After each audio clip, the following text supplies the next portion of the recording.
Chapter 1. Is the celebrity ready?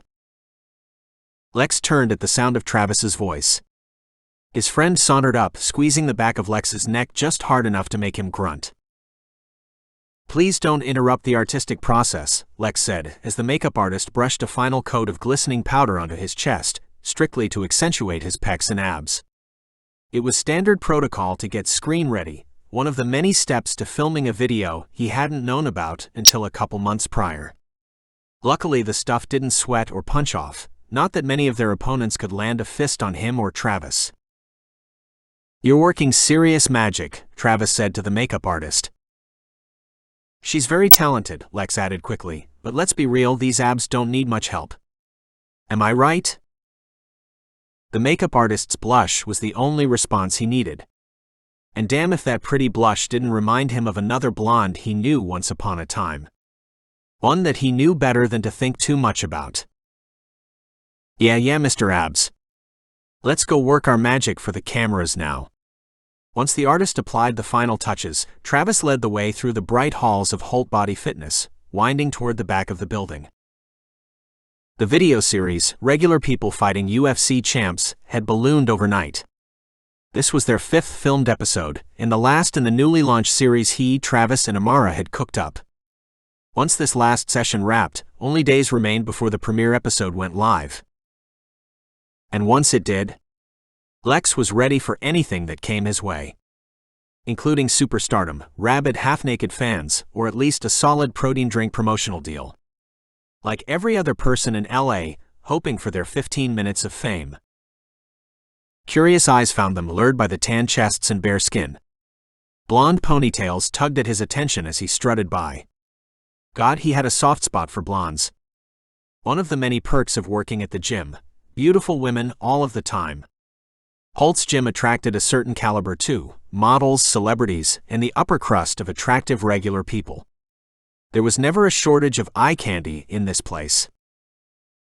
As they neared the MMA camp, murmurs grew into clear voices. The back gym sprawled before them, the octagon at center stage, cameras and stage lights lining the perimeter. Amara emerged from the sidelines, beaming at them, her dark eyes focused on Travis in a way which made Lex's chest tighten. He'd had somebody who looked at him like that, a long time ago. And damned if he didn't miss it sometimes. It had been 5 years since he last laid eyes on the only woman he'd ever loved. Travis and Amara brought up memories from that time more often than he liked to admit. And if he was honest with himself, it was the one thing missing. Not just love, but her. His ex. The woman he still tried not to think about too much because he knew people like him didn't get second chances. He'd already used up all his get-out-of-jail-free cards by meeting Travis, getting clean, hitting the MMA circuit, and then coming to Travis's gym.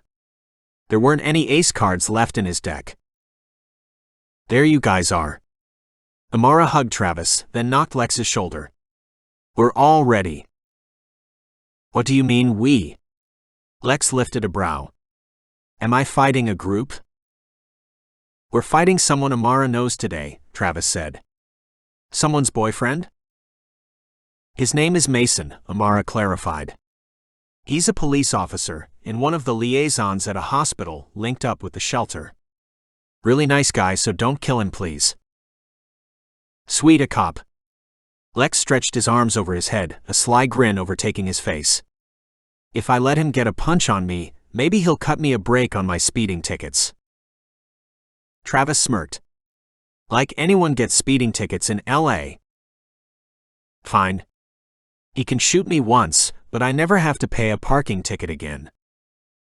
"Weird deal, but I like it," Travis said, pushing him toward the ring. "Cameras are ready for you, bro." They already briefed him on the setup, so we're good to film a few takes. Lex sauntered over toward the area in front of the octagon where the meet and greets took place. The first step was to film the fighter and the civilian meeting for the first time, get some light-hearted conversation going, talk about expectations and background experience with fighting. Lex excelled at rattling them. He loved letting his cocky side come out, playing with the smirk on his face that had earned him the nickname Cheshire in his darker fighting days. Though he'd stopped using that nickname years ago when he got out of the fighting underworld, he felt the dark energy pulsing inside him from time to time. Days when he felt the tight claws of nostalgia, desperate to feel the lick of drugs in his veins, the careening rush of unhinged fights in forgotten warehouses.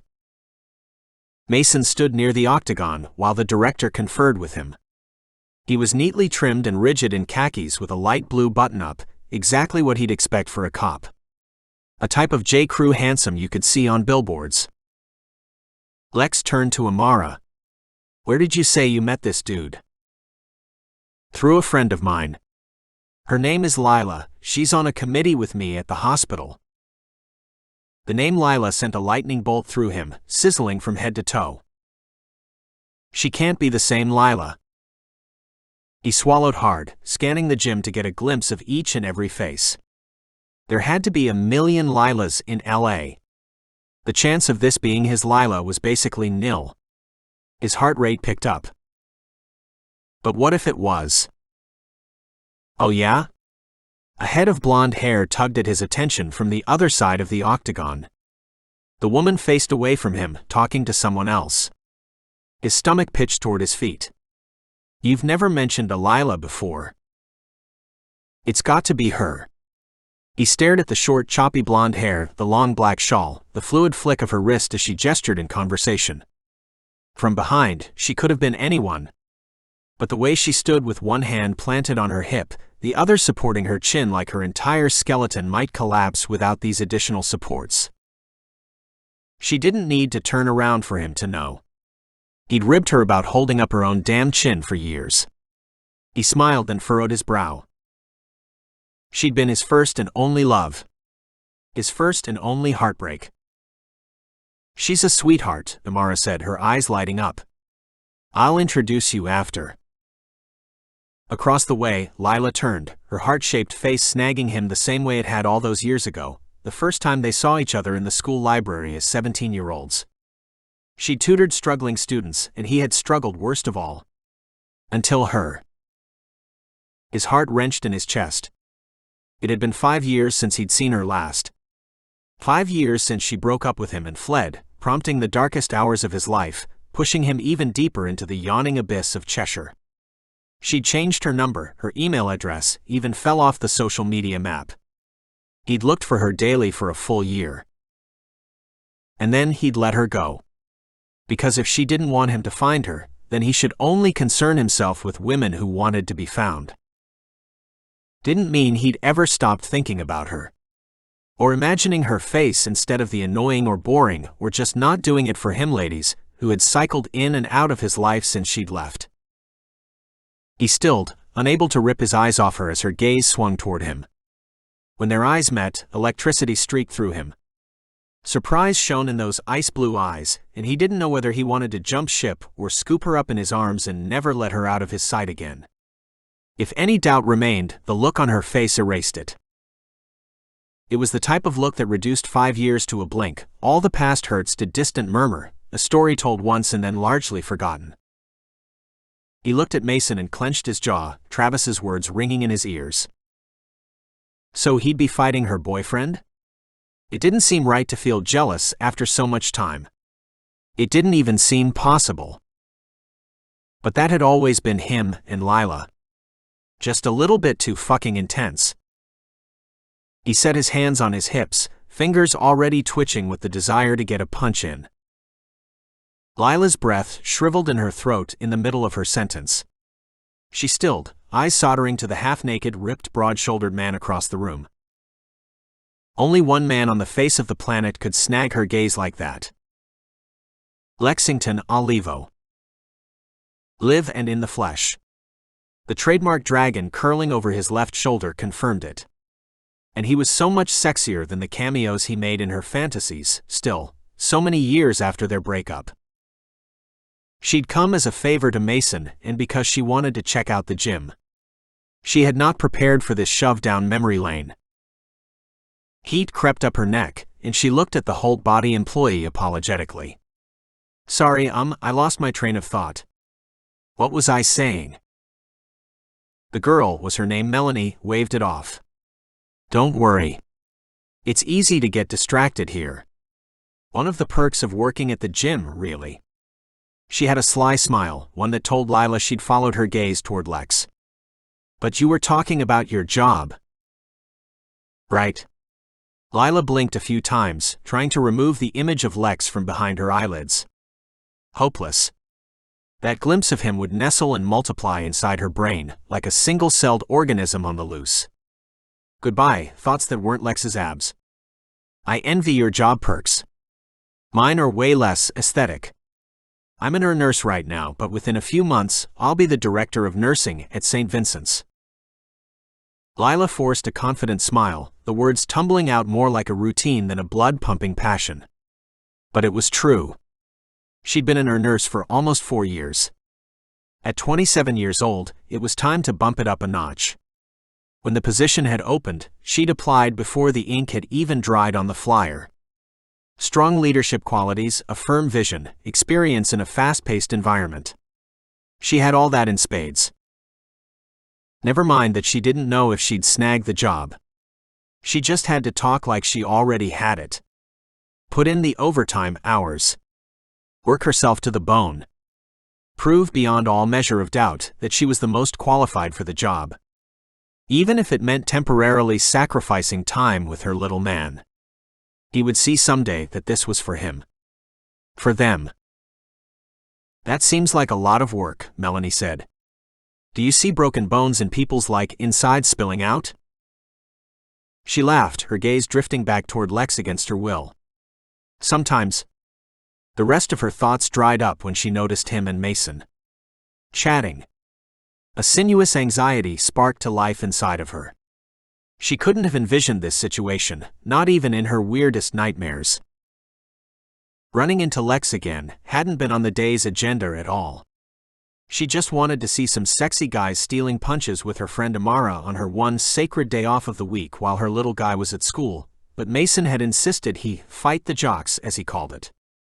He claimed it would be a means of promotion for the task force once the episode aired, an interesting and modern means of spreading the word about the police work he did combating gang violence. But really, Lila suspected he was eager to prove himself capable somehow. Because he'd been picking up on Lila's waning interest. Adding up the missed calls and broken plans. If she'd known Lex would be his opponent, she could have at least warned him, maybe told him that going up against her MMA master ex-boyfriend wasn't a way to spend a casual Friday afternoon. The man who had broken and bloodied too many faces to count. The man who could probably put Mason into a coma with just one perfectly placed punch. Amara beamed at her as she walked over. Isn't this gym cool? I've been so excited to show you. The best. She swallowed hard, looking around the industrial chic room. Her mind spun like a tilt-a-whirl, unable to focus on any one thing for long enough to make sense of it. This is where you hooked up with Travis, right? Yeah, I started coming to the gym all the time. Her dark eyes sparkled with mischief. Lila's heart wrenched in a strange way. Maybe that's how you could hook up with Lex again. The thought shook her, made her eyes squeeze shut. Thoughts like that weren't allowed in her headspace. Not after all these years apart, not after all the amazing progress she'd achieved on her own. Lex was the past. Even though just a glimpse of him could send her to her knees. His mere presence begged her to gloss over their history, to reimagine it as not that bad. Lex's cool saunter made it easy to see him as someone entirely different. Like he wasn't still the same cocky asshole who'd badgered her into a beachside date 7 years ago. Or the smart-mouthed jerk who'd start fights on casual nights out at the bar just to see who would hit him first. Mason and Lex shook hands, and the cameras fanned out to capture them as they made their way into the ring. Lex had always been solidly built, but next to Mason he oozed confidence, a sturdiness that drew her in like a tractor beam. Lex grinned as he sized up Mason, satisfaction shining on his face. She shivered. Mason couldn't know he was her ex. Even though she had no intention of ever making it official with Mason, the fact that he was secretly showing down with her studly ex-boyfriend seemed like an unnecessary kick in the gut. Didn't help that Mason dedicated his life to tracking down gang violence and stamping it out. He'd be very curious to learn that Lex had a particular history with one of the gangs, currently on Mason's radar too. So, Amara said, nudging Lila with her elbow. Can Mama get some free time tonight? I'm sin niño until Sunday. Why, you want to get into some trouble? You should come out to the bar with us tonight, Amara said. Travis wanted to meet up for a little celebration. You know, since the filming for the first season is done after today. A night out at the bar. It sounded like a forbidden luxury. Her life was equal parts mommy and nurse and nothing else. Her son Lane was with Grandma and Grandpa for a fun weekend trip to the redwood forest. If she'd forgotten what too many shots tasted like during a fun night with the girls, now was her time to find out. Lila watched Lex as he shook hands with Mason. His torso gleamed like a Greek god. The man radiated lightning bolts and seduction. Who all is going? Just the guys. And whoever else they invite along. Amara laughed. Though I trust you won't be bringing Mr. Moony Eyes. That was Amara's nickname for Mason.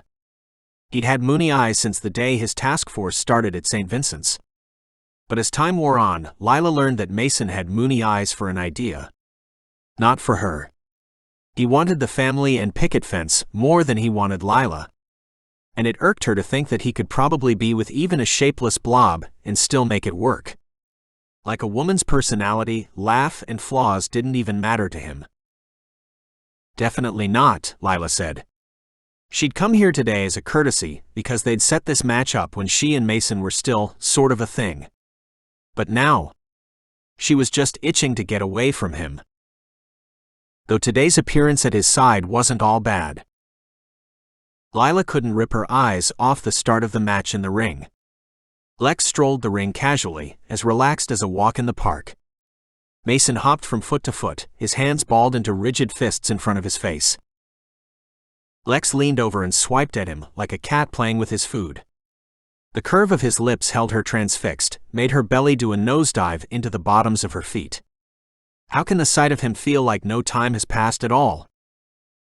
5 years was serious. They were practically different people by now. Who knew what Lex had turned into since they broke up? And who knew if he could ever accept her new life? But his presence in the room called to her like a throng of sirens on a rocky outcrop. Luring her near, begging her to make contact. 5 years could change everything. So what time should we meet up? The words popped out of her unbidden. Lex would be there, he had to be. Let's say 7. Amara lifted a brow. We'll meet at the corner bar by the gym. Lila drew a low breath as Mason launched a punch, missing Lex entirely. He charged then, swinging at Lex's torso, which Lex sidestepped and reversed on him, bringing Mason clattering to the ground.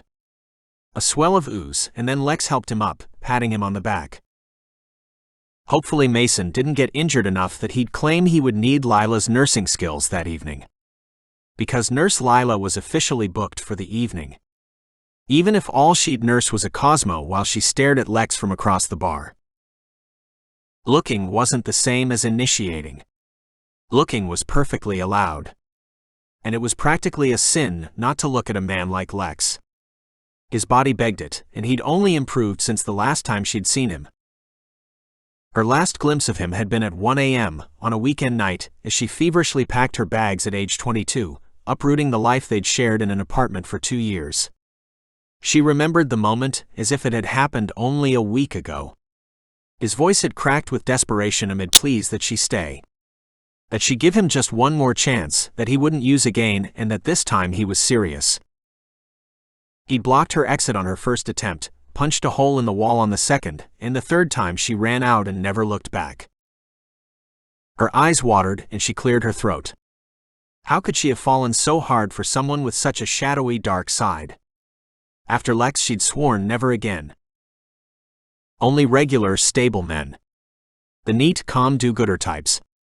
The guys who got excited for steakhouses and draft beer, the guys who watched fights on television and had never thrown a real punch in their lives.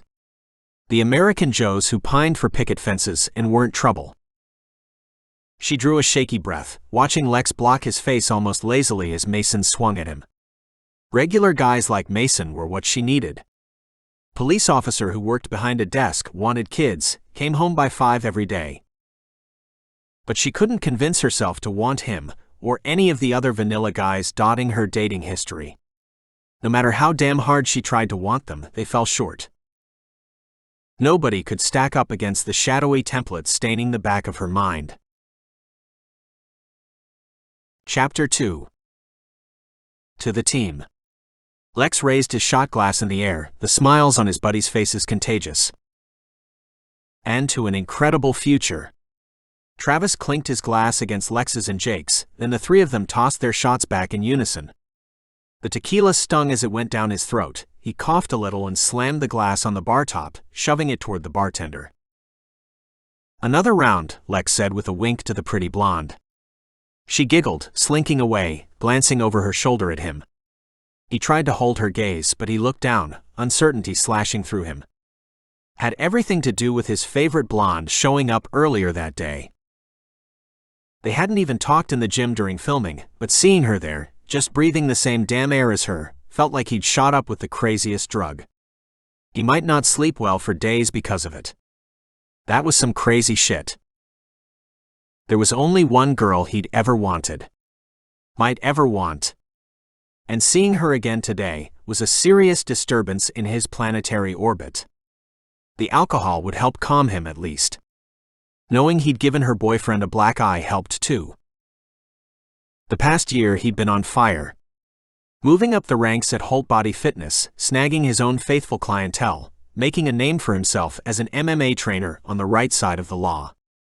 And the latest cause for celebration, the first season of Holt Body Fitness's series filmed, served as the topping on the delicious stacked cake he'd been building for years now. Ever since he made the decision to be healthy and successful, instead of tortured and addicted. There were only so many years of a man's life he could spend wallowing in the instant pleasures of dosing and drugs. Shit that made you feel invincible never lasted. Travis checked his phone and then punched Lex in the side. "Amara's on her way, bringing some friends. I told her to bring enough to celebrate." He coughed against the pain, Travis being one of the only guys whose friendly punch hurt. Maybe Lila is one of those friends. But that was wishful thinking if he'd ever seen it. He'd fought her boyfriend earlier that day. The line in the sand was clear. Shit. Sounds like we're about to have ourselves a good time. The bartender returned with 3 shots on a platter. Her eyes darted between Lex and the others, cleavage spilling over her tight tank top. "Are you guys boxers or something?" Lex smirked over to Travis and Jake. "Something like that." A sly smile crossed her face as she assessed Lex again. Whenever he and his buds hit the town, the women swarmed like bees on honey. Lex clinked glasses with his buds and then tossed the second shot. Cheers to the never-ending bright future. Getting straight and clean had been the only option for him 5 years ago, that or die, but he'd never imagined life could be so sparkling on the other side. So full of accomplishments. Lex slid the empty shot glass back toward her and turned away, surveying the bar. Grinning and glazed-eyed millennials filled the rustic space, but not shoulder to shoulder. This was one of their spots, a couple blocks from the gym, the perfect midpoint between work and home. Those were the only places he found himself anymore, the gym, his bedroom, or the bar. "Is Eddie coming?" Lex squinted as he checked out the faces in the bar. A few regulars he recognized, and a whole lot of girls flitting around their stools, casting curious glances their way. Popular alternative rock thrummed through the speakers, casting a moody edge to the evening. "On his way too," Jake said. "Should be here within a half hour." A glass broke somewhere, then a swell of cheers and laughter. "Did you and Amara break the news already?" Travis grinned. After 6 months with Amara, they were moving in together. "Sure did. Eddie was relieved, I think. Told me I better stop jerking her around and propose already." Lex smirked. "Like that's not in the pipeline already." Jake clapped Travis on the back. "You gotta hook me up with one of Amara's friends. You 2 lovebirds are making me want a girlfriend." "Yeah, they're pretty nice." Travis received a tumbler of whiskey from the bartender, his grin brimming with mischief. Lex forced a smile. Nice was one word for girlfriends. Disappointing was another. Despite a history riddled with failure, he did still want a relationship. It just seemed unlikely he would ever graduate beyond the territorial pretty girls who dotted his recent years. Lila, his only true love, left him at his worst and lowest point. And he'd spent every relationship since then half-assing it, picking vapid and passive, growing disappointed when none of his new girlfriends truly gave him what he wanted. Which was Lila. Her no-nonsense smarts.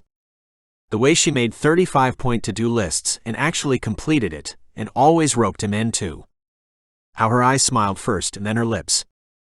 Her insatiable drive to achieve, to be better, to actually make a mark on this stupid world somewhere. And now here he was. Making his own mark on this stupid world. She'd be proud of him. If he'd ever get close enough to tell her. He might spend his whole life this way, wishing for Lila. Seemed a real possibility if 5 years in, Lila still lurked at the back of his mind like a stain that he just couldn't lift. The one who got away. No, the one he'd scared away with his demons. Speak of the devil, Travis said, turning to the front door. A smile lit up his face. It had to be Amara. Seeing his buddy so happy in love was good for sure, but every so often it made that distant ache deep inside him rumble to life. He wanted that. He'd had that. Lex turned to find Amara and her group of celebratory friends. Lila, please be here, please be here. What were the odds that Amara hung out with Lila? He still couldn't wrap his mind around it. Apparently there was a god, and he was throwing him a bone. Even if it was just the shitty end of a turkey wishbone. But what would he do with that bone? Doubt slashed through him, annihilating his bravado. Amara's bright face shone over at them, the faces of her friends obscured as they weaved through the crowd toward them. A brunette, a blonde, maybe more trailed behind her. He zeroed in on the blonde, straight, waxy blonde hair between chin and shoulder length, glinting in the yellow light of the bar. A black motorcycle jacket. His chest tightened. He flagged down the bartender as the girls made their way over, Travis catcalling Amara once they were close. Something about the blonde already felt sure, the skin on his forearms turned goosepimply. Lex leaned over the bar to order a whiskey, measuring his moves. About time you girls got here, Travis said, scooping Amara into his arms for a hug. Lex turned to greet Amara, focusing only on her first, not casting a glance at the others. He knew how to play the role. Hey Mar. He brought her in for a quick hug, standard greeting protocol for his buddy's girl. Congratulations, Lex. She fixed him with a warm smile, patting his shoulder. I'm so proud of you guys. He feigned bashfulness. Ah, come on. I want you guys to meet my friends, Amara said, turning to address the three of them. Lex sniffed, casting a curious glance toward the girls behind her. This is Janie, she gestured toward a short brunette who waved. And Yvette, the dark-haired Latina nodded. And Lila. Bingo. She shifted into view, tugging the motorcycle jacket tight around her. A pink jewel-toned dress hugged her tight body, topped off with black cowboy boots. Her blue eyes skated over Travis and Jake, and then landed on Lex. He held her gaze for a moment too long, unable to rip his eyes off her. Confusion collided with relief. Amara introduced the three of them in turn. Jake and Travis gave a friendly greeting. Lex just nodded their way, turning toward the bar to receive the tumbler of whiskey with shaky hands. Fuck. He tossed the whole thing back before he could think twice. At his side, the two groups of friends mingled, the conversation receding into a blur of noise. Guess we'll just pretend we've never met before. LA was a big place, practically like different countries in one small area.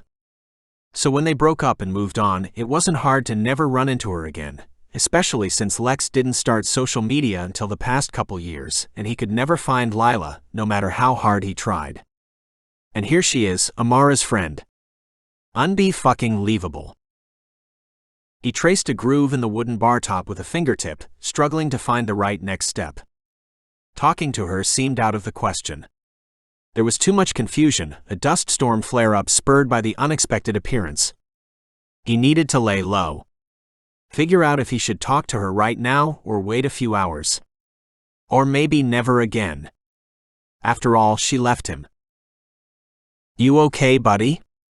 Travis leaned close, elbowing him. "Yeah, fine." He pushed the empty tumbler toward the edge of the bar. More alcohol wouldn't help things, he had to lay off it. That blonde there?" He swallowed a knot. "That's my ex." Travis's gaze slid toward the trio of girls chatting, then back to Lex. "Are you serious?" He jerked his head into a nod, steeling himself to turn and look at her. "She left me after I started fighting for the Kings." Understanding creased his face. "Shit. You too cool?" He shrugged, painful memories tugging at him, begging him to travel down their familiar paths. "It's been so long, I'm sure she doesn't care anymore." Though the words were a tactical defense, designed to protect himself against the inevitable truth, that Lila hadn't thought of him even half as much as he'd thought of her over the years. "Amara probably didn't know," Travis offered. "If you want, I can say." "No, bro. It's cool." He squeezed Travis's shoulder, leaning against the bar. The girls hovered in the periphery, the blonde head yanking at his attention. Her hair was way shorter these days. Damn near everything about her had to be different by now. How much had he missed? He was desperate to watch her, yet hesitant to indulge. "I promise." Lilting laughter reached his ears as Amara and her friends chatted, drifting toward an opening in the bar. But he couldn't look away from Lila. The sharp angle of her jaw, the tight purse of her lips as she studied the menu, the discerning arch of her eyebrow. Everything about her fascinated him, lured him in. Even more so now. The patina of adulthood made her glow. Lex eased back onto his bar stool, keeping his gaze on the bar top. He couldn't risk looking into those eyes again. Not so soon. He needed time to recover. Conversation churned around him, words and laughter forming pockets of noise as he sank into his own world. He ordered a beer so he could nurse it, half listening to Travis and Jake as they recounted something to Amara. At one point, another shot appeared in front of him, more tequila. To celebrate. He clinked glasses, avoiding Lila's gaze which burned on him from her post at the end of the bar. She'd sat right in his line of view. Pure torture. It took all his willpower not to search for that gaze. "Hold my spot," Jake said after his shot. "I'm gonna go chat up the friend Amara brought." Lex grabbed his arm, yanking him toward him. "Which one?" Jake's face creased with confusion. "The brunette, why?" "Stay away from the blonde." He released his arm, swallowing the desperation that had surged inside him. He was in trouble. Already. That's all. A smile ghosted Jake's face. Okay. She's yours." "Dang." Lex watched him saunter off, slip in between Lila and Janie. Jake's cool, model-caliber smile made Lex laugh. The guy knew how to turn up the charm, make those dimples work for him. He of all of them knew best how to find the middle ground between beefy fighter and sensitive normal guy. It was an art worth watching. Travis and Amara trailed off into conversation at his side. The friend Yvette hit the dance floor with someone at the bar after a bit, which let Jake slip into the empty seat to snag Janie's attention. After a while, Travis and Amara drifted away too, leaving empty stools at his sides, and only one person of interest in his immediate area. "Need another drink? You look lonely." The bartender wiped down the countertop in front of him. He smiled at the bartender, catching the blue of Lila's eyes over her left shoulder. Heat shuddered through him. Those eyes could snag him anywhere, anytime. "I'm fine. Just taking a breather." He dragged his beer bottle over the countertop, tracing an invisible pattern. When he looked up again, his gaze darted over to Lila. Their eyes locked. His breath evaporated in his throat. She was alone on that end of the bar too, nursing a beer just like him. Practically waving a sign at him to sit by her. No boyfriend in sight. You've been taking a breather the whole night. The bartender winked at him, pouring a shot while she talked. You single?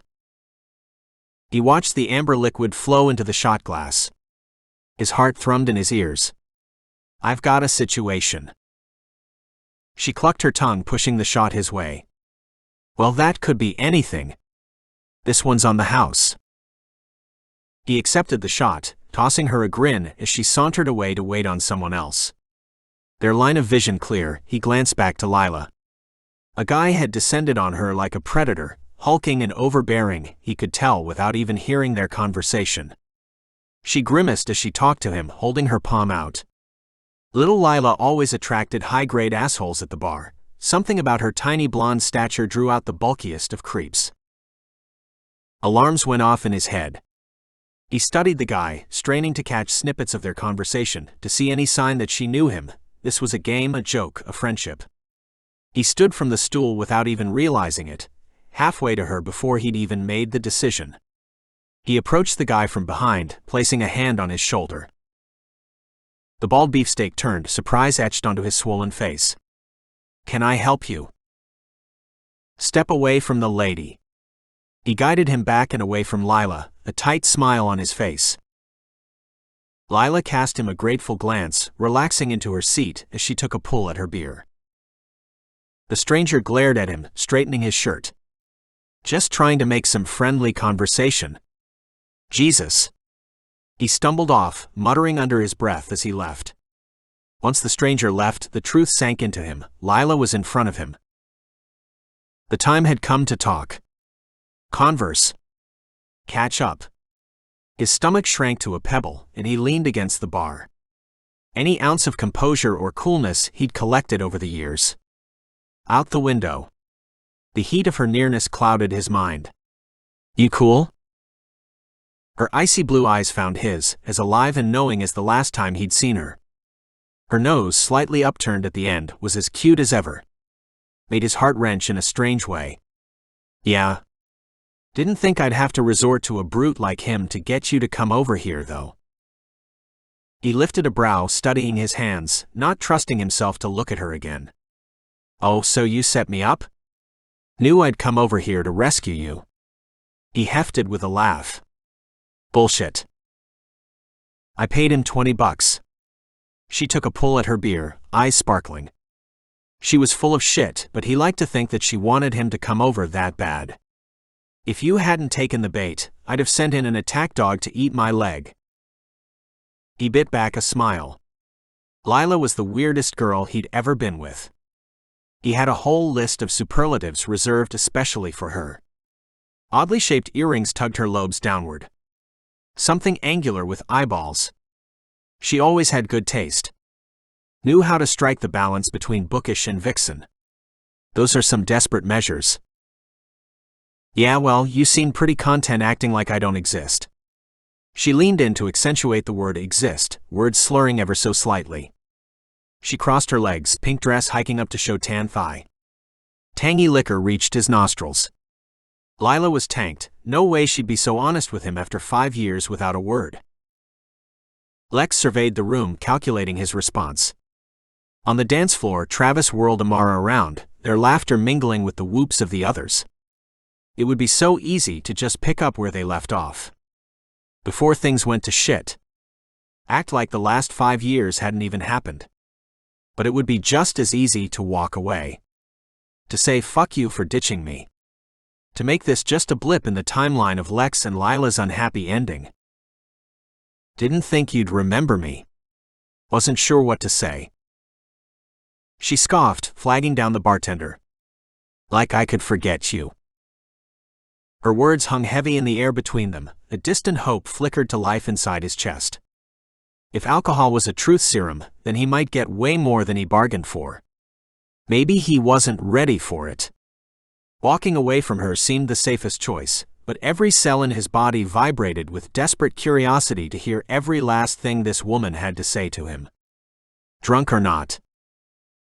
The bartender arrived, casting Lex a quizzical glance before she brought the tequila shot Lila ordered. Lila tossed it back without a word, then turned to Lex. Her breasts sat heavy and round in the low-cut dress, pushed together by the tight motorcycle jacket zipped up to just beneath her chest.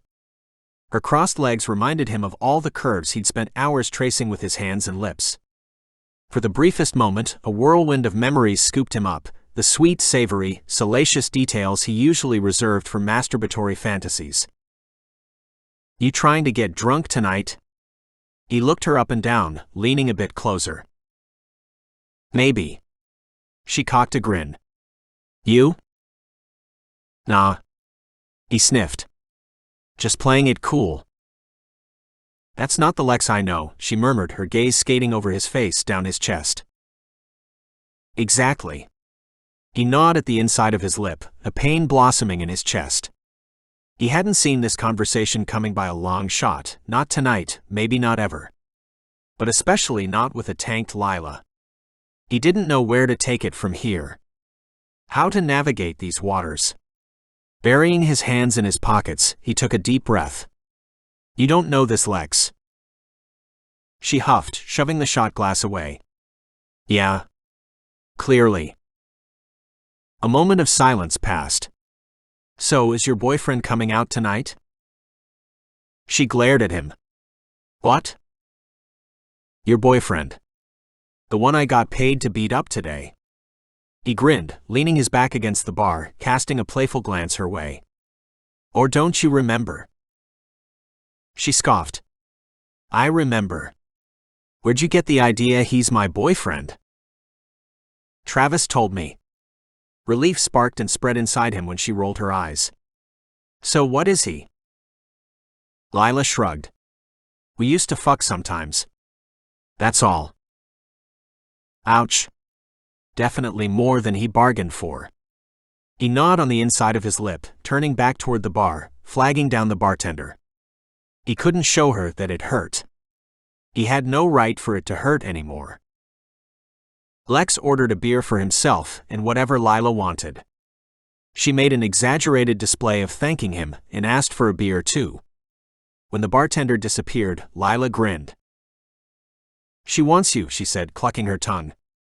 "I think she's jealous you're talking to me." "So?" He lifted a brow. "I'm a hot catch. Let her drool over me if she wants." Lila laughed. "Can't argue with that." Heat spread through him. He wasn't sure where to take it from here, how he should play his cards. Pride told him to walk away. Let her stew in the fact that she couldn't have him. Say goodbye once, say goodbye forever. But something much quieter than pride said he should bide his time. Take it slow. Make her see that he wasn't the same guy he was before. And that she had every reason to stop doing whatever the hell with Mason.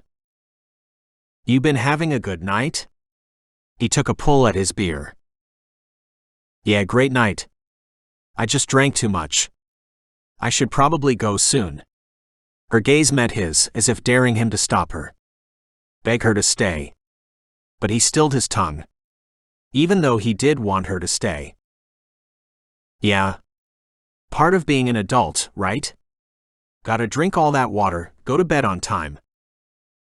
She turned the beer bottle back and forth between her hands. Still hadn't taken a sip. "You know." Every inch of his skin perked up, waiting to hear what might follow on the heels of that titillating tone. "What's that?" She bit her bottom lip, dragging her gaze to meet his. Then she took a long chug of her beer. She shook her head as she set the bottle down. "Nothing," she said quietly. "I forget." The ache in the quiet behind her words told him she hadn't forgotten a damn thing. But she sighed and stood, wobbling for a second before she grabbed at her purse. Fingertips pressed to her forehead, she wavered before she said, "I'll be right back." She headed for the bathroom, uneven stomps across the bar floor, a drunk storming off. He waved down the bartender again, who appeared with a knowing smirk. "She's your situation." She lifted a brow. "Yeah." He fished his wallet out of his back pocket. "I'll get her tab." The bartender rang it up and brought him the slip of paper with the total. He paid it and left a healthy tip, finishing up just as Lila returned. I need to go home, she said. Poor girl swayed right where she stood. You need a ride? He grabbed the sides of her arms, steadying her. Her pink lips looked plump, begging him to take a juicy bite on the bottom one. But not like this. Not when she was so far gone. I'll call a ride share. She fished out her phone clumsily, swiping to the app. Lex looked out to the dance floor, made a quick calculation. I'll take you. She waved him off. You don't have to. I want to. Her gaze seared him, nearly split him in half. Seriously? Got nothing else to do. He shrugged, looking around. Better than staying here and thinking about you all night. Lex? She sent him a dull look. That's not a good idea. Oh, and getting into some stranger's 2018 Audi is? He hefted with a laugh. Come on. He tugged at the tassels of her purse, leading her toward the door. She scurried toward Amara and her friends to say goodbye, then wound her way out of the dance floor crowd to follow him. They were 27 now, but something in her still looked as fresh and young as the day they'd split. Certain edges had refined in their time apart. She looked like she held a secret professional side, some sort of business weapon in her arsenal. He was dying to know everything about her, what she did now, where she'd been. If Amara brought her as a friend, maybe they were work colleagues somehow. As he held the door open for her, he said, "Don't you want to pay your tab?" She passed a cocky look back at him. "I know you paid it for me." He fought a grin. Some habits really died hard. Desire rippled through him, mixed with a nostalgic warmth. He'd always paid for their drinks while she was in the bathroom back in the day. It had been a routine as effortless as brushing his teeth after waking up. That little nod to the past felt better than he'd expected. The front door clanged behind him, leaving them in an amplified silence. The warm night air tugged him out of the fantasy of the past. He couldn't go back there, not with her. Not tonight. Not ever. This was the woman who'd run out on him and never looked back. Pain streaked through him, though the edges weren't as sharp as they used to be. The thrum of the bar behind the door was muted, contained. Honks echoed in the distance. Lex looked over at her, the shape of her both familiar and foreign at the same time. And if I hadn't paid? Well then, I would have paid it, obviously. She kicked at the loose gravel in the parking lot. Since they'd be chasing me down by now. Lex unlocked the car as they approached, the red taillights blinking lazily. You made out pretty all right tonight. Free drinks, a personal ride home. Damn. What else do you have lined up? She batted her eyes at him over the top of the car before she got in, her smile pure, pretty mischief. You'll just have to wait and find out. Chapter 3. Lex pushed his shoulder into the heavy double doors of the library. Inside, the quiet smell of books gnawed at him. The sharp gaze of the librarian swung up to him. A frown on her face. Why the hell did Lila always want to spend her time here? Lex pasted a bored look on his face, heading toward the back of the study area where he knew she'd be. Their tutoring classes were done. He'd pulled his grades up enough to pass the English class for dumbasses, as he called it. You're not a dumbass, she always responded. He might not be a dumbass, but he wasn't smart either. If he was, he wouldn't be chasing the goody two-shoes angel who smiled like a 17 magazine model and always had not just one but a whole extra pack of pencils at the ready. There were 2 weeks until graduation and only one graduation gift he wanted, her. Sup, Lila? He slid into the chair across from her, his heart rate skyrocketing the second he laid eyes on her. She glanced up at him without moving her head away from the book she read. Hi, Lex. She sniffed, casting her gaze back down. Just reading some legal theory. You already got into UCLA. We've got 2 weeks left. He leaned forward, lowering his voice a notch. You need to have fun. Let's go on a date. His heart thumped mercilessly as he waited for her reaction. She was the only girl who had shot him down 1,000,000,000 times. But he kept coming back for more. She was the hardest nut to crack. But he didn't just want to crack her. He wanted to carry her off and savor her. Not gonna happen. A trace of a smile on her face. That at least was progress. He heaved a sigh, loving the whiff of her shampoo. She smelled like berries and vanilla. Is that what you came here to tell me? Nah. Just wanted to see you. He rested his head against his hand, tracing the edge of her textbook. He still hadn't decided if he would go to school. Lila pushed and pushed for it, but the only reason he wanted to was for her. To make her happy. But still, that didn't seem like enough of a reason. He should want it for himself or something. Well, look at me if you want, but I have to study. She moved her index finger along the sentence she read. He studied her bright pink nail as it moved left to right. This is the end of the year. This is the time to relax. Her smirk told him what he already knew.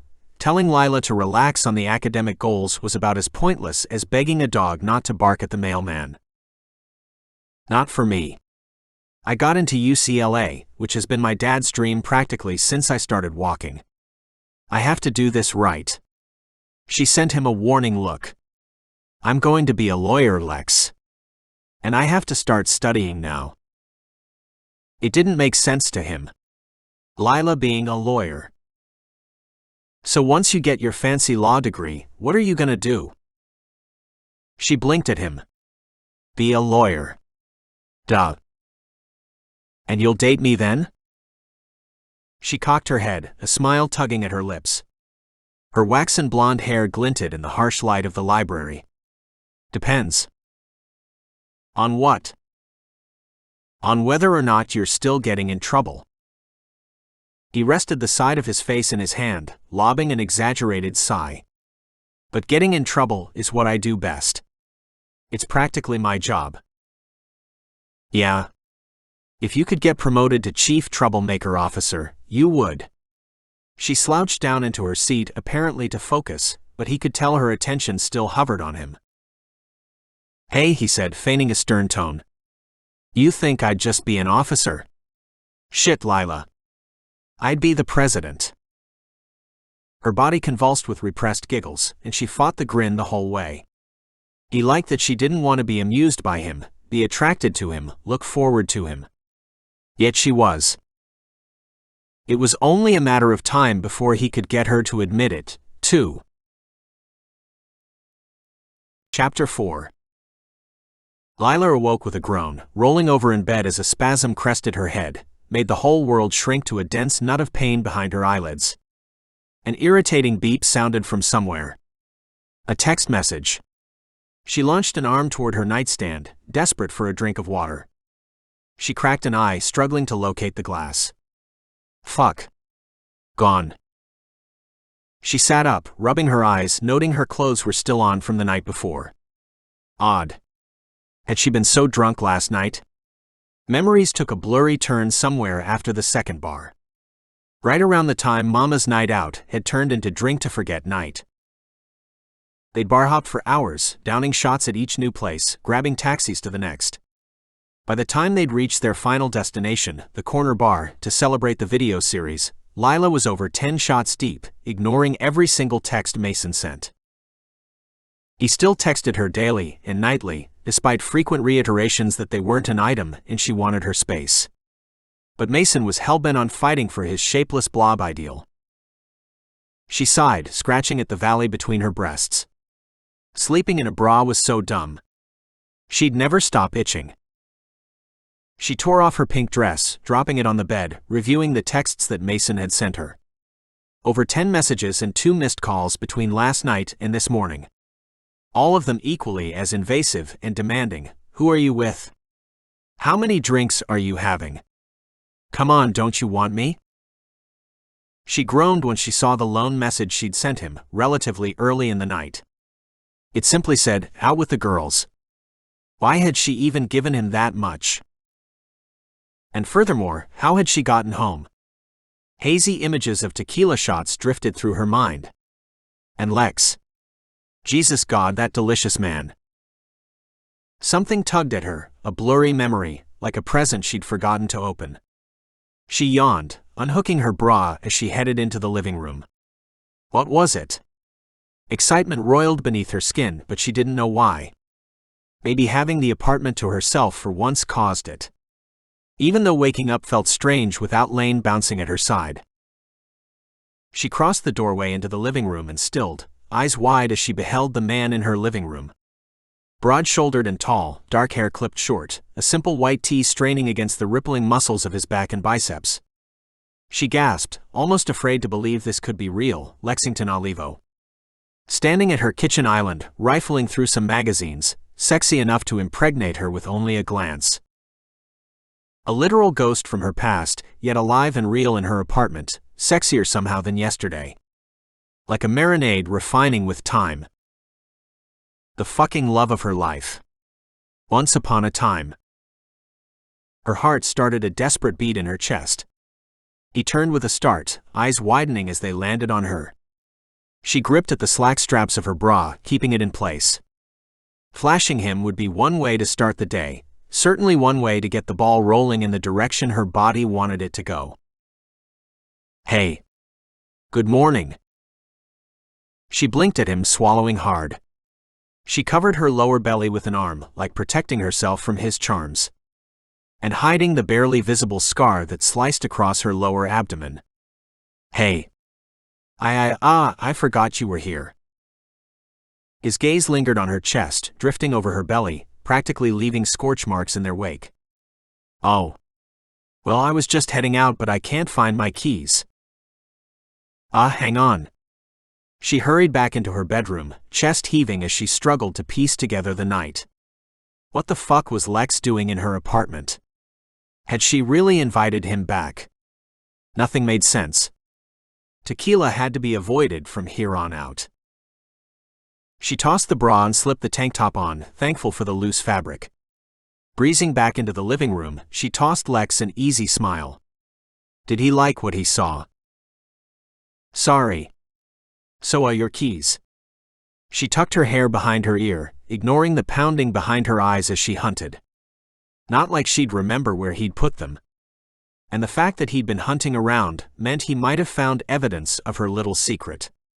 She scanned the room furtively as she pretended to look for his keys. Why you heading out so early? He laughed a little, rubbing at the back of his neck.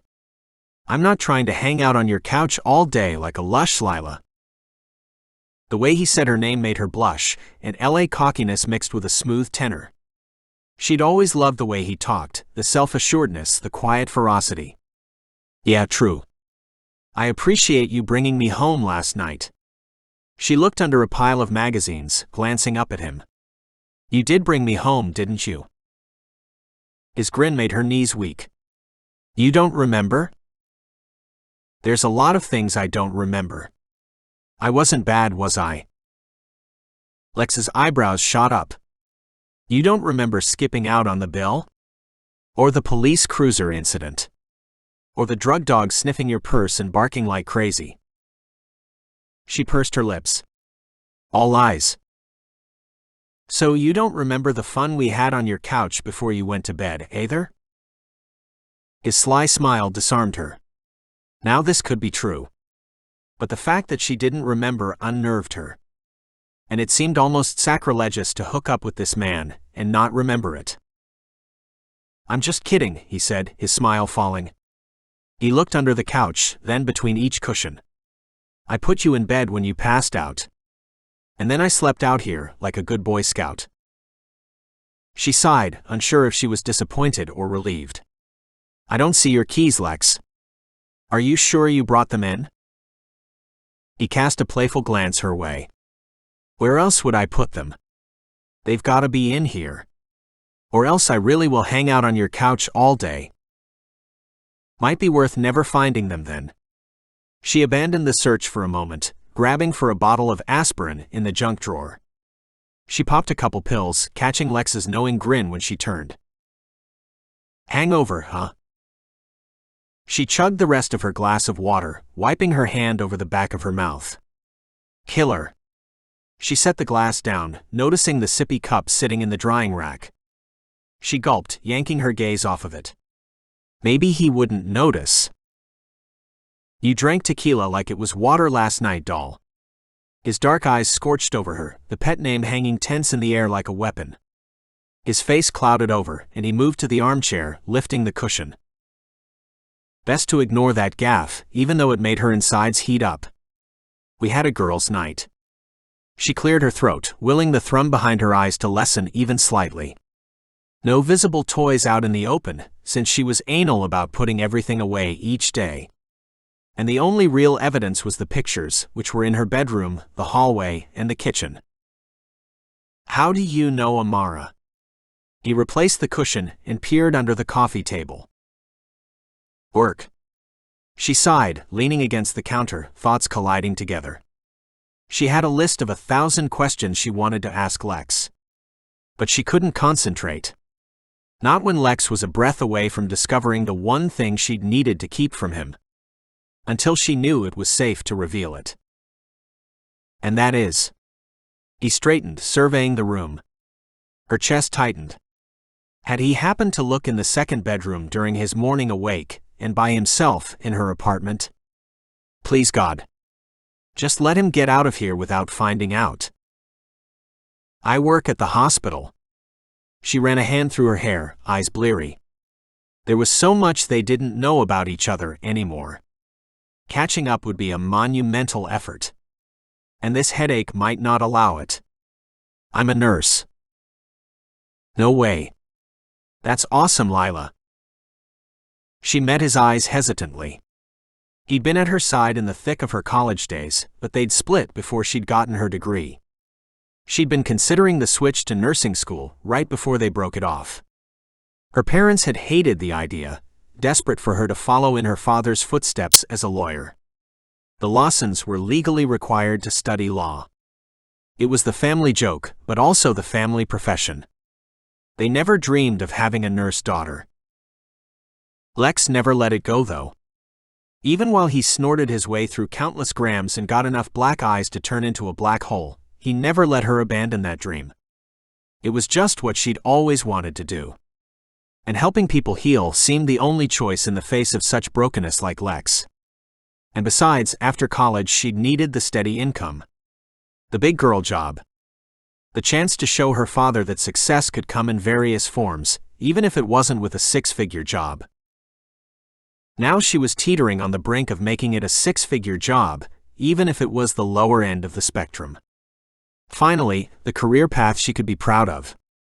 She had visions of cutting her dad a check for the exact amount of all the schooling he'd paid for.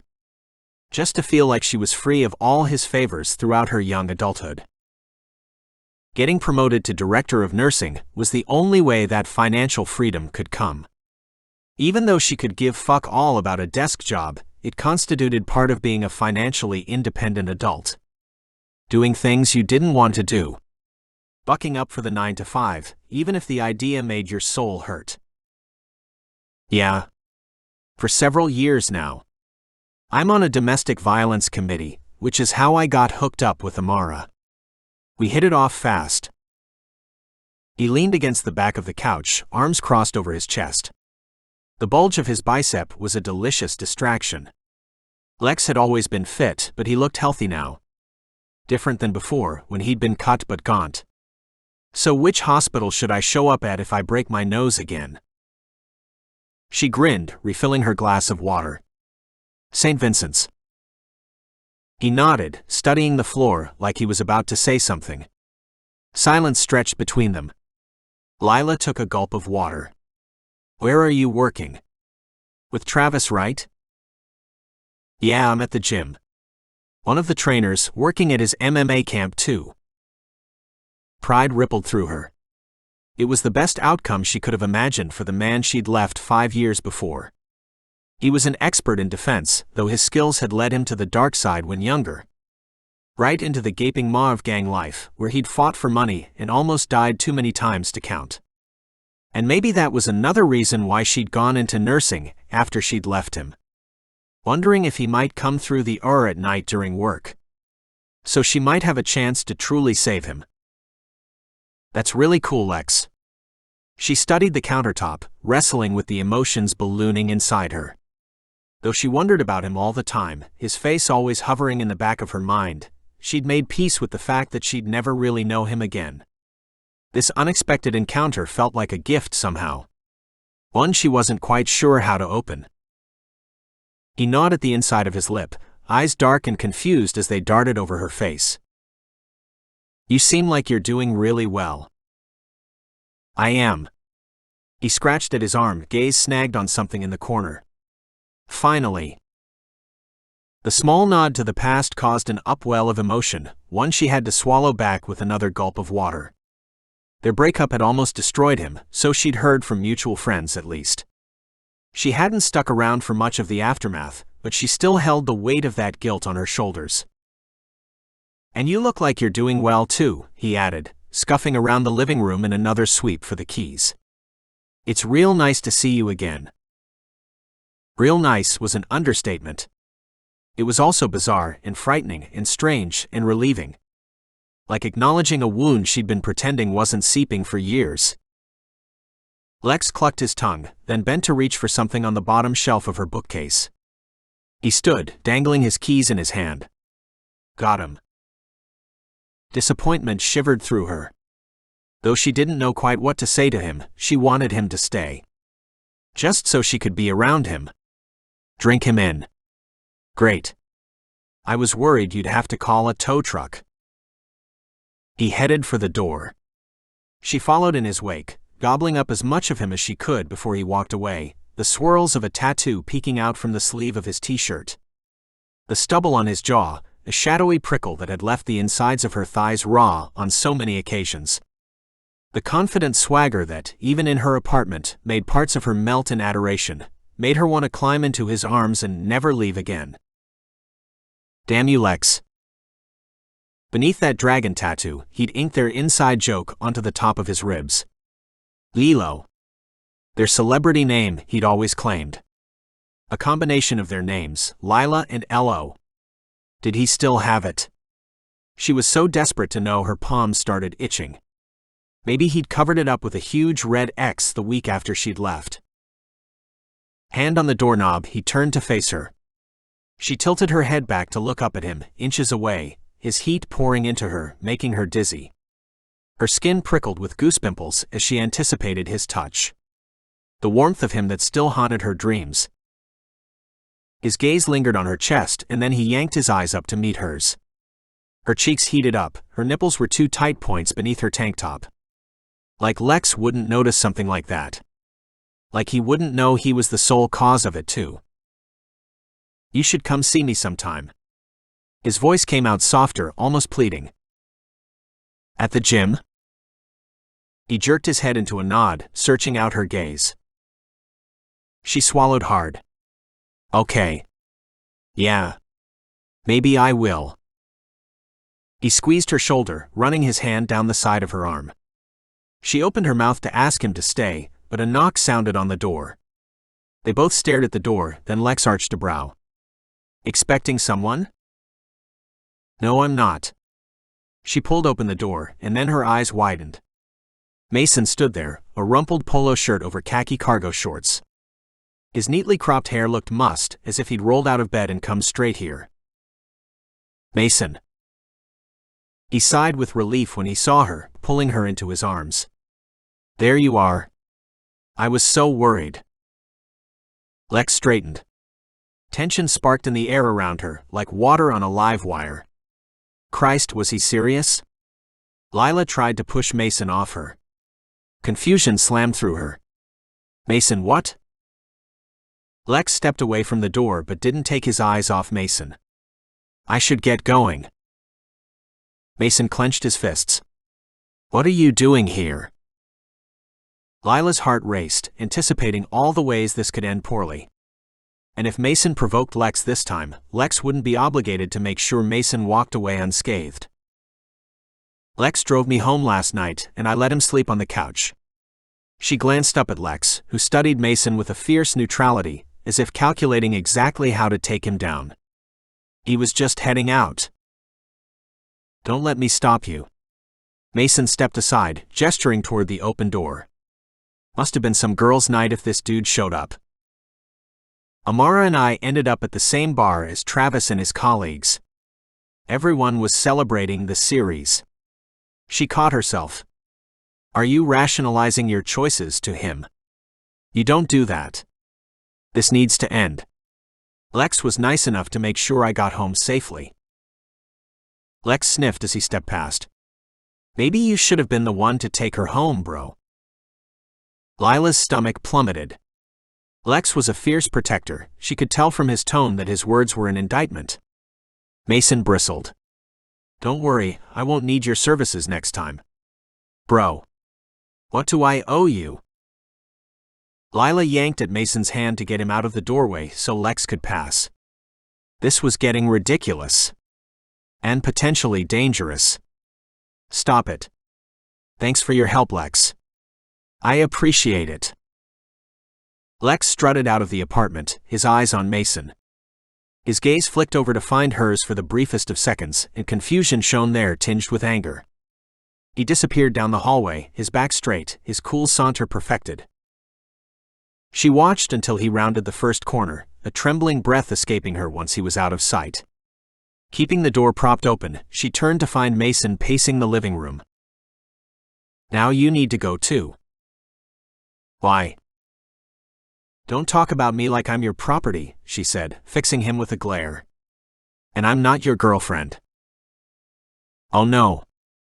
He plopped onto the couch, ignoring her signal to get the hell out. So what are we, Lila?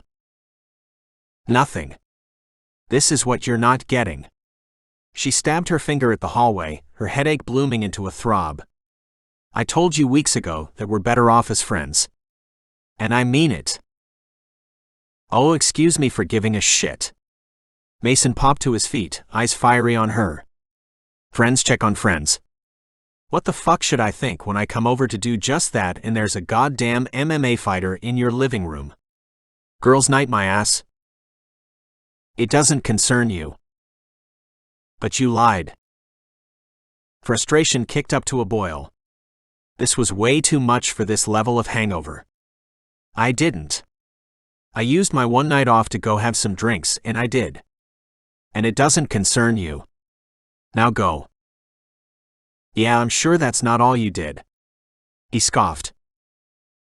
How dare you insinuate that? Suddenly, she was itching for Lex to come back. For him to beat some sense into Mason. Mason scoffed, sauntering closer. You have a child, if you'll recall. Is this really the sort of thing he should be learning? Her mouth fell open. If there'd been any doubt about this guy, he'd taken care of it this morning. I cannot believe you are throwing this in my face. I had one night out with my friends. One. I think I deserve that after 4 years of single motherhood. And I will not let you make me feel guilty about my son being safe and happy on a trip up north. You are a fucking bastard. Now leave. Her voice shook with her rage, and Mason just sneered and strutted out the door. You weren't even that good of a lay anyway. And you'd be better off with a shapeless blob. She slammed the door shut behind him, leaving the air in her apartment quiet and taut. She drew a shaky breath, pinching the bridge of her nose. This was single motherhood in a nutshell. Feeling guilty for everything, but especially for the one night out that she dared to enjoy. She swore, checking her phone. Still 8 hours until her baby got home. She'd started missing him about 3 hours after he and his grandparents had left for Northern California. And by hour 5, she was humming his favorite Pee Wee Herman song to herself, just to feel like he was there. When she first met Mason, she thought he'd end up being the one. Not soulmate level the one, but the convenient one. Because all she wanted was uncomplicated and safe. A dude at her side who didn't inspire too much emotion. No drama, no strife, no passion. So no wonder Mason, the epitome of lackluster, had come to her apartment at the same time as Lex, who was the epitome of emotional roller coaster. The reason she'd never dared to fall in love again. The whole impetus behind searching out safe and uncomplicated. She didn't need Mason, that was for sure. Good riddance. But Lex? She drifted back to the bedroom, intent on lying down and getting more rest. She didn't need him, but maybe she wanted him. Too much for her own good. 5 years hadn't done much to make it go away either. And now that he was back around, he brought up a whole slew of questions and guilt she'd been perfectly content pretending didn't exist. Slipping back between the cool sheets of her bed, she let out a long, exaggerated sigh. Why you, Lex? Why now? Can't you just stay gone? Deep down, something ancient and restless roared to life. The same something that urged her to track him down, coax those muscly arms around her waist, and remember all the reasons she'd fallen for him. But if she did that, she needed to remember all the reasons she'd stayed away. All the ways which Lex had been her soulmate, but also very nearly her demise. Because now she had her whole life on the line. If she let him in and things went south, it wasn't just her that would get hurt. She had a secret 5 years in the making. One that didn't promise to erupt gracefully or easily. A secret that would change everything. If she was smart, she'd stay far away from Lex. Let things settle and cool until she decided how to proceed from here.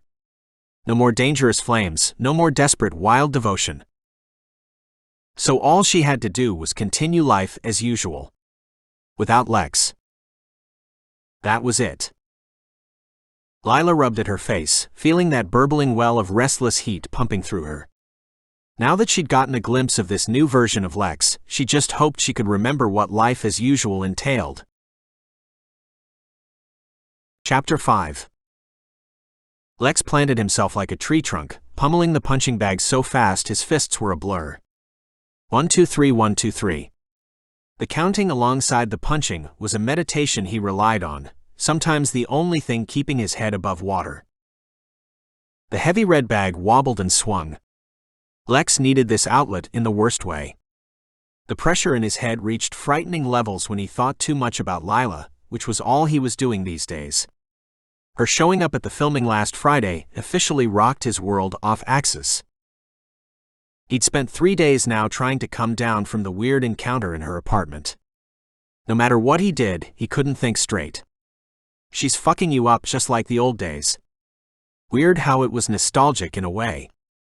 The dizzying gut wrenches recalled a younger Lex, made him feel for a split second like he was 22 all over again. Back when a 10-minute time frame could see both excessive ecstasy and white-hot anger, a time when he could barely keep his emotions straight, yet the only thing he knew clearly was Lila. His love for her. The way she carved a safe space out of the maddening world with her soothing smile. 1 2 3 1 2 3 1 2 3. The ironclad grip of confusion lessened the deeper he entered into the trance of his workout. He wanted to call her. He wanted to stop over. At this point, he'd do almost anything to see her again. Just to look at her. But he resisted those urges like the plague. That couldn't be the game these days. Not after so much work. Not when she had a batshit crazy thing going on with that cop. That's not a place for you to get involved. Rationality. A hard-won character trait, cultivated from careful steps and plenty of failures. 1 2 3 1 2 3 Lila 2 3. Besides, she left him when he needed her the most. Who said she wouldn't do it again? He furrowed his brow and punched harder. So he'd stay away from her. Far, far away. With time, thoughts of her would lessen. They had to. The past 2 nights had been mostly sleepless, recalling all sorts of long-forgotten memories of their relationship. The shameful lows. The blissed-out highs. Then all the tiny heartbreaking things in between the two extremes, like the way she'd hug him so tight it felt like a grounding rod to the core of the earth. Their kisses, which had been desperate, as if quenching an ages-old thirst. Their passion. Holy hell, the passion that only they knew how to sat. Stop it now, stop it now, stop it now. Hopeless. He abandoned the round with a grunt, propping his boxing gloves behind his head. Time for a breather, at least he'd gotten a little quiet time in there, elbowed in between thoughts of Lila. Shoes squeaked as other gymgoers practiced on the line of punching bags. Grunts punctuated the air, a synchronistic melody forming from the sounds of the gym. He wiped his forearm against his face to remove some of the sweat near his eyes. Then he lunged back into his practice, 1 2 3 1 2 3, his thoughts receding into a pleasant buzz in the background. Lex? Lex stopped swinging immediately, stilling the bag, breathing heavy as Lila came near. She gnawed on her bottom lip as she approached, hands dug into the pockets of a zip-up hoodie. As frustrating as the past few days had been, the sight of her wiped it clean. Made him forget that he'd ever felt or looked at anything other than her perfect face. Hey Lex. She stopped a few feet away from him, glancing around the gym. Do you have a minute? He stared at the clock on the wall, chest heaving as he struggled to regain his breath. Like it mattered at all. He'd give her all the time in the world. What's up? She nibbled on her lip, eyes skating over the punching bag. I wanted to see you. He nodded, looking across the room, not trusting himself to meet her gaze. Okay. Here I am. She scuffed her foot against the gym floor. I'm sorry for what happened at my place Saturday morning. Sure. No worries. A moment passed and their gazes met, awkward and stilted. It was dumb for you to be in that position. Totally unnecessary, actually. Hey, if you like guys who treat you like that, not my business. His heart wrenched in his chest, her words ringing in his ears from the other night. We used to fuck sometimes. That's all. The way she acted seemed like it was way more complicated than that. And he didn't have time to get messed up in it. A strange expression crossed her face, and he immediately regretted the words. But what could he say? Her life, her choices. Yeah. Well, I don't like guys who treat me like that either. And I ended things with him a while ago. He's just not taking it well. Not that you care, but... She shrugged. I wanted to apologize to you. It was nice of you to take me home. To look after me after so much time. Lex's heart thudded in his chest. Don't worry about it. She searched out his gaze and held it, questions swirling there. Okay. Well, nice seeing you. She offered a tight smile, then spun on her heel. Stay where you are. Let her walk away. He watched her make it halfway to the gymnasium doors. Panic gripped him. You're losing her, you pushed it too far, get her back here. Hey, where you going? His voice came out gruff. She stopped walking, turned back to him. I'm gonna go for a run before I leave. You signed up at the gym? Today, yeah. Gears started churning in his head. She'd be hanging around here. She wants to see you. She wants to be around you. Maybe it was just the fantasy the softest parts of him clung to, but it pushed him through his indecision. Can I come for a run with you? A grin hinted at her lips. If you want. He jerked his head into a nod, tossing the boxing gloves into the bin they came from. Let's do it. He followed her into the hallway, keeping a careful amount of space between them. Didn't want to seem too eager. Didn't want her to know how fast his heart was beating. She headed for the indoor track, glancing at him over her shoulder, those blue eyes snagging him like a fishing line. Inside, the air was musty and sweet, the track room always a full 10 degrees cooler than the rest of the gym. He cleared his throat, surveying the runners. He actually fucking hated running, but it had to be done once in a while. Especially when Lila had once requested to be buried in her favorite mauve running shorts, no matter the age she passed away. She unzipped her hoodie, peering up at him. I'm surprised you want to run. Well, I don't actually. But it's good for the body, right? Lila stuffed her hoodie into an empty cubby. The best. Her breasts filled out the teal sports bra nicely, but she hid her torso under a loose white tank top. God, it would feel good to smooth his hands over her body. Grab a handful of that lush breast, bring a nipple to his lips. Hear her breathy sighs again. Just one more time. Lex? He jerked his gaze up to meet her. That knowing smile told him she liked to catch him staring. What? I asked you if you've been running more. He rested his hands on his head, stretching from side to side, hoping the flex of his abs might do the same to her that her body did to him. I have. Here and there. You know me though, it's a chore. Lila pulled her hair back into a short ponytail and grinned. It's the best thing there is. No, you're the best thing there is. But he couldn't respond. Her smile fell, revealing uncertainty. The same thing swirled inside him. What was he doing? The past 5 years felt like nothing now that she was in front of him. But when he looked away, truth sizzled at the periphery, reminding him. She headed for the track, initiating a slow jog. He fell into step beside her, finding the rhythm, the slap slap slap of his feet irritating but manageable. Running had benefits. Most of them were physical, but today the best benefit was her. Lila was a distance runner. She could lap this building 1,000 times and still want more.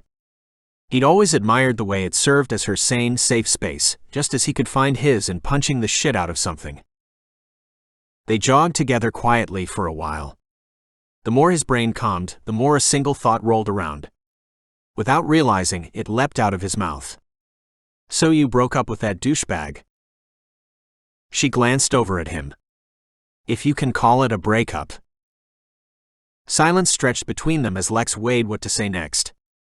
Whether to hit where it hurt most, so, remember when you left me in the middle of the night and never looked back? Or to use this unexpected reunion as a blank slate. Surprised you didn't just walk out in the middle of the night. Snark one. Lila's sharp glance told him all he needed to know. Her cheeks flushed. And not from the running. Yeah, well, I guess with him I did it a little worse. Her mouth turned into a thin line. Just stopped calling back. You gonna change your number for this one or nah? She slowed and hurt slashed across her face. Maybe he'd gone too far. Maybe she deserved it. Lex? He swallowed the hurt that had roared to life. He'd practiced 1,000,000 different retorts over their time apart. 1,000,000 different ways to hurt her. And now it all felt lame. The time to rehash was long, long gone. Just curious. He elbowed her, urging her forward.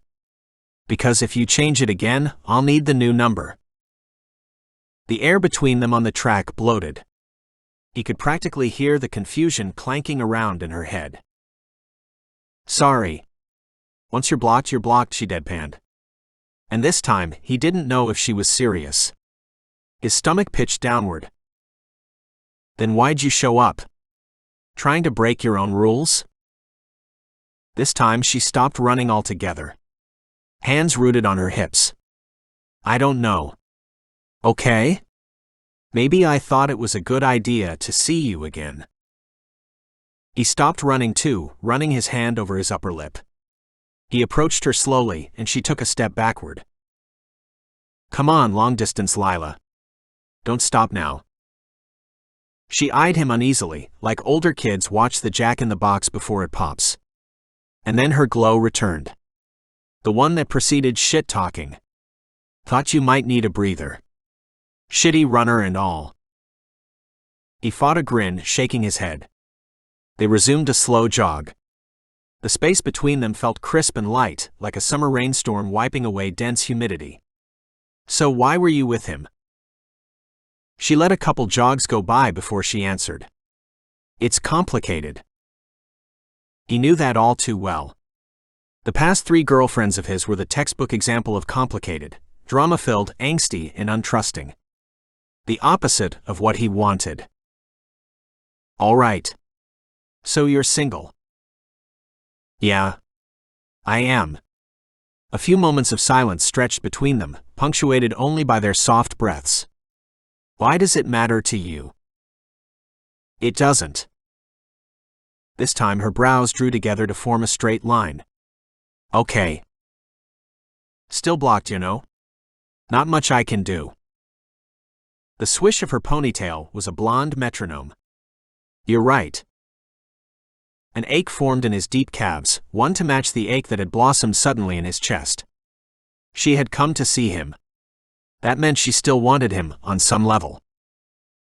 She glanced over at him, searing him with a meaningful look. But sometimes rules are meant to be broken. His gaze traveled up and down her body, remembering how it felt to have her heat against him the other night, as she curled up to him, drunk on the couch, fitting into his arms like they were puzzle pieces instead of two separate people. The memory haunted him.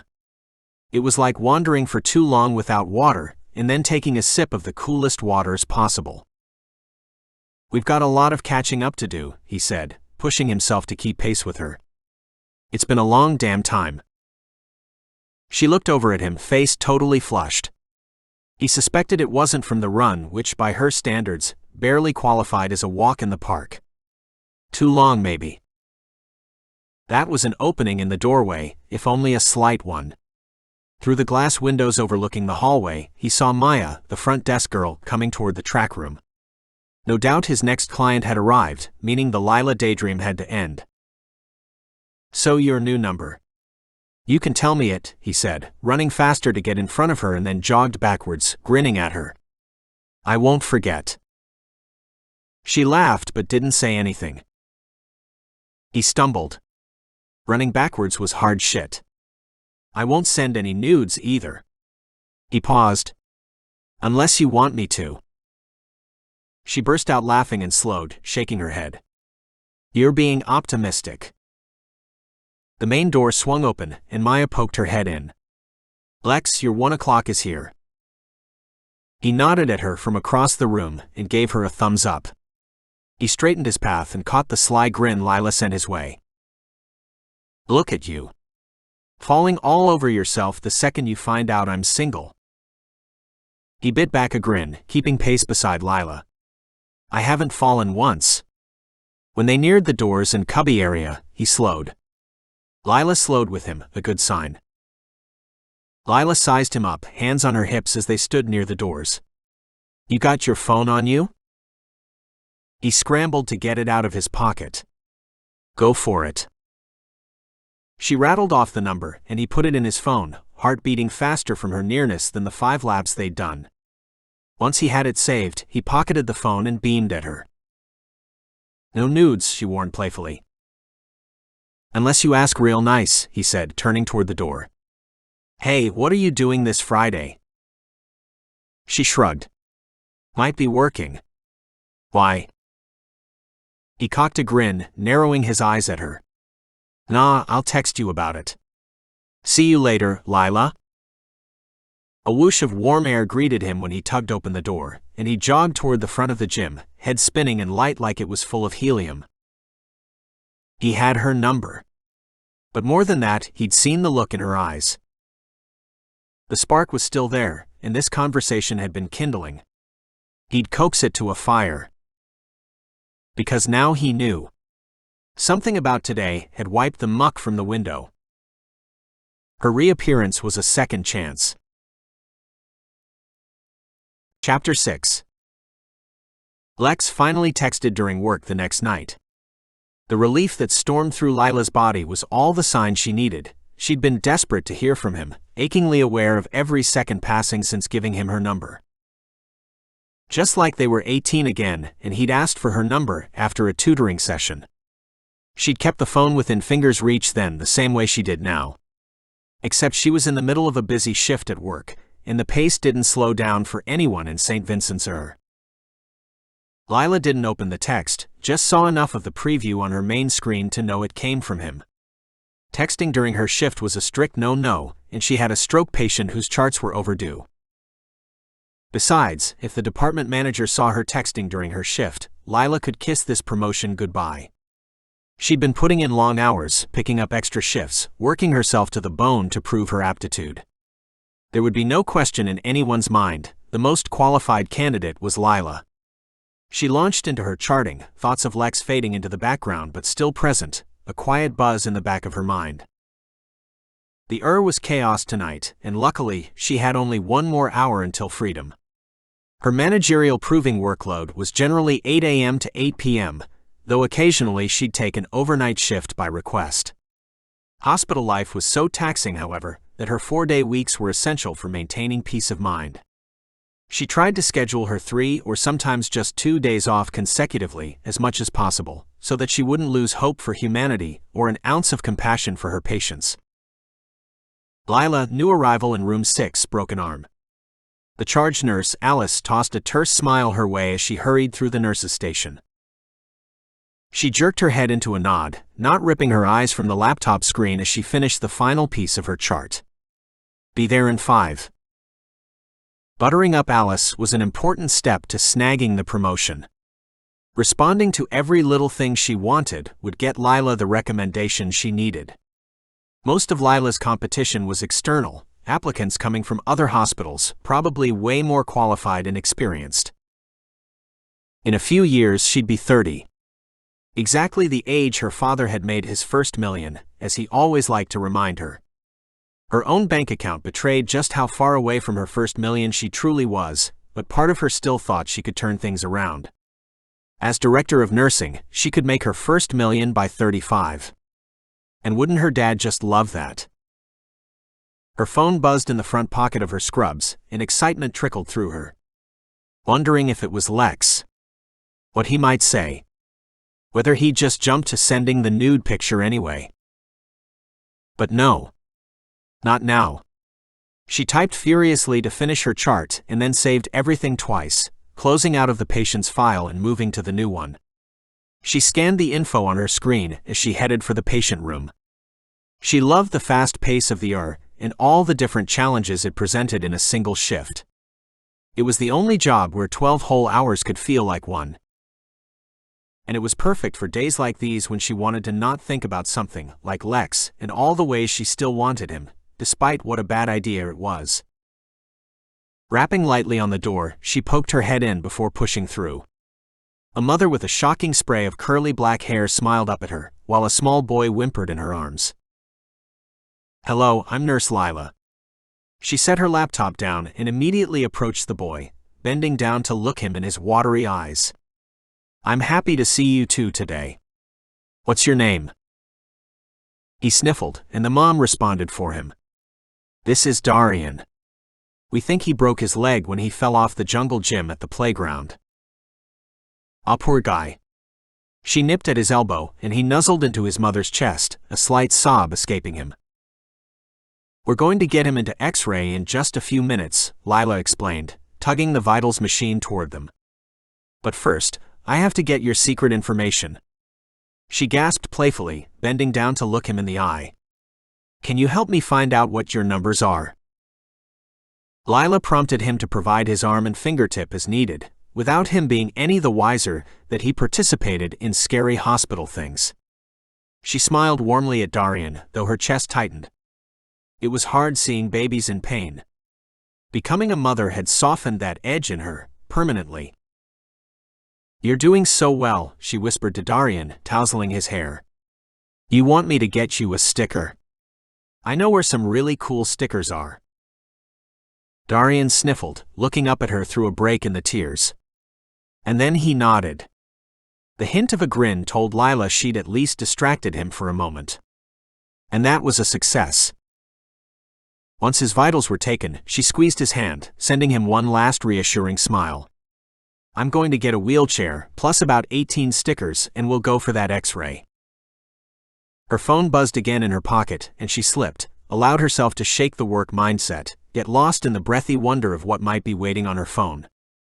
Lex had a way of doing that, unlike any other man she'd met in her life. After their breakup, she'd vowed to keep it simple and boring, but secretly she knew that nobody else could set her pulse racing like him.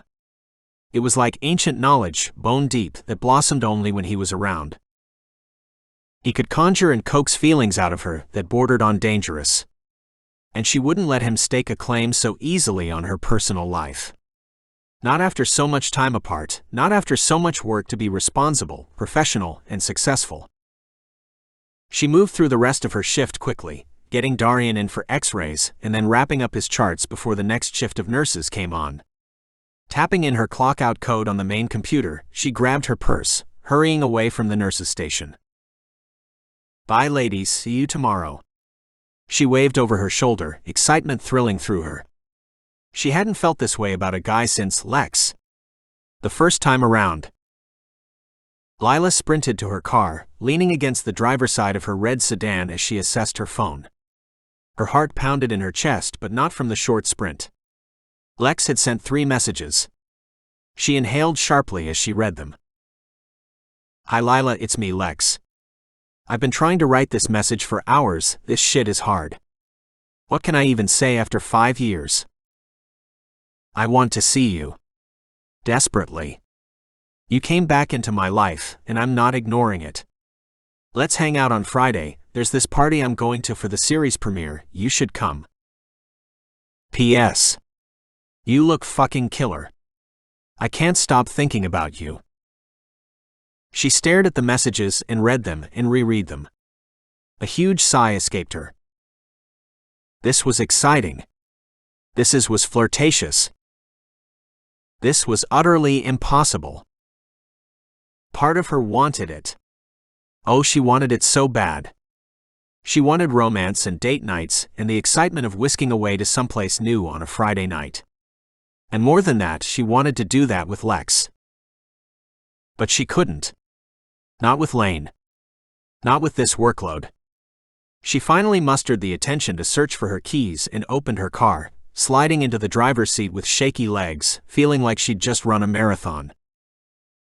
There it was again, that telltale pulse. The sneaky way Lex's claws could dig in, the way he could make her teeter from sane to over the top with just a few goddamn words. She turned the car on, hands shaking. This physical reaction came from a text. What the hell would happen if she actually started seeing him again? She drew a slow breath. Saying no to him wasn't an option. Of course she'd go with him on Friday. She'd figure out a babysitter for the night. She could do this once. She wasn't a freaking saint made of steel purity. She turned her car on and backed out of her spot. As she backed up, a response came to her. She braked and fished her phone back out of her purse, typing furiously. "Yeah, Friday sounds good. I'm excited to know you as a friend, Lex. Let's keep it platonic." She could imagine the Pinocchio nose sprouting from her face. Goddamn, she wanted his hands all over her. But she had to play it smart. If he was going to be in her life, it would be at arm's length. She maneuvered out of the hospital parking lot, easing into the evening traffic slowly, joining the thousands of other people in their metal boxes headed for some final destination. The sun blazed orange and red in its descent, gorgeous enough to wipe her mind for a moment, to let her hang suspended in the quiet reverence of the sunset. Her phone buzzed. She snapped to attention, reaching for it as she sat in stopped traffic. "Whatever you want, as long as I can see you." Energy thrummed through her. The 12-hour shift she'd just completed didn't even register as she crept through traffic, as hopped up as if she'd just had a cup of coffee. She flipped the radio on, letting rock music fill her car, angsty chords becoming the soundtrack to her thoughts. She wanted to know him as a friend, something she'd never been able to pull off. They met their senior year when she'd tutored him, and he'd been a half-cocked hellion, alternately sweet and doting, and distracted and raging.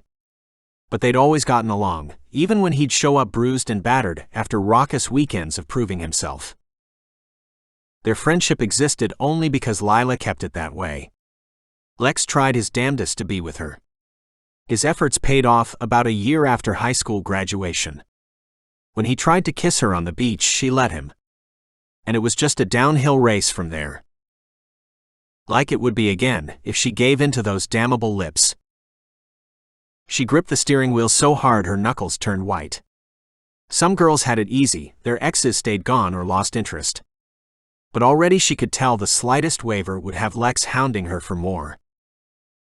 And she'd give in to it. Because she wanted to. She always wanted to give in to it with him. But now it was more important than ever that she keep him at arm's length. Because she was a mother to a little boy, and God help her if she let in this man who would just end up disappearing or deciding otherwise, or worst of all, returning to the lifestyle that had driven them apart in the first place. Lila and her little boy deserved better. They deserved a man who didn't moonlight as hired muscle. They deserved a man who stayed a mile away from cocaine. She wouldn't give Lex an inch until he could prove he'd earned it. But she needed to tell him the truth about Lane a lot sooner than that. Chapter 7. Then. Lex pinned her to the cement block wall of her dingy dormitory.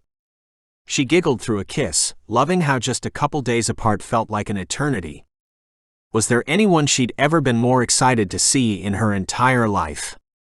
Lex had visited her weekly during her first semester, inviting her to dinner, hanging out while she studied. And now, toward the end of second semester, closing out her first full year as an official pre-law UCLA student, she could count herself as someone's girlfriend too. Come on. No PDA in the hallways. She tugged at his hand, stomping down the dull blue carpet. They passed through the student lounge area, where a couple students were clustered around the microwave.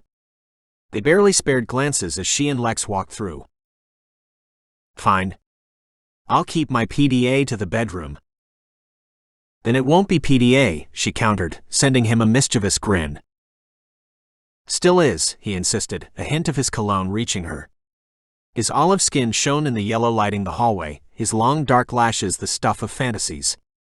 Lex was so pretty even while so masculine, something she never failed to notice, even after 2 years of knowing him. While she fumbled to find her room key, Lex pressed himself up against her. Private display of affection, duh. She giggled, pushing the door open. Her roommate was gone for the weekend, which meant she and Lex were two unsupervised 19-year-olds with a bunk bed and a supersized box of condoms at the ready. You get all your studying done? Lex hooked her around the waist, his sturdy body like a steel beam against her. She smiled up at his square jaw, the dark stubble on his chin. Yeah. The weekend is all ours. She ran her thumb over his cheek. The black eye he'd gotten a few weeks ago had receded to a wisp of light blue high on the cheekbone. Good. You got some ramen noodles in here? He kicked the door shut behind him with his foot. Because I'm not gonna stop fucking you until Sunday, and we'll probably need to eat at least once. Giggles rocketed through her, turning into a shriek as he swept her into his arms. How much weight do you think we'd lose if we fucked for 2 days straight? Only one way to find out. He tossed her onto the bottom bunk, and she bounced softly, the mattress creaking beneath her. Lila grabbed the hem of his shirt, tugging him down on top of her. I'd be so sore I couldn't walk. That's sort of a turn-on, he murmured into her jawline. The heat of his breath sent shivers up and down her spine. Crippled by your immense, erect love, she said, laughing through a kiss. Not my fault you make it get so big, he countered. Lila hummed with happiness as his kisses trailed over her neck, leaving a damp path down to the valley of her breasts. She never could have imagined this back in high school. Lex had seemed such a staunch rebel. Now, he was about to enroll in a community college to study business. He visited her every spare second. They'd even talked about moving in together. Her brain was finally starting to toy with something her heart had known for much longer. This man might be the only man for her. Lex sealed his lips to hers with a kiss that wiped away her thoughts. She melted back onto the bed, letting him consume her, the heat of his body confirming her every desire. You know, he whispered into her ear, nodding his fingers into her hair, I decided what our first baby girl's name is gonna be. She laughed, delirious and thrilled. They shouldn't be talking about babies. They shouldn't be talking about any of this. What is it? Lucy, he said. His hands crept underneath her t-shirt, making swirls over her low belly. Okay. And if it's a boy? We're having both a boy and a girl, Lex said, his kisses dropping to her stomach. At minimum.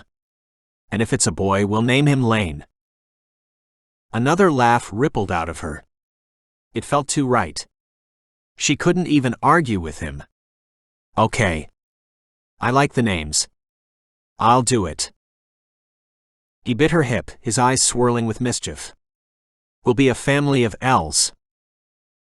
And when will we start this family? Later. Much later. He unbuttoned her jeans, yanking them down over her hips. Like when we're 30.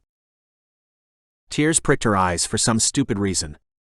Maybe because he was voicing something she'd only dared imagine in the darkest corners of her mind. Maybe because the plan sounded solid. Maybe because she was about to start her period. Okay, she whispered, running her fingers through his hair. We'll be a family of L's. Chapter 8. Lex gripped the steering wheel, peering up at the apartment complex. Lila's apartment complex. Being here a second time was surreal.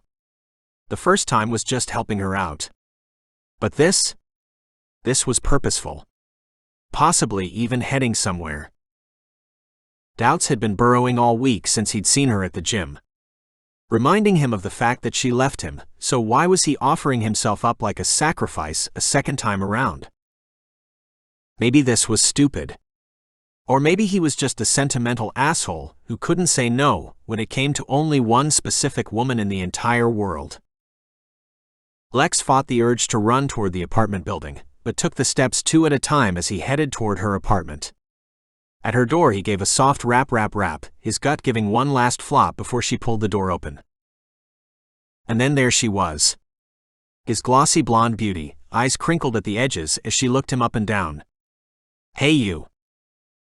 All his doubts melted away. He remembered why he was doing this again. Sup, Lila? She turned, a low-waisted black skirt swishing as she headed for her bedroom. Just finishing up. Come in. I got off work a little late, so I've been rushing to get ready. He shut the door behind him, eyes fastened on the sliver of skin visible between her high-cut black shirt and the low waist of her skirt. She loved to dress in black, it always looked so good on her. How was your shift? He took in the sight of her apartment again. It was cozy and interesting, stuffed with books and strange trinkets and moody tapestries. But knowing Lila, everything had a specific spot. Anyone who tried to reorganize or even carelessly misplace something of hers could cause a high-grade panic attack. He knew better than to touch. Busy. Her voice was distant from inside the bedroom, which made him follow it. I did some tests today. Part of my maybe getting promoted. And my day was sad too. Couple gunshot wounds that were pretty gnarly. She glanced at him as she pushed a dangling earring into a lobe. He leaned against the doorframe, crossing his arms. Promotion. I'm going to be the director of nursing. She flashed a smile, but it didn't look real. Didn't have the same sparkle as her normal smiles. Hey, that sounds cool. I mean, seeing gunshot wounds and shit probably gets old. She nodded, squinting into the mirror, and she brushed something off her cheek. You get used to it though. The hard part is when they die. Or maybe worse, sending them back into the environments that brought them there in the first place. His gaze skated over the lushly outfitted king-sized bed, the dozens of throw pillows lining the headboard. She was a freak for comfort and small luxuries, it was nice to see that hadn't changed. Maybe he'd even get to try out her bed someday. Gonna have to try hard to crack her open again. She's not exactly pro-Lex anymore. And that was the truth. Her request to be platonic was like asking him to not breathe for a few hours. The two of them, they'd never done platonic well. Not as adults. They had a chemistry that might as well be gunpowder. But he'd try. Because a little Lila was better than no Lila. Especially while he got busy showing her all the ways he was worthy of her. Isn't the earth so crazy though? He drew on the handful of first-hand glimpses in his life, the time he got his nose busted open. The time he broke 5 ribs fighting. The night he got blackout drunk and broke a mirror at a friend's house because Lila dumped him. It had been years since he'd graced the inside of an emergency room, and he intended to keep it that way. She grinned into the mirror, applying a final coat of mascara. It is. But that's what I love about it. I think I'd die if I had to work in an office somewhere. So when you're director of nursing, you'll still be on the floor? Well, not all the time. She paused, a strange look passing over her face. It'll be more administrative stuff. He blinked. So you don't really want to leave the ER, do you? Her mouth twisted into a strange frown. He'd pegged her. He already knew. It's a mix of the floor and office. Her eyelashes fluttered as she examined her reflection, twisting from the left to the right. Enough to keep things interesting. He fell quiet as he watched her finish her makeup, his heart twisting. Lila, you're so beautiful. He'd watch her all day if he could. She'd never stop captivating him. She looked over at him, color already creeping into her neck. What are you looking at? You. She pursed her lips, rummaging through a small box on the vanity. I'm almost ready. Lex looked around her room, at the wide wooden dresser, the ornately framed art on the walls, the hamper bursting with clothes. A framed photo above her dresser caught her eye, Lila and a little kid. Who's that? She followed his gaze to the picture frame, and her mouth fell open, staring at it. Oh. Him? A nephew or something. Did your brother have a kid? That would explain the mysterious box of toys he found the morning he searched for his keys. Tucked away like she'd wanted nobody to find it. A grin ghosted her face and then fell away. Him. She turned back to the vanity, flushed. He's a sweetie. Your place is really cool. You buy everything yourself? Yeah, I did. Good job. He wanted to hug her, pull her tight against him. I'm really proud of you, Lila. She yanked her gaze away and fiddled with a tube of lip gloss. Thanks. After a moment, she reached for a purse on the bed. I'm proud of you too, Lex. You're doing really cool stuff. When she came near, he didn't move, just reached out and snagged her at the waist. He couldn't help it, it was a reflex. Surprise shone on her face, and he gave her hip a little squeeze. His mind went cloudy, like a dense fog rolling in. Platonic, Lex. Her voice had an edge to it that made the fog clear right up. Sorry. He cleared his throat, straightening, letting his hand fall away. Force of habit. After 5 years? She cocked a brow, sauntering past him through the doorway. He shoved his hands into the pockets of his jeans, not trusting himself with her so near. Yeah, it's weird. Her heels clicked against the tile of the kitchen as she gathered a few last things and stuffed them into a sleek black purse. Okay, I'm ready. They shared a private smile and left the apartment, Lila pulling the door shut behind her. They ambled down the hallway, hugging opposite walls. Lex knew if he got too close, he'd slip up again. Try to touch her or flirt more. And already, that would be happening too much tonight. Best to mind his manners when he could. He held the main door open for her, the dark sky sending a thrill through him. A night out with Lila. They were heading to a swanky place, the producer Carlos's pad. Carlos regularly worked on high-grossing documentaries and movies, and had so much money he could wipe his ass with 20s. Being so close with the guys at Holt Body Fitness, he'd offered up his house in a heartbeat when Travis mentioned throwing a release party. Lex was just happy to be able to have Lila at his side, show her a small slice of his life now.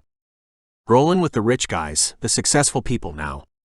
Big difference from before.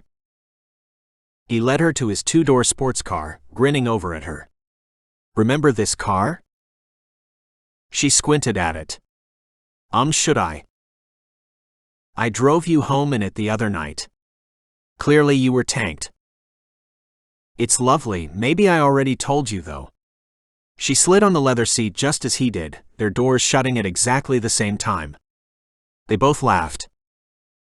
Can't wait for you to see Carlos's house, Lex said as he started the car, revving the engine a little bit. Just for show. But first I have to make one stop. She lifted a perfectly shaped brow. Where? I forgot something at my place. He feigned a grimace as he sped out of the parking lot and onto the road. But it's on the way. It'll be quick. It was a ruse, really. He wanted her to see his life now. Show her all the ways he'd improved. Show her it wasn't just one or two things but a whole freaking list. Down-tempo electronic music pulsed from the speakers as he drove. He could feel Lila's eyes on him while he shifted gears. She'd always thought stick shift was hot, so he played it up as much as he could. She cleared her throat, shifting in her seat. A waft of her sweet perfume reached him, made him dizzy for a moment. Aren't you tired? A little. But not really. She examined her nails. I actually can't believe I'm going out on a Friday after work. I usually can't do it. But I feel good today. He caught himself as he reached over to grab her knee, instead moved his hand to adjust the volume knob. Probably just because you're excited to see me. She cast him a sly grin. I'm excited for the premiere. Sure.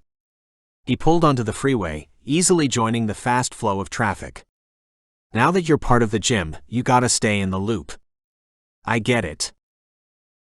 She chuckled. You're so bad at this. At what? Being platonic. He tutted, shaking his head as he pulled onto the exit ramp, downshifting as he neared the stoplight at the end. The car rumbled as they slowed to a stop. I am being platonic. You just think everything I do is flirting. She narrowed her eyes at him, propping her temple against two fingers as she watched him. You're an incorrigible flirt. Just with you, doll. Lex didn't live far from her, and without traffic, the trip only took about 15 minutes. Once he pulled into a parking spot at his complex, a slightly upscale building with a doorman and amenities, he looked over at her. You want to come in? Please say yes. She studied the building. He could sense the questions swirling inside her. After a moment, she nodded. Sure. He shut the car off. His heart pounded as he led her up the cement steps to the main door. The doorman nodded, holding the door open for them. Simple white tiles contrasted nicely with the gray walls. Lila looked around, her heels clicking against the floor. How long have you been at this place? He pushed the elevator button, even though he'd normally sprint up the stairs. About 6 months. She nodded as the doors slid open. Inside, he pushed the button for floor 3 and watched her as the doors whooshed closed. Was she thinking what he was? The last time they'd ridden in an elevator together, at age 22, he finger-fucked her into an orgasm that nearly broke the car apart. They had a habit of having sex everywhere and anywhere. It had been something of their specialty. You don't have to worry, he said, cracking a grin. I can be platonic in an elevator, too. Her cheeks were pink as she looked away.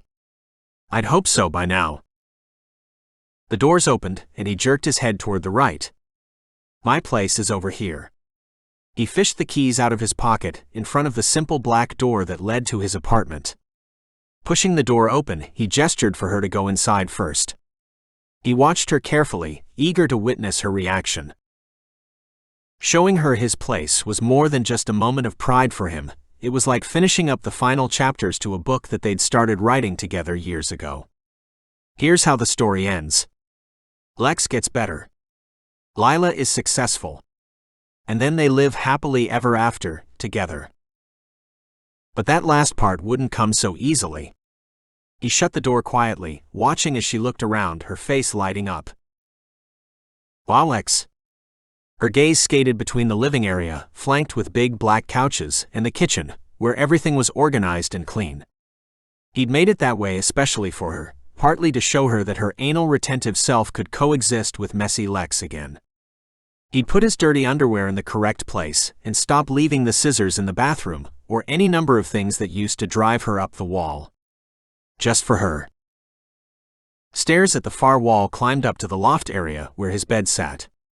She couldn't see it, but it was a low-to-the-ground king bed, insanely comfortable and perfect for any time she wanted to spend a night in his arms. He bit back a grin, heading for the kitchen. Yeah, let her take it all in. See how mature he'd become. You've only been here 6 months. She dragged a hand over the back of a couch, looked around, her skirt swooshing as she walked. I feel like 6 months in I'd still be unpacking. No, you'd be unpacked, he pointed out. You'd just be stressing over where the final resting place is for every tiny thing. A burst of air escaped her, her lips half grimace, half grin. Yeah. You might be right. Anyway, I had a vision. He leaned against the kitchen counter, dropping his keys. Clearly. She smiled, squinting at some pictures on the far wall. Shots of him taken during a fight at the gym, artsy things a friend had made for him, all silhouettes and power poses. Where were you before here? Living with an ex. Her face tightened. Oh wow. What? He liked the way her energy spiked at that admission, like maybe she'd gotten a little jealous. Not that she'd ever admit it to him. She shrugged. You lived with someone else, that's a pretty big step. I haven't lived with anyone else except you. Yeah, well, it was a bad idea. I knew it was a bad idea. But I did it anyway. A couple moments of silence stretched between them. Her gaze found his, hesitantly. Like maybe she had questions. Ask me. I'll tell you everything. Chapter 9. Fancy as hell.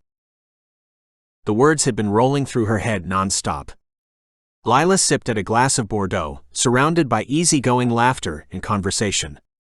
Her 12-hour stint at the was already a distant memory. Practically a lifetime ago. Thank God she'd pulled strings to come to this party. Pure Hollywood Hills living at its finest, track lights illuminating immaculate tiled floors, angular furniture that definitely had not come from IKEA, wall-to-wall windows overlooking the goddamn Hollywood sign. And with Lex, Travis, Amara and the rest of the gym crew here, she felt less of an outsider looking in than she might have imagined. For one night, maybe she could pretend that this world was hers. Guilt slashed through her. Her actual world was spending the evening with her brother at a play park. Lane was ecstatic about the surprise trip, and her brother was more than happy to take him. So why couldn't she feel good about going out for her second time in all of motherhood history? Because it won't stop here. And you need to tell Lex before this goes any further.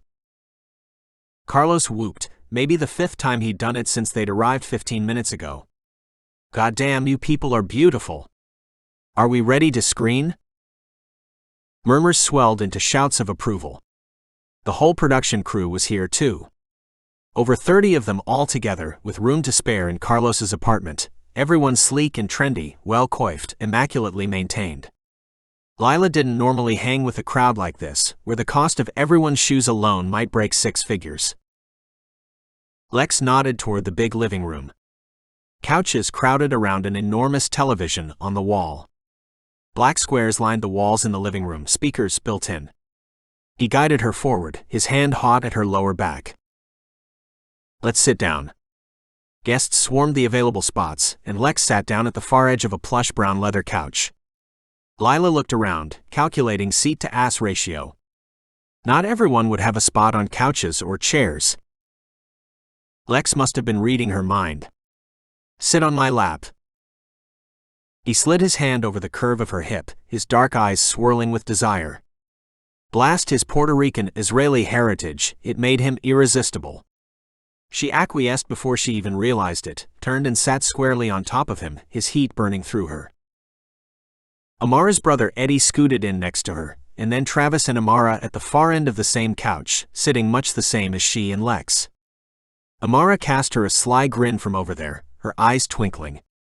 Amara hadn't said much about them showing up together, but she knew girl talk was overdue. Carlos went over to the TV, fiddling with various remotes as he set up the show. It had aired earlier that day, somewhere around 4 p.m., but nobody could party at 4 p.m. on a Friday with jobs and obligations. She relaxed into him, settling into place, wondering if he imagined the rhythm of their former lovemaking as much as she was.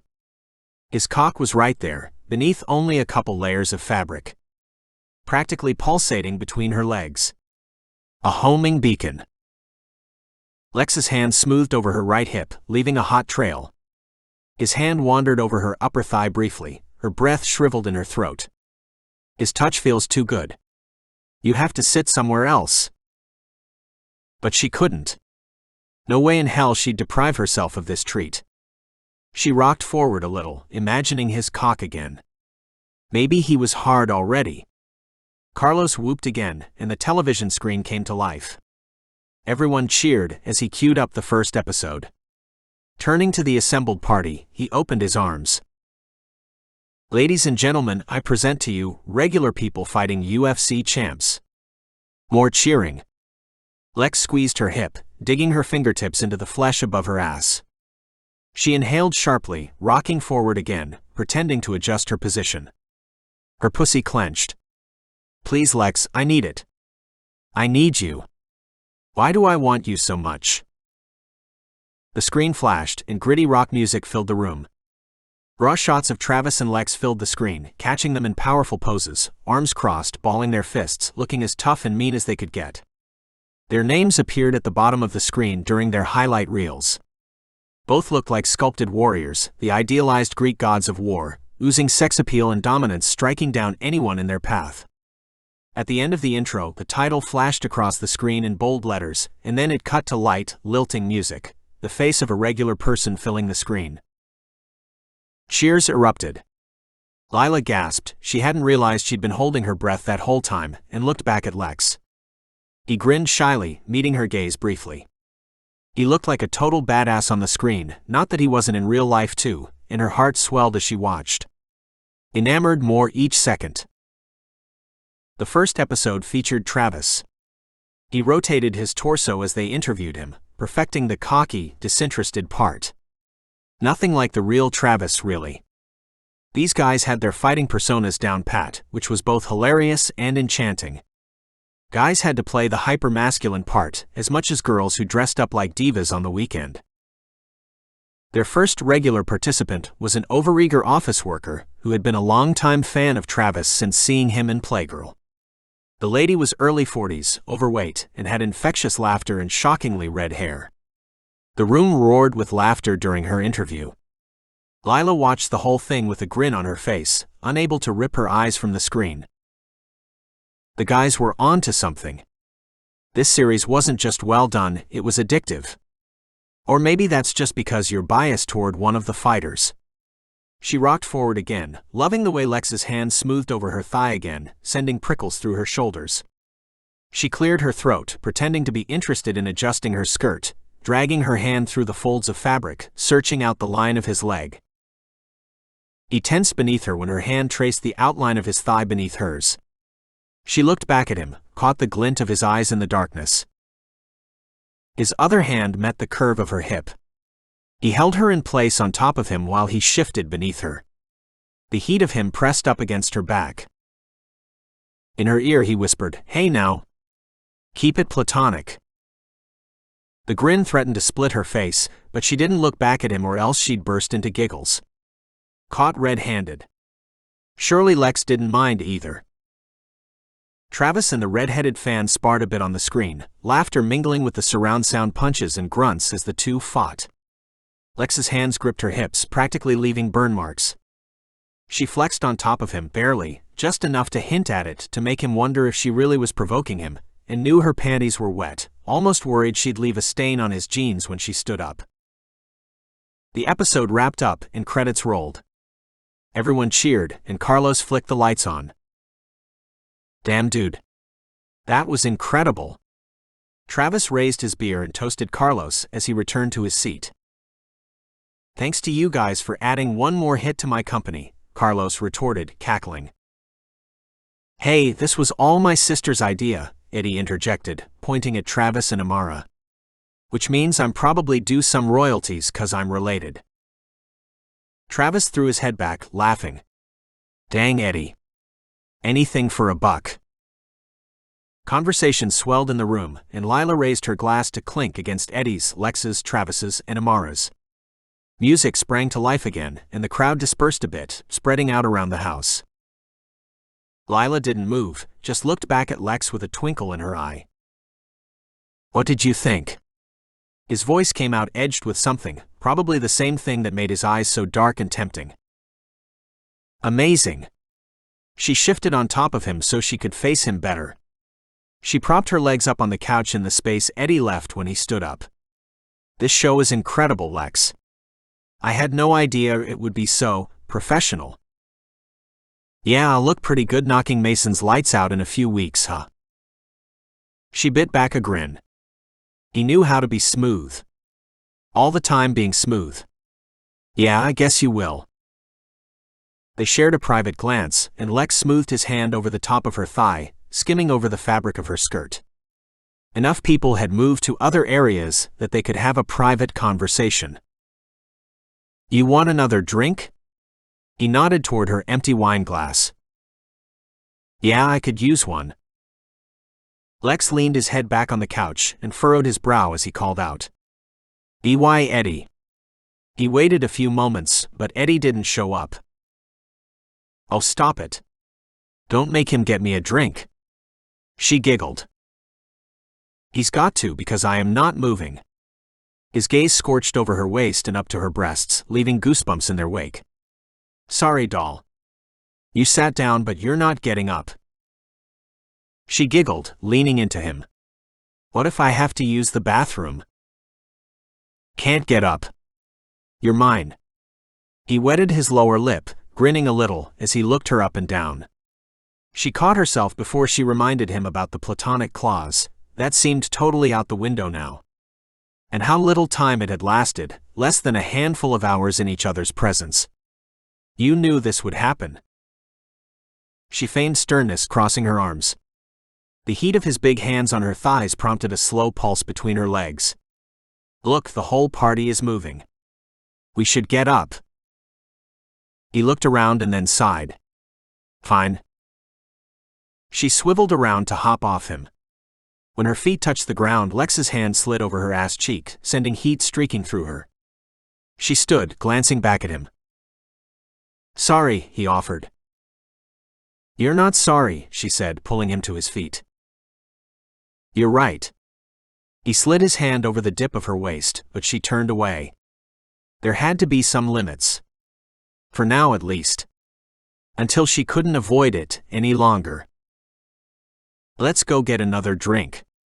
That at least would help her dissolve the last rational barrier to him putting his mouth everywhere on her skin. Lex followed her, taking long pulls at his beer. The all-white kitchen was bright and clamorous, pockets of guests gathered around veggie plates and hummus arrays scattered on white marble countertops. Lila went to the table tucked into the corner where a sampling of red wine bottles sat. She reached for the Merlot, filling her glass again. Lex stood off to the side, smiling across the room at someone. She went up to him, handing him her drink. Hold this for a second. I'm gonna go to the bathroom. He received her glass with a nod, and she scurried away from him and into the bathroom, the memory of his heat beneath her legs already turning into fantasy. She sat pensive on the toilet as she peed, both admiring the gleaming tiled bathroom and lost in her own thoughts. Her heels clicked over the distressed wood flooring in the living room on her way back to the kitchen. When she crossed the threshold, a hand grabbed her wrist. She gasped, spinning to face whoever grabbed her. Lex grinned at her, bringing her heart against his body. I missed you, he said, his face only inches away, his hands searing a path over the exposed skin of her waist. Her chest heaved as she fought to control her breath. He'd scared the shit out of her, and now she was insanely aroused. Lex, what the hell? He wet his bottom lip, moving her back against the wall. He pinned her there, his hands pressed against the wall on either side of her head. Lila, I want to kiss you so bad. Her eyes drifted shut as she tried to think of a reason why not. She hadn't had enough alcohol to smooth over this decision. She just wanted it down to her core. Lex? You drive me wild, doll. You always have. And you still do. He brushed his nose against hers. She whimpered. God, she needed this. Don't call me that, she forced out. It makes it hard to say no to you. Why do you want to say no to me? He pulled back a little. The question was genuine. We already tried this once, Lex. She narrowed her eyes at him. It never works a second time. His jaw flexed. Says who? Her hand found his waist. He was rock solid under his simple black tee, a sturdy foundation she desperately wanted to grab onto. I don't know. People do. It's just common wisdom. He scoffed. Bullshit. He lowered a hand to her neck, dragging his rough thumb over her jawline. Everyone's in control of their own story. That's something you would have told me. Her eyes fluttered shut. Damn you, using my own words against me. Yeah. Besides, you wanted to.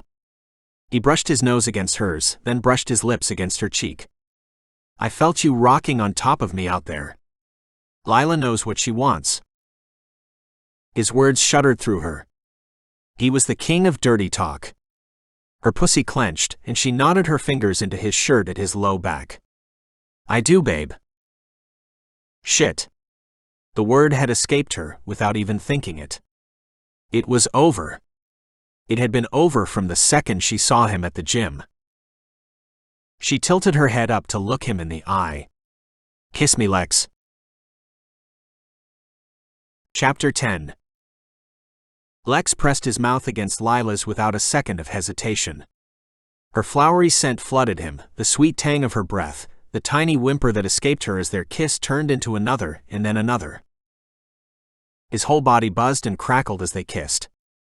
This couldn't be real, it was the fantasy he'd been too scared to even hope for, so he pressed his fingers into the back of her neck to be sure. She moaned a little and arched toward him, tilting her head back, opening her mouth to receive his tongue.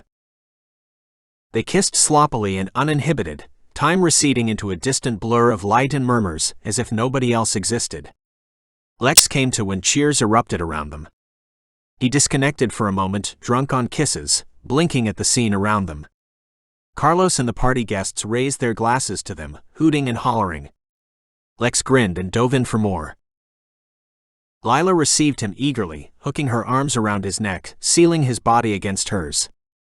He rubbed his hands up and down her body, smoothing a path over her ass, hands getting lost in the fabric of that long skirt. It would be nice to rip it off, hoist her against the wall.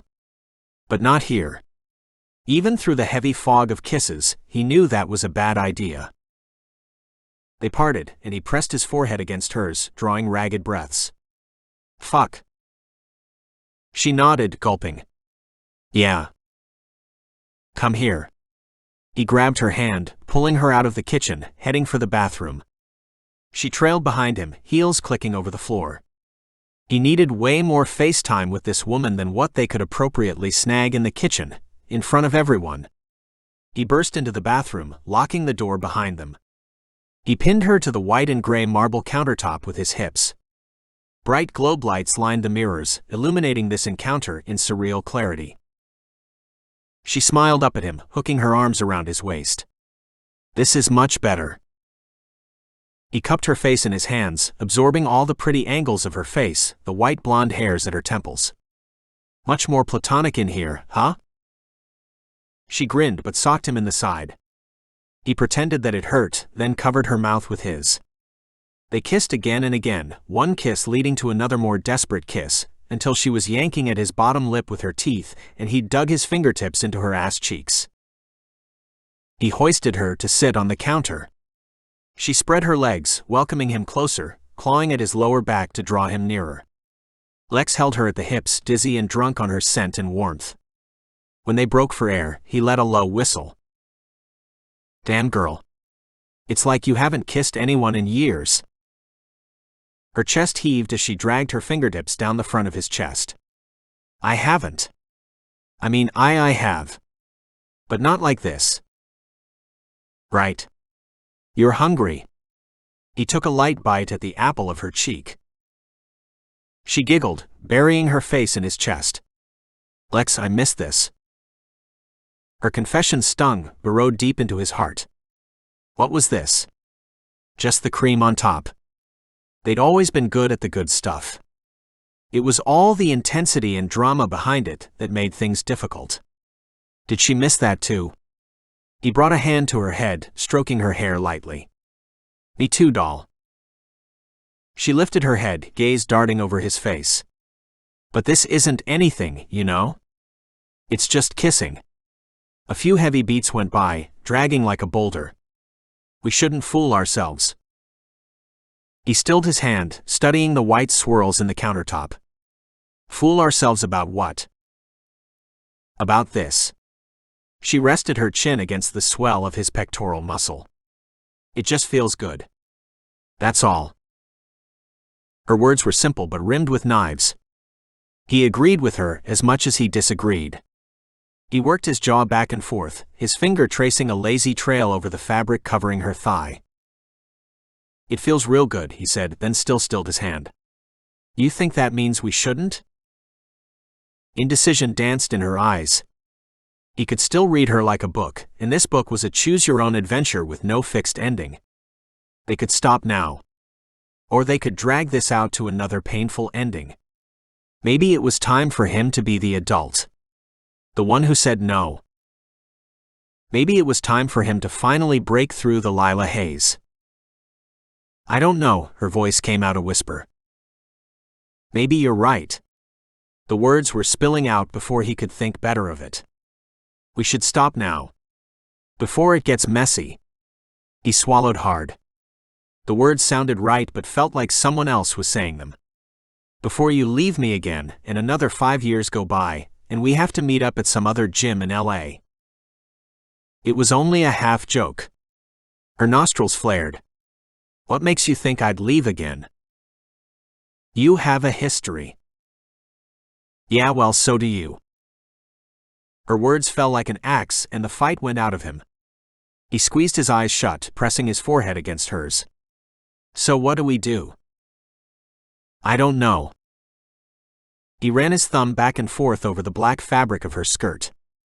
This couldn't be the end, not now. Not when it seemed like there was something so much bigger and better hovering on the horizon this time around. Maybe we should just see where this goes, he finally said. Even if it was the worst mistake of his life, he wanted to try. She tilted her head back, and they shared a heavy look. He brushed his lips against hers, achingly soft and tender. A small noise escaped her, and he kissed her again, thumb pressed into her jawline, wishing he could swallow her whole, preserve this moment between them forever. Jesus, Lex. She cinched her arms tighter around his waist, sealing his groin between her legs. The heat there nearly made him black out. There had never been a girl who turned him on more than Lila. Hell, he could get off if he stood pressed against her long enough. All the confusion and indecision between them evaporated. He flexed against her, his cock hard and seeking. There was only this. Only now. She moaned low, clutching at his back, locking her ankles behind him. So she still knew exactly where she wanted this to go. Even if her rational mind begged to differ. A knock at the door startled him out of their kiss. He turned his head to look at the door, wondering if maybe he'd imagined it.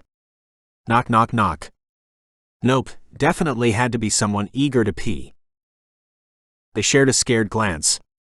Just a minute, Lex called, loosening his grip on Lila, stepping away only slightly. We should calm down, he whispered, running his palm up and down the sides of her arms. Yeah. We can't be hogging the bathroom the whole night, making out. I wish we could, though. She shook her head, leveling him with her gaze. You're right. It's time to cool it. She sidled out from beneath him, running water over her hands. She sighed at her reflection, dabbing at the corners of her eyes. Lex ran the heel of his palm down the ridge of his cock. It had to go down soon, though being in a closed room with Lila wasn't helping. The knocking came again. Lex called out, "Coming." Lila giggled. And so fast? He snorted and headed for the door. On the other side, an unknown party guest hopped from foot to foot. "Thanks man, gotta pee." Lex and Lila ambled back to the kitchen, eyes on each other. They were on a precipice now. An important one. Lila must have sensed it too because she suddenly locked eyes with him, something fierce in her gaze. "No more kissing," Lila said, zing her hands through the air. "It's not allowed." "What about a good-night kiss?" Lex asked as they re-entered the clamor of the kitchen. Lila led them toward the bar area where an impressive array of wine bottles were uncorked. "Nothing. And I mean it. Just for tonight, right? For always." So her stance was clear. They'd tried to take it there, and the sparks were still too dangerous. Hell, they both had plenty of reasons why diving into something wasn't a good idea. But now that he'd tasted her again, he wanted her more than anything else in life. "We can do plenty of things that aren't kissing," Lex said, pouring them both a glass of wine. Lila received her happily. And luckily, that doesn't rule out the funnest activities.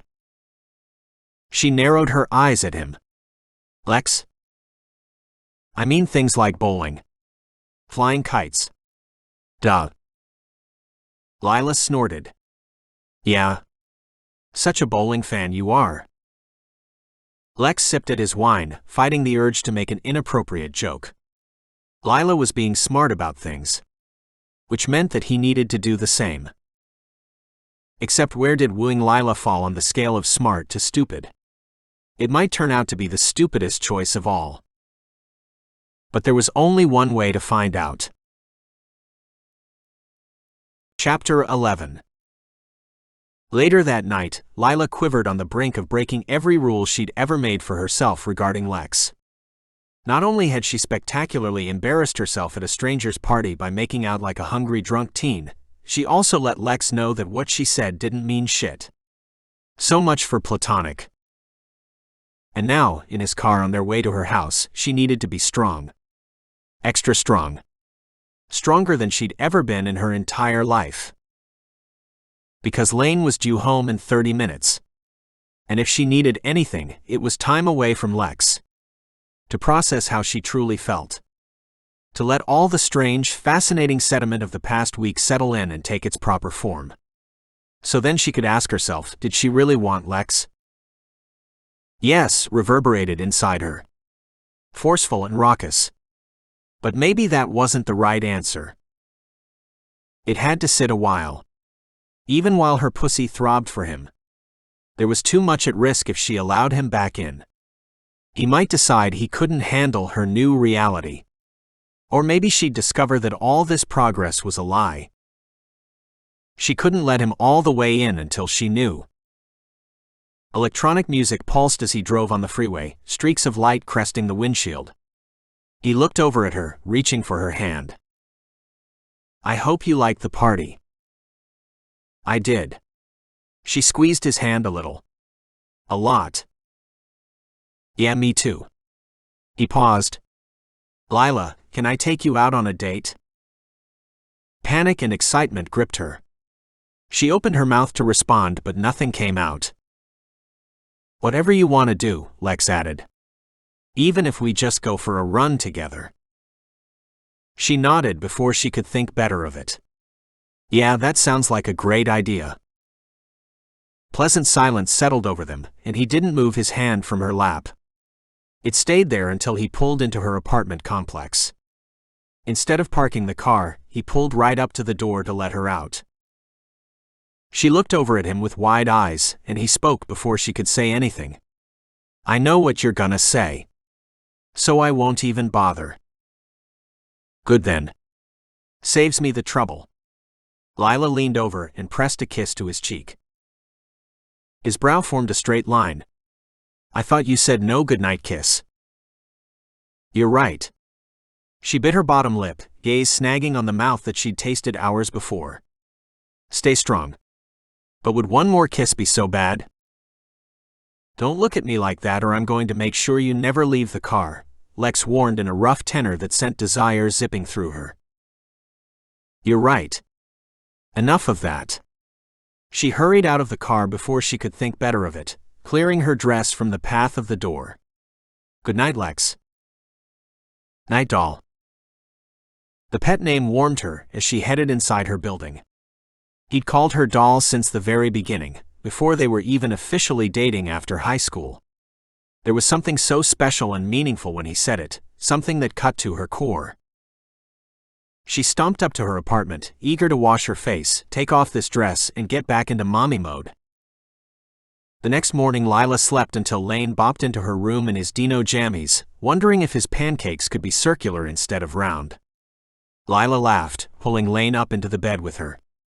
They roughhoused for a few minutes, until Lane slid off the bed and hopped out of the bedroom. When she reached for her phone, a message from Lex awaited her. "Hope you slept well, but you probably couldn't fall asleep while thinking about me so much." A smile overtook her face, and she set the phone aside. Lex was right, and he knew it, which made it even more infuriatingly effective. As she set her phone down, another text came through. "Amara. Girl, let's talk when you're up. I gotta know more about you and Lex." She immediately called Amara, ready for the girl talk. Some girlfriend clarity was more than necessary at this point. An outside perspective to help her find the right path. Amara picked up after the first ring. "That was fast. You messaged at the right time." She put the call on speaker as she tugged clothes on. "I just woke up." "Did Lex spend the night?" "Definitely not." She laughed a little, eyes settling on the permanently empty half of the bed. "He's not the type of guy who gives up easily, so I was shocked when he dropped me off without even trying to come up." "Sounds like he's not giving up," Amara said. "Just refining his approach." The girls laughed. "Yeah. I think you're right." "You two were dripping with sex last night," Amara said. "Oh. My. God. I was about to make you two leave so you could go do it." Lila switched the phone off speaker and glided into the living room. Lane looked back at her from the kitchen, where he'd tugged a skillet from the cupboard. "Mommy, I'm helping," he proclaimed. "Thanks, baby," she said, placing the skillet on the stovetop. To Amara, she muttered, "That's not what I want to hear." "What?" "That's a blessing, you know. To find someone who starts your fire like that. When everyone else can see it, that's a good thing." Lila sighed. "Yeah. I just don't want my fire started. It's dangerous." "Now this is the part you need to fill me in on. Do you mean dangerous like, call the cops dangerous?" "No." She cleared her throat, snagging the butter out of the fridge while Lane danced around the small kitchen. Of course, that would be Amara's first concern. "He's never been violent with me. Nothing like that. Just dangerous like he's got a dark side. And I have my own. And maybe they don't mesh well together." Amara hummed. "Makes sense for your attraction to be so strong. Sounds like you guys are like next-level chemistry." "Yeah, in all areas. But that includes the bad. And trust me, the bad was bad back in the day. We dated for 2 years, but I knew him for a couple years before we dated. Lex got into some rough stuff. But it's because he's got that rough stuff inside him." She drew a shaky breath, memories flooding her. "I don't know if I want to get back into that, you know? But don't you think time has helped both of you? I mean, look at you. You're probably not the same girl you were 5 years ago." Lila paused. "Yeah, but I never got into the type of trouble he does." "What did he do?" Lila grabbed a mixing bowl out of the cupboard. "You won't tell Travis, right?" "If he doesn't already know, then no. I won't." "Well, let's see then. Where do I begin?" She checked behind her. Lane had darted back into his bedroom. She could hear him rummaging in his toy box. He has a slew of misdemeanors for provocation and inciting violence. Cocaine addict. Performance-enhancing drug user. Gang member by proxy. What? He used to fight for a gang. He wasn't in the gang, but he might as well have been. Fight how? Lila's stomach squeezed with the memories. Lex was sort of their prize-winning dog, if you know what I mean. They'd send him out on fights and bet on him. He'd always win. Huge moneymaker. That's around the time when I left him. Amara sighed through the phone. Yeah. You did the right thing. A few moments of silence stretched between them. Lila cracked an egg into the mixing bowl, followed by flour, wondering what else she could say. If she should admit the biggest piece of the puzzle, or keep looking away like the coward she was. Travis used to be into dosing too, Amara offered. But there's no way Lex is using if he's at the gym. Travis would never allow it, he tests for it. Travis is the best man I know, and he hires only the best men. You know what I'm saying? So I don't doubt Lex has this dark side. But I bet he's also come a long way from it too. Lila pinched her eyes shut. But is it worth the risk of finding out? Right. And damn the way he looks at you, girl. Amara laughed. You two had half the party last night horny. Oh God, that's so embarrassing. I don't want to be known as that girl. Own it, Amara said. It's a beautiful thing. And I hope the four of us can go on a double date sometime. Lila grinned. We'll see.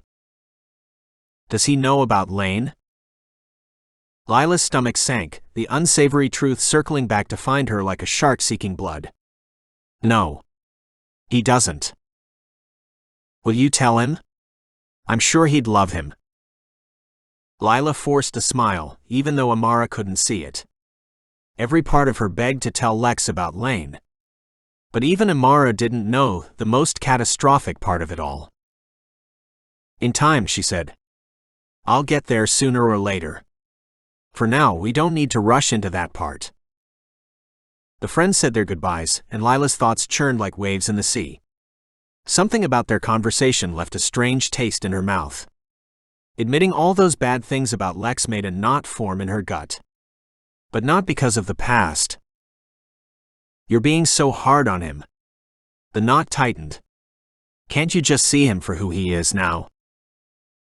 She hadn't mentioned any of his good traits. None of the things that she'd fallen for that continued to shine through him even now. Loyal. Dedicated. The most amazing lover. A protector. A champion. Guilt flooded her. Lex deserved to know about Lane. But at this point, how could she tell him? She paused in her mixing to swipe to Lex's message. She typed quickly.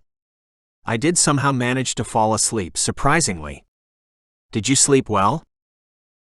His response was lightning fast. Well enough. Wished you were with me. She grinned, sauciness flaring. Same. You didn't even bother asking me to stay over, so I was forced to dream of those nudes you promised me. Lex's end was quiet for a bit. And then his response, are you trying to kill me? A photo came through. She held her breath as she opened it. Lex stood in front of a floor-length mirror, probably in his apartment, one hand holding the phone, the other cupping his junk. Muscles rippled and gleamed in the early morning sunlight filling the room. His caramel skin made her mouth water. He was sexier than she'd ever seen him. She whimpered, typing out a quick response. You must be smaller than I remember, if you can fit it all in your hand. She giggled as she sent it. If he could push her buttons, then she could push his. Ain't nothing small about me, doll. Heat flooded her, and she returned to mixing, fast and furious.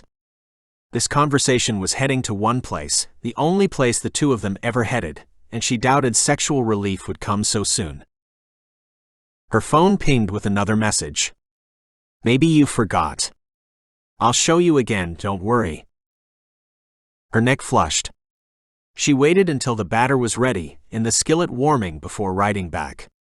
What are you doing today? She couldn't believe she was asking it. So soon after they'd just seen each other. So much for time and distance. On my way to the gym, work till 6. You? I'm off. So I'll be taking a run and doing errands soon. She sent the message, fingers poised to keep typing. Maybe we could grab dinner tonight. There. She'd said it. Suggested it herself. As long as she kept it to a 3-hour window, there was no harm, no foul. She might not be convinced of what the future held for her and Lex, but she couldn't stay away either. Because the clock was ticking. She felt it in every inch of her body. There were only so many more hours and day that could drag on before she finally told him the truth about Lane. Chapter 12. Then. Lila. Lex practically tumbled into the apartment. The lock stuck, and after just 2 weeks in their new place, he hadn't quite gotten the hang of it yet. He shrugged off his backpack, looking around. Lila, you here? She came out of the bedroom, her hair wrapped in a turban, another towel wrapped around her body. She'd insisted on all black towels for the apartment. The sight of her, so fresh and vulnerable out of the shower, stole his breath for a moment. Doll. Everything he'd been eager to tell her totally evaporated from his mind. Hey there. She winked at him, slinking back into the bedroom. He followed her like a lost puppy. How was your day? The question jostled him back to focus. Awesome. I think I figured out how to make some extra money. The extra money conversation had been weighing on them for months. Lila had it in her head that she didn't want to be a lawyer. Hallelujah. Lex couldn't wait for her to drop that shit, but doing so would come at a price. To the tune of her entire tuition and books. Her dad was a hard ass, a dude totally bent on her being some bizarre extended version of himself. An LA lawyer pumped full of Botox and mutual funds, or whatever the fuck those types survived on. But Lila could never make the switch to her true passion and afford the schooling on her own. No fucking way. Because her dad would never ante up his part of the tuition if she switched majors. Don't tell me you're gonna start dealing drugs. She crossed her hands through the air in front of her. That is out of the question. No. Nothing like that. He sat on the bed beside her, grabbed her hand. It's so obvious if you think about it. She narrowed her eyes as she thought, her pretty pink lips pinching into a smirk. You're gonna get paid to leave your clothes in a trail from the bedroom to the bathroom, like a sloth. A laugh escaped him. You watch your sweet mouth. He pressed a kiss to her lips, then another one. No, babe. Not that. Some dudes saw me fighting the other day. They want me to come fight with them. It's an underground league. Her face didn't betray a reaction for too long. Made him think she somehow could glean the darker side of this opportunity. The guys who had discovered him weren't exactly upstanding citizens. In fact, they were part of a gang. He'd recognized the gang symbols tatted onto their forearms. The Kings. A group he'd heard plenty about but had never made contact with, until now. And you can make money from that. So much money. He squeezed her hands, as though this might help convince her. They make these matchups and everyone bets. And whoever wins gets a huge cut of the earnings. He could barely tamp down his excitement. Discounting the gang part, this was exactly what he'd been looking for. There was no way in hell they could ever come up with the money to keep Lila afloat through nursing school without her dad's help. But if Lex could make a couple grand each week, they'd have a real shot at it. Her eyes narrowed to slits. I don't know, Lex. I don't want you getting hurt. Babe, I'm fighter. Getting hurt is my fucking job description. He popped to his feet. Seriously, don't worry about me. This is what I do. And part of what I do is take care of you. He grabbed her chin between his thumb and forefinger. And this is me. Taking care of you. He pressed his mouth to hers before she could protest. Chapter 13. Lex, you are extra high energy today. Maya the receptionist mused as he lapped the foyer for a fourth time while waiting for a client to come in. Lila was one of the purest highs he'd experienced in life. And hell if he could keep this energy from seeping out. Must be that girl, Maya continued. I can always tell when one of you starts seeing a girl. Lex cackled, knocking over the container of pens as he passed by a fifth time. Maya rolled her eyes and smiled, riding the pen cup. During work, this crew was like a family, pure older brothers, harassing and noogies. His phone vibrating against his thigh made him slow to a stop.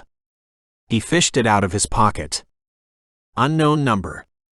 His gut clenched instinctively, though he wasn't sure why. More than likely it was just a scam IRS call, or the 100th person of the year trying to sell him discounted health insurance. Low. A long silence greeted him, a slight rustle, and then the call disconnected. He pocketed the phone, heading for the front desk again. On his way there, his phone buzzed.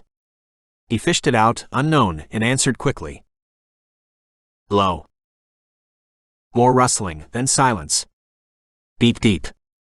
Disconnected. What the fuck? He pocketed the phone. As he headed to the front desk, he saw his client coming into the foyer, a younger guy named Derek who wanted to get beefy and start fighting. Lots of Lex's clients wanted the glory of fighting, without diving headfirst into the underworld of the streets or aiming for the UFC. It was a small service he could offer, allowing men to reclaim their manliness in whatever way they wanted, without breaking their ribs in a street fight. Without having to sell their souls to the streets like he had. Derek headed for the locker room. Lex pushed his way into the weight room, the phone pulsing against his thigh again. He sighed tersely, swiping it on, unknown. He answered it quickly, annoyance in his voice. What?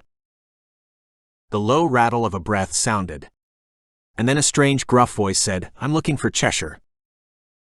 Lex's blood ran cold at the name, and he swiped the phone off before he could think twice. No way. No way. No fucking way. Staring at the far wall of the weight room, it seemed like a full minute before he took another breath. If someone was sniffing around for Cheshire, it could only point to one thing. What were the chances it was a fluke? Anxiety made shrill steps inside him, but he pushed it aside when Derek came into the weight room. He flipped his phone onto Do Not Disturb mode, just in case the calls kept coming through. Because for now, he had to focus on work. No matter how confusing and unsettling that raspy voice on the other end of the phone was. He and Derek breezed through the workout. He enjoyed training him, mostly because Derek was eager to please and motivated. Whether a girl or simple vanity motivated his clients, it didn't matter. Both were equally as efficient when it came to physical improvements. Time and time again, the push to get fit was either a breakup or the prowl. Maybe it didn't matter why, as long as they did it. Then the right reasons could click into place down the road. He and Derek hopped between machines and then hit the back room to get at the punching bags. By the time their session wrapped up, Derek was bright red and sweating his ass off, but all smiles. They high-fived once the hour ended, and Derek jogged away toward the locker room. Once Derek was out of sight, Lex's anxiety slid back over him. What if that person had called again? He gnawed at the inside of his lip, and could only 30 seconds before whipping out his phone to check what he'd missed in the hour. 8 missed calls. His stomach plummeted. They were all unknown. He stared at the alert screen, mind somewhere between disbelief and foreboding, when the phone rang. Again. Unknown. He swiped it on. Hello? I need to speak with Cheshire. The voice was stilted, like trying to speak around coughing fits. Lex swallowed hard. Like hell they'd get to him so quickly. Cheshire was dead and gone, no matter how many times they called him back. I don't know who that is. You have the wrong number. He listened for a second, then swiped the phone off. He stared at the blank screen in his hand for a few moments, tense as he awaited the callback. The phone stayed quiet. After a minute he pocketed it, heart racing. Please don't call again. Please just leave me alone. Because Cheshire was over with, forever. And whoever poked around looking for Cheshire wouldn't find him.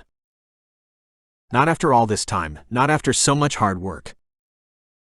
Lila squealed when Lex's text came through. I'm here. She'd been way too excited for this date, and no amount of toilet bowl scrubbing or organic vegetables purchases could lessen her anticipation for this glorious moment. She'd specifically instructed him to wait outside the main doors for her once he arrived. No way could he come upstairs and find Lane there. She wasn't ready for that conversation. Not today. Not yet. She scurried into the living room where Amara lay on the floor, playing airplane with Lane. Like a good best friend, she was more than happy to hang with Lane while his mommy absconded for Italian food with Lex. Lila paused in her rush, laughing, fishing out her camera to take a quick picture. I'm heading out, she said, kissing her son's cheek while he balanced on top of his Amara's feet. I'll be back soon, you two. Bye, Mommy. Lane blew kisses from up in the air, and Amara gave her the thumbs up. You two have fun, Chica. She grabbed her purse and bolted out of her apartment, down the steps, pushing herself as fast as she could go in her heels. When she pushed out of the main door, Lex's black sports car idled at the curb. Just the sight of the two-door car made her throat squeeze with emotion. She smiled, heading that way, desperate to feel him, smell him, taste those kisses. The driver's side door opened, and Lex stepped out, a disarming grin at the ready. She wobbled slightly as she took him in, distressed jeans, a black button-up, his dark hair slicked back uncharacteristically, which made it even more attractive. He headed her way, arms open. Damn girl. His cocky, smooth voice was a bomb. All her jitters disappeared the second his arms wrapped around her. Hey. She buried her face in his broad shoulder, releasing a deep sigh. Finally. Lex. His thick arms squeezed around her waist. Feels like it's been forever since I've seen you. He pulled back, squeezing the soft part above her hips. Heat flooded her. We still on no kisses or what? Just for a little bit longer. She winked and strutted around to the other side of the car, loving the feel of his gaze burning over her.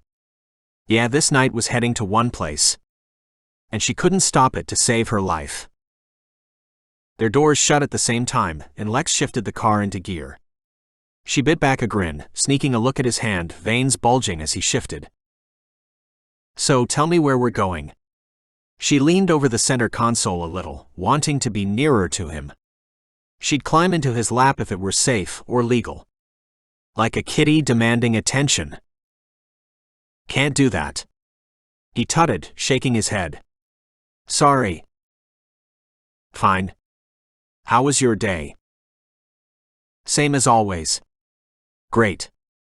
He flashed a smile. His positivity was infectious, that sort of upbeat attitude still surprised her, coming from Lex. The old version might have said, today was a joke, or fucking irritating. Back then, external sources were always the instigator of his aggression. Someone had said this, or somebody else did that.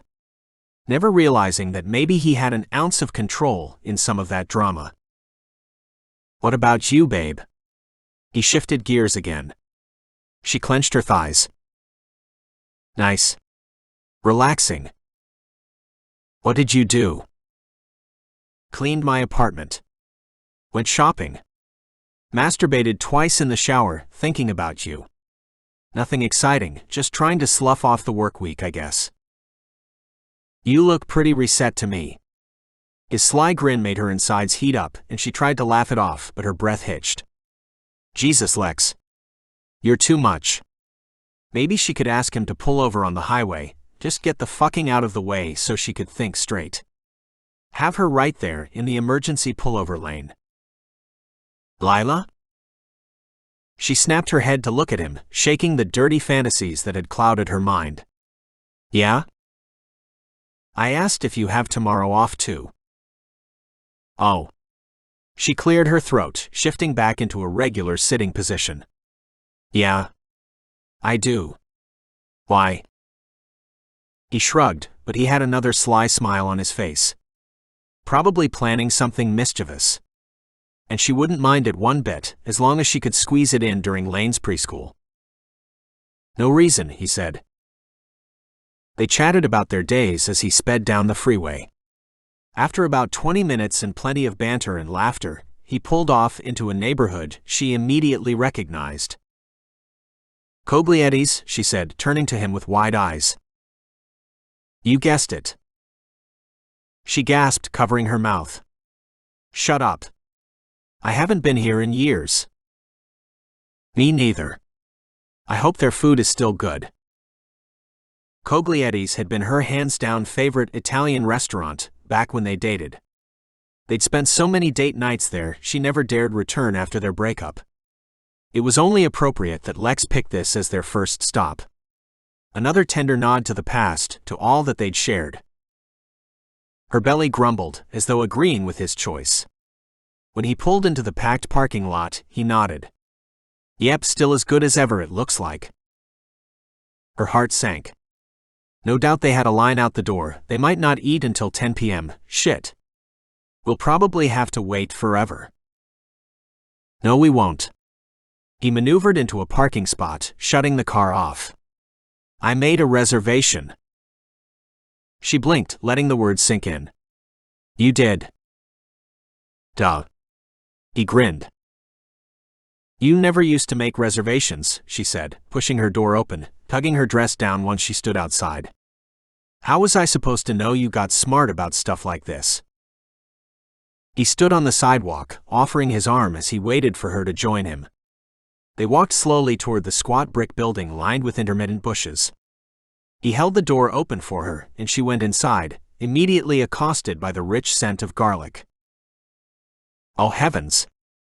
Cogliettes."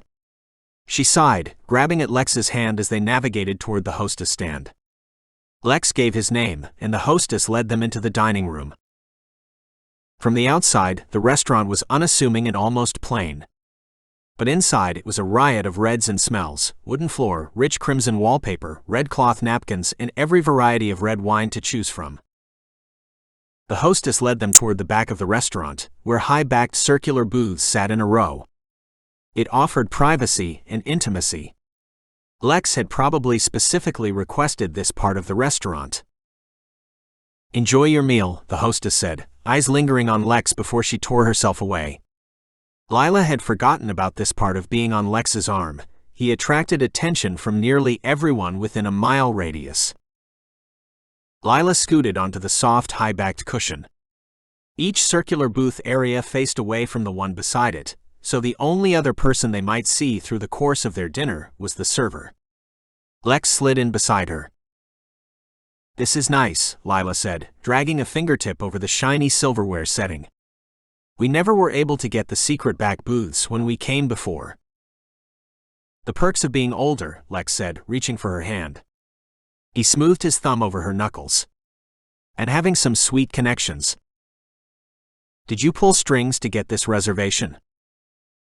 "Only a couple," he said, his grin widening. "The important ones.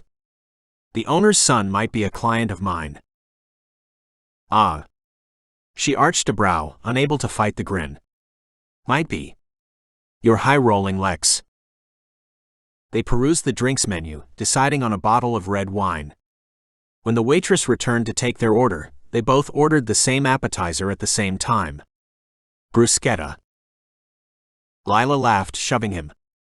They placed their orders for the main dish too, and when the waitress retreated with their menus, Lex turned to her, grinning slyly. "I never thought I'd see the day I was looking at you in Cogliettes again." His words warmed her. "Me neither." She pressed her shoulder against him, loving his firmness. Something about this place felt exactly like home. His molten umber gaze on her. Marinara wafting through the air. How safe she felt while captured in his embrace. Cogliettes took her back to a time and place when things were good. "There's a couple other places I never thought I'd see you again, too." He wet his bottom lip as he smoothed a hand over her shoulder, leaving goosebumps in its wake. "Maybe we should work on those later." Desire jolted through her. She knew exactly what he was getting at. And she wanted to go back to those places, more than she could admit. Chapter 14. Let's see how things go. Lila couldn't keep the husk out of her voice. No matter how hard she tried to play it cool around Lex, this whole thing was a charade. She was just biding her time until she gave in to him. Like she always did. His hand reached her bare knee and she widened her legs. It was practically a reflex, wanting the heat of his touch to slink up her thigh, to touch where it counted most. He nuzzled his face against hers, making her eyes drift shut. The feel of him was too sweet, too perfect. It made her pine for him in a way that defied reason.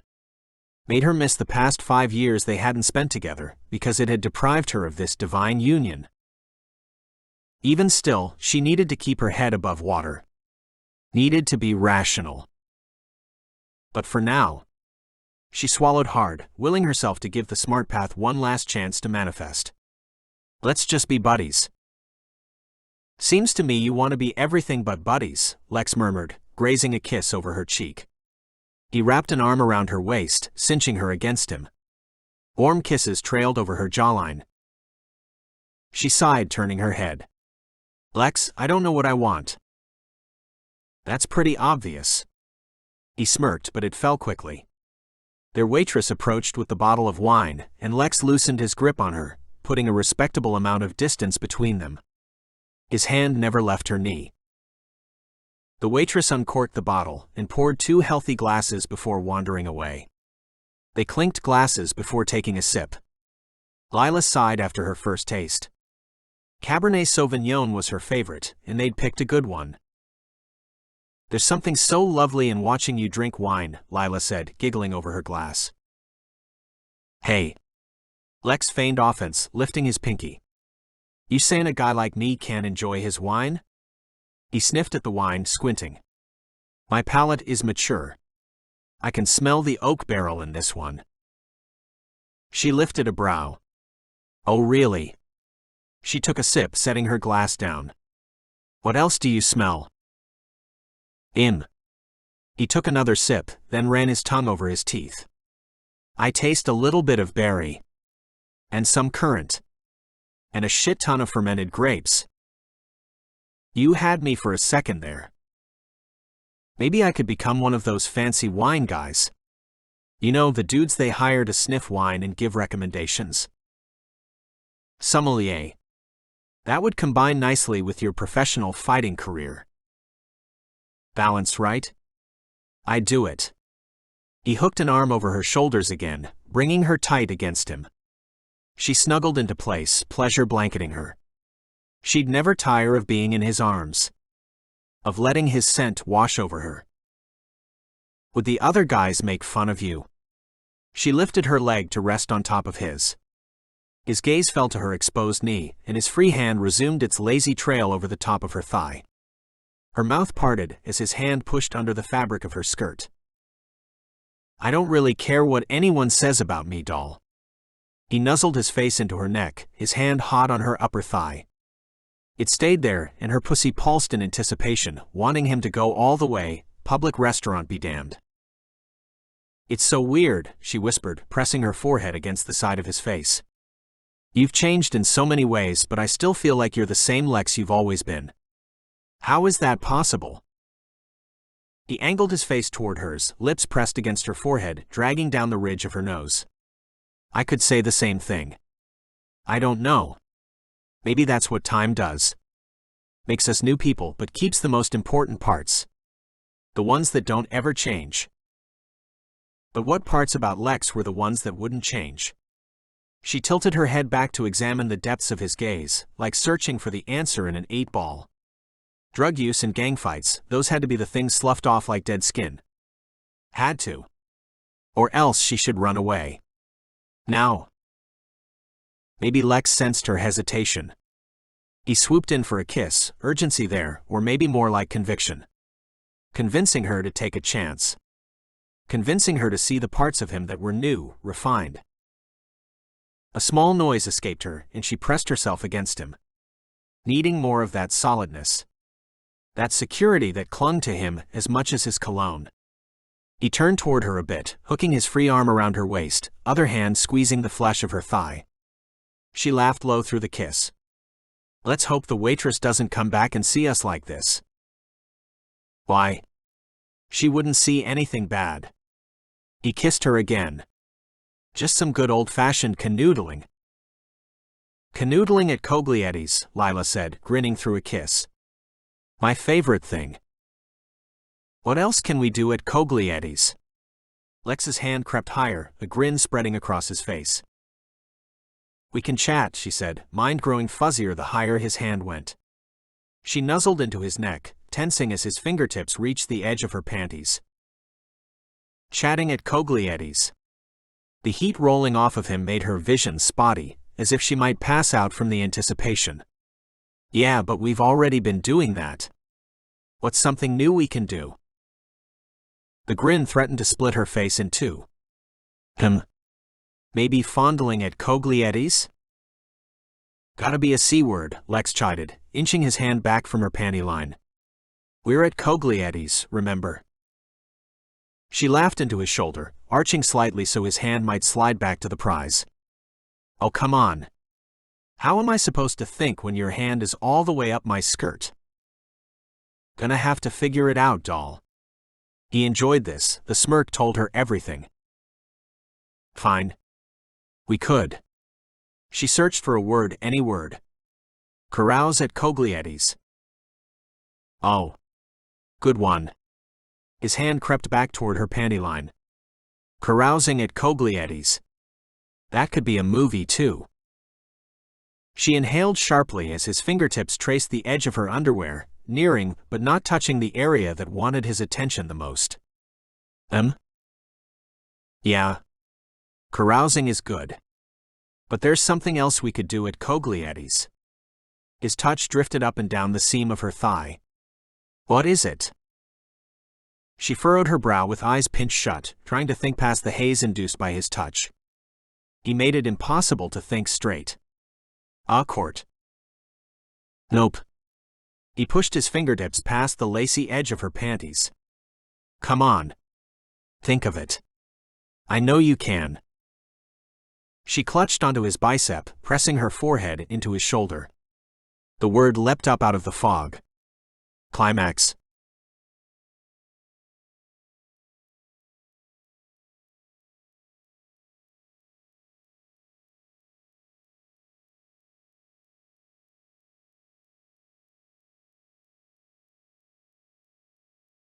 He retracted his hand, clearing his throat. She closed her legs on instinct, and when she looked up she saw the waitress headed their way. The appetizer.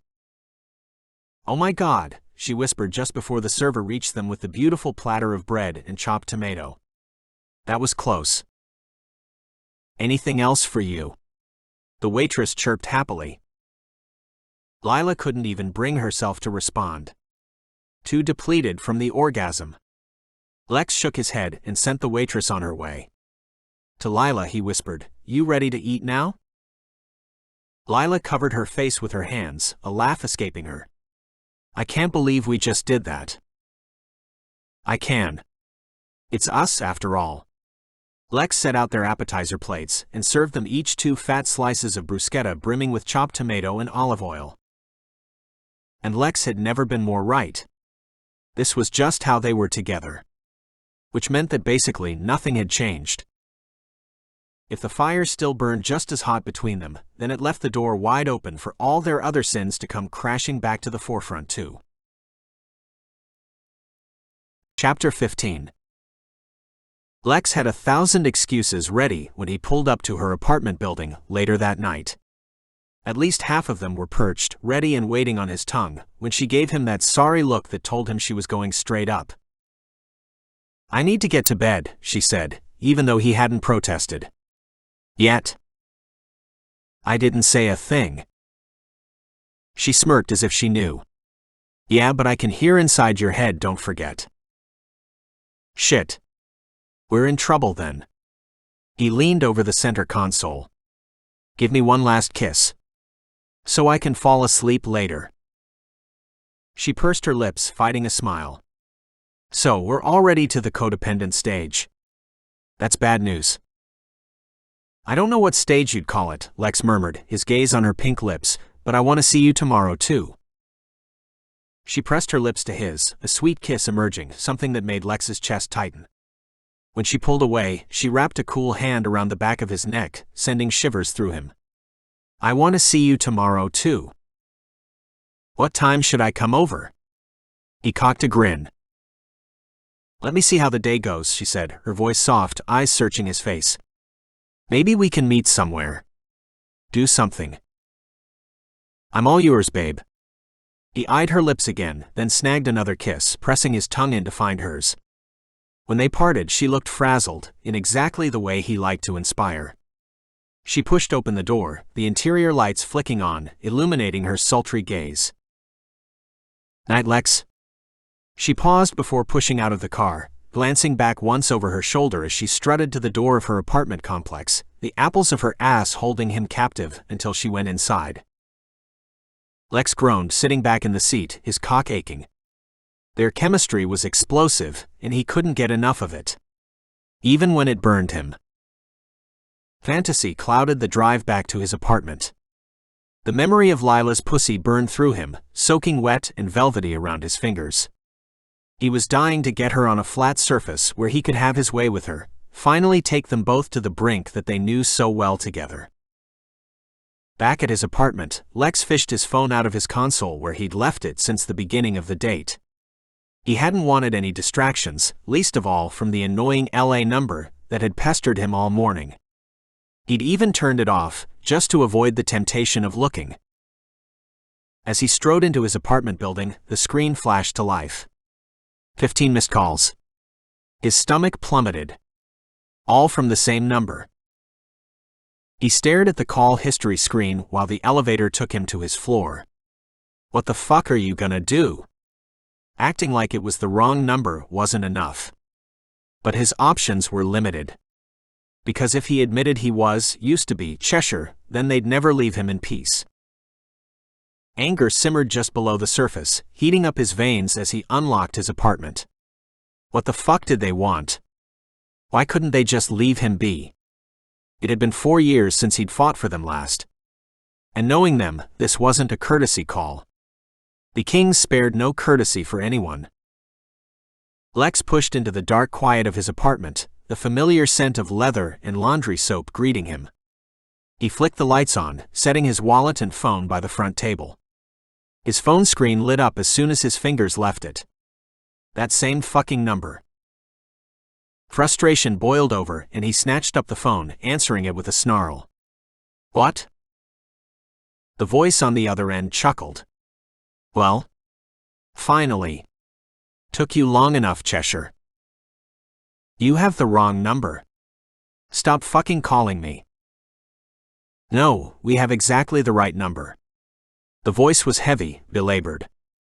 He coughed a little on the other end. And we know it.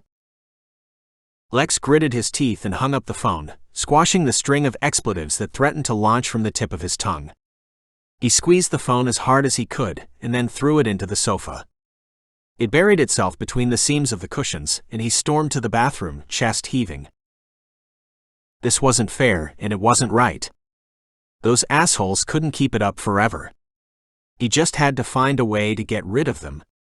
Because he wouldn't live his life escaping from his shadow. There had to be a way to end this. He darted toward the couch, an idea shivering through him. It might not work long-term, but it might work for now. He dug the phone out from the cushions, knees making hollowed indents into the leather of the couch as he scrambled to pull up his recent calls. He swiped over the number, pressing his thumb against the block option. Are you sure you want to block this number?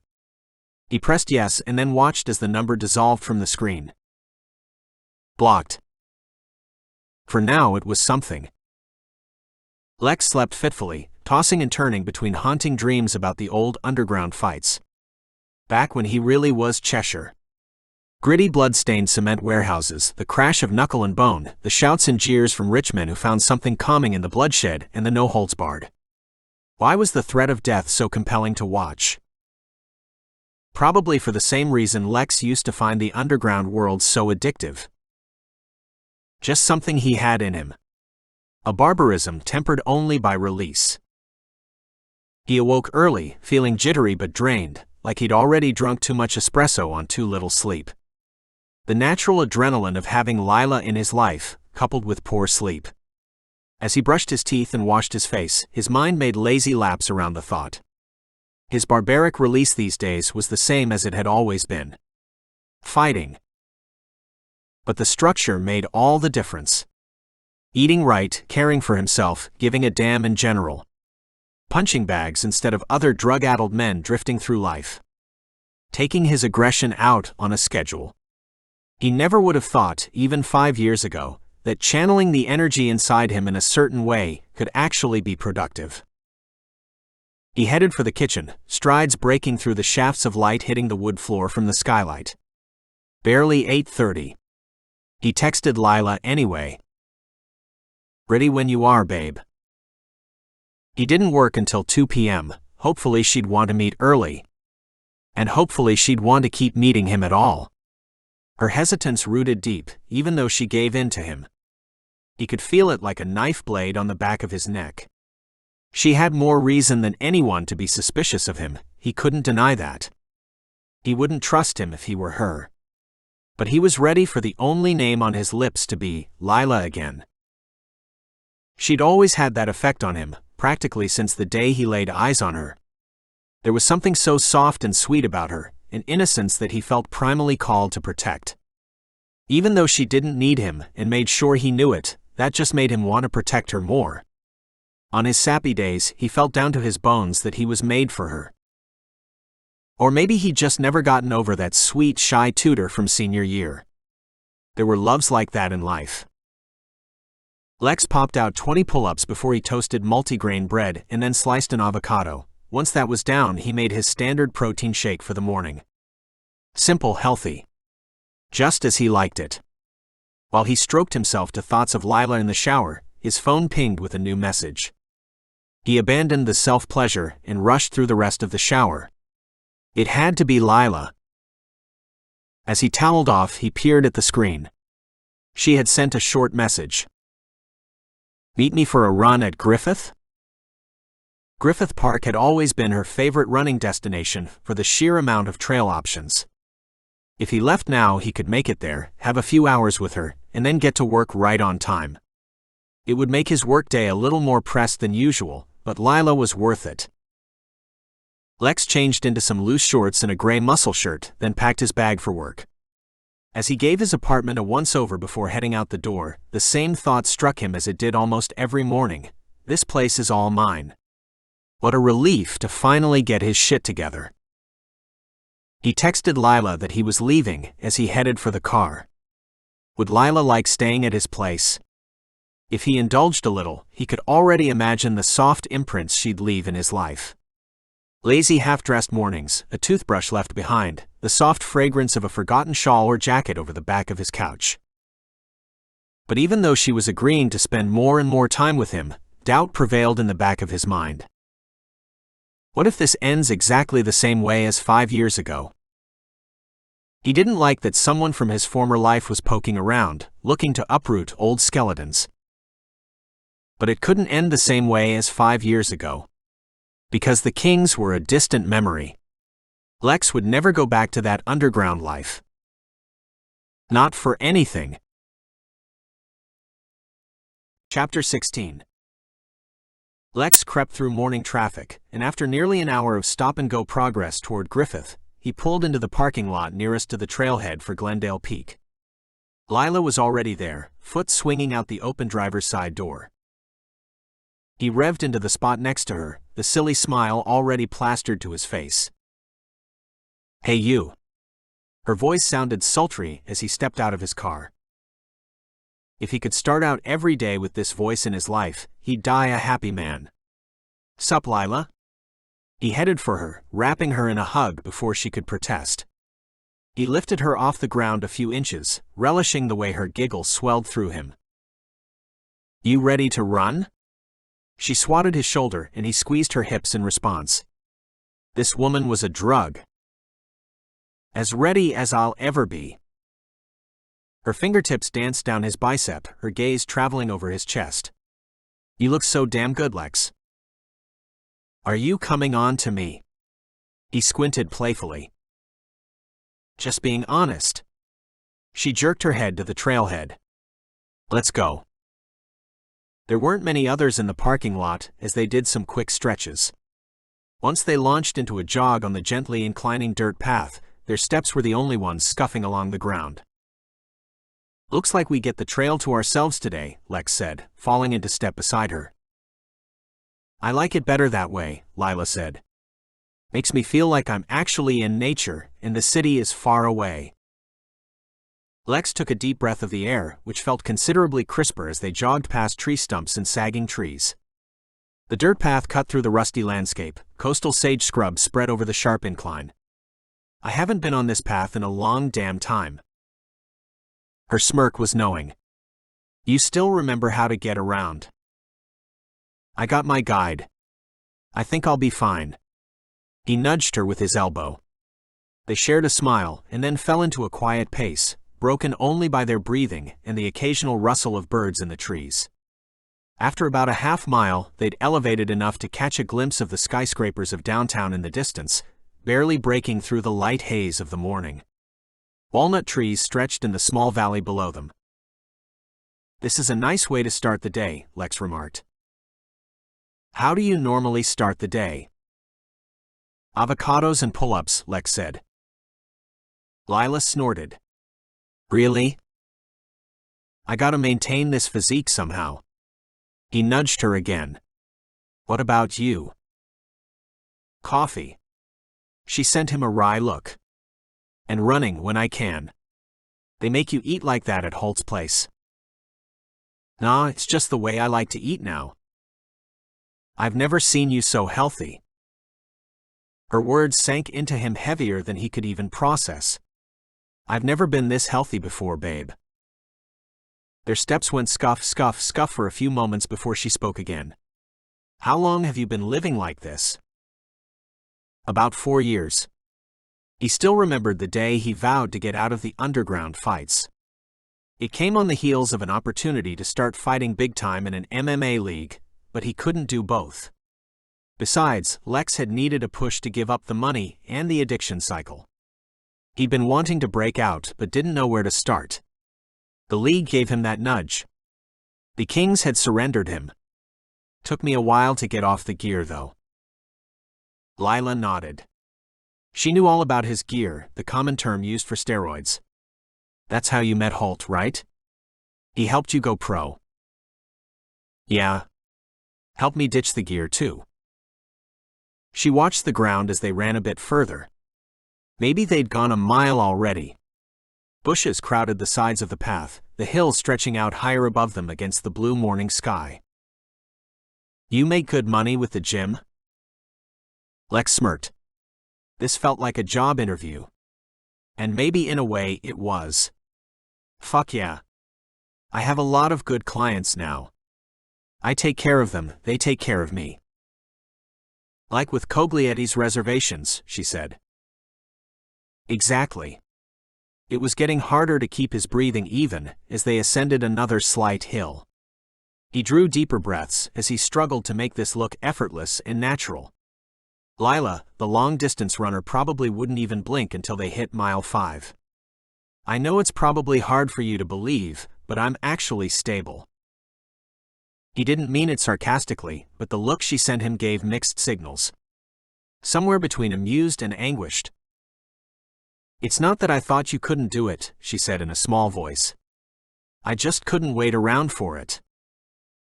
Her words hit him like a sucker punch in the gut. He tripped on a small rock jutting out of the path, swearing as he almost bit the ground. Well, if she hadn't reached straight for the throbbing heart of the matter. He let her words circle inside him a few times before responding. This right here had been the crux of his rampage for so long after she left. How could the love of his life abandon him in his time of need? How could she just ditch him? How could she turn her back on him?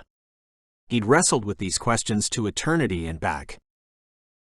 I'm not gonna act like it didn't suck when you walked away, he said carefully, keeping his eyes on the winding dirt path beneath them. Suck didn't cover it. But you shouldn't have stayed. A desperate sound whispered past her lips like a sob trapped in a sigh. I wanted to, Lex. Trust me. He balled his hands into fists, focusing on the rhythm of his feet hitting the path. I believe you. I mean, I wouldn't have 5 years ago. But I do now. A heavy silence fell between them as their jog continued. Lex raked through the conversation in his mind as the path jagged to the left, and then rounded out to the right. Lila slowed after a while longer, pressing the heel of her palm between her eyes.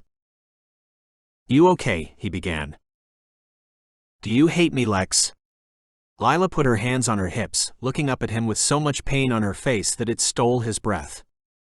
Fuck. He hadn't realized she'd been sitting on this. No, he said, his chest heaving. I could never hate you. She watched him for a moment, her face clouded with something he couldn't read. But I didn't support you when you needed me. I fucking. She drew a deep breath, walking over to the edge of the trail. I've just assumed that you hated me for what I did. I hated myself. Lila. He stepped closer. You did the right thing. I don't think I could have gotten clean if you'd stayed. I needed to figure it out on my own. She looked up at him, nodding, her eyes brimming with tears. Yeah. Exactly. That's what I always told myself. I wouldn't have made you climax at Coglietti's if I hated you, he said in a lower voice, squeezing her elbow. She laughed suddenly, wiping at her face. I know. She drew a long breath, surveying the distance. But it could have been a revenge orgasm. He snorted. Right. Show you what you've been missing out on, then bolt? That's low. Nah, Lila, these orgasms are from a pure place, I swear. But that's the problem. She swung to face him, her face pinched into confusion. This here, she gestured to the space between them, has always been pure. Now that you're back, I don't know how to do anything but be crazy about you, Lex. The air felt dry and expansive around them, the distant caw of birds barely registering to him as he let her words sink in. He felt like they were the only two people in the world. Doesn't sound like a problem to me. Maybe it isn't. But I just can't be with you, you know. Lex rested his hands on his hips, trying to read between the lines here. She had a hang-up. A big one. We can take it slow. No. I mean... She sighed tersely. I'm afraid of losing myself in you, Lex. And it'll happen. They watched each other for an intense, swollen moment, one in which every emotion flashed across Lila's face. Fuck, he knew the depth of her words because he felt it too. She was a goddamn ocean that he wanted to jump into headfirst. But for her, she had a fear of water. She needed a raft. Why can't we try? His voice sounded small and unsure inside the raucous immensity of the silence. Lila dragged her gaze to the ground, swallowed hard, and then started running again. He jogged to catch up and keep pace at her side. Lila. I shouldn't talk about it anymore, she said, her voice sounding pinched. I didn't want to get so heavy. I just wanted to go for a fucking run. Sorry, babe, but we're heavy people. Don't you know that by now? She shot him a look. I've been trying to change that about myself.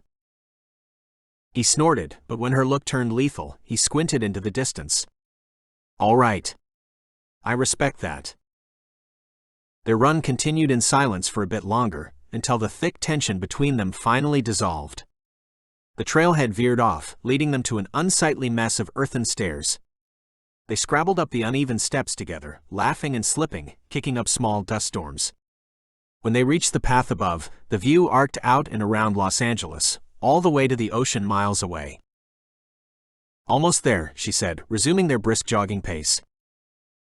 Is there a prize at the top? His calves had started burning. The view, she cracked. And your sense of accomplishment. Yeah, I guess that'll do.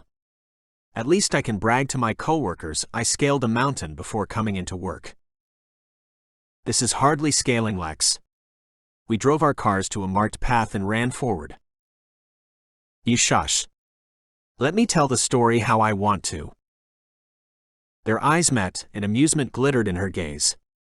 His chest tightened. He missed these sweet looks, the meaningful moments. His fingers twitched at the thought of wrapping an arm around her shoulders, bringing her in for a kiss. You look like you want to eat me alive. I do. Ah. You aren't helping. She made a display of tipping her head back and sending a prayer up to the heavens. Her words rang in his ears. I don't know how to do anything but be crazy about you. Babe, I'm just being me. That's the problem. Her breath came out in exaggerated spurts, but he suspected it wasn't from the exertion. I fucking want you. She pushed at him suddenly, driving him off the path. He laughed with the surprise of it, and then suddenly she was grabbing at his shirt. Why do you make me do these things? Their steps slowed, following a partially obscured path that wound around toward a rocky ledge. Thick bushes hid them from the main drag. Look at me. Harassing you like this. She bit her bottom lip, tugging at his hand, leading him deeper down the path. Willing victim here, Lex said, heart racing as he followed in her footsteps. Once their dusty steps led to a small clearing, complete with a bench overlooking a view of the mountains, she pushed at his chest, sending him backward onto the bench.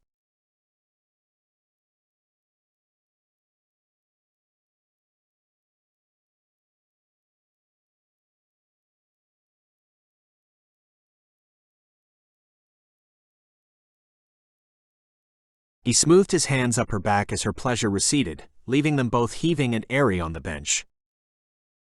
Nobody spoke for what felt like an hour. Finally, Lila drew back enough that he could meet her gaze. Maybe now you won't forget what it feels like, Lex cracked, squeezing her chin. Chapter 17. Lila's world was made of glass for the first 24 hours after that orgasm. Fragile yet alluring, everything beautiful yet so very prone to crumbling if the wrong pressure was applied. Her work schedule required that she take a hiatus from Lex. Every part of her complained about this, except for her logical mind, the part that shriveled to an invisible speck the longer she stayed around Lex. But between her son, the 12-hour shifts, and the heightened observation now that she crept closer to review time for the promotion, there was no way she could see Lex without him also seeing Lane. When Lila and Lane got home that night, she set to work making dinner while Lane growled his dinosaurs around the living room floor. Lex flooded her thoughts. Of course. Her mind automatically went to the feel of him buried inside her, so deep it felt like he might pop out her lower back. The way only he could fuck her. The unbearable passion that had produced their son. Her gaze drifted to Lane as she filled a pot with water. She wanted her son to know that he came from passion, that true deep love had really been his origin. But she wasn't ready to bring Daddy into the picture yet. Mostly because she had no idea how to admit to the biggest betrayal of her life. Guilt crashed over her, swallowing and sticky in a way that it hadn't before Lex showed up again. Things felt so good with him right now, admitting the truth would irrevocably change things. Maybe she wanted to enjoy it for just a bit longer. See him again, feel the way things used to feel, before it all got complicated by drugs and then her deceit. Mommy, look at this. Lane screeched as he galloped over to her, showcasing a dinosaur he'd twisted into a strange shape. I made him look all funny. She laughed, setting the pot on the stove to boil. I love it, hun. He zoomed back over to his toys, fiddling with dinosaur legs. Lila fished out her phone, finding a new message from Lex. How was your day, babe? She sighed, unable to fight the grin. Long and tiring. Lots of unidentified fluids today. I'm about to eat and then sleep. Want company? You probably need help washing those fluids off. I could even give you a few more. She snickered, tapping out a fast response. I'm moments away from passing out. Once I'm out of my shifts for this week, I'll take you up on your offer. It wasn't the most gratifying response, but there was no other way to keep her little man a secret. Not that she wanted to for much longer. She just had to figure out the best words to use and the best time. But maybe there would never be a best time. And the best words? She should cut straight to the chase. I've kept a secret from you for 5 years. A secret that has a name. She pinched her eyes shut, gripping the edge of the counter. Already the shame crippled her. Just imagining his anger was enough to make her crumble into pieces. It has to be soon. Whatever you do, you have to tell him. He can't find out any other way. That at least seemed like a baseline. Even if they didn't get back together, even if things went south in a horrible way, Lex deserved to know the truth from her lips. He was a dad, and Lila wasn't half the woman he believed her to be. Tears clouded her eyes as she rummaged in the cupboards for the spaghetti. Was this the part that hurt the most?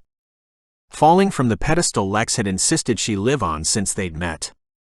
He practically worshipped the ground she walked on, even to this day.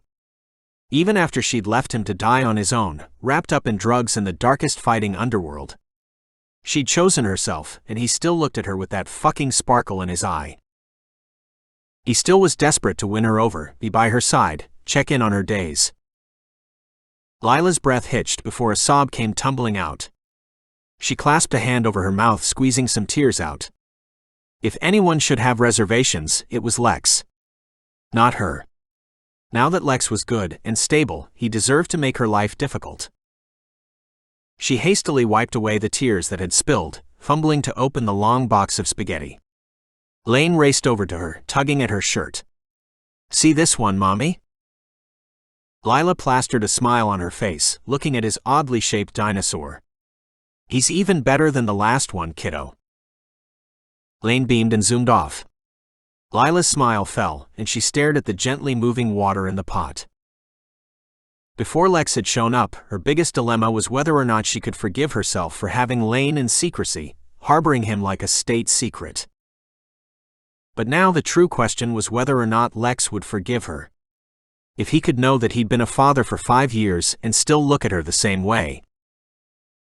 Because she might not be able to go on without having that man in her life. This was the Lex she'd always dreamt of. And if she knew anything about herself, she wouldn't be able to walk away this time. Lex woke up at 7 a.m. the next day. He was adapting to Lila's schedule, getting used to when he'd be able to text her and get a response.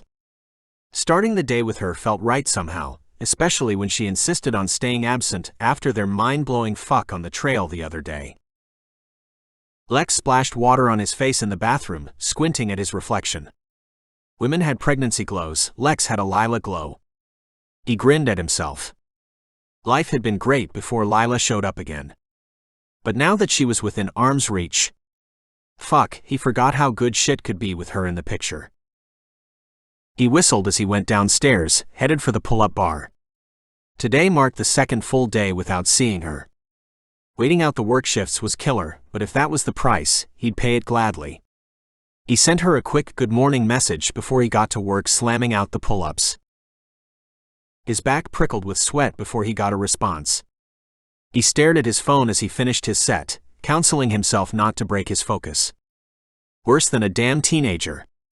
Glued to the phone. Sitting on pins and needles, waiting for any word from her. He was 18 all over again, strutting his shit as hard as he could to get Lila to even notice him outside the halls of school. Nobody made him preen or flash his feathers the way she did. He knocked out an extra set for good measure, as if this might prove to himself he wasn't fucking hopeless after all, and then dropped to the ground, checking his phone. Morning, stud. In traffic, per usual. It's cloudy today, I need something bright to look at. Got any ideas? He hefted with a laugh, wiping his forearm over his upper lip. He snapped a quick selfie and sent it to her with the caption, "You left the door open for a dick pic, but I thought I'd surprise you." Her response came through less than a minute later. "I like the pic, but actually hoping for dick." He laughed as he picked up his next set, drifting between fantasies and memories as he wrapped up his pull-ups and moved on to breakfast. They messaged until she clocked in at the hospital, where it would be radio silence until at least lunch. Late morning hung cool and gray as he strutted into Holt Body Fitness a couple hours later. The familiar glass walls tunneled ahead, showcasing the patrons inside the gym like they were extras in a trendy commercial. At the reception desk, Travis stood with his arms crossed, squinting down at something on the desk that Melanie showed him. "What up, fam?" Lex held out his fist for a bump from Travis. "Morning, bro." Travis tapped his knuckles against Lex's. Melanie smirked up at him. "You look chipper this morning." "I can't tell if you're being sarcastic or not," Lex said. "I'm serious. Ever since that cute little blonde girl started showing up here." Travis snorted. "Yeah. Lex has a girlfriend. I don't know if she'd call us that yet, but yeah, basically." Lex beamed down at Melanie. "So what's new today?" Melanie shrugged, clicking through some screens. "Schedules are posted for next week. Lex, you've got a new 11 o'clock training session, a new guy who wants to get into the camp." "He needs to see you before he can join camp though," Travis said. "Vet him." When that warning came with a new camp potential, it usually meant Travis wanted an extra set of eyes to scan for the main red flags, steroids or gang affiliation. "Got it. Anything else?" Melanie pinched an eye shut as she thought, swiveling in her chair. "Oh, that's it. Oh, some guy kept calling this morning and asking for a Cheshire." She made a face up at the two of them. "Sounded like a creep too. I told him to quit calling." Lex's stomach bottomed out. He replayed her words in his mind a few times, Cheshire echoing like it had been shouted into a tunnel. Travis ran a hand through his hair, brow furrowed as he nodded. "Cool. I'll be in my office for a minute, guys." He sent a quizzical look to Lex, to which Lex nodded. "Yeah. I'm gonna go gear up for the clients." He cleared his throat, forcing his legs to move behind Travis, following him toward the employee hallway. When they were out of earshot of Melanie, Travis slowed. "Dude." Travis held out a hand, gripped Lex's shoulder. "In the underground circuit, weren't you?" Lex swallowed an icy knot, barely able to see past the hammering thoughts. So he hadn't escaped this guy's sights so easily. "What?" "Cheshire." Travis's brown eyes shone with concern. Lex moved his jaw back and forth. "Yeah. But I don't know." "Who?" A defeated burst of air escaped his lips. Lex rested his palms behind his head. The implications of fielding a call like that at work, his fucking workplace, sent rage and despair spiraling through him. These guys wouldn't stop with the call. Oh no. This was a warning. But did Travis know that? "I'm not Cheshire anymore," Lex finally said, jerking his gaze up to meet Travis's. "I haven't been for years. I don't know why the fuck someone is calling here, asking for that name." Travis's jaw tensed as he watched him, nodding hard. "Okay. Yeah. I figured. I'm not too happy about it, either." Tense silence stretched between them. "I'll take care of it," Lex added once Travis's gaze became unbearable. "I know." Travis squeezed his shoulder, breaking the heaviness. He wasn't an idiot when it came to the implications of these underground fighting rings. Travis had rescued enough guys from the life to know just how bad it was. His silence spoke louder than any words could have. "I'll see you later." Lex watched him walk away, his chest drawn tight like a rubber band. Curse words ran through his head as he headed for the employee room to drop his duffel bag off. Calling his cell phone non-stop was one thing, calling his workplace represented a whole new level of wrong. But that had to be their approach.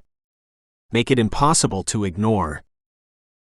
Lex crept through work that morning like the floor might fall out at any minute and prove to be spikes. Nothing felt safe anymore. They'd called asking for Cheshire. His past had bloated up like a cyst, trembling and ready to pop. Of his coworkers, only Travis and Gio knew about Lex's origins, and he intended to keep it that way. Whenever clients asked where he learned to fight, Lex used a short, warped version of the truth: street fighting. Sort of true, and no need to mention the kings or the frightening depths of their murky underground pool. Just after 2, Melanie came into the back gym, eyebrows wrought into a perplexed ridge. When her gaze landed on Lex, she made a beeline for him. Lex's stomach plummeted. Nothing about the look on her face bore good news. Lex excused himself from his client, meeting Melanie halfway across the gym. She was breathless when she spoke. "Lex, you need to come up front." She wiped her smear of bangs off her forehead. "Someone named Ulrich is here. He said he had an appointment with you, but I don't have it in the system." Lex kept pace alongside her as they left the gym and wound through the back hallways. Ulrich. Sounded like a fake name. He knew who this was, who this had to be. "Is he here for a session?" "I doubt it." She scoffed. "Certainly not dressed for it." His stomach turned into a clenched fist. "Did you try to put him into the schedule?" "He needed to see you now," she said. Peering up at him, her eyes narrowed. "Did you used to be called Cheshire?" He mentioned that. "Maybe he's the guy that called this morning?" Lex wouldn't have answered even if his voice hadn't shriveled away, leaving behind a sandpaper-parched throat. They rounded the corner, headed toward the grand foyer. The glass tunnel of the entryway sparkled in the early afternoon sunlight. And there, leaning against the receptionist desk, was a glowering dark cloud. Ulrich. Lex recognized him as soon as he saw him, but Ulrich wasn't his name. Years ago, they'd called him Knuckles, the joke being that he was the only guy in the underground ring who didn't use his knuckles. He was one of the higher-ups, one of those who oversaw the matches and handled the betting. He dressed like a businessman with dark slacks and a white pressed shirt, but the shadows on his face betrayed his shady dealings. And the fact that he stood in the lobby of Holt Body Fitness told him everything he needed to know. This was no social call. "They want you back." Lex strode toward him, keeping his face neutral while Knuckles' gaze prickled over him. His lips curled into a sneer as he approached. Lex grabbed him by the elbow without a word, guiding him toward the front door. He could sense Melanie's curiosity bubbling over behind him. "Not even a hello." Knuckles' raspy voice sent dread streaking through him. That jagged scar through his eyebrows was a type of familiar Lex would pay to erase from his memory. "You don't show up to my workplace." Lex struggled to keep his voice steely, to not let the fear seep through. Once they were through the front doors, bright midday sun bore down on them. Lex stood his ground on the sidewalk, arms crossed over his chest. "Now what do you want?" Knuckles sent him a creepy grin, one that made Lex grimace in response. "You, Cheshire. We need you." "No you don't. I'm out. I've been out." "We need you back." Knuckles reached into the pocket of his pants, pulled out a slim tin. He popped it open, running his thumb over a neat row of hand-rolled cigarettes before choosing one, almost purposefully. His words came out mumbled around the cigarette. "We miss you, Cheshire." "No you don't." Lex swallowed a nod of apprehension. "Why now?" Knuckles eyed him for a moment while he lit his cigarette. A cloud of smoke floated between them. "You were one of the best fighters we had. Almost 5 years ago." Knuckles smiled so briefly, Lex wondered if he imagined it. "There's an interest in a reunion tour, let's say." Lex fought to not roll his eyes. "How'd you find me?" "You're famous now, don't you know?" Knuckles grinned, revealing a gold molar on the left side. "We saw that show you're in with the prick who owns this place." Realization prickled hot. The show had outed him. And now these fuckers wanted to ruin his life a second time. He needed to stick to the basics and get Knuckles the fuck out of here. "So what do you want from me?" "For you to start answering your phone for one." Knuckles took a long drag at his cigarette, squinting at him through the brightness and the smoke. "When I call, you answer." "Fuck that." Knuckles' face turned stony. "Don't you remember how things work with us?" "I'm not with you anymore." A tense moment stretched between them, the impatient honks from the freeway setting the tempo to his resolve. Fighting for the Kings had no room in his life anymore. They didn't even share the same neighborhood. Like hell they'd take away all this good in his life. Knuckles' nostrils flared, the only betrayal on his face. "We need you again, Cheshire. Just one more time." "No." Lex's response echoed through his head, reminding him that all he had to do was be strong. Stand firm. This time he'd prove to them just how changed he was. "You're sure about that?" It sounded more like a dare than a question. Yes. Now that Lila was back in his life, he'd never been surer of anything. He turned to leave but looked over his shoulder to add one more thing. "Showing up where I fucking work is not how you convince me. Don't come back here. Ever." Lex headed for the front doors, willing a steady pace to emerge from his wobbly legs. Only once he'd re-entered the calm coolness of the gym did he allow himself to look back. Knuckles was gone. What was that all about? Melanie's eyes were saucers as he approached. "Old client." Lex tossed her a tight smile, rapping his knuckles on the desk as he passed by. "But it looks like it's not gonna work out this time around."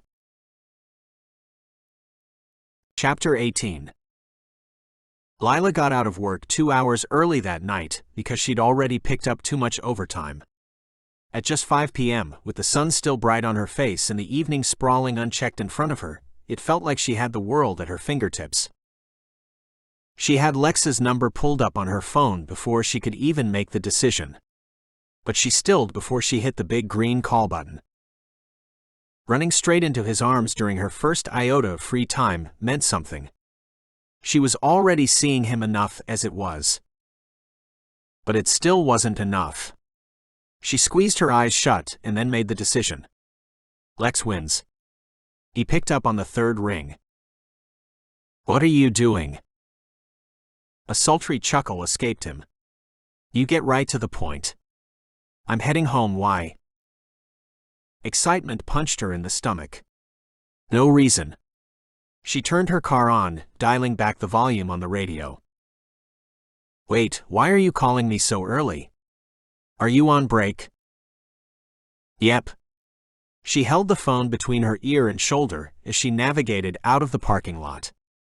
"Just wanted to say hi." "Well, hey." Lex's sigh bordered on a grunt. "I miss you." Lila let the grin blossom on her face. "I miss you too. It won't be long now."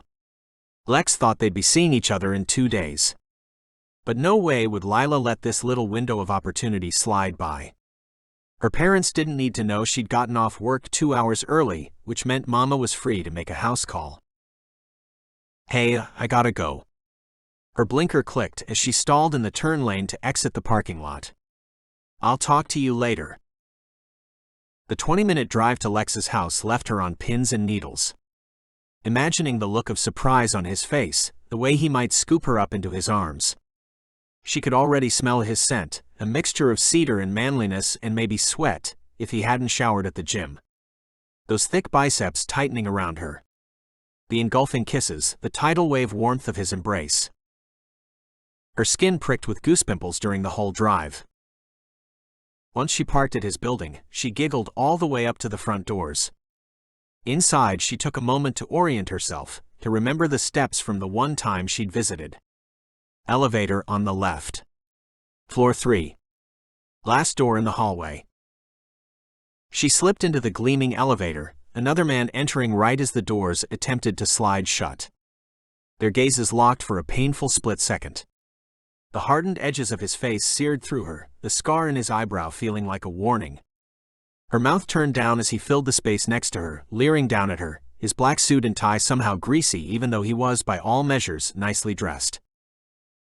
Lila barely breathed as the elevator zoomed to Lex's floor, mind immediately racing to worst-case scenarios. What if he stops the elevator? What if he follows me to Lex's place? I'm so close, but Lex has no idea I'm even near. Bad news clung to him like a rank cologne. A shaky breath escaped her once she stepped out of the elevator, the air somehow easier to breathe now that she was moving away from that guy.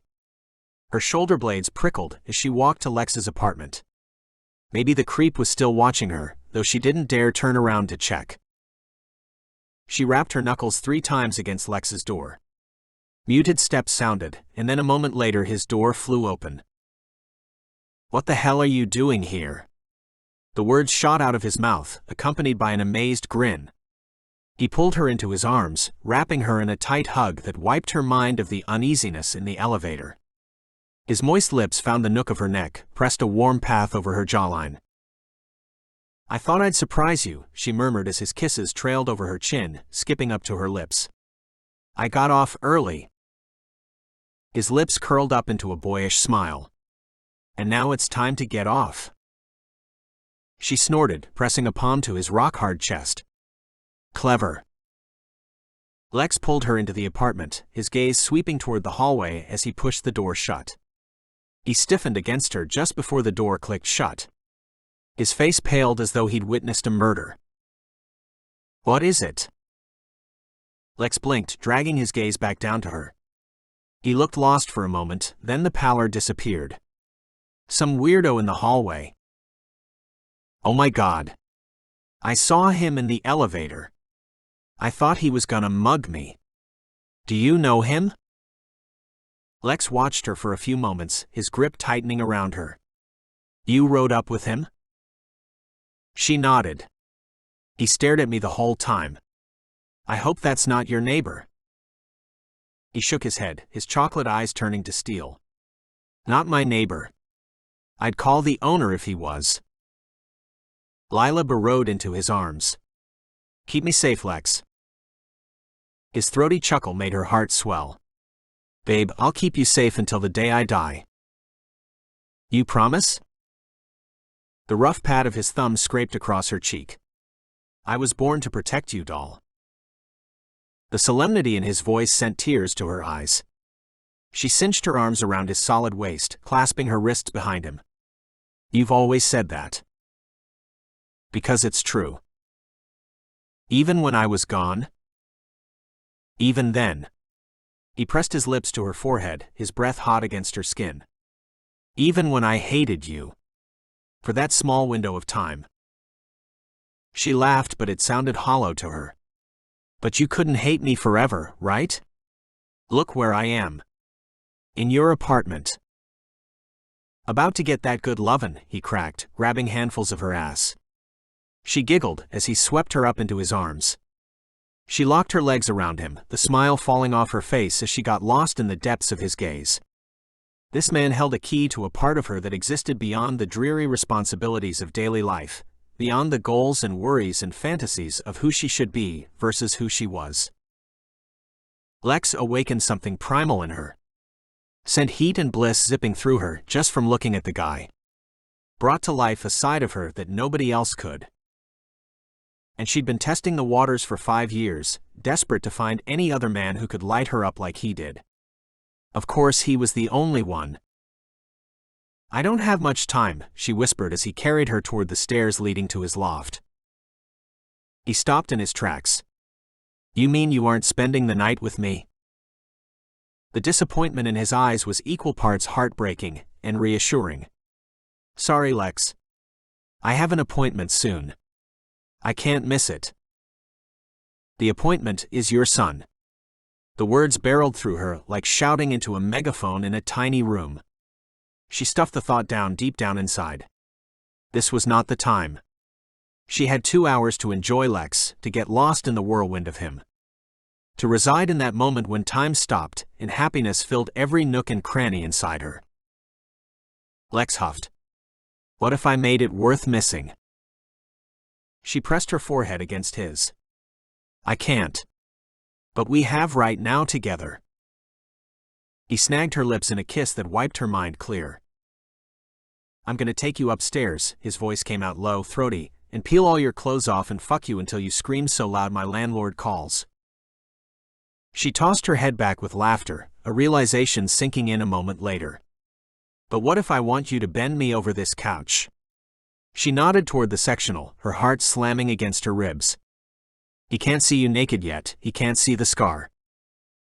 Lex paused mere feet from the stairs. Is that where you want it?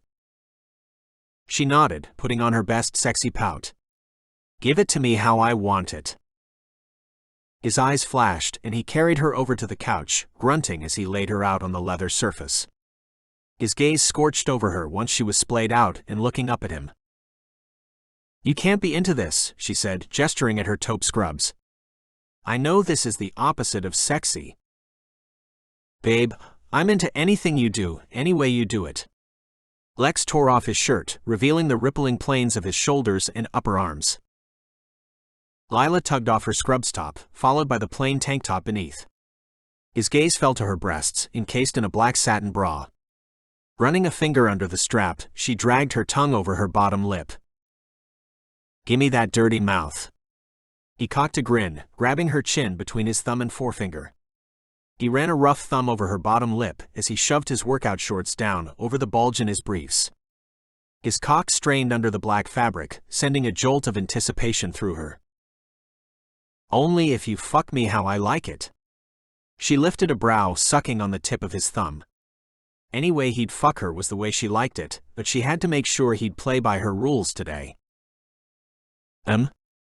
Lex palmed the ridge of his cock through the briefs. I can do that. Lila took the length of his thumb inside her mouth, prompting a low hiss from Lex. His features softened with pleasure as she dragged her teeth down his finger and then released him with a pop. She shoved her scrub pants down and rolled onto her belly, wiggling her ass in the air. This was how she needed it, belly down, scar hidden. Golden, early evening light streaked through the wooden slats of Lex's western window, threatening to betray her secret if she rolled over and displayed herself.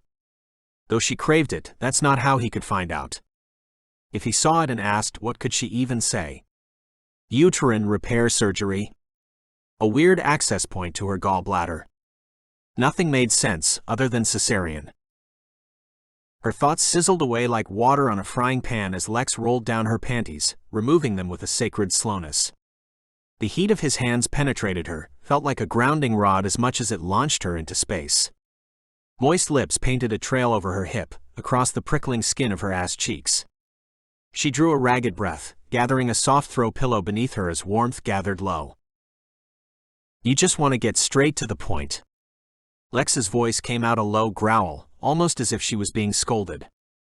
Don't even want to let me tease you in all the different ways I've been imagining since we went for our run. His words trickled through her like honey, thick and slow, leaving a painful wake of arousal.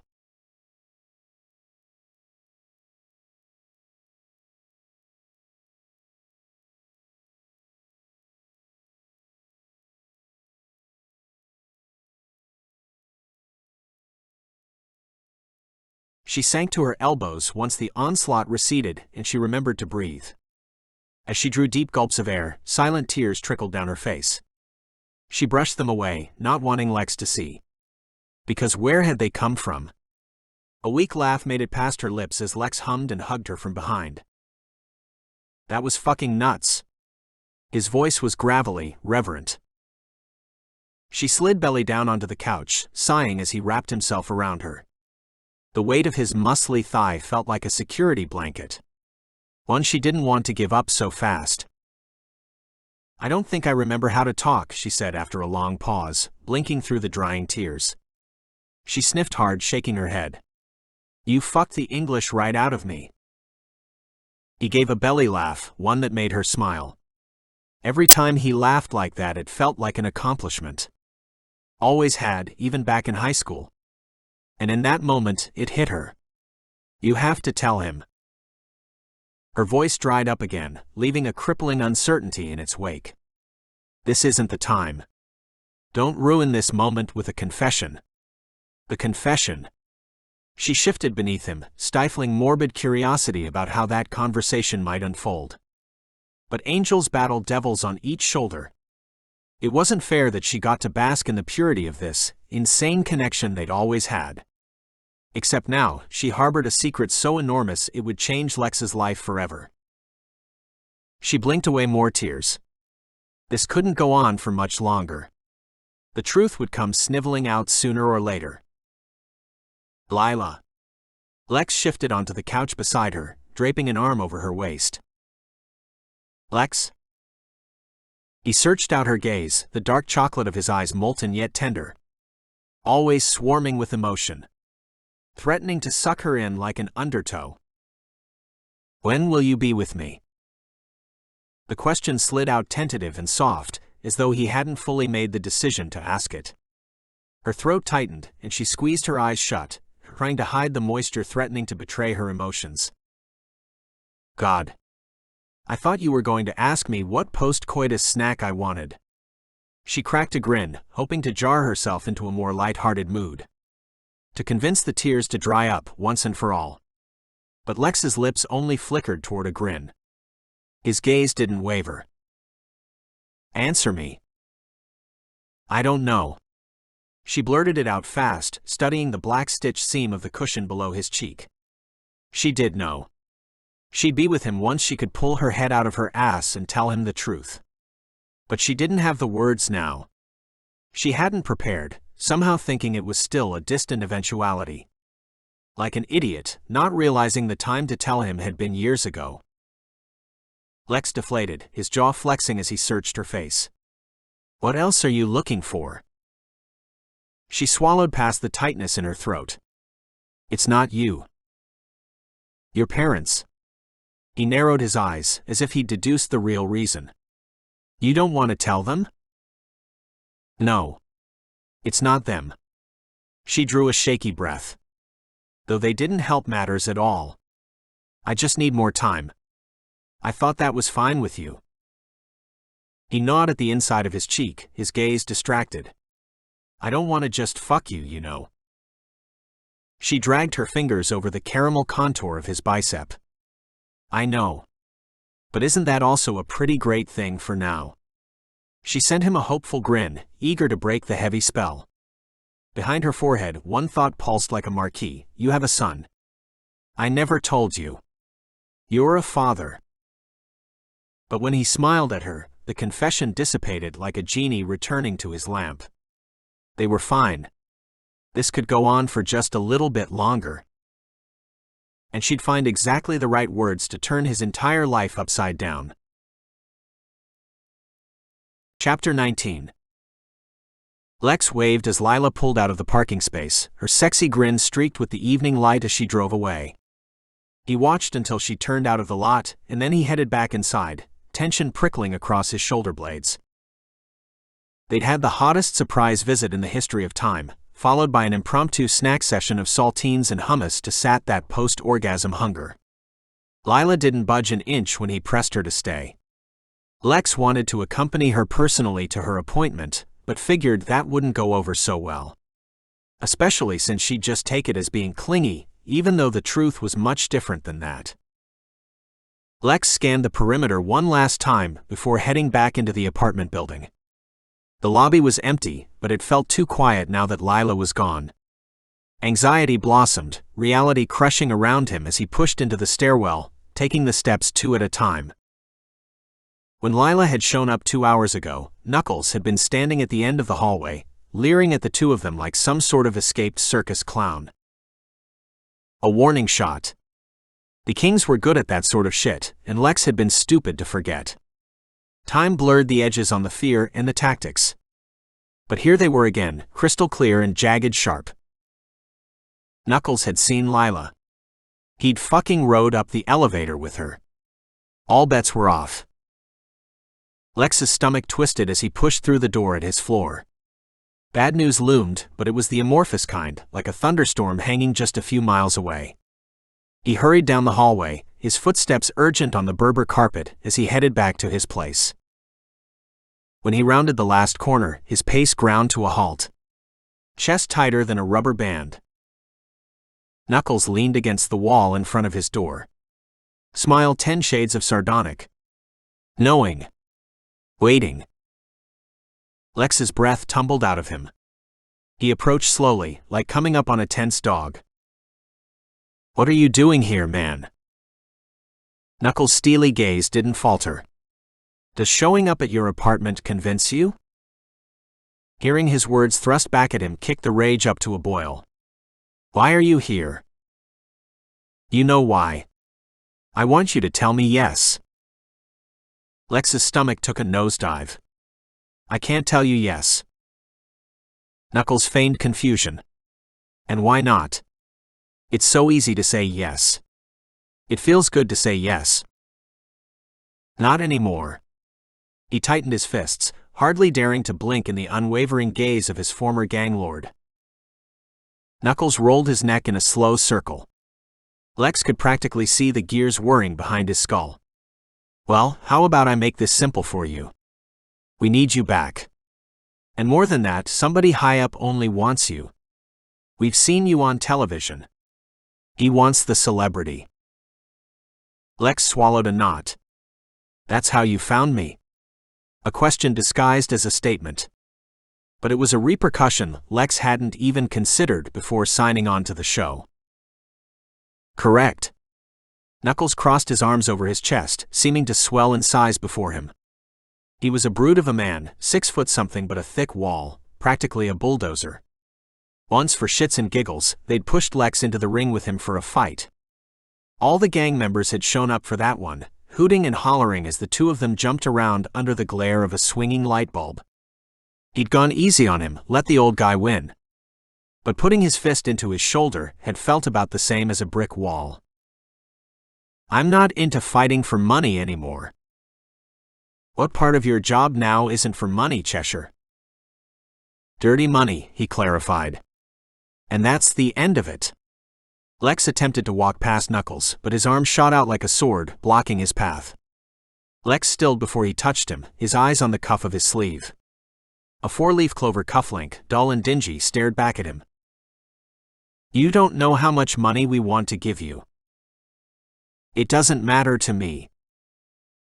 A tense silence erupted, one that made Lex shiver.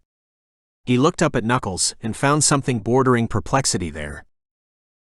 I thought I'd made it clear, Knuckles said in a slow rasp, his rank breath making Lex's nostrils flare, but let me spell it out a little differently. He leaned in, so close that their noses almost touched. Lex forced himself not to flinch. You fight, or the girl is in trouble. Dread washed over him, like ocean waves eroding a beach. Not her. If anyone knew how to find people, it was Knuckles. Don't bring her into it. Don't tell me how to do business, Knuckles snarled. She's part of the deal. Wasn't she the cute little blonde you ran around with back then, too? He sniffed. It'd be a shame if we brought her down to headquarters sometime. A low breath sidled out of him, like his entire body dumping its oxygen reserves. If Lila was at stake, there was no question. He squeezed his eyes shut as he ran through his options. Exactly none. Desperation churned through him. He couldn't agree to this. Returning to this life was out of the question. Don't fucking touch her.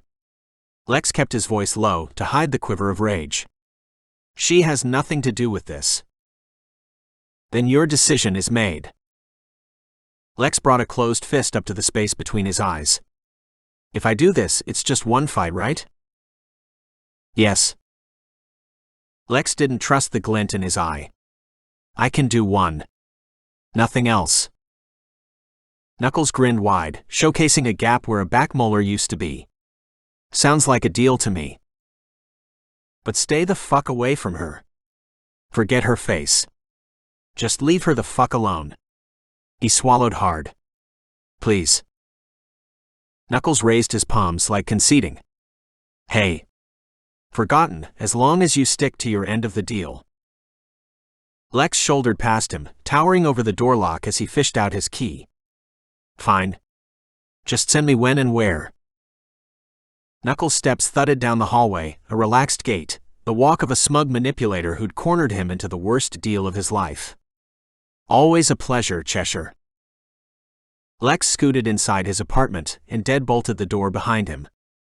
The air hung bloated and quiet, like the silence after a deep inhale. He didn't want it to be true. That they were after him again. That he had been conned back into the dark side. That Lila was at risk. He walked through his apartment on wooden legs, the gravity of his decision bearing down on him slowly, like an avalanche at half speed. There was no way he could share this with Lila. She'd freak out. And he wasn't stupid enough to think that he could ask her to understand. His whole mission was to prove to her he'd changed. But any whiff of the King's would reduce all his hard-won progress to ashes. He couldn't tell her. No fucking way. So it had to be like this. Just one and done. Memories of Lex's time in the King's hunted him that night and through the next day as he awaited word about the fight. Things he'd thought were long forgotten or buried. When he blinked, he could feel the grit of cement against his cheek during the few times he'd been pounded into the floor. Underground rings never used mats, nor did they invest in things like refs or tests.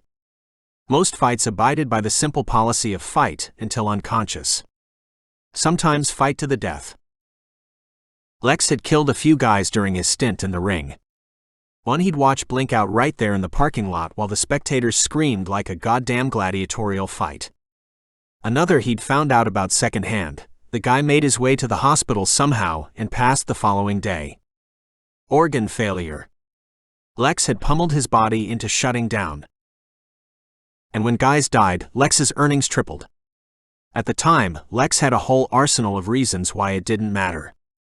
They were both in the life, that's just how things went.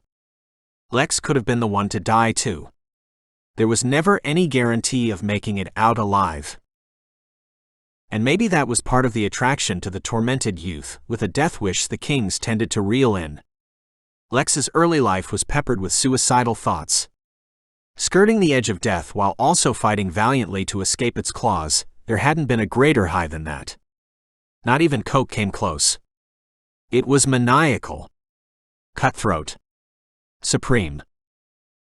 But not now. He didn't want that high, he didn't want that risk. Too much was on the line now. He was clean, successful. And fuck, Lila would cut him out faster than the speed of light if she found out he was fighting underground again. It wouldn't matter that he wasn't dosing, or that he could do it while clean, or that they were holding a proverbial gun to his head. She wouldn't stick around long enough to hear the words, "It's to protect you." The text with the date, place, and time came during a dinner date with Lila. They were at his place, making eggplant lasagna that was more an experiment in following directions without distracting each other with kisses. He ignored the unknown number alert for as long as he could. Once Lila took a bathroom break, he finally allowed himself to indulge the curiosity. Tuesday night at Tito's. Fights at 8. Tito's. If that wasn't a blast from the past. A hotspot for underground fighting, Mexican restaurant by day, fight club by night. Lex had won too many matches there to count. Behind the brightly colored walls and the Dia de los Muertos infused decorations of the restaurant side, a dingy Spartan warehouse sat, perfect for almost 100 spectators to watch two grown men scuffle and curse under fluorescent lights. Lex pocketed his phone just as it vibrated with another message. No more for now. He wanted to act like it wasn't the worst decision of his life. Like it wouldn't strip him of everything positive he'd fought for. The Kings had let him go 4 years ago because they'd tired of him, and Lex's move to the professional leagues was something they, for whatever reason, supported. It probably helped their payouts to boast professional, award-winning fighters in their past. But their renewed interest left a bad taste. If he'd learned one thing during his time fighting for the Kings, it was that they served themselves first and foremost. This had nothing to do with Lex, and everything to do with their own payday.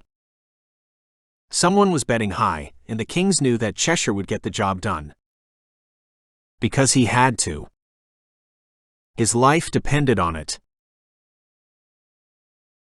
Chapter 20. Then. Christ, Lex. Lila shook her head in disbelief, watching as he hopped around the kitchen, punching imaginary foes. Can you stop for a second? What? The nonchalance in his voice told her he had no fucking clue how weird he got when he was on coke. I'm training. In the kitchen. She gestured around her, at the books piled up on the coffee table, notes strewn around her on the couch. I can't focus with all your Street Fighter shit going on over there. He deflated, shaking his head. Whatever. His hand went into his pocket, a tic she'd come to recognize too well. Instead of turning back to her studying, she watched him carefully. He was lost in his own world, the bags under his eyes betraying just how little sleep he got anymore. And why would he, when he had at least a couple grams of coke on hand whenever he needed? He headed for the bathroom. Lila leapt up to follow him. "Where are you going?" He cast her a strange look. "To take a piss." "Why?" "I want to come with you." She followed him into the bathroom, even though he tried to shut the door on her. Under the glaring white light, she crossed her arms, watching him. "Lila, I love you, but this is weird." "Go on. Take a piss." She gestured toward the toilet. His haunted gaze fell to the toilet seat, then came back up to her. "You know, I don't have to anymore. Not with you watching me like a creeper." She didn't return his attempt at a smile. "You just came in here to do another line. I know it. You need to stop this shit, Lex." His face was an eerie mask of impassivity as he watched her. "Why?" She scoffed. Hello, I might not be in nursing school yet, but I know that cocaine is bad for you. You should know that too. Look at what it does to you. You can barely stand still. You've just spent the last hour beating up imaginary people in front of the trash can. Like, who are you anymore?" His mouth contorted into a sneer. "Oh please. Coke is not the problem." "Then what is the problem?" She balled her fists, taking a step toward him. "Come to think of it, maybe you should stop fighting too." "Anything else you want from me, Lila?" Her name came out so caustic on his tongue it surprised her that he wasn't bleeding. "Christ, I literally do this so that you can afford school now that your dad stopped paying. But sure, I'll just go get a job at fucking Best Buy. Make $10 an hour, selling shitty printers or whatever. Is that what you want?" "No. I want you to do something productive with your life." She swallowed a knot of emotion. She had to stand her ground. It's not just fighting or nothing. You have options. You can go back to school. You already finished some classes and… Lila, do you even fucking know me? He grabbed at his hair. Have you stopped to look at me even once in the year and a half we've been together? She scoffed, but he barreled on. I'm not a school type. Okay? I know your dad wants you to be the valedictorian of the entire world and the president of the United States, but that's not me. I hate reading, I'm fucking dyslexic, I don't take tests, and I'm not going to school. He kicked the cabinet. Toiletries clattered inside and she jumped. Do you hear me yet? Her limbs felt wobbly as she mustered the strength to respond. But that doesn't mean you should just snort coke until your brain disintegrates. Maybe. I want to. He punctuated each word by slapping his palm on the bathroom countertop. You ever think about that? She steeled herself to say the words that had been flitting around inside her head for weeks now. You're addicted. He let out a sardonic laugh. To what? Coke. Fighting? He leaned in, his lips twisting into a sick smile. Let's be real here. Maybe I'm just addicted to you. She groaned. Oh, come on. Don't make this about us. About me. You're fighting so much and you're getting hurt. Take it or leave it, baby. He held his hands up in the air, a smug cloud hanging between them. You love me? Then prove it. Take me as I am. Chapter 21. Lila stalled in the doorway, purse dangling from the crook of her arm, legs paused mid-stride. Lane raced around her, shrieking with laughter as he launched himself into his play area, revealing toys with reckless abandon. Normally she'd tense while watching him undo her previous cleaning spree in 10 seconds flat, but not now. She had to make sure she read this text right. Babe, I need a rain check. Can we hang out tomorrow night? Lex had just canceled their Tuesday night plans to Netflix and chill. And though she tried to tamp down the urges to write back with, "What?" she couldn't deny the fact that she was floored. But wasn't the man allowed a night off? Except that we barely get nights together, and we haven't seen each other since eggplant lasagna on Sunday, and I was going to tell him about Lane tonight, and this just doesn't seem like Lex. The last part bothered her. It just didn't seem like Lex. When she pressed him for a reason, he laughed it off and didn't tell her more. She blinked a few times, rereading his text for the 100th time. What didn't seem like him? It was hard to say. You're overreacting because you want to see him. Calm the hell down. She sighed heavily, dropping her purse on the couch before heading to the kitchen to get dinner ready. She needed to let the disappointment settle before she wrote back to him. If he had something else to do, she didn't want to come across as whiny, or worse, controlling. They'd been in that place before. It was dark and cramped. No room for two adults to truly thrive. Now she had no interest in controlling his vices, his habits, his schedule. Lex had worked all that out for himself. Lila fired a quick text off to Amara, asking her if she wanted to come hang out with her and Lane. And then she busied herself with preparing dinner, fish sticks and mashed potatoes for Lane, and roasted veggies for herself. Her phone beeped about a half hour later. Another message from Lex. Are you mad? Talk to me.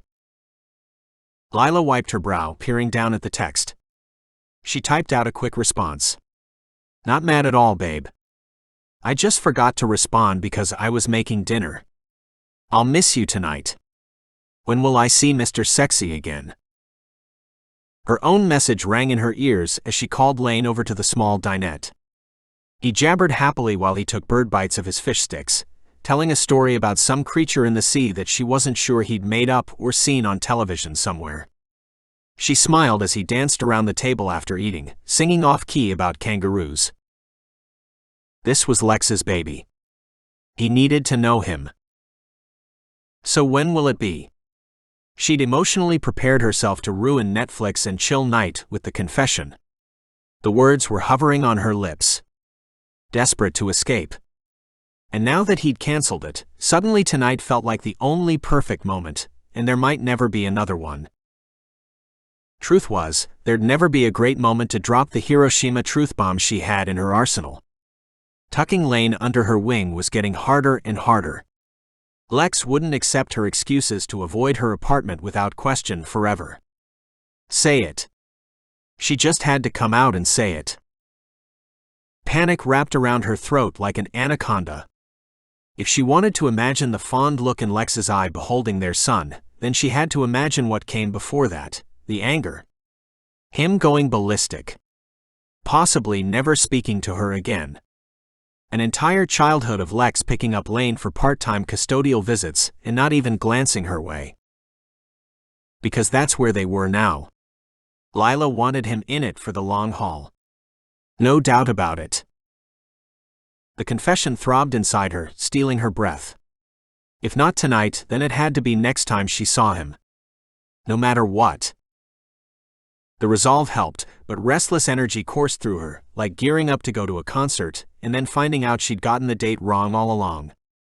When Amara texted a moment later stating she was just about to arrive, her nerves switched over to high alert. The confession would happen tonight. Even if it wasn't to Lex.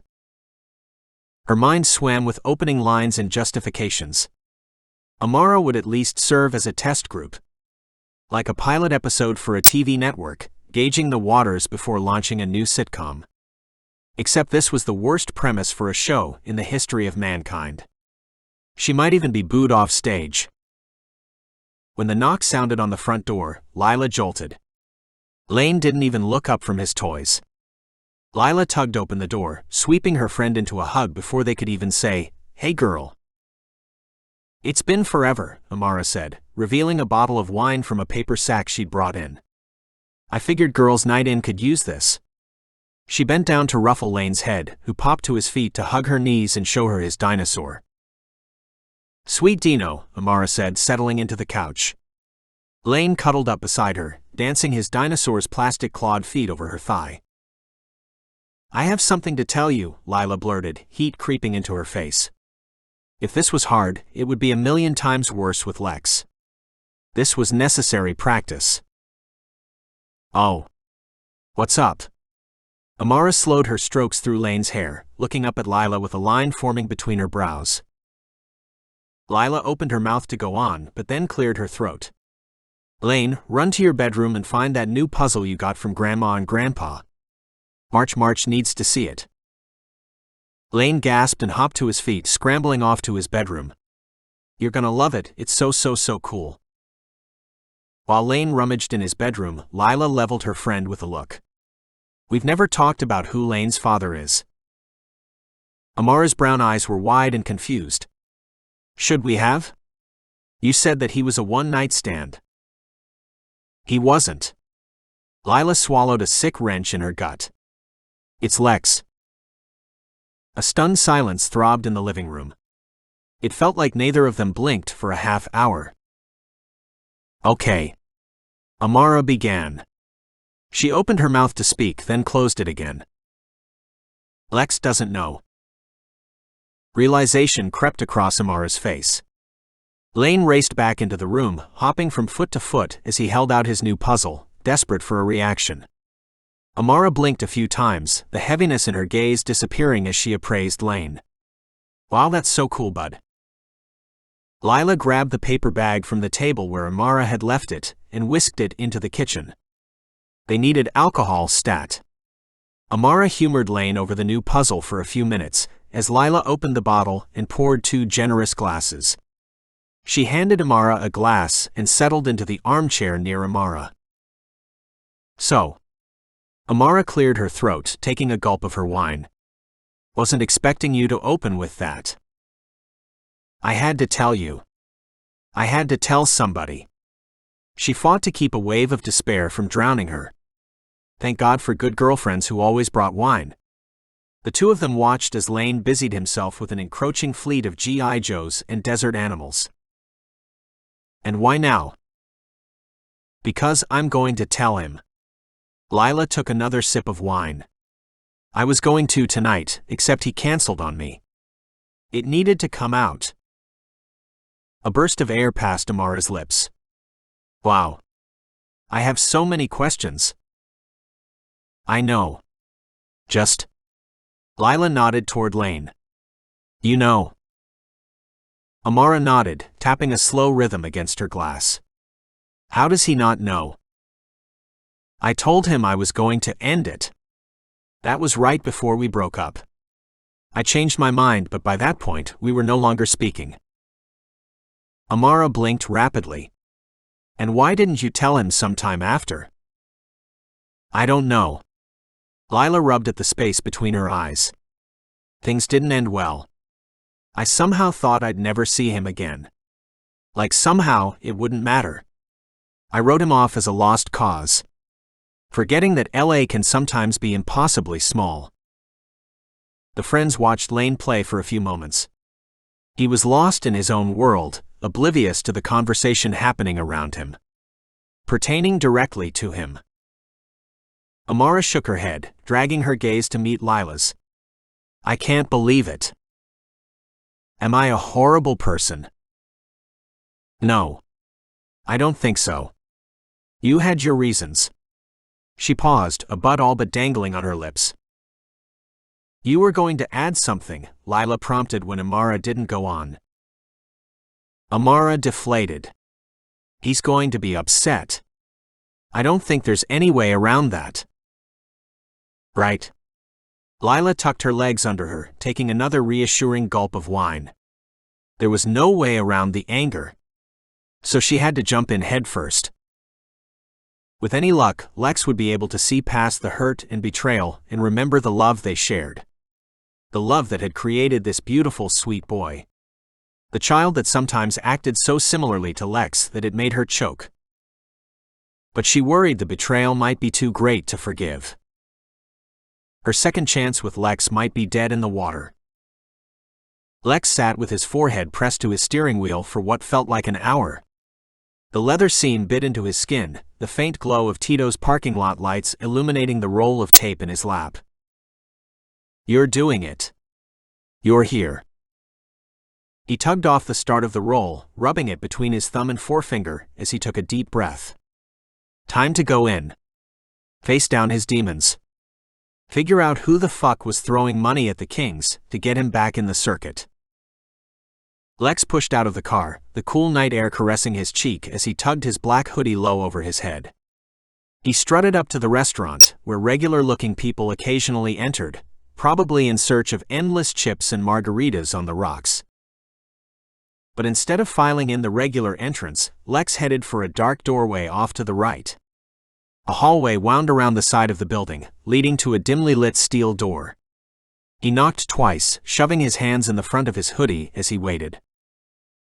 The door clanged open a moment later. A stern face peered out at him but relaxed once he was recognized. "Fighters here."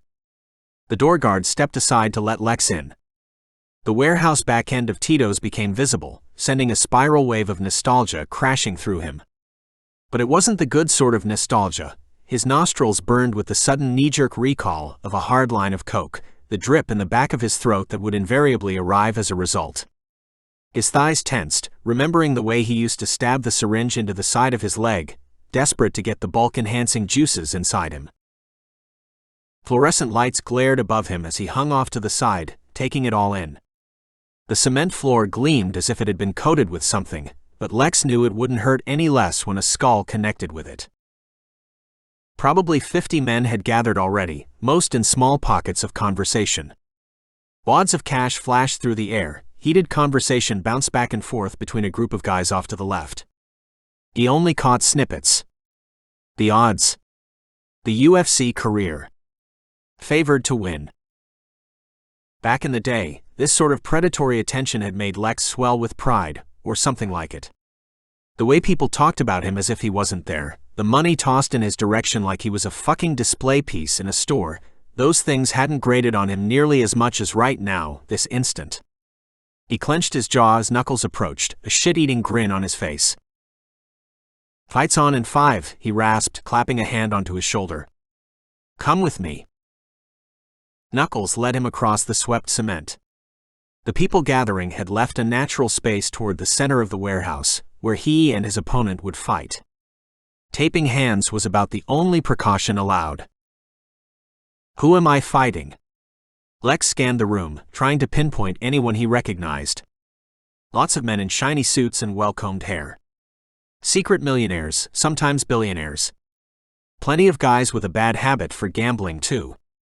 It was the next-level cockfight. Because for a certain subset of society, roosters just didn't cut it. They needed to see a man go down. Roosters didn't have anything to lose. What they didn't know was that sometimes these fighters didn't have anything to lose either. But Lex wasn't one of those fighters anymore. The stakes were too high. Uncomfortably high. He needed to knock this guy out and then get the fuck out.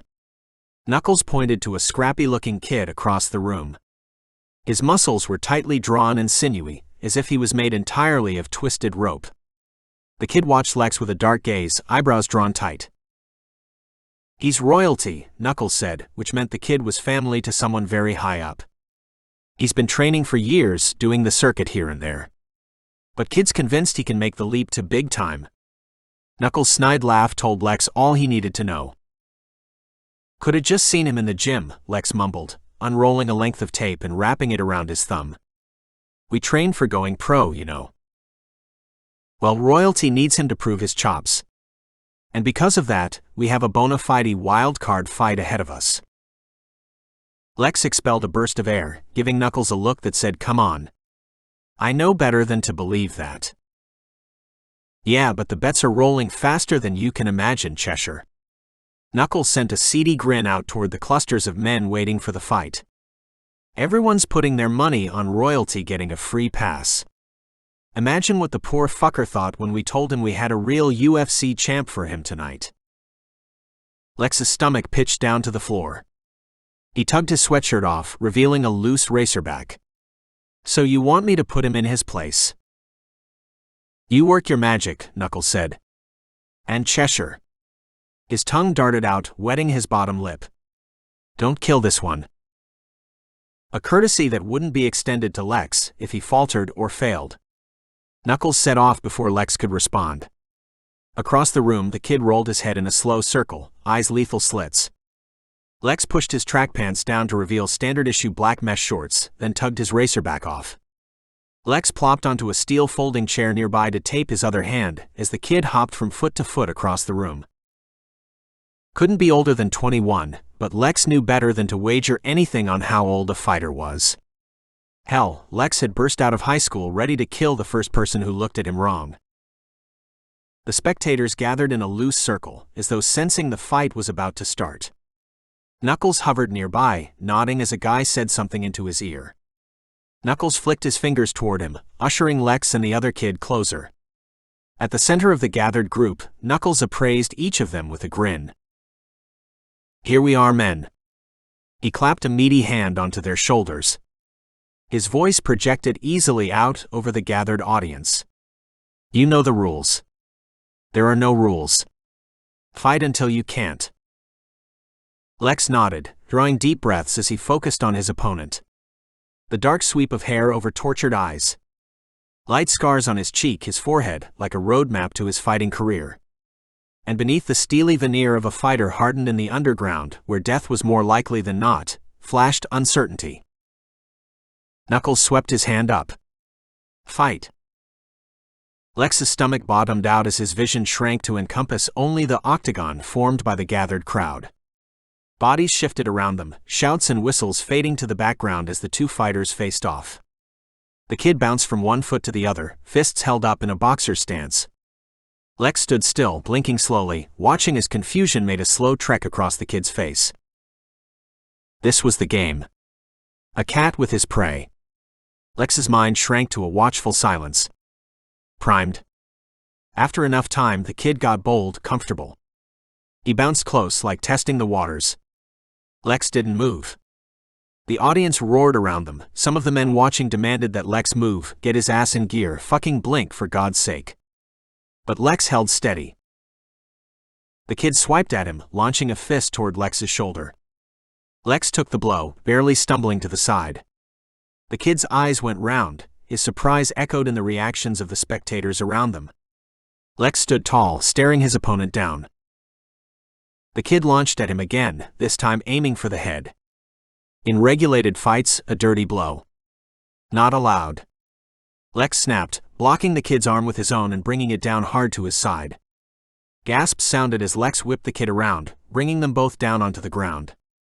Cement bit into his knees as he wrestled him into a hold. The audience pressed closer, desperate to see.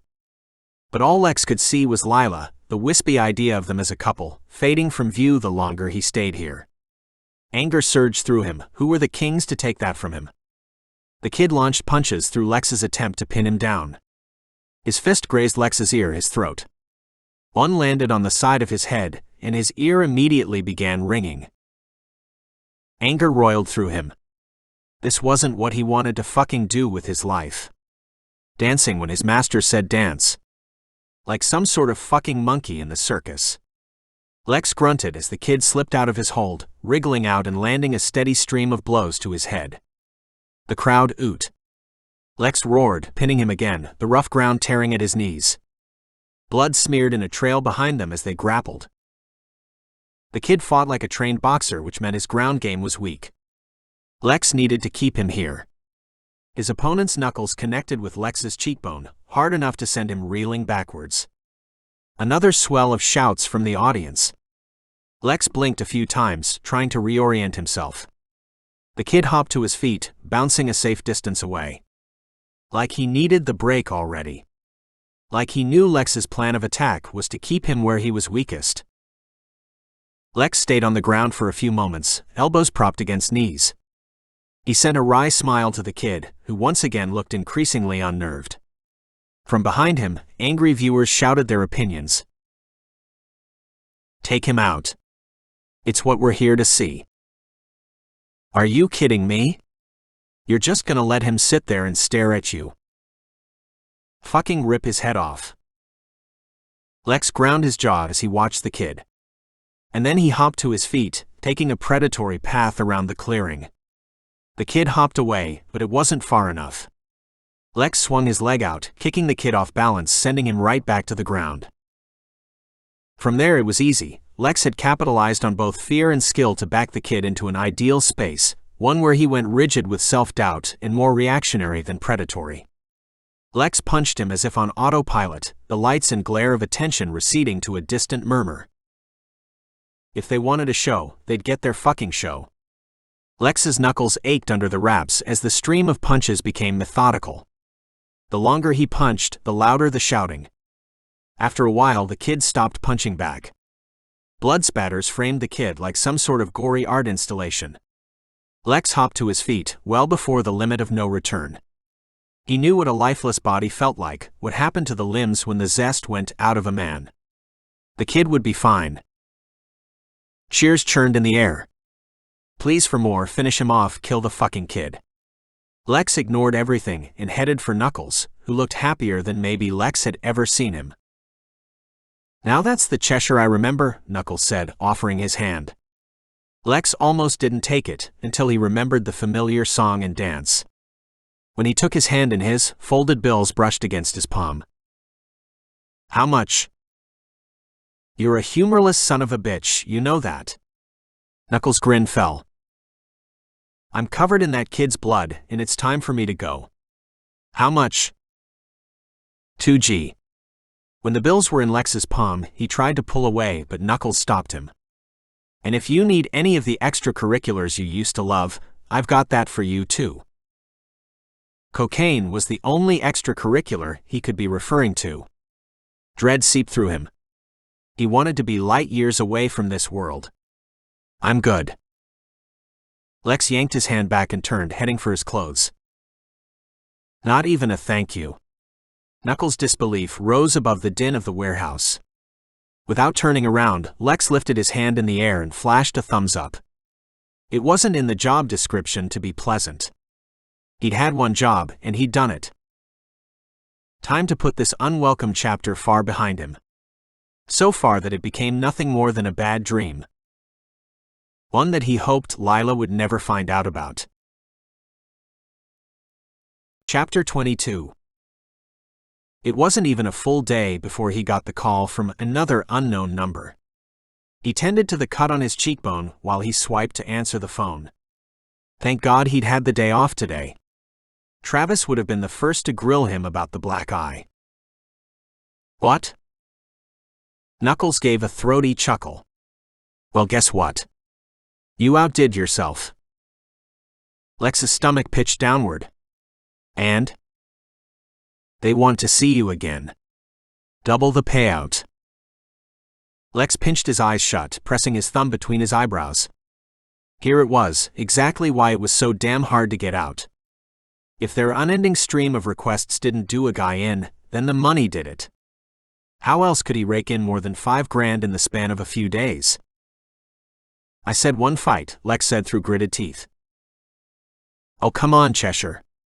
The flick of a lighter in the background, a slow exhale. Knuckles' voice echoed in the bathroom on speakerphone.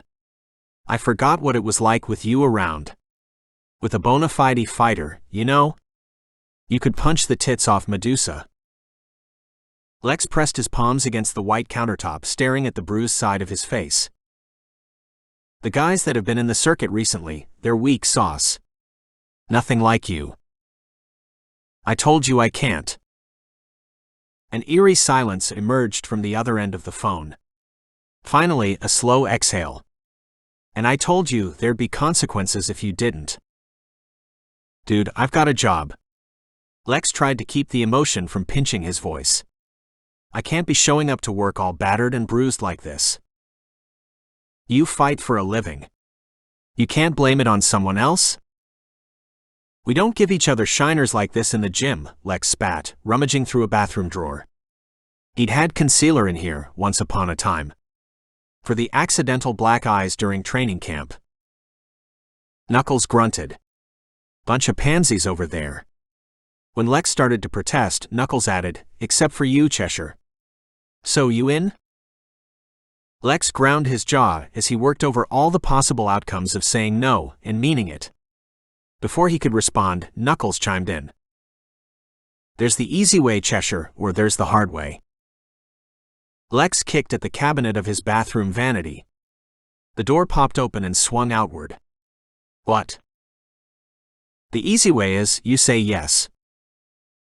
And the hard way? The hard way is I show up to wherever that pretty blonde lives and let her know what you've got cooking with us. Bring her into the mix too. The silence stretched so thick between them Lex swore he could hear Knuckles' lungs moving. Just send me the details. I'll be there. The line went dead, and Lex stared at his reflection. Darkness shone in his eyes, the same steely void that he swore he'd never glimpse again. The emptiness that shimmered in the pupil when selling one's soul to the devil. He didn't want the money. He didn't want to prove himself. He just wanted out. The twinge in his gut told him this was far from the last fight they'd con him into. If the Kings had anything to say about it, they'd make him fight until he died. And maybe that's what the surging interest was about. Watch Cheshire finally take what's coming to him. Fight, fight, fight until Cheshire Cat used all 9 lives. The corners of his mouth turned down as he finally found the concealer he'd been looking for. For now, it was the best he had. Lila's phone had been buzzing nearly all day with texts from Lex. It sizzled in the front pocket of her scrubs, a temptation almost too good to resist. Almost a week had gone by since they'd last seen each other. And even though they'd see each other tomorrow night, Lila couldn't stop imagining what their breathless reunion would feel like, or how Lex might respond once she finally dropped the bomb. But thoughts of Lex were a dangerous distraction. She couldn't afford to slip up, not since earlier that week when she'd left a patient chart open while running to grab a bottle of water. Of course, Dr. Waters had walked by just then and reported it to her supervisor. It was a small ding, but it was still a ding. And she couldn't afford any more of those when she was gunning for the top. Good God. Her colleague Tish sidled up to the nurse's station, smoothing back tight brown ringlets that had escaped her ponytail. I swear today is some sort of gunshot holiday we don't know about. Lila groaned, her shoulders sagging. Another one? Unfortunately, yes. I think he's another gang friend as well. Tish grimaced as she typed into her laptop. Gang friend was the term they used amongst each other. The only way to put a positive spin on the hopeless vortex that joining a gang entailed. Lila nibbled at her bottom lip as she checked a calendar in the nurse's station. Speaking of gang friends. She squinted to read the small print, confirming what she'd suspected. Today was Task Force Day, the biweekly visit with Mason that she used to look forward to, and now would sacrifice a small animal to ensure that it fell on her day off.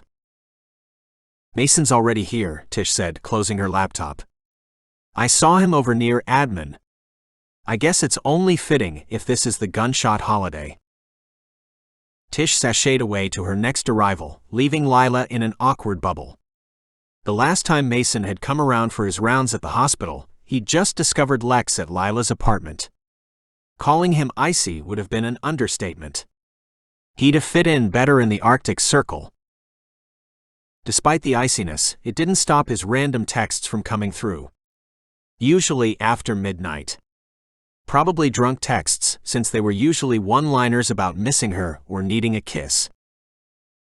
Just knowing he was in the vicinity set her on edge. Hopefully she'd get wrapped up in a room for the duration of his visit. Lila.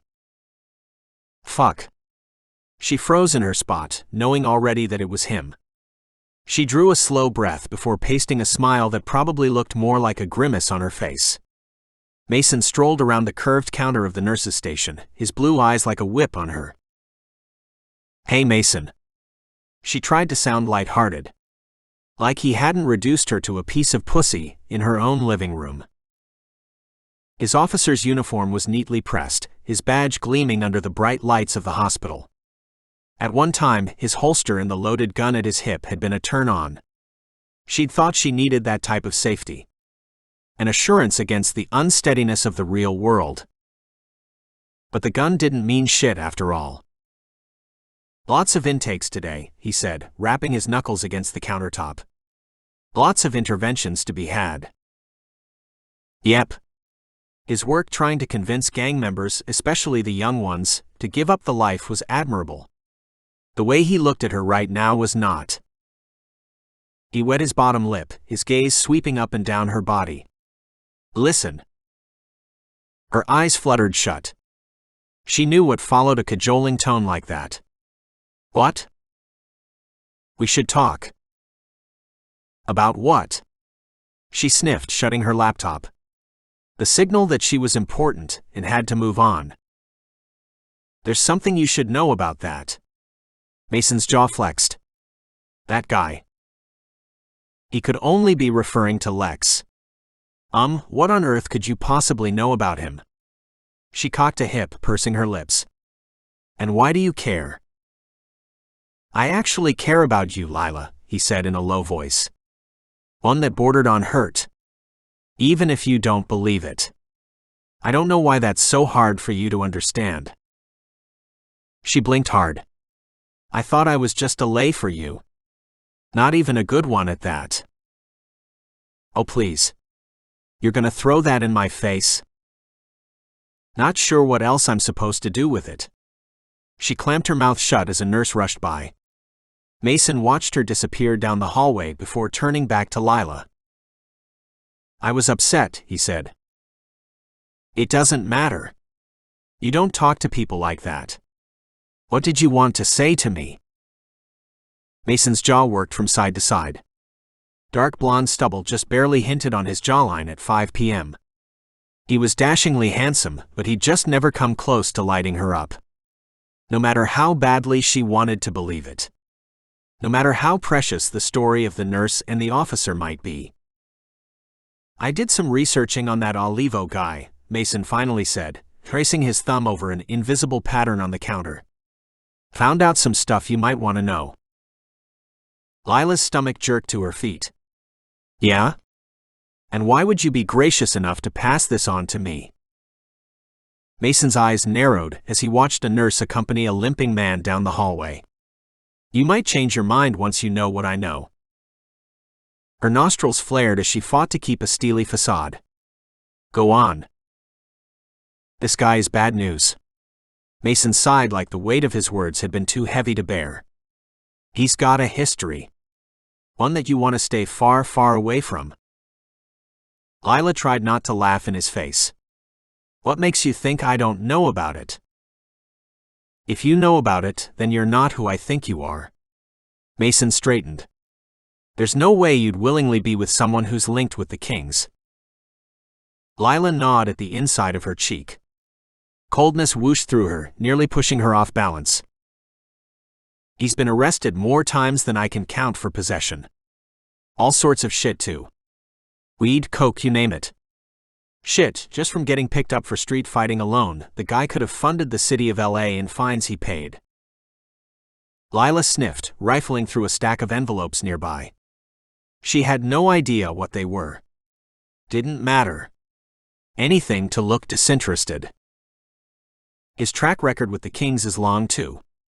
You're seriously trying to date a gangbanger? Mason, she said in a low voice. You have no idea what you're talking about. You're better than that, he said through gritted teeth, leaning over the nurse's station. You want scum, you stay with him. But I can give you so much more. This time she couldn't hold it in. Lila laughed out loud, so loud that she clamped a hand over her mouth. Mason's gaze turned dark. I'm serious. I see this shit all the time. Guys like that never change. The gangs never let them out, and their women are just accessories. He paused, drawing a deep breath. With me, you don't have to worry about any of that shit. Well? Inside she was jumbled like a scrambled egg, but she fought to keep her voice level. Thanks for your concern. You should be concerned, he warned. Doesn't look especially awesome if a staff nurse is linked up with a gang. Blood streaked hot straight to her temples. Was that a fucking threat? Mason straightened as she snatched her laptop and came around the nurse's station. She brushed past him on her way to the next room, holding her head high as she strutted down the hallway. As soon as she rounded the corner, though, the emotion clamped down. Her limbs went jello and boneless, and in her mind she couldn't stop reliving the exchange. Maybe she hadn't played it right. Maybe she should have asked questions. Or maybe she should have slapped Mason for using his civil servant status for creeping on a person who wasn't any threat to him, other than to his ego. She slowed in the hallway, pinching the bridge of her nose. Infuriating. Ridiculous. What was the point of defending Lex against this former version of himself? Mason would only see it as being blinded by love. But maybe you are. The thought hung with her as she ducked into an empty exam room, shutting the door quietly behind her. In the pulsating silence of the room, all the conflicting emotions of that exchange wrested the calm right out of her body. She hiccuped with a sob, wiping away a fallen tear. Mason didn't know what the fuck he was talking about. That much was certain. But as Lila straightened herself and breezed back into the hallway, the darkest part of her whispered that maybe he did. Chapter 23. Then. Lila's mouth fell open. The light of the bathroom buzzed above her, the only soundtrack to the painful discovery pinched between her fingertips. Her period had been late. Extra super late. She'd finally broken down and bought the pregnancy test. But this couldn't be right. Not now. Not when everything was so uncertain. Tears pressed at her eyes, and suddenly she knew. The tender boobs. The heightened emotions. She couldn't even look at Lex's bruised face anymore, without crying a little. The front door opened, and she drew a shaky breath. Lex was home. He had to know. Lex? She reached for some toilet paper and blew her nose. They'd been fighting so much recently. Usually their fights were punctuated with gut-aching tenderness and wild bouts of sex. But lately, it had been only anger and simmering tensions. He pushed open the bathroom door a moment later, an eyebrow arched. You need help in here or what? His face fell when he saw her sitting on the closed toilet lid. His gaze moved to the countertop. I have something I need to tell you, she began, but a moment later he was wrapped around her, those thick arms squeezing all the sadness out of her. Just like he'd always been able to. Babe. Is it for real? He looked at the test with a slack jaw. Have you been? She nodded, tears filling her eyes. I'm pregnant. He watched her as though she'd suddenly morphed into a different species. Is that why you puked the other morning? She nodded, a fresh wave of tears hitting her. He wiped one off her cheek with his thumb. What are we gonna do? She whispered. Be parents? He offered a small laugh. Fuck, I don't know. But we can't be parents. The truth of this hit her like a dump truck flying off a cliff. Lex was addicted to coke. Addicted to fighting. And basically in a gang. The definition of what one shouldn't do prior to bringing a child into the world. She wanted kids, and she knew Lex did too. But like this. With so much worry and instability and fucked up things happening around them every day. What do you mean? I can't keep it. She averted her gaze. It was true.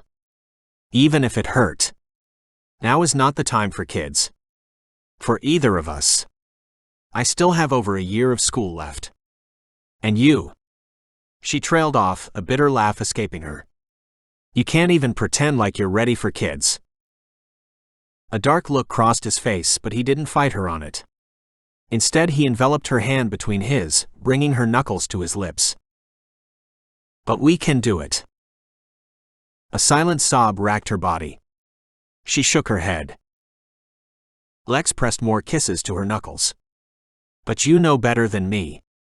We'll do whatever you want. She nodded, her vision blurring with tears. In a different world, Lex would be a good dad. If he got clean. If he found something else to make money with, other than breaking his face. But any hope of that day coming grew more faint the longer he stayed with the Kings.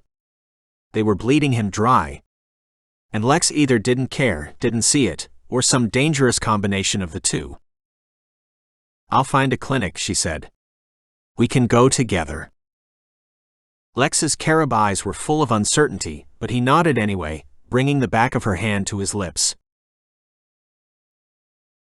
Chapter 24. The plastic wrap crinkled in his grip as he pushed the elevator up button. 6 white lilies sprawled in various stages of blooming, sending shocking waves of fragrance every time he so much as twitched. He smiled down at the bouquet. Lila would love this. Lilies for Lila. Besides, he wanted to check in on her. Make sure there weren't any unexpected visitors, like Knuckles had threatened. If she could surprise him, then he wanted to return the favor. See a wide-eyed smile light up her face. Hug her so tight she squealed right into his ear. He ran his thumb up and down the flower stems as the elevator lurched upward, watching the digital numbers creep closer to her floor. They weren't seeing each other enough lately. And even though they had plans to meet up tomorrow, Lex could see her every day and still want more. They'd get there in time. No doubt about it. Only one big question remained: where would they live? His place or hers? Maybe they could pick out a new place together. Make it theirs. He'd gladly allow her insane kitchen drawer rules if it meant a lifetime at her side. The elevator doors swept open, and he headed down the hallway, following it left and then right as it wound toward Lila's place at the end. As he neared the last corner, her voice wafted toward him. "Are you sure you don't have to go?" The tone of her voice was higher than normal. It made his brows go together as he rounded the corner. And then he saw why. "Honey, once we're out, you won't be able to go." A little boy stared up at her, shaking his head. "I don't have to." Lila sighed, tugging the door shut. Her back to him. Lex stopped walking, gaze fastened to the boy whose big dark eyes swung up to look at him. Not what he'd expected to find. Maybe Lila babysat her nephew more often than she let on. She locked the door and turned, gasping when she spotted Lex. "Oh my God." Lila drew a ragged breath, pressing the hand with her keys in it to her forehead. They jingled as she leaned against the wall. "Lex, what are you doing here?" Nothing about her words sounded relieved or excited. She cleared her throat, face going flush. She bent down and told the boy quietly, "Honey, can you go inside for me?" The boy nodded as she fumbled with the door lock. Lex watched her, his brows lowering further. Something was off. There was no reason she wouldn't have breezed up to him with a grin on her face, introduced her to her nephew, and then all of them walked out together. The door opened, and she ushered the boy inside. Lex approached cautiously, squeezing the plastic-wrapped stems. "I didn't mean to." His voice withered. What did he want to say? Lila tugged the door shut after the boy and turned to Lex like a dog about to get beaten for bad behavior. "You didn't call." She sounded like somebody else. Someone he wouldn't recognize from voice alone. "I wanted to surprise you." The lilies felt like a joke in his hand. Somehow this had gone terribly awry.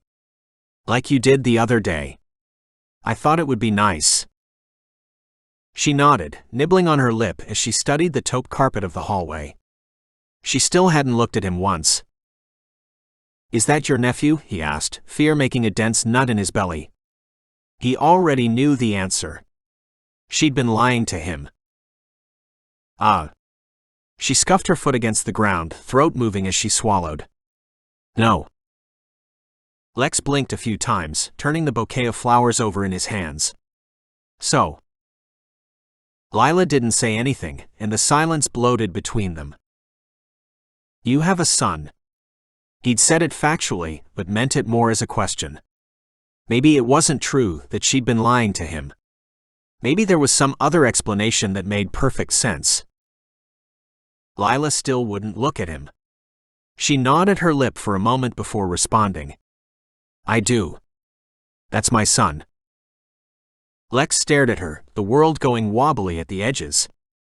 His insides felt like his blood sugar had dropped, and he was just a few breaths away from passing out. Why didn't you tell me? That's kind of a big deal. Lila sighed softly, her back rigid. I was afraid you wouldn't accept him. The door opened, and the little boy peeked out. His dark eyes glanced between her and Lex, and his little pout looked hauntingly familiar. Mommy, do you know where my T-Rex is? Lex blinked down at him, absorbing his face, the strange news rattling around inside him like beans inside a maraca. This is her son. He offered a small smile when the boy looked up at him, and the boy returned it. But it was eerie. Like looking at a picture he'd seen a million times before. Lex knelt down to greet the boy. Hey there, buddy. What's your name? Lane? The boy swung back and forth on the door, his dark eyes appraising Lex as if he was still unsure about him. What's yours? Lane. The name echoed inside of him. The very air he breathed tasted strange, like it was all laced with mind-altering drugs. I'm Lex. He nodded up toward Lila. I'm your mommy's friend. Lane smiled briefly, then ran back inside. Lex stood. What a fucking surprise. Silent tears streaked down Lila's cheeks. He creased a brow. Why would you lie to me about him? Lila looked pained, like she'd spotted something fearsome over his shoulder heading straight for them. I didn't lie. He scoffed. You called him your nephew when I asked last month before we went to the premiere. It's complicated. Who's his dad? Her face creased with confusion, and she buried her face in her hands. Lex, I can't talk about this right now. Panic swirled inside him, a sudden cyclone. Why? It's not a hard question to answer. She shook her head, burying her fists in the pockets of her hoodie. You don't get it. His stomach pitched downward. Whatever was on the other side of this question, he wasn't gonna like it. What is there to get? You either know who the dad is or you don't. Do you? She pressed her lips together and nodded. Blue eyes darting everywhere but him. Anxiety slithered through his limbs, leaving a sick hot trail in its wake. Just tell me. You're freaking me out. Lex, I'm not ready to have this conversation. Her voice cracked with emotion, which set him on edge even further. He hadn't expected this tonight, not by a long shot. Just respect that, please. What did you come here for? Is there something you needed?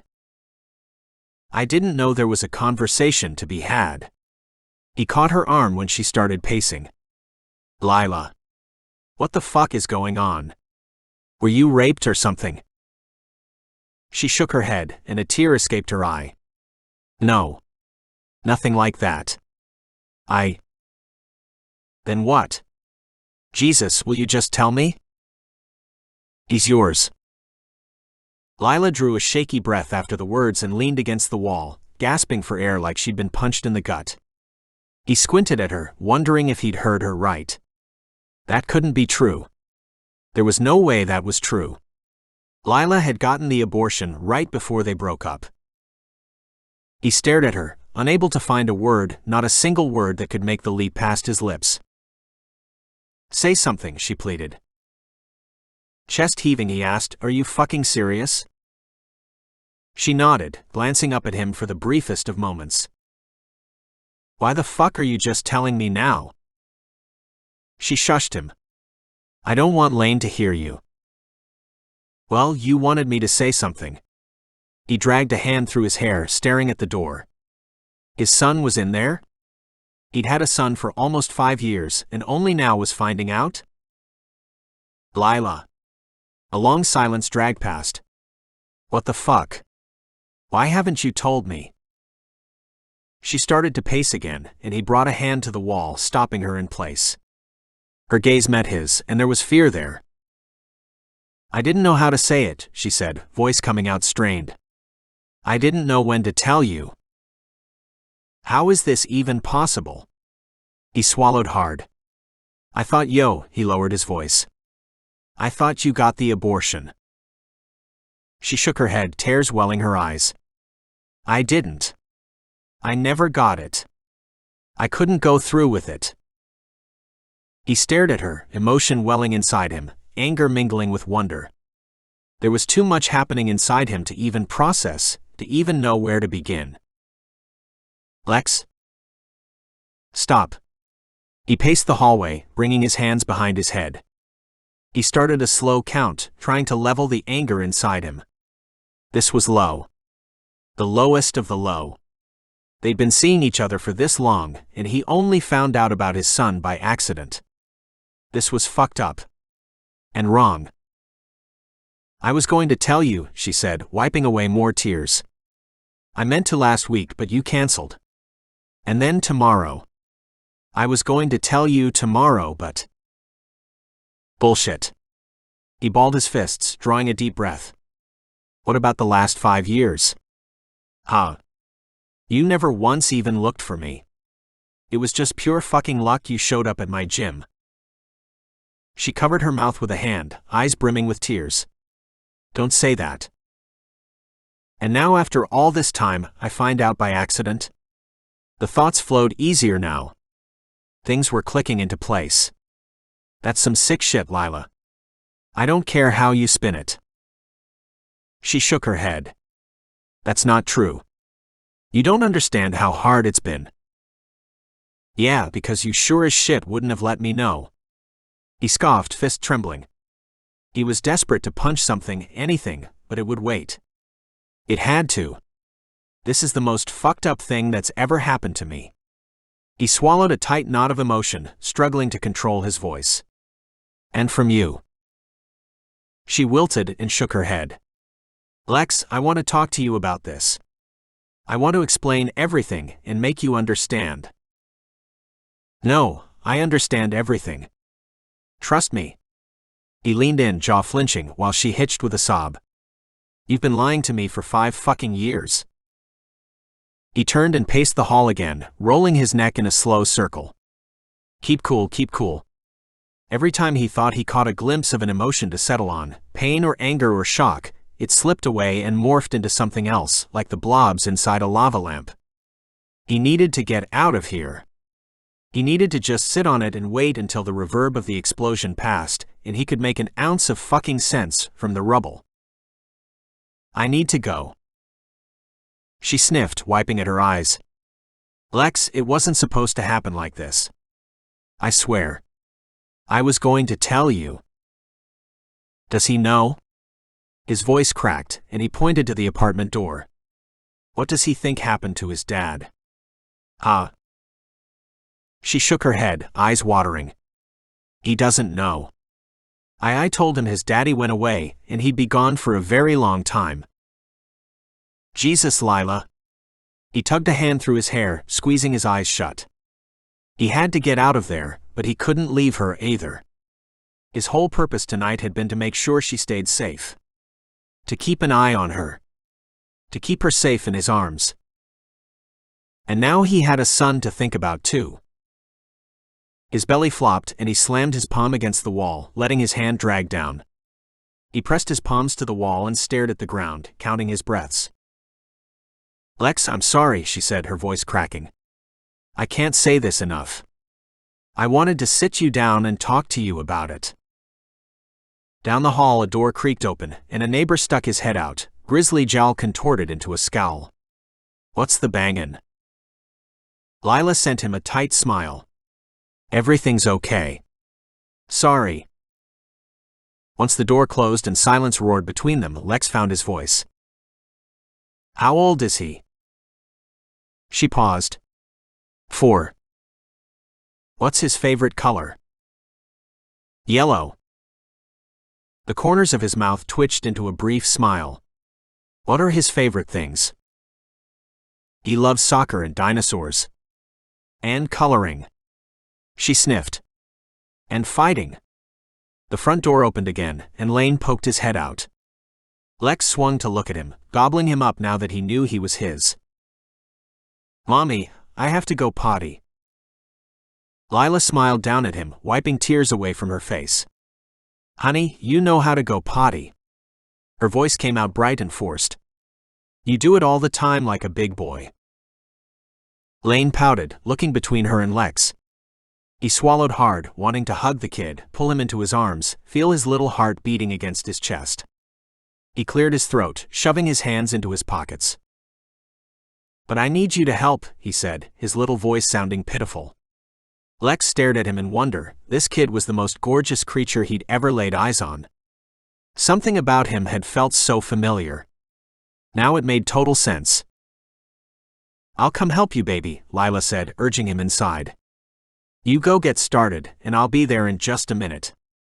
Okay. Lane nodded and darted back inside. Lila turned to him, more distressed than he'd ever seen her. Lex, please don't hate me, she said, voice shaky and low. I wasn't lying to you for 5 years. I was protecting him. You were in no place to be a father. When I left you. Anger sparked again. How could you hide him from me? After all we've shared. I'm too angry. I can't talk to you right now. She reached for him, but he stepped away. I'll get a hold of you. He avoided her gaze, squeezing his fists before turning to leave. When I'm ready. He jogged down the hallway, pushing through the door to take the stairs, pounding as loud as he could through the stairwell. The question circled through him like a hurricane. What the fuck, what the fuck, what the fuck? Legs like gelatin, he moved toward his car on autopilot. He stopped at the driver's side door, pressing his palms to the matte black finish, letting the enormity of the revelation come to rest on his chest. Lila had betrayed him. 5 years of this secret. And a month looking him in the eye without saying a damn thing. Lex pinched his eyes shut and let a sob hiccup through his body. Chapter 25. Lex didn't pick up his phone the 10 times she called the night he found out. Didn't pick up the 10 times she called the next day either. Not that she expected him to. Lila blew her nose and tossed the tissue into the pile beside her on the couch. Lane looked away from the movie he watched, eyes on the tissues. Mommy's getting sick, she lied, reaching for another tissue. Just watch your movie, baby. Thank God she didn't have to work today, because in the wake of Lex's discovery, life was cancelled until further notice. She needed 100 pounds of chocolate. Or a gallon of wine. Maybe a morphine drip. Anything to distract herself from the shittiness of herself. To wipe away that tender grief that spread across Lex's face, the type of naked emotion she saw flash across their son's face when he was confused or unexpectedly hurt. She was shit. Pure shit. She blew her nose again, feeling another wave of tears come up. It was only 2 p.m., but it felt like she'd whiled away a year waiting for some word from Lex. How many times could she say sorry until it counted? She'd sent him at least 1 million texts. I'm shit.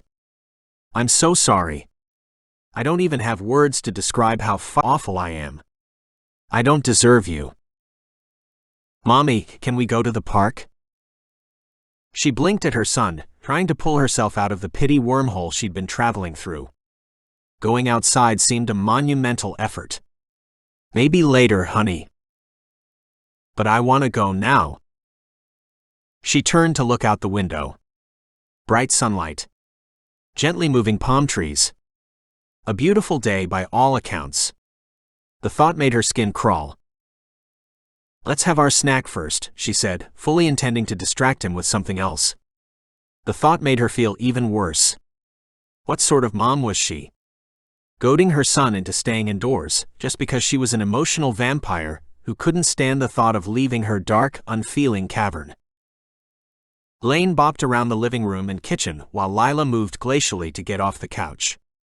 Lane asked 3 times if they were going to have the snack in the time it took her to get to the kitchen. We're getting there, she promised. Tears clouded her eyes as she groped blindly to find the box of granola bars on the top shelf of the cabinet. Hell, if she could function long enough to find a snack. This was hopeless. The whole day was hopeless. Mommy. She'd taken too long. Her fingers finally brushed the cardboard, and she snatched it up. Hands trembling, she removed a granola bar and tore it open. Lane took it greedily and hopped away, humming one of his favorite songs from a cartoon about amoebas. Her legs hurt from standing. Too much exertion. If she was going to leave the house, she'd only make it to the park around the corner. It wasn't their favorite because of the scant number of swings, but it would have to do. Lila fumbled for her phone as she slumped back onto the couch. She called Amara, pressing at the tops of her cheeks to open her sinuses through the fog of tears. "Hey girl." Amara sounded chipper. Too chipper. "Can you meet me at the park by my house?" She sniffed hard. "Lane and I are going to head there in a little bit. I really need to talk to you." "You sound like you've been crying. Is everything okay?" "I have been. And no." She fought another wave of hopelessness. "Just meet us if you can. I'll explain there." Lila prepared for the outing in slow motion while Lane circled her like a vulture on fast forward. It took a half hour to assemble leggings, a loose top, and enormous shades that would hide her puffy eyes and cheeks. She prepared a quick bag with snacks, wipes, and a first aid kit, and then they were on their way. The park sat only a block away, but the walk was eternal. She clung to Lane's hand as he jumped and bobbed beside her, dodging the cracks in the sidewalk. The sun beat down on them, reiterating the light that was no longer part of her life. She squeezed Lane's hand. That might be the only connection she had to Lex for the rest of her days. And could she live without Lex again? Lila parked herself on a paint-chipped bench while Lane zipped between playground implements. Amara showed up soon after their arrival. Her long dark hair whipped in the sporadic wind as she approached. "I didn't bring wine this time," she said, wrapping her arms around Lila from behind before settling into the empty space beside her. "Thought maybe my ear might do the trick though." Lila nodded, brushing away a spilled tear from under her glasses. "You're good to me. I don't deserve it." "Yes, you do." "No, I don't. I'm a horrible person." Lila's lip trembled as she watched Lane try to scamper up a short slide the wrong way. "Lex knows the truth, and he'll never speak to me again. I'm surprised you even showed up." "Lila." Amara squeezed her shoulder. "Tell me what happened." "Lex surprised me at my apartment last night. He had a bouquet of flowers. I was just leaving the house with Lane." Lila paused, pushing her glasses higher up her nose. "Of course I freaked out when I saw him. I was so shocked I couldn't even look at him. And the stupidest part was, even there, face to face with him, I could barely admit it." Lila buried her face in her hands, the shame coursing through her again. "I still wanted to run from it." "It's a huge thing to admit," Amara said softly. "And overdue." Lila groaned, wiping at more tears. "God, I wish you had a cigarette for me right about now." Amara laughed sadly. "I'll smoke with you. In our minds, of course." "That's good enough." Lila squeezed her knees to her chest. "Do you think Lex will disappear?" Amara heaved a sigh and looked out over the small park. The encroaching sunset reflected in her sunglasses, and the golden hour hue made her look like a glorious goddess. Lila needed better influences like Amara in her past. If only she could transport Amara to 5 years prior. Get her to convince Lila to take a different path. "He can't disappear, remember?" Amara patted her friend's knee. "He works for Trav. He could quit. He could skip town." "Yeah, but would he?" Lila clamped her mouth shut, thinking. "I guess not. He loves LA too much." "Don't we all?" Amara sent her a wry look. "Anyway, I don't see Lex being the deadbeat dad type." "I made him into the deadbeat dad," Lila whispered, her throat clenching. "He wasn't deadbeat," Amara reminded her softly. "And he won't become one. Sounds like you just need to give him time." "And what if he decides not to be in his life?" Lila's bottom lip trembled as she watched Lane clamber onto the tire swing. She couldn't convince Lex to want to be a parent. Not after she'd made the decision on her own. She'd betrayed him by taking the matter into her own hands. Going ahead with the pregnancy, despite their mutual decision. Now he had that same right. The ball was in his court. You don't know what he'll decide, hun. Amara squeezed Lila's hands in her own. Don't worry yourself to death thinking about it. Lila's laugh hiccuped out of her. That's all I can do, though. It's impossible to do anything else. Well, you're at the park. Barely. Look at me. Lila wiped at her cheek. I'm wearing my hangover glasses. These never see the light of day, unless I'm still registering a BAC. Now I just wish I had a BAC. Drinking won't help this. But it sounds nice. Besides, I already have a high BSC. Lila sniffed hard. Blood sorrow content. Amara snorted with a laugh. You just make that up right now? Yeah. So that's two things you're doing other than worrying yourself to death. Going to the park and making up weird acronyms. Amara pinched Lila's cheek. I think you're gonna survive. Lila grunted, giving Lane a thumbs up when he posed on the top of the jungle gym, looking for a reaction. Then she slumped over, resting her head on Amara's shoulder. Amara wrapped an arm around her, patting her like the baby she was.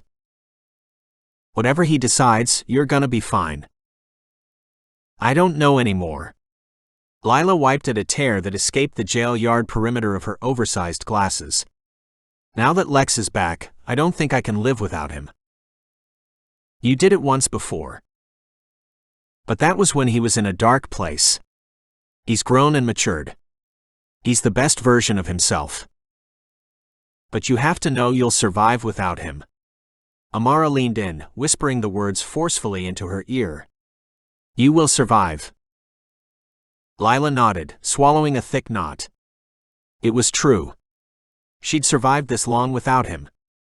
She could make it the rest of her life without him, if she had to. But she wanted more than just survival. She wanted to thrive, to feel the zip and tumult of passion. She'd spent years convincing herself that thriving meant playing it safe. Sticking to the sidelines. Finding men who were stable and boring. Not anymore. She knew what she wanted. The only thing her heart had ever wanted, even if it opened up the possibility of catastrophic heartbreak. Lex. Chapter 26. Lex adjusted his rear-view mirror, squinting at his reflection in the late morning sunlight. Like a snake charmer who'd lost track of all the damn snakes, it seemed impossible to keep hold of the wriggling tails in his life. The concealer barely worked anymore. Plus now he had a gash to contend with. Fights 2 and 3 had come and gone over the past week, each win chipping away at his morals, his future, his fucking sanity. There was no hiding this shit anymore. As soon as he walked inside, Travis would be on him like bees on honey. Lex cursed, fumbling for the concealer stick. Carrying around makeup like a girl, that's what the Kings had reduced him to. His elbows ached as he retrieved the stick from the center console. His opponent last night had body slammed him in the middle of a back alley parking lot. For a full hour, Lex thought he had a broken rib. No way in hell he was going to the though. And definitely not Lila's. He groaned as he reassessed his broken face in the mirror. Shadows danced under his eyes. Lack of sleep, staying up trying to figure out how the fuck to fix his life. How to stay alive to know his son. How to get all these damn snakes back into their cage. 10:59. Time to get inside. He pushed open the door, moving slowly as his limbs screamed. 2 fights in a week was too much. Each one drained him of every last ounce of testosterone and adrenaline. They were scaling up, getting fiercer opponents. Each time the audience grew. Demanded more blood. Desperate for gore. The sliding doors whooshed open as Lex approached. This was the first time he'd ever come to work dreading it, and hopefully the last. This shit had to stop. But the kings weren't eager to let him go. Not anytime soon. So what was the solution? Solving this riddle was the only thing that mattered anymore. Lex gritted his teeth against the pain in his knee, trying not to limp as he approached the front desk. Melanie was on the phone and barely looked his way as he walked by. Travis came out of the employee hallway a second later, phone pressed to his ear, holding folders in his hand. His gaze swept up to Lex as he spoke. Sure. That's exactly what I was thinking. Travis's brow furrowed, looking Lex up and down. A meaty hand shot out to grab Lex's shoulder. Yeah, exactly. Lex grimaced, stilling under Travis's grip while he wrapped up the phone conversation. A few seconds later he said goodbye to whoever he was talking to, and turned his incredulous gaze to Lex. What the fuck happened to you? Lex tried to crack a grin. I ran into a door? Don't even try it. Lex's guts lurched. It's nothing. Nothing. Travis pulled Lex by the arm down the employee hallway, then pushed him into the lounge area. Inside, a few other trainers stood around the water cooler. Guys out. The employees scampered away at the fierce directive. Lex braced himself for the equivalent of a fatherly talking to. Dude. Look at yourself. Travis gestured to Lex's face, his face wrought with confusion. You didn't get beat up here. So where'd you get beat up? Lex shook his head, shoving his fists into the front pocket of his hoodie. Dude, it's fine. I swear. Where did you get beat up? Lex ground his jaw, studying the clean lines of the tiled floor before yanking his gaze up to meet Travis's. It was a little thing at my apartment complex. Travis's nostrils flared. Anything I need to know about? A breath of air whooshed out of Lex.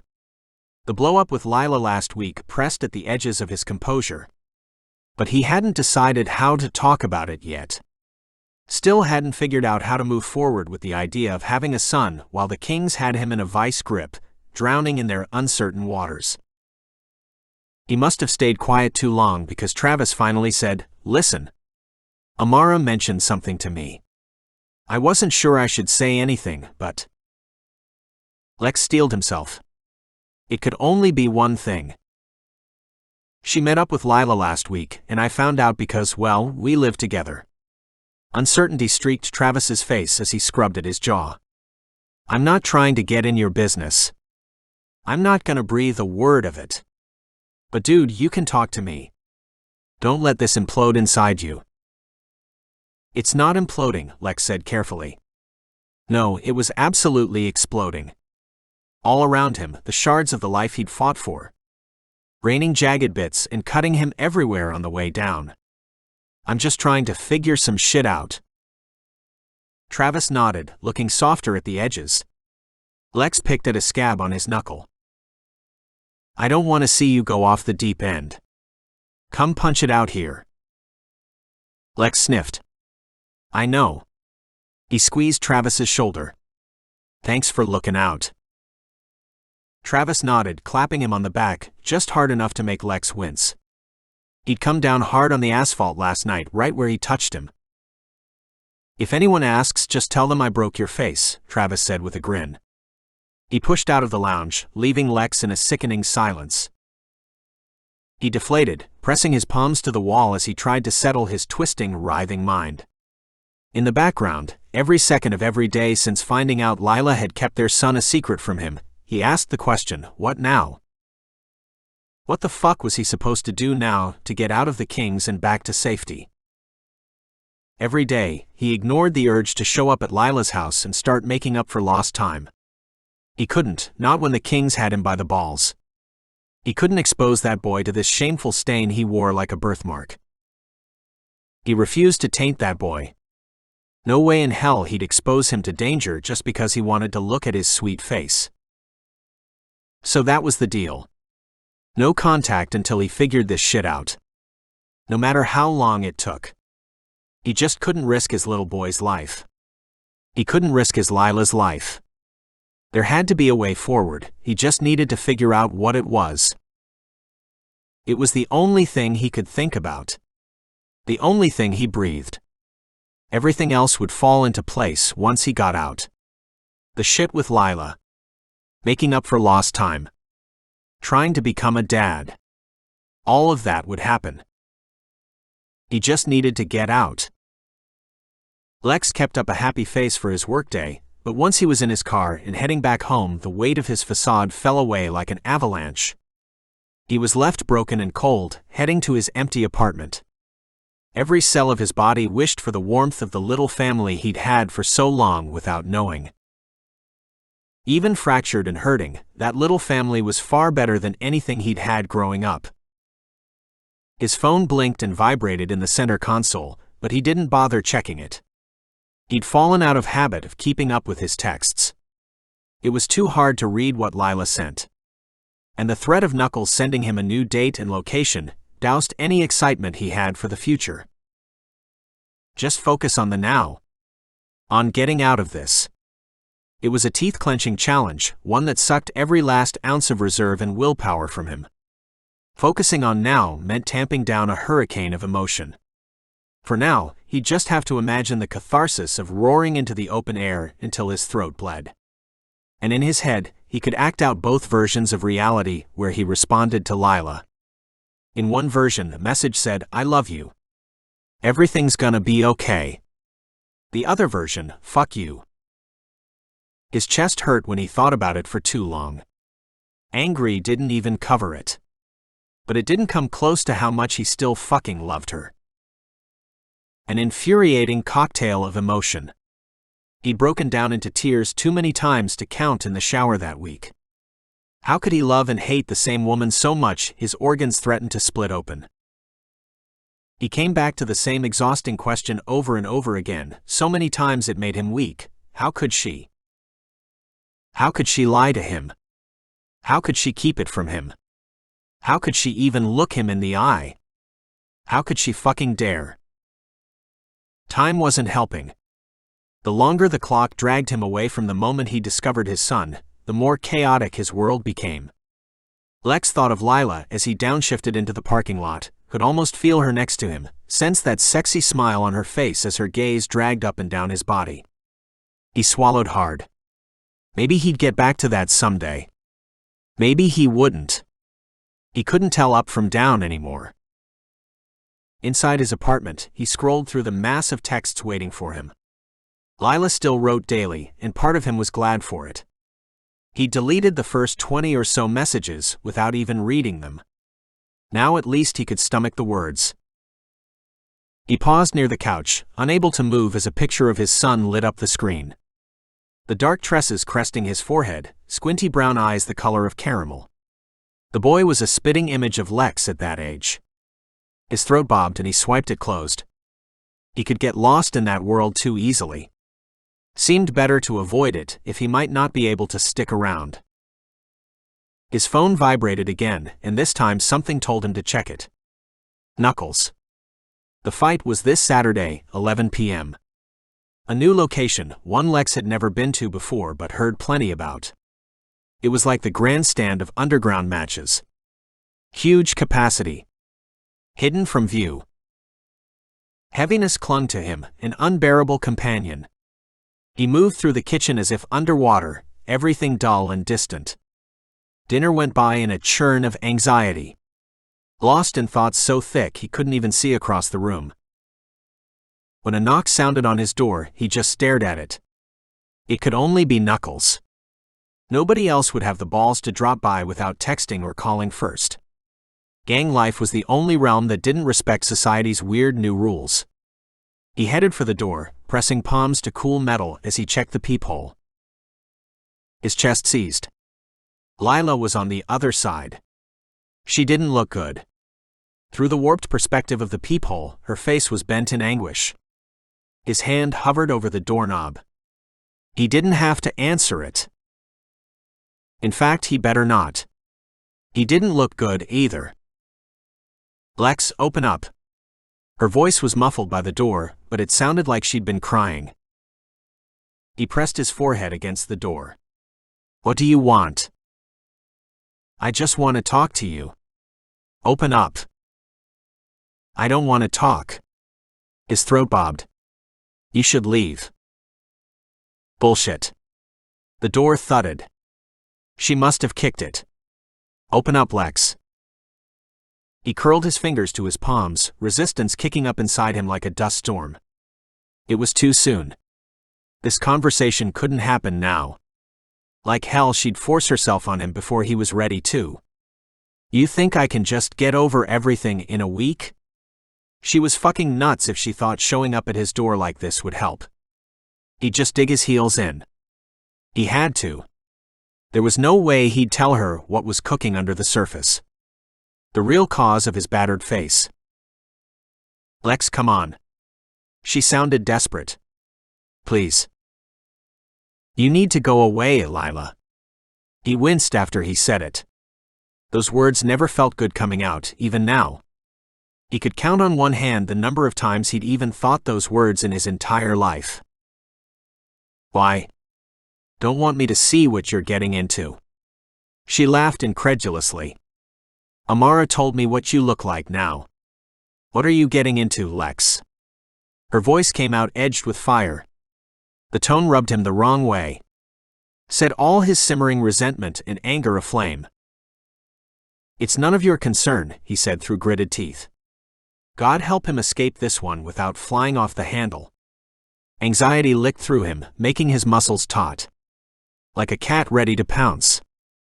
Everything is fine. Oh yeah? Lila laughed, a trace of scorn. I know better than to believe that. Darkness descended on him, a cloud made of iron.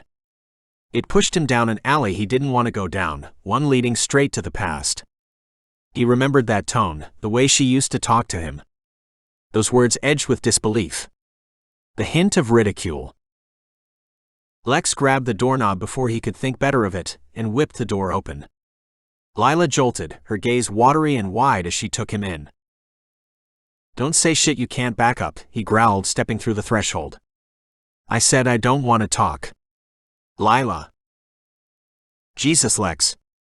Her voice came out on the heels of a sob. What happened to you? Christ, his face. The cuts looked bad, but the black eye was in the worst-looking stage. It didn't even hurt anymore, it just hung around to scare people. He'd washed the makeup off too, making the swelling purple flesh even more unpalatable. It doesn't matter. Now go. He pointed behind her, toward the elevator. Lila sniffed, her bottom lip trembling as she looked up at him. I'm worried about you. I know this behavior. We've been down this road before. He worked his jaw back and forth. No, we haven't. That's what you don't get. Then why won't you talk to me? If you didn't get beat up at work, then where did you?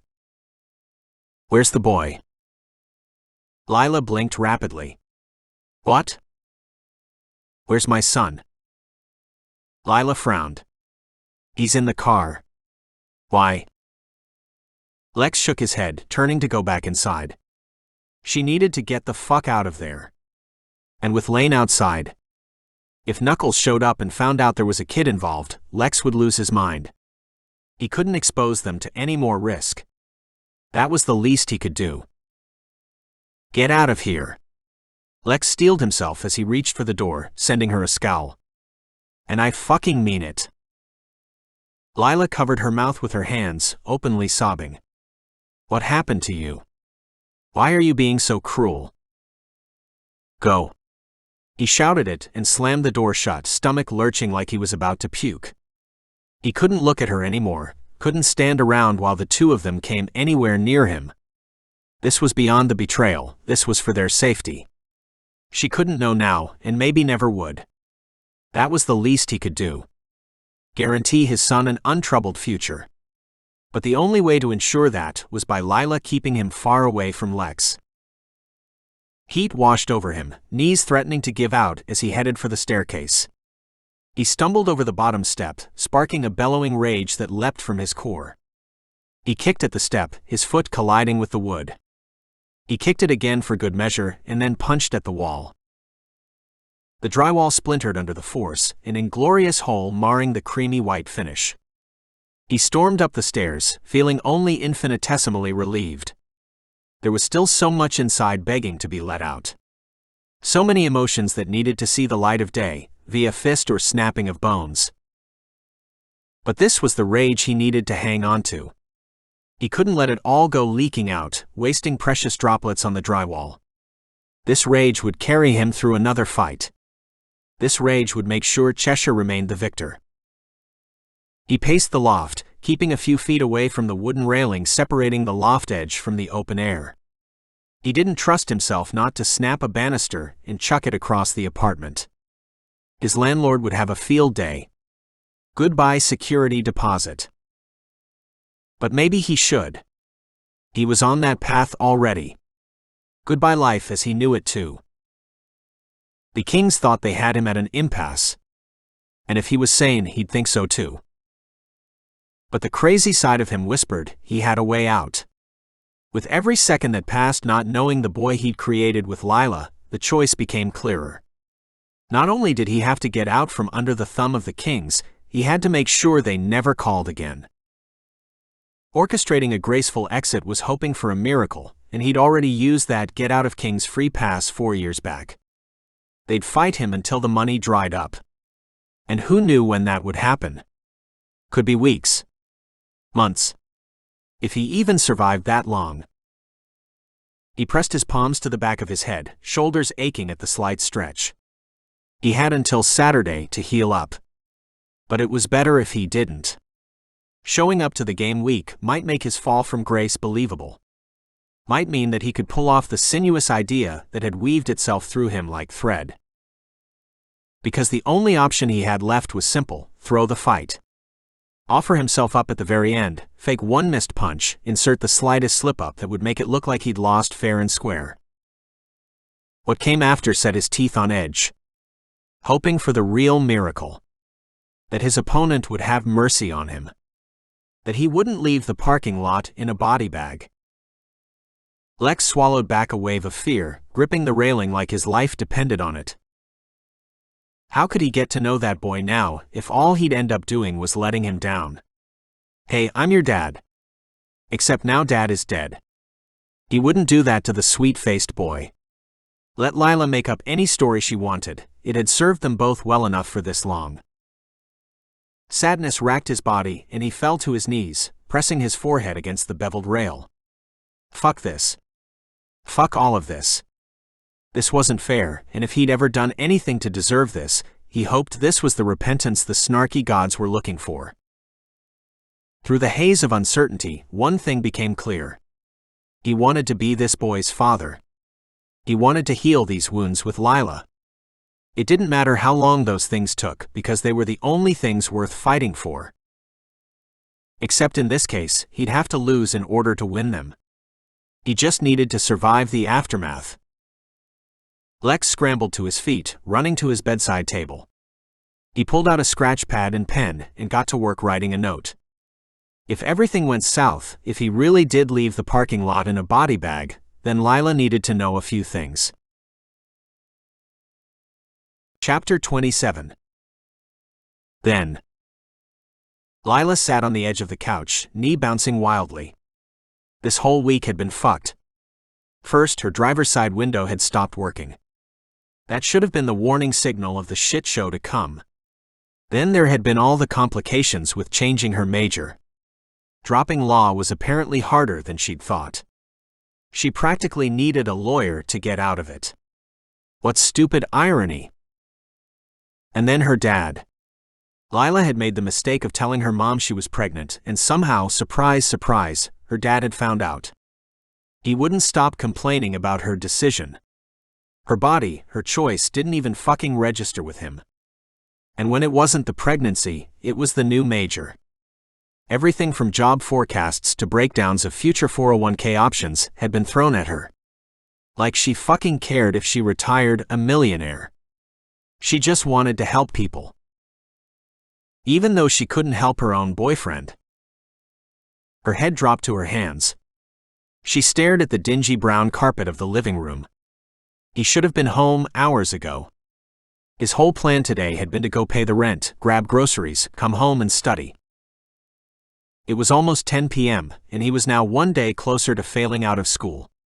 But he'd been on that trajectory the entire time. She hugged herself. What did she expect? He'd never wanted to study business. All he wanted to do was beat people up and snort coke. Her phone dinged with a message. Her heart climbed to her throat, hoping for Lex. But no. Just her freaking dad again. She sighed, swiping open the text message. Your mother and I have been talking. If you keep the baby, we'll pay for your schooling. Nursing school too. Lila inhaled sharply, rereading the message over and over again. No way.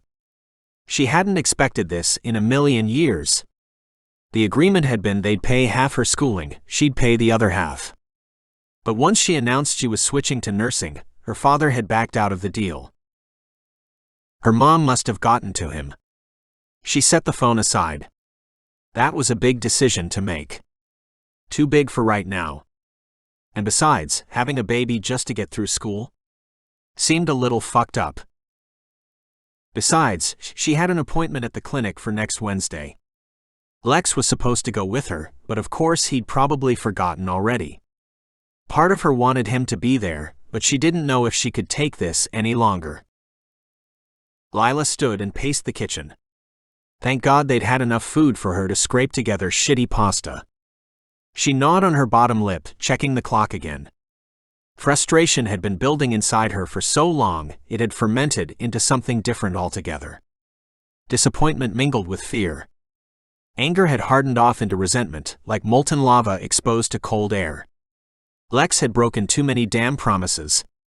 He knew where this was going. Her duffel bag waited on the bed already. A promise. To herself, maybe. But to Lex. The doorknob jiggled. A moment later, Lex stumbled in. His knuckles were bloodied, half crusted over. He looked at her with one eye pinched shut. Sup, babe? Slurred words. She sniffed, looking away. Don't even get a hello. He scoffed, heading into the kitchen.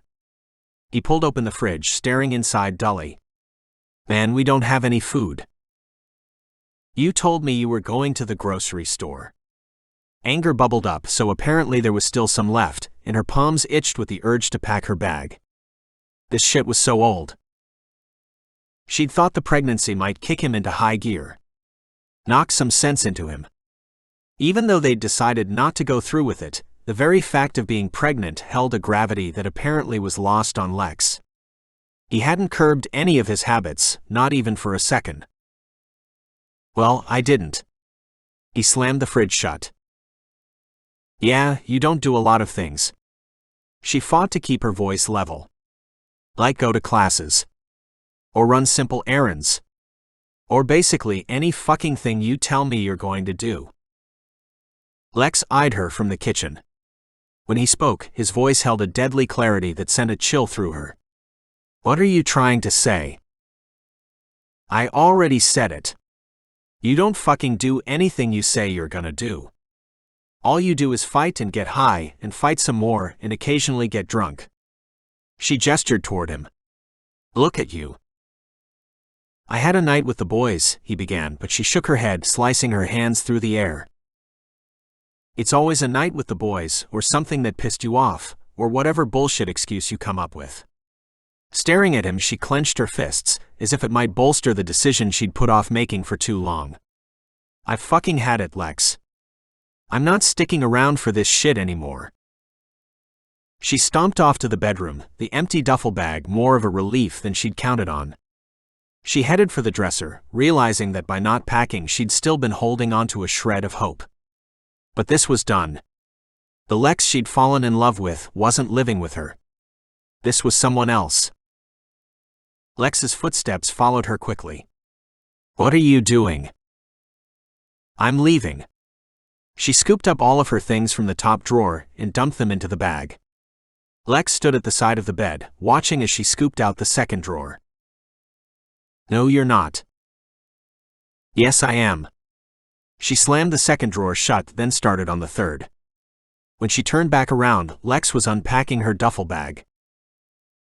Stop it. He tossed some of her shirts across the bed. This isn't funny. It's not a joke, asshole. She retrieved the shirts he tossed, but he grabbed more items from the bag, tossing them to random spots around the room. Her breath came out in short spurts as she watched him undo her progress. You're not going anywhere. His face was set, jawline hard, his eyes a shade of brown so dark they were nearly black. The quarter-sized pupils were just one sign of many. You can't stop me. Her fingers trembled as she tried to pick the most important items without having the bandwidth to even see what she was grabbing for. I've told you a billion times that I'm sick of this shit. The way you're living. I don't want to do it anymore. What then? What do you want from me? He grabbed her wrist, stilling her. The tang of alcohol reached her. What is it? You already know, she said through gritted teeth. Stop fucking using. Then fine. He released her, tossing his hands in the air. I'm done. I'll stop. If it means you'll stay. She laughed haughtily. You think I'm gonna believe that? Seriously, how many times have you promised to stop? I always promise to cut back, never to stop. He sniffed hard, hands on his hips. This time I'm serious. She snatched up a few pairs of underwear, then zipped the duffel bag closed. With a meaningful look his way, she said, Bye, Lex. Somehow he let her pass by him. But the second she reached for the front door, he raced ahead, inserting himself between her and the door. Don't fucking leave, Lila. His voice came out shattered. Oh, the mood swings. Now suddenly he was hurting and wounded. Don't you dare fucking do this to me. Do this to you? She couldn't hide the incredulity. I'm doing nothing to you. You've done everything to yourself. She reached for the doorknob again, but he thwacked his hands against the door. She jumped. Just give me another chance. His voice cracked. A tear escaped his eye. I've given you all the chances in the world, Lex. Don't you see that? Don't you remember? She knit her brows as she searched his face, trying to locate where he'd put the old Lex. If she looked hard enough, maybe she'd find him in there still. But anger stormed him, like the dark cloud cover before a thunderstorm, and suddenly he hauled back and punched the wall, lodging his fist in the drywall. Her breath caught, her limbs turning to jello, a pitiful sob escaped him, and then he roared. Don't go, he wailed. Don't leave me, babe. Lila tamped down her emotions, the ones telling her to take him in her arms, the ones suggesting she should stay the night, just to make sure he didn't hurt himself. It had to be now. It was now or never. She pulled open the door and rushed outside, feet pounding against the familiar graded steps to the ground floor. She ran as fast as she could, not daring to look back, not willing to slow even for a moment. If she stopped, then she'd let him back in. And if he stayed in her life, then he'd never change. They'd just continue the same dismal cycle, the same shitty patterns that only led to more and more suffering. Lila hopped into her car and started the engine with shaky hands. She didn't even glance back at the apartment building as she peeled away. She'd never loved and might never again love a man as hard as she loved Lex. But love couldn't cure everything. And Lex needed something she could give him only through leaving, the gift of figuring his shit out. Chapter 28. Lila pressed at her key fob to unlock her SUV. She'd left it locked and running with the AC on while she ran inside to talk to Lex. Golden hues bathed LA in the setting sun. The type of romantic air she'd shared with Lex just weeks ago. And now, never again. She yanked at the handle but it didn't budge. She pulled again. Nothing. Fucking come on. She stabbed at the key fob with her thumb. The door lock clicked, and she pulled the door so hard it blasted open and lodged into the side of the car next to her. Sweet baby Jesus. She continued muttering obscenities as she carefully dislodged the door from the car beside her. She squinted, assessing the damage. It was a beater anyway. She glanced around. Nobody here. At least that she could see. Fuck it. Today was not the day to care. Lane peered at her as she scooted into the driver's seat. Mommy, are we going to the store now? She'd promised her son a trip to the toy store. Hell, in an alternate universe she'd even thought Lex might want to join. She forced a bright smile as she turned around to back out of the parking spot. Sure are, baby. Despair pulsed through her, made her vision fuzzy at the edges. Just hang tight. She cranked the radio as she drove, the past 15 minutes replaying through her. Every skin-tingling, disappointing second of it. Lex was using again. That was the only explanation. He was using, and he was punishing himself. Telling him about Lane had pushed him over the edge. And now not only had she ruined his progress, she'd proven herself right. Lex wasn't changed. He was exactly where he'd always been.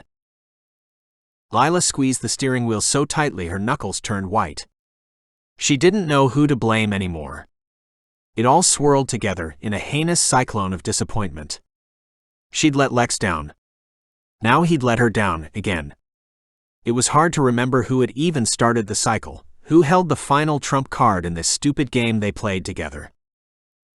Be strong. She just needed to keep it together. No more crying and wallowing in front of Lane. She'd excised that behavior from her repertoire during the last week. There were only so many days she could claim illness after all. The boy wasn't stupid. He probably knew down to his bones that his mom was highly upset about something, even if he couldn't guess why. So that was that. The final word. Lex wanted her out of his life, and maybe she deserved it. Or maybe he protected her from the darkness, in a way he hadn't done before. If she stuck around and dug deeper, what would she even find? Oh, she could imagine poking around his apartment. It had looked nice from the outside, but maybe it held secrets. Secrets that felt too familiar. Maybe she'd find the rolled-up bills, crusted at the ends with white residue. No matter how absurd it seemed, she couldn't rule it out. The Lex she'd known this time around, he could be a fantasy. If she burrowed deep enough, she might find the same old bones that were always buried there. She shook her head as she drove. A fucking shame that's what it was. Because where would he turn to get beat up like that? Even if it was an outlet, a way to cope with the bomb she detonated into his life, there weren't too many places a guy could go and find his face looking like that on the other side. The whole thing stank. And Lila might be better off not knowing why. The only problem with that logic was that it didn't hold up under the piercing gaze of her heart. Telling herself not to care didn't make it happen. There was no magic wand with Lex. She'd learned this the first time around. If she never saw him again, she'd still live the rest of her days wondering about him. Wishing for a third chance. Desperate to feel his arms squeezing around her, smoothing away the worries of the world. Mommy, can I get a train set? Lila smiled at her son through the rearview mirror. How was it possible he looked like Lex more each day? She was surprised Lex didn't discover her lie the second he saw Lane in the photo that day. Maybe. We'll have to see how much it costs when we get there. As she drove, Lane kicked his feet and bopped his fists in the air, shouting pow and bam as he fought invisible foes. Another similarity with Lex, but without his influence to even guide him. The boy gravitated toward fighting and superheroes. Anything that slammed or punched got preference. Number 1 on his Christmas list, already, was an inflatable boxing ring. She wasn't exactly thrilled about it either. She'd made it a point to show him plenty of gentle movies, staying away entirely from mindless cartoons with violence and fighting. But it didn't matter. He was already wanted to sign up for martial arts classes. Like it was in his blood. Since confessing her secret, her entire being felt lighter. It was a weight she'd carried without even realizing how heavy it had become. Like shackles around the ankles, iron biting into flesh. It would have infected her if she'd carried it much longer. Pushed her into a downward spiral, eaten her alive. But freeing herself of the secret came at a cost. Now Lex was rocked out of orbit, and she'd been the disruption. She wouldn't stop trying. Not yet. Not until she understood what the fuck had gotten into Lex. If he needed more time, she'd give it to him. In small increments, in maybe only hours at a time. But this time around, she wasn't going to walk out on him. She'd stick around until he came out of his dark place. After Lane bought his train set, they were heading right back to Daddy's place. And the next day. And the day after that. She owed him a do-over. Lex had been frowning for so long he thought his mouth would scar over. Make the despair permanent. Never to see another smile or sunshine again. It was fight day. He'd been dreading this day like an inmate on death row. Anxiety had reached a new level inside him, prompting a different strain altogether, something stronger and more virulent. Enough to bring him to his knees just thinking about tomorrow. Whether or not there would be one. Whether Travis would beat himself up, having missed the signs of the Kings roping him back in. And Lila. Lex gulped back a wave of sadness, pushing out of his car. The fight location was on the seedy side of the neighborhood, where sidewalks cracked so bad it made fissures, earthquakes having pried open the man-made scars. The air here hung stickier for some reason, made him want to wipe off a layer of grime before he'd even walked 10 feet. He'd parked a block away from the meetup, kept his hood tugged low as he hurried toward the building. The location this time was a squat, olive-green warehouse. Totally unassuming from the outside, and the landmark was the huge cartoon of fruits and vegetables painted onto the side under the word produce. The underground network had long, spiky tendrils sunk into every aspect of life in LA. Practically everywhere he turned, in any neighborhood, he could find evidence of the Kings. Lex hustled up to the steel side door, knocking 3 times per instructions sent by Knuckles. The door swung open, a beefy guard nodded him inside. The warehouse was huge, but even huger was the noise. Chattering, shouting, whooping. 1%ers still dressed in their suits from the day job, collars loosened, shoes shiny enough to be mirrors. Knuckles came up beside him, clamping a hand on his shoulder. Here we are. His raspy tone sent a shiver through Lex's spine. It all came down to this guy. Convincing Knuckles. Because even if his opponent didn't kill him, he might still have to contend with this one. And readier than ever, Lex said, gaze sweeping across the room. No sign of his opponent yet. Per protocol, he never caught wind of who he'd be fighting until moments beforehand. They liked it better that way. Helped maintain confidence in the fight integrity, Knuckles said once. Cleaner betting. More solid payouts. Knuckles steered him around the perimeter of the warehouse. Eyes swung their way, attention prickling over him. No doubt the attendees were putting 2 and 2 together. One of the fighters has arrived. Now this is a big one, buddy. Knuckles paused in their promenade to light a cigarette. He flicked a match onto the swept cement floor. Your payout will be huger than ever. I guarantee that. Lex kept up his swagger, even though doubt threatened to topple him. Maybe this wasn't the fight to throw. It certainly was the biggest, which meant his fall from grace could be even larger. But if not now, when? There would never be a perfect time. Each fight would be bigger than the last. He just had to take the leap. There he is. Knuckles pointed with his cigarette. That bulky son of a bitch. Across the warehouse, a man more like a Neanderthal stood rooted to his spot while a helper slapped at his cheeks. No doubt getting amped up. Lex burrowed deeper into his sweatshirt. He wanted to never take it off. Now? You good to go? Knuckles leered at him with something like concern in his face. His gaze darted over Lex's shoulder. We're almost ready to fight. Lex nodded, glancing behind him at the brute. His legs were leaden as he tugged off the pants, followed by the shirt. The cool, humid air of the warehouse bit at his flesh, causing goose pimples to spike. Knuckles leaned in. Make sure you bring this one down. Bring this one down. That was code for beat him to death. Lex swallowed a nod, tossing his clothes aside. Got it. Knuckles stepped away, the vision of his leering smile leaving a negative imprint in Lex's mind. His gaze swept over tonight's crowd. Far larger than any match so far, maybe 200 total. Lex sat on a chair near the informal ring and got to wrapping his hands. Across the clearing, the brute twisted from side to side, staring at the ceiling.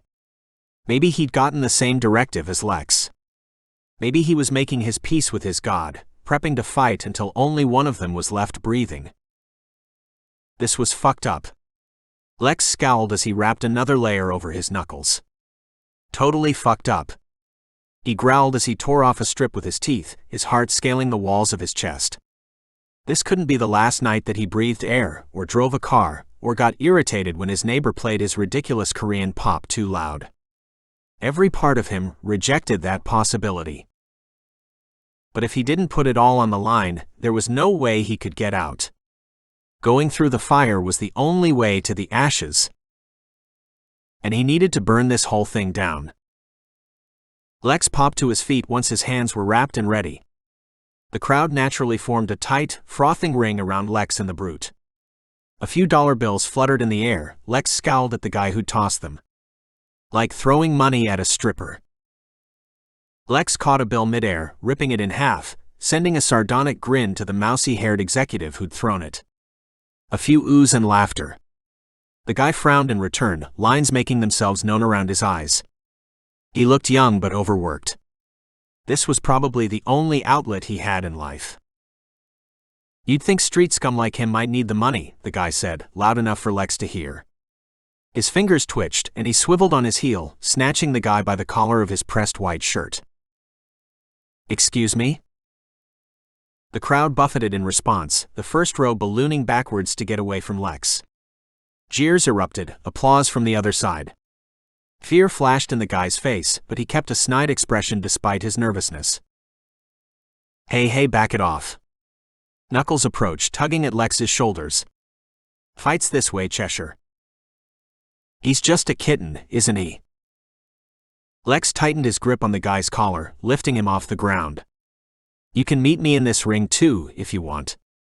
See what this kitten's got in store for you. More oohs, and finally Lex released him, strutting to the center of the clearing.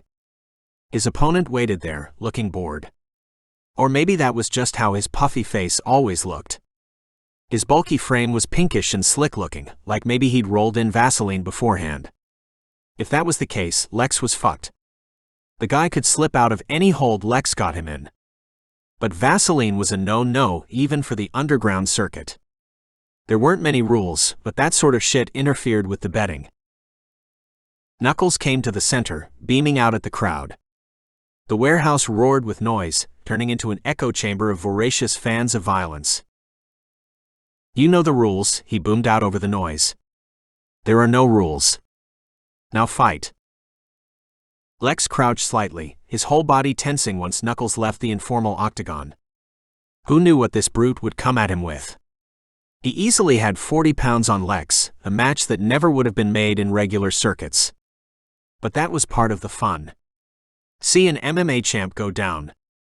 Watch the smaller guy get beaten to death. Resistance churned in his core, but that was the very thing he had to keep tamped down. He couldn't work himself into a survival frenzy. He needed to fight hard, but duck out at the last second. A masterful interplay of combat skill, exhausting his opponent, and then making it look like he'd lost. The brute peered at him between raised fists, shifting from side to side in a slow weave. He launched forward, sending his fist out in a wide, solid arc.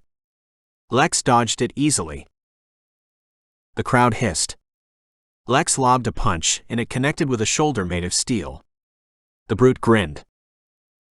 This'll be cake, his opponent said in a slow drawl, and then faked a punch only to follow up with an uppercut that caught Lex by surprise.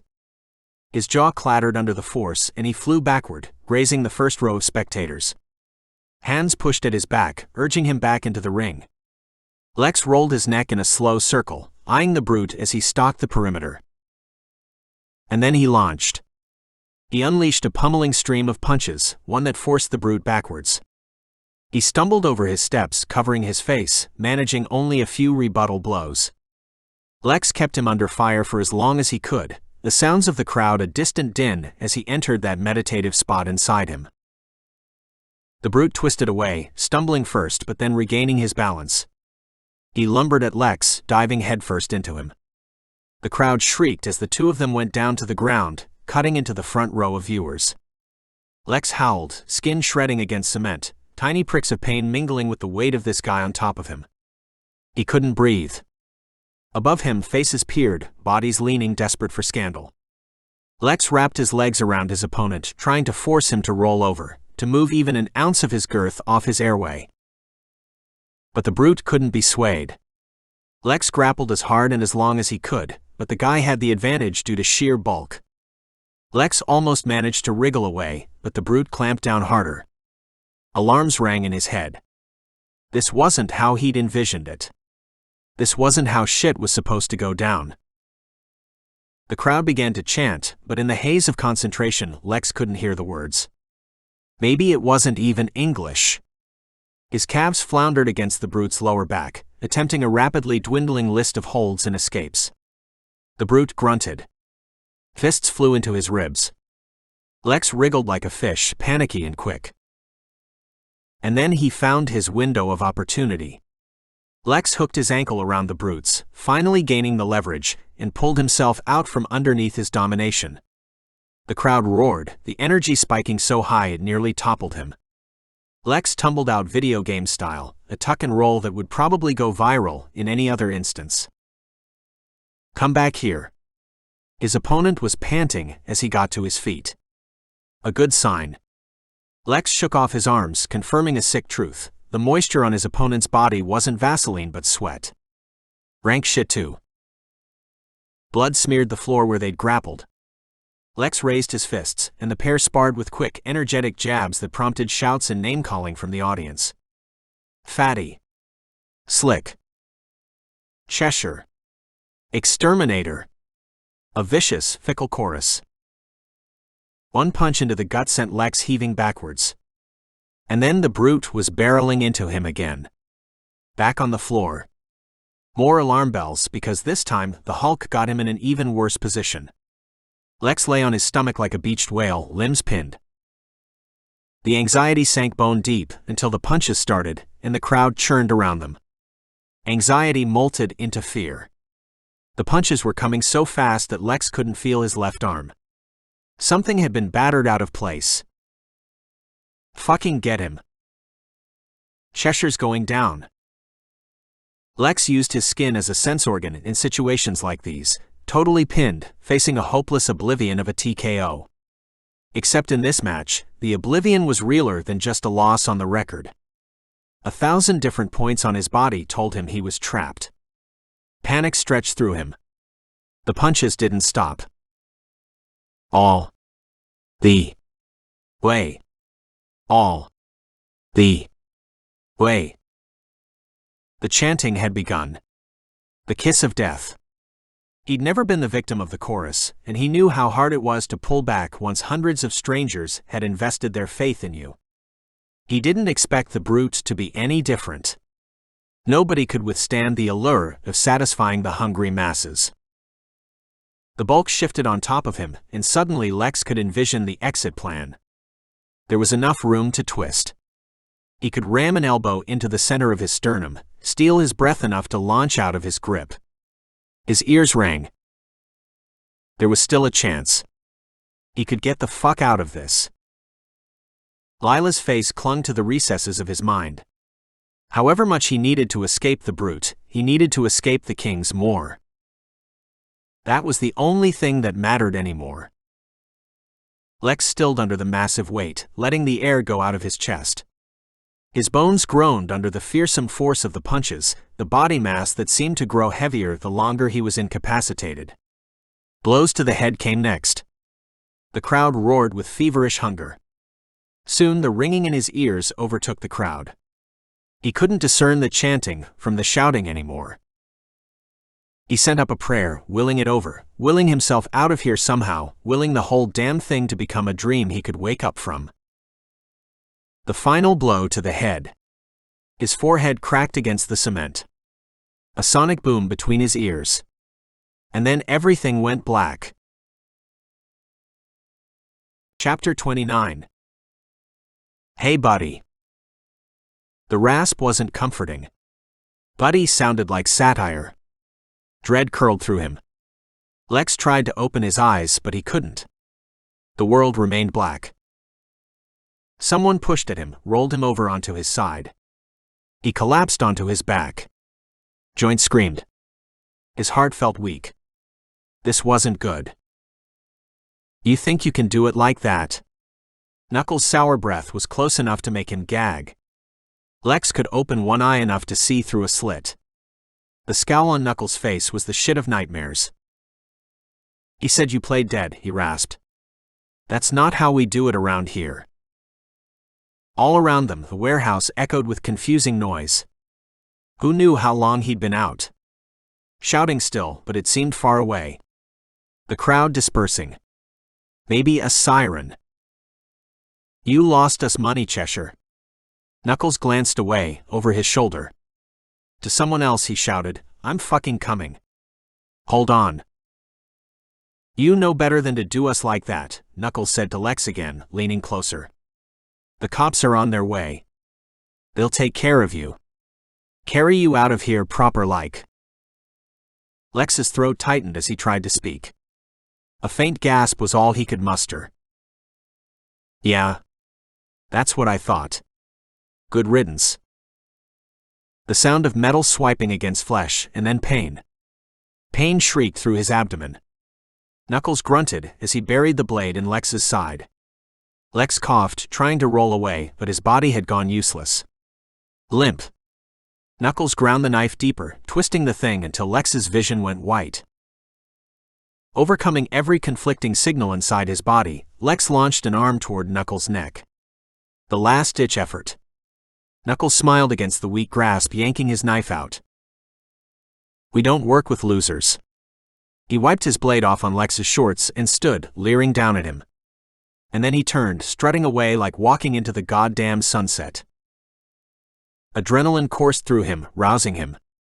He blinked both swollen eyes, his chest heaving as he struggled to sit up. The scene had changed entirely. Everyone was leaving the warehouse. A mass exodus. Maybe the cops really were on their way.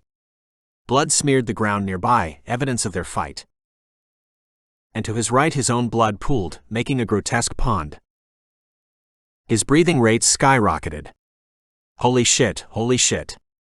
He tried to push up off the ground. Pain screeched through him, rooting him to his spot. It was like his legs didn't work. He tried again, grunting with the effort. His gaze skated around wildly. What the fuck was he supposed to do?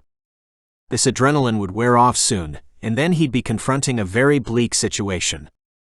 He pressed a hand to the wound, instantly covered in blood. Sticky hot blood. Gushing. He grimaced, looking around for his clothes. Shit, they had to be around here somewhere. Anything to stop the flow. Spectators fled the scene, pouring out of the far side door like water seeking a leak. His fingers were cold. That was odd. He brought a hand up in front of his face, the not bloody one. His fingers shook. He snapped his hand back down to his side. He needed to get the fuck out of here. Groaning, he attempted to haul himself forward. 1 inch, maybe 2 gained. Someone touched his shoulder. Lex jerked forward. Dude. You need help. A soft voice made him twist. Behind him, a guy his age stood, his face somewhere between friendly and horrified. Yeah. No shit. Lex tried to muster a laugh, but blood spurted out of his side. He grunted, shaking his head. Here. The guy ran off and returned a moment later with a shirt. Lex's shirt. He tore it down the middle with his teeth and then wrapped it around Lex's waist, forming the tourniquet Lex had envisioned. His breath shuddered out of him as the shirt was cinched tight. Thanks. That was the understatement of his life. I don't think I can fucking move. The guy clamped a hand on his shoulder, looking around. Shadows collected under his eyes. If this was the type of place he hung around, Lex could only imagine what life he led. Listen, I got my car. It's a beater, but I can take you someplace. You gotta get help, dude. Lex bent his leg, trying to gain leverage to kick himself up. Nothing. The guy braced him from behind, pulling up as Lex tried again. A roar escaped him, blinding pain shooting up and down his right side. He crumpled back to the ground, all the air in his lungs deserting him. I fucking can't. The defeat crippled him. There was nothing he could do. The guy looked spooked. He paced the ground in front of Lex, back and forth, rubbing a palm against his buzzed head. The cops are on the way. He turned to Lex, saying it like a confession. It was then that Lex noticed the sculpted arms on display. The guy trained. Scars on his face made him a fighter in Lex's book. Maybe this was camaraderie. Yeah. What happened? The guy scoffed, kicking his sneaker into the ground. Someone ratted. Broke the whole gig up after you passed out. Probably kept that guy from killing you. Lex grimaced, his stomach a brick. Everything felt wrong inside him. Like a body transplant he hadn't consented to. I can't be here when the cops get here, dude. The guy shrugged, looking around. I got some shit going on. Lex nodded, the truth sinking in.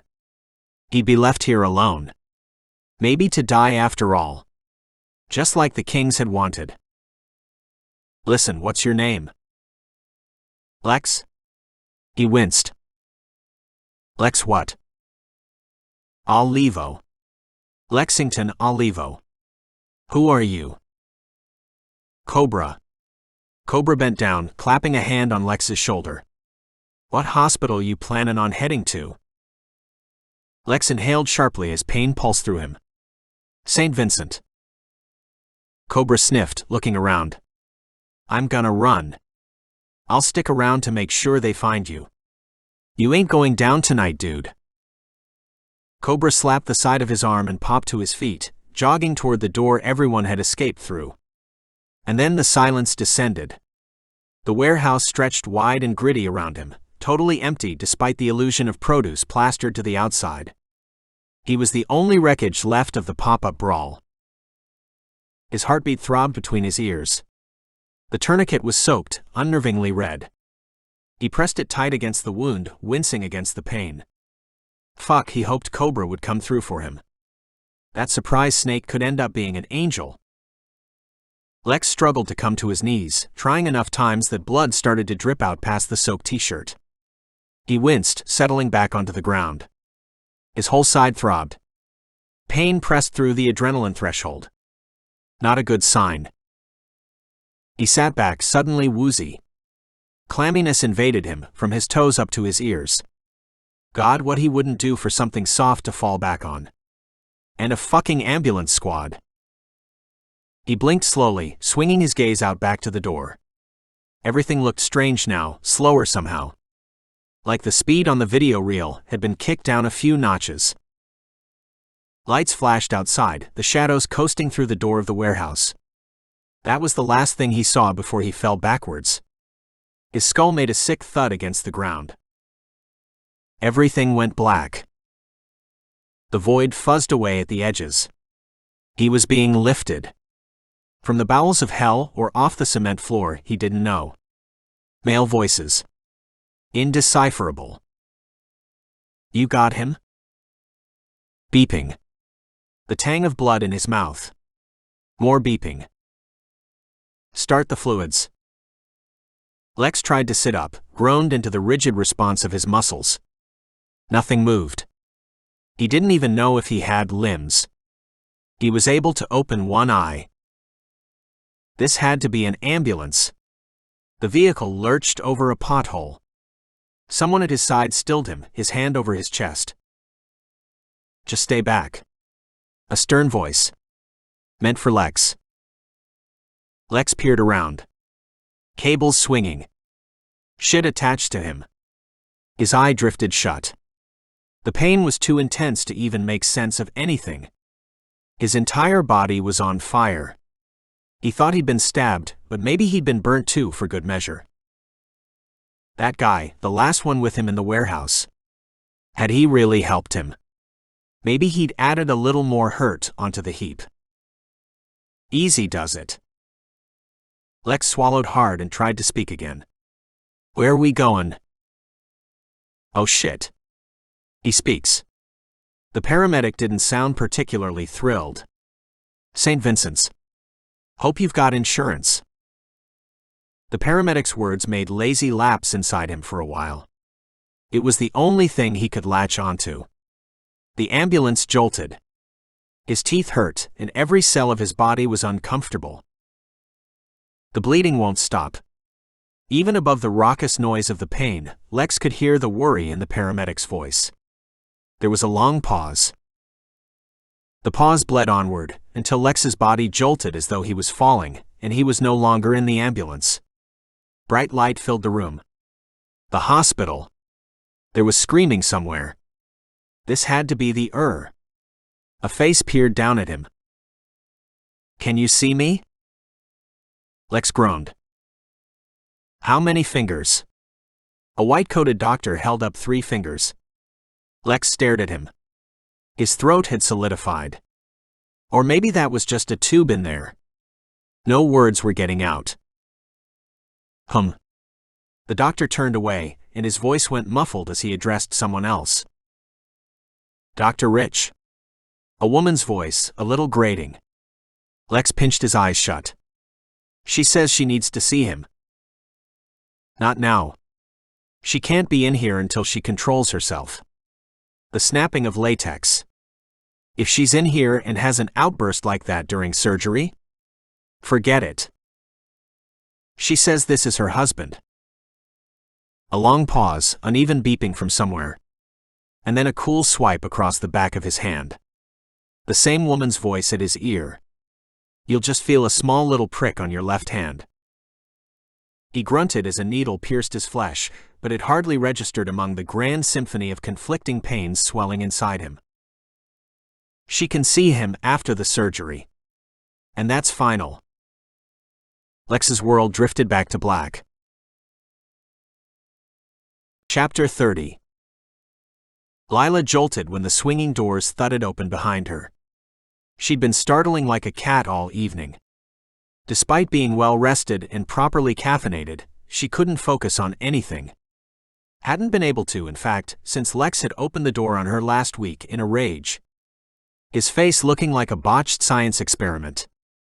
More distance between them than the Grand Canyon. She'd shown up at his apartment daily since that blow-up.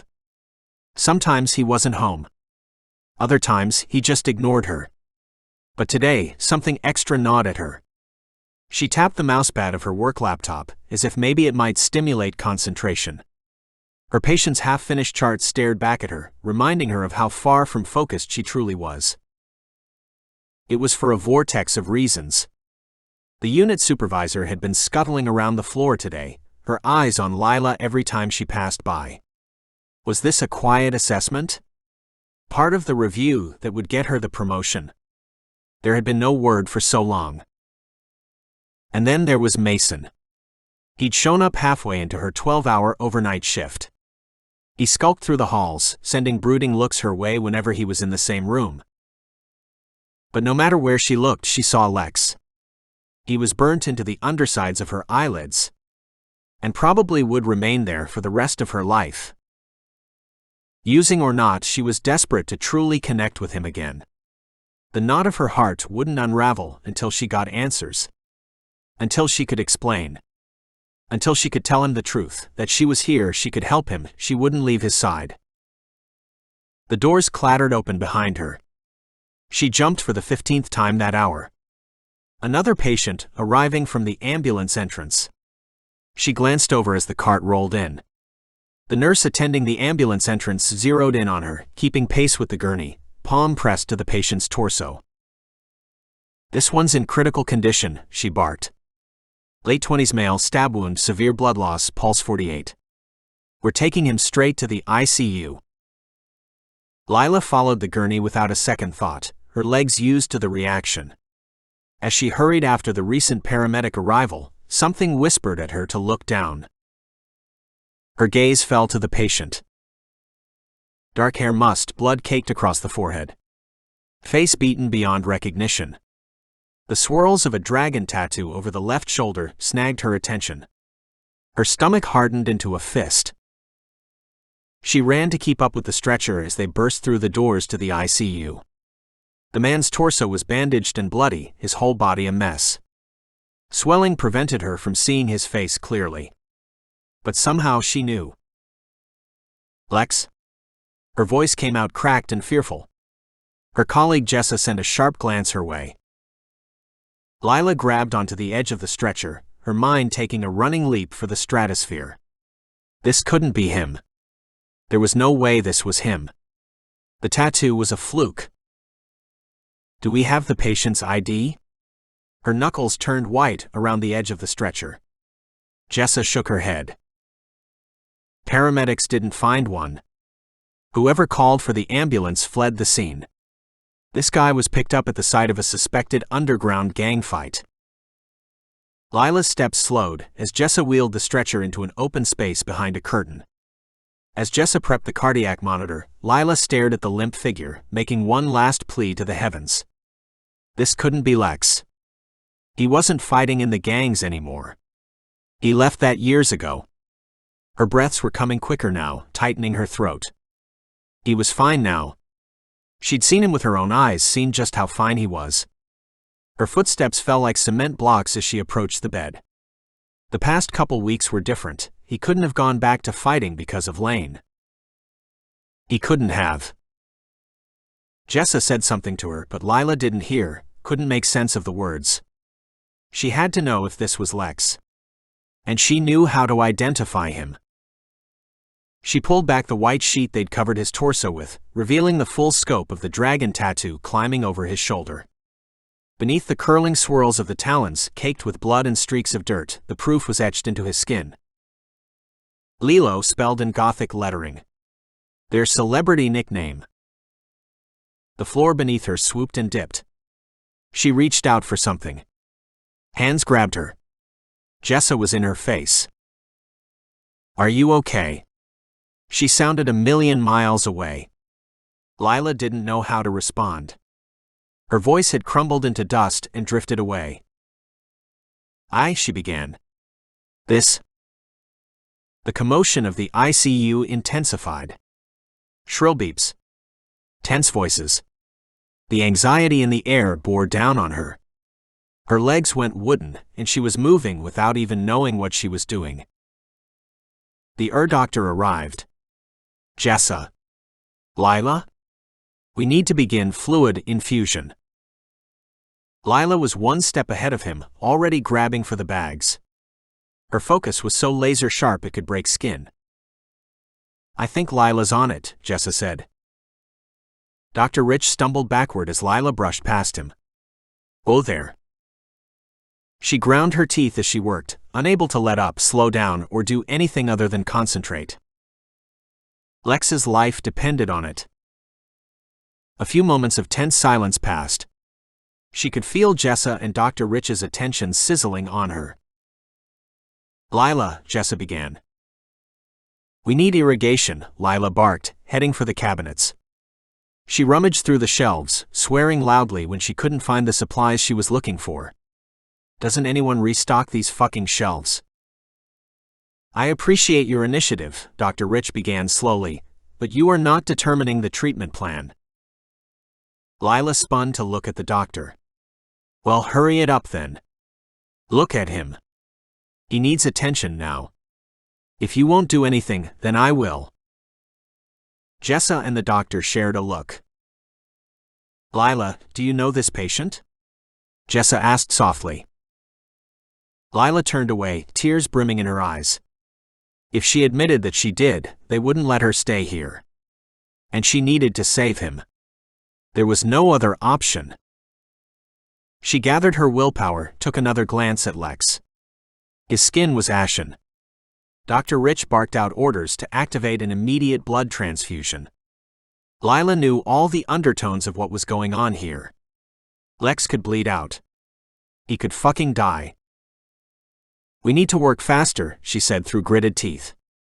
But a tear escaped anyway, making a solo trek down her cheek.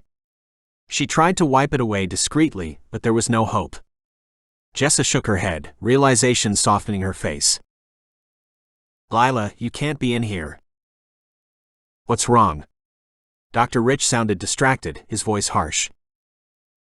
More tears streamed down her cheeks, desperation kicking into high gear.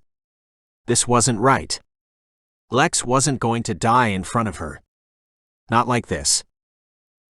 "Irrigation," she repeated again, grabbing for the implements. "Lila." Dr. Rich pulled at her. Jessa was calling for someone else. Lila's breath came out in pinched gasps, every inch of her skin crawling. She grabbed at his hand. "Limp cool." Tears spill out of her eyes, dripping down onto the sheet.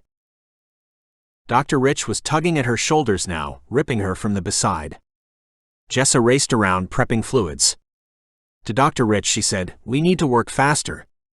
Just let me save him." "Absolutely not." Dr. Rich's voice was firm, and he pulled her from the curtained area, down the bright hallway, heading for the main ER. "You need to go back to the nurse's station and wait. Do not come back in here." Dr. Rich opened the swinging doors of ICU and pointed toward the nurse's station just down the hall. Lila blinked at him, then looked over his shoulder. This wasn't fair. She couldn't survive knowing Lex was in the other room, possibly taking his last breaths. "I need to know if he's lost too much blood," she began, the tears clogging her throat. She knew too much about all the ways this could go wrong. She'd seen men die right where Lex lay. "Please. Go." Dr. Rich pointed behind her. "Don't prevent me from treating this patient because you can't handle yourself. Time is of the essence. This is your last chance." Lila clamped her mouth shut, watching him with watery eyes. He was right. Lila tore down the hall away from ICU, burying clenched fists in the front of her scrubs. A billion thoughts clanked together. She didn't hear when her supervisor called for her, just felt the hand around her arm. "Lila. What is going on?" Lila studied the soft lines of her supervisor's face, unsure where to begin. She opened her mouth to speak, but all that came out was a choked sob. "They put her on unpaid leave. Personal emergency." Lila tapped her thumb against the strap of her purse. 45. 46. 47. Counting helped somehow. Anything to distract herself. She'd been forced into the waiting room with all the other regular emergency room visitors, a fact she resented despite understanding entirely. Narrowed eyes from other visitors found her. She'd paced the far edge of the waiting room so much she'd probably already worn a groove in the carpet. A cough from behind the doors. She jerked her head up. Nope. Nobody coming through yet. 51. 52. 53. She'd restarted the count too many times. It bore no weight. Was Lex alive? She huffed, stomping over to the vending machine. Everyone behind those doors knew more than she did. All she needed was a whiff, a glance from the doctor leaving surgery, an overheard transcription, the shake of a head as a nurse pulled off gloves. Anything would help. But out here she got nothing. Fuck this anxiety, and fuck Lex for giving it to her. Tears filled her eyes again. She rummaged through her purse for a crumpled dollar bill, stuffing it into the vending machine. Except she couldn't see through the sheen of tears. The bill folded every time she tried to insert it. Finally, she kicked the vending machine and ripped the dollar in half, throwing the useless pieces to the floor. More eyes on her. She dragged a hand through her hair. She hadn't looked at herself since Lex came into the hospital. Surely she was a wreck. Sniveling. Mascara running. Her entire life suspended between two potential outcomes, a relieved sigh or a funeral. She fished a tissue out of her purse. Her emergency pack was almost depleted. And fuck the heartache she'd live with if he died. She'd mourn for the rest of her life, she was sure of that much. You can't go now. Not when you have a son to get to know. Not when you have me waiting for you. Was he traveling through space and time, headed for the pearly gates right now? She pinched her eyes shut, trying to imagine him following the light. She practiced calling him back, urging his spirit to return. Get the fuck back on the physical plane. Don't you dare cross over, Lex, or I swear to all that is holy, I will hold a grudge against you for eternity. Threatening his spirit probably wouldn't help. But at this point, it was all she had. She blew her nose. How much longer until someone relayed information? She checked the patient door compulsively, just in case someone had started to open the door, and she missed the initial creak of the hinge. If, when he made it out of there alive, Lila had some words lined up for him. First and foremost being, what the actual Christ happened to you? No scenario made sense in her head. Maybe he was using again, except he was way too lucid and laid back whenever they hung out. Maybe he'd been fighting underground for the past 5 years, except he probably wouldn't still be alive if that were true. Maybe he just had a secret life she knew nothing about. Considering the unknown depths of his hidden waters was a sobering exercise. She didn't like thinking that he'd been hiding something from her, even though she'd been hiding the biggest thing of their lives from him. The double standard made more grief well up inside her. She was such a bitch. Probably he'd tell her to fuck off as soon as he woke up. Maybe she deserved that. Hours later, Jessa appeared at the door. Her face was expressionless, a trait Lila had perfected when delivering news to patients. Lila's breath disappeared, her legs wooden as she moved toward Jessa. Tell me, Lila clutched Jessa's arm. Is he alive? Jessa nodded. And stable. For now. He'll need to stay in ICU overnight until his blood pressure stabilizes. Relief whooshed through her.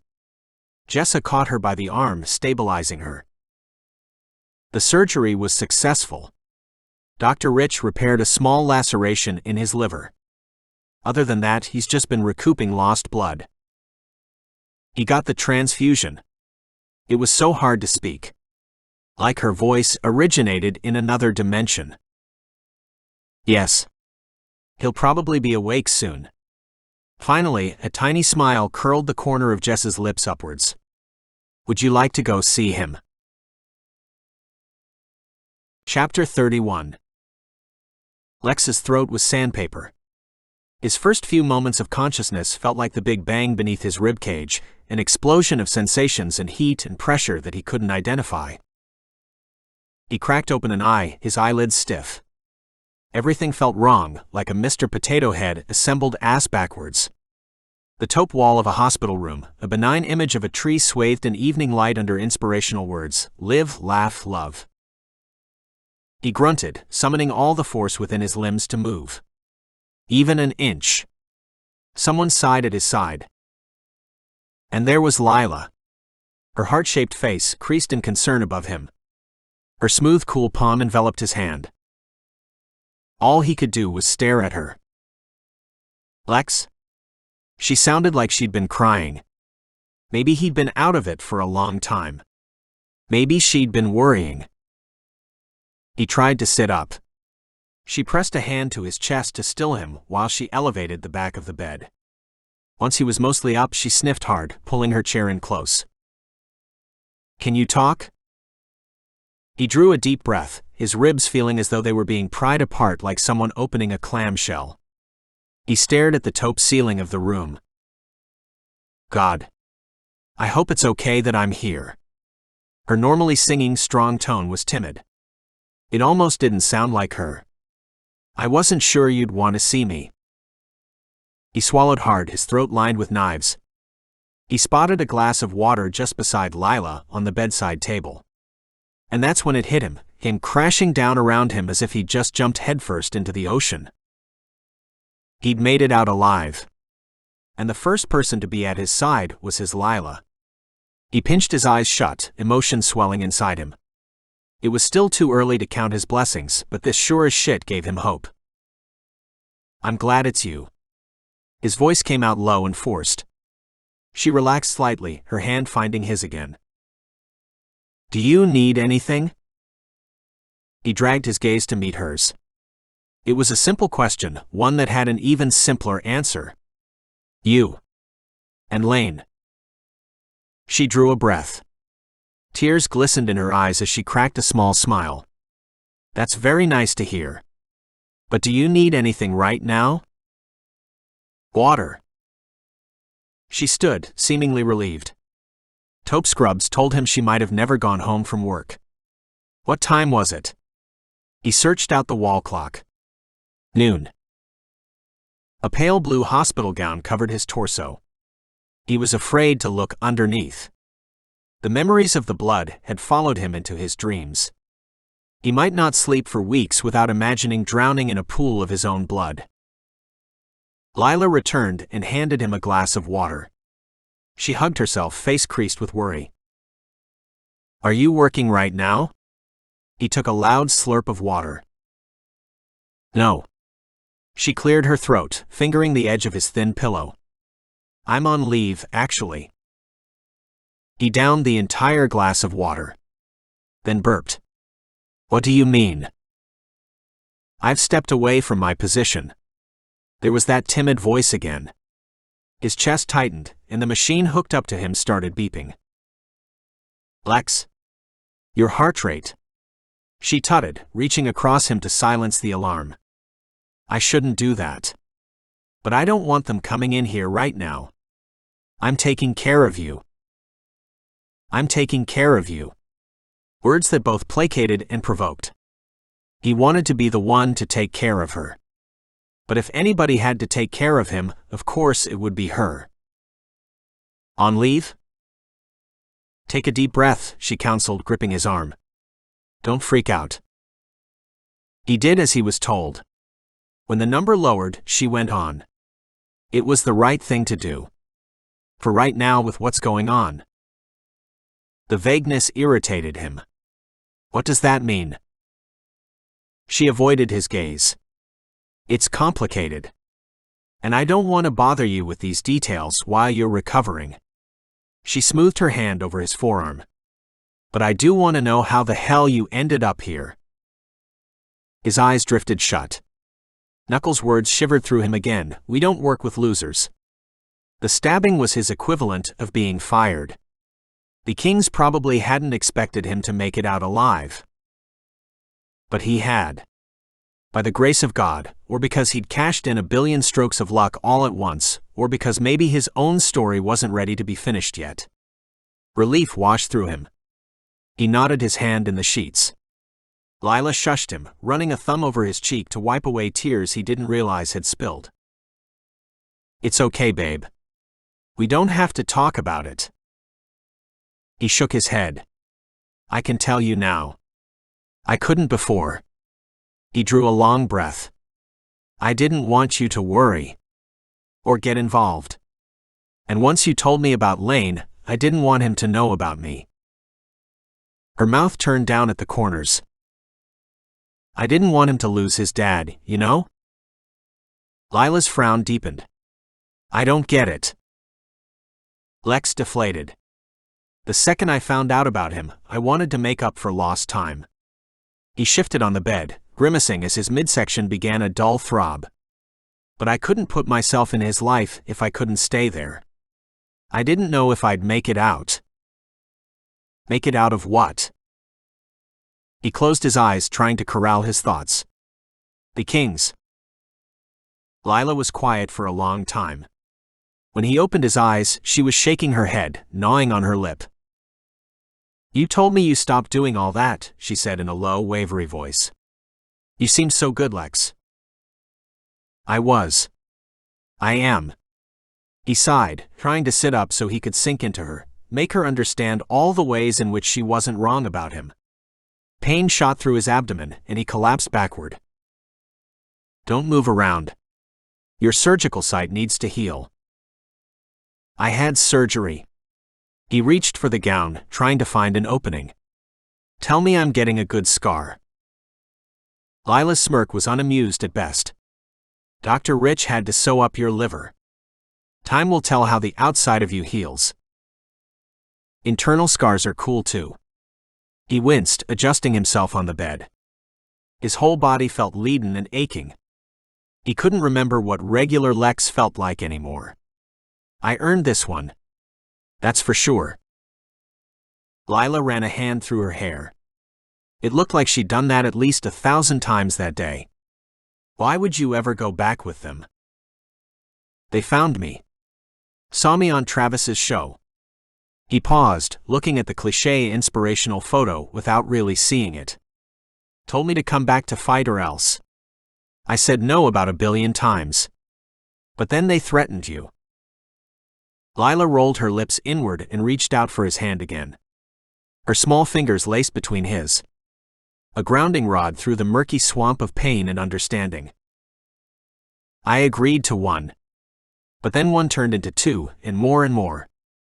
They had a following again. People kept betting. I only knew one way out, Lila. I had to throw the fight. Because if I lost, they'd never want me again. But if you lose, you die. A sob racked her body, and she pinched at the bridge of her nose. You could have told me. Are you fucking kidding me? The monitor at his side started beeping again. High pulse. Lila sniffed, reaching across him to turn it off. You would have flipped. You might not have even believed me. I wasn't taking any chances with you. Not with our history. She wiped at her pink cheeks, tears making her eyes look like ice. When you came over the other day, I was pissed at you. But I didn't want you bringing Lane anywhere near me. Not when I had that shit unresolved. Lila buried her face in her hands, crying softly. I get it. I do. And Lila. She looked up at him, her face flushed, mascara streaked under her eyes. What? I'm still pissed at you. Her bottom lip trembled, and she nodded. Okay. That's yeah. I get it. I'm angrier at you than I ever have been in my entire life. His limbs went warm, the adrenaline of his emotions taking over. But I still love you more than I could ever fucking describe. She stared at him, her tears spilling quietly as she ran a thumb back and forth over his knuckles enough to make him chafe. Lex, I can't live without you. I know I told you I didn't want to go crazy about you again, but there's no middle ground. I don't just want you, I need you. Like, my cells fucking work better when you're around. I've always known it too, even when I spent every day convincing myself that Lane was better off without you. Lex shook his head and looked away. It was too much. A headache throbbed to life, surprising, considering how many drugs he must have in his system. His chest tightened, and the alarm went off. God damn it. Lila wiped at her face, and then reached over to silence the alarm. A knock sounded at the door. Lila sighed. A nurse pushed into the room, looking between the two of them tentatively. Everything okay in here? Yes, we're just talking. The alarm is going off because I'm aggravating him, Lila offered. Lex cracked a grin, swinging his gaze toward the nurse. Yeah. She's real good at that. Mr. Olivo, you have a visitor, the nurse said. He's outside now, but I wanted to make sure you were awake. Lex nodded. Who is it? He didn't say. The nurse started for the door. I'll send him in now. Lila sat back in her chair, sniffing again, as she wiped her face with a tissue. The door creaked open, an unfamiliar face peeking in. Lexington Olivo. A bass voice, one he didn't recognize. Busket hair, shadows under his eyes. Lex blinked, the face finding its place in his memory banks. Cobra. Lex smiled so wide it hurt. Fuck. My savior. Cobra came into the room hesitantly, sending an uncertain smile toward Lila. Just wanted to say hey. Make sure you made it out alive. As he spoke, Lex could see his mouth was swollen. Probably from an errant punch in the underground. To Lila, Lex said, he saved my life. Made sure the ambulance found me when I was bleeding out. Lila sprang to her feet and rushed over to Cobra, throwing her arms around him. Cobra's eyebrows shot up. He patted her back gently. Thank you. Thank you so fucking much. You are the most amazing man who's ever walked this earth, Lila mumbled into his shoulder. Cobra seemed uneasy with the attention. He tried to shrug it off. Nah. Just did the right thing. Lila peeled herself off him and pulled out an extra chair. Sit. Please. This is my girl, Lex offered as Cobra eased into the chair. Lila. Lila sent him a private smile. Like she'd ever not be his girl. Even if he didn't talk to her for the next year as punishment, she'd still be his girl. Most guys who hang out with the kings don't do the right thing. Lex narrowed his eyes. You part of them? Cobra jerked his head to the side. Nah. Just looking around. Been trying to make some money. A whoosh of air burst past Lila's lips. Yeah, I'd look anywhere else for extra cash. So you fight? Cobra nodded. Yeah. Not as good as you, but I love it. I know how you can make money and stay the fuck away from the kings. Come to my gym. If you're any good, my boss will hire you. I swear on it. Cobra seemed to consider it. His knee bounced as he studied something on the floor. If Lex could convince even just one person to take the high road before getting messed up in all that shit, then maybe his time with the kings was worth it. But you ain't never seen me fight. Lex shrugged. Doesn't matter. You'll show us what you got. You heard of Holt Body Fitness? Cobra's eyes widened slightly. That guy's gym is where you work? Yeah. Promise me you'll stop by. Tomorrow. Cobra's jaw flexed as he returned Lex's intense gaze. Okay. That's just one favor of the millions I owe you. Lex squeezed Lila's hand when she snaked it back to find his. Lex smiled over at Cobra. Without this man, he'd be dead. I'll spend my whole life repaying you, Cobra. Chapter 32. Then.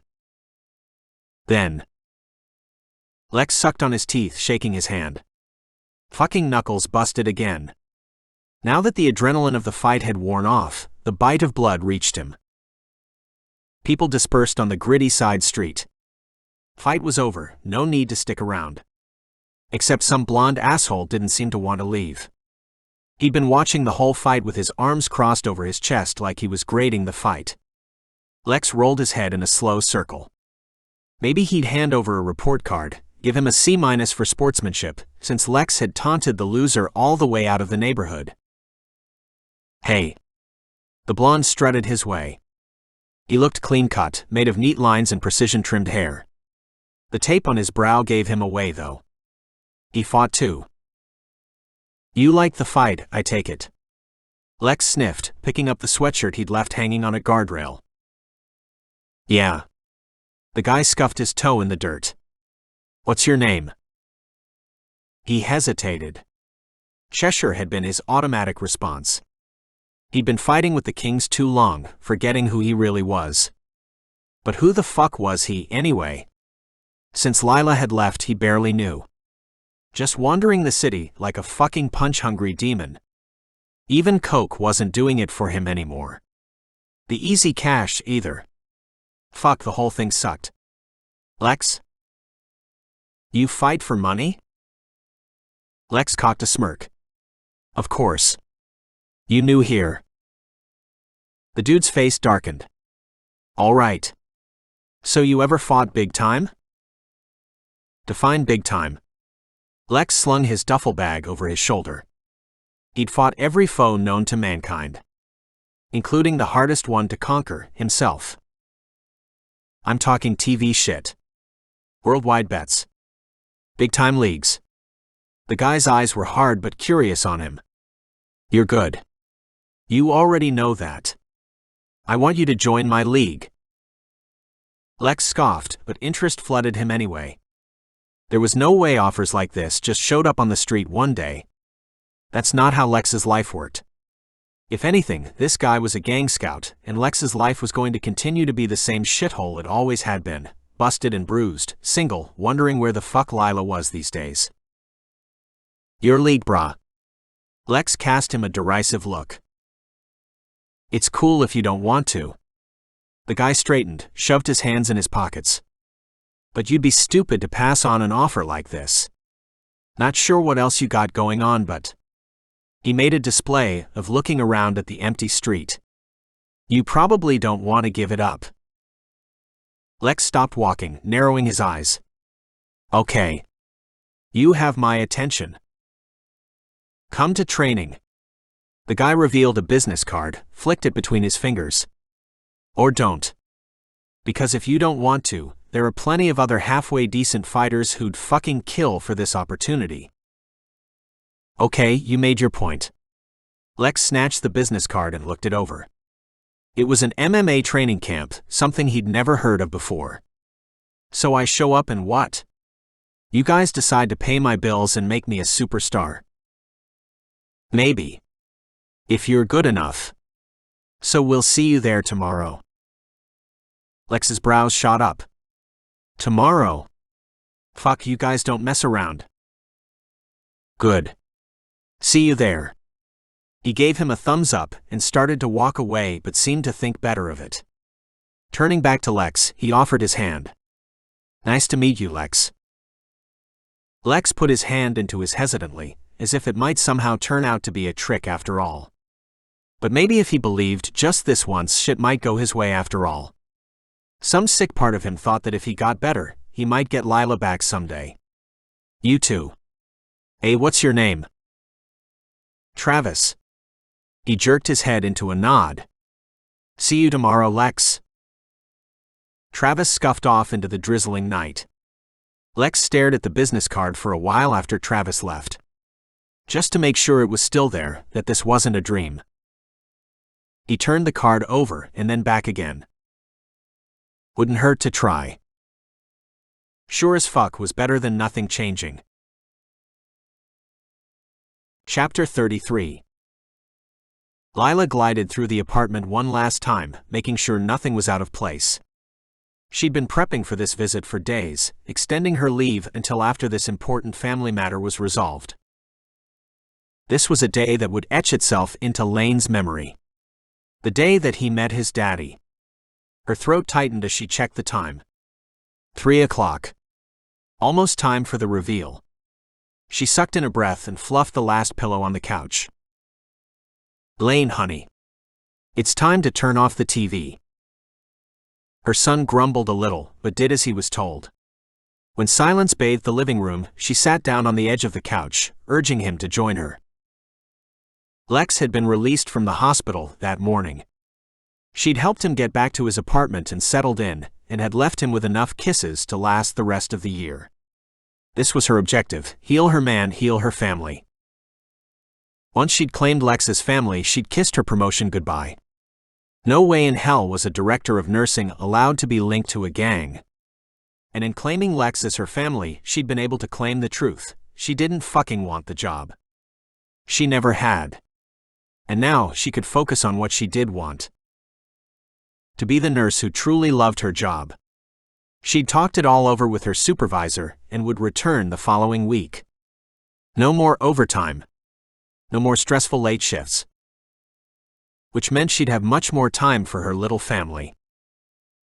Because Lex's only objective, now that he was mobile, was to meet Lane. The proper way.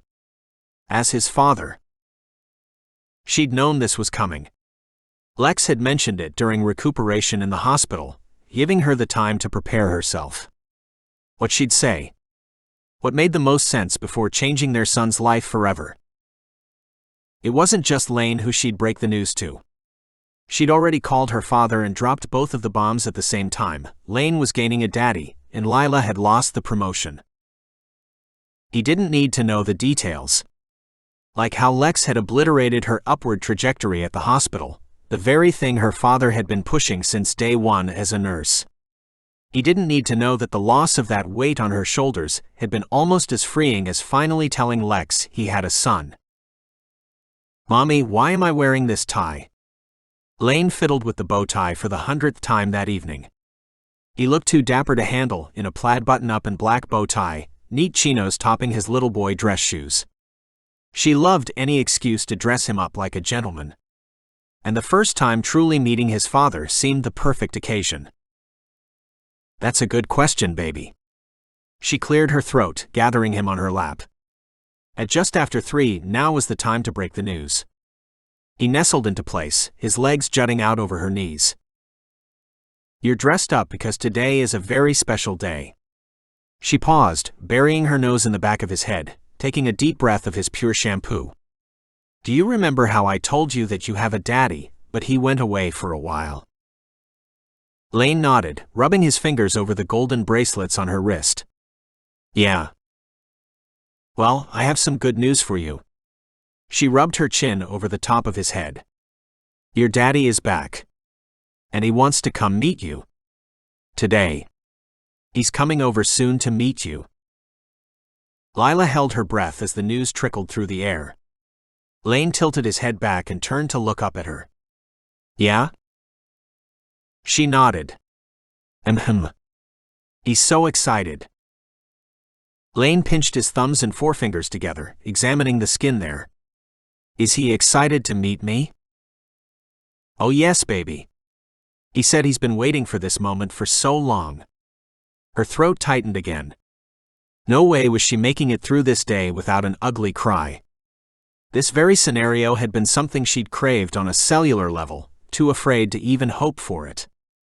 So afraid that she hadn't even considered it a possibility. And now that it was here, just imagining Lex on the other side of that door was enough to start the Hoover Dam of tears. Sometimes it was great to be very, very wrong about someone. Lane tilted his head back to look up at her, a big grin on his face. And then he let out a shrieking giggle and hopped from her lap.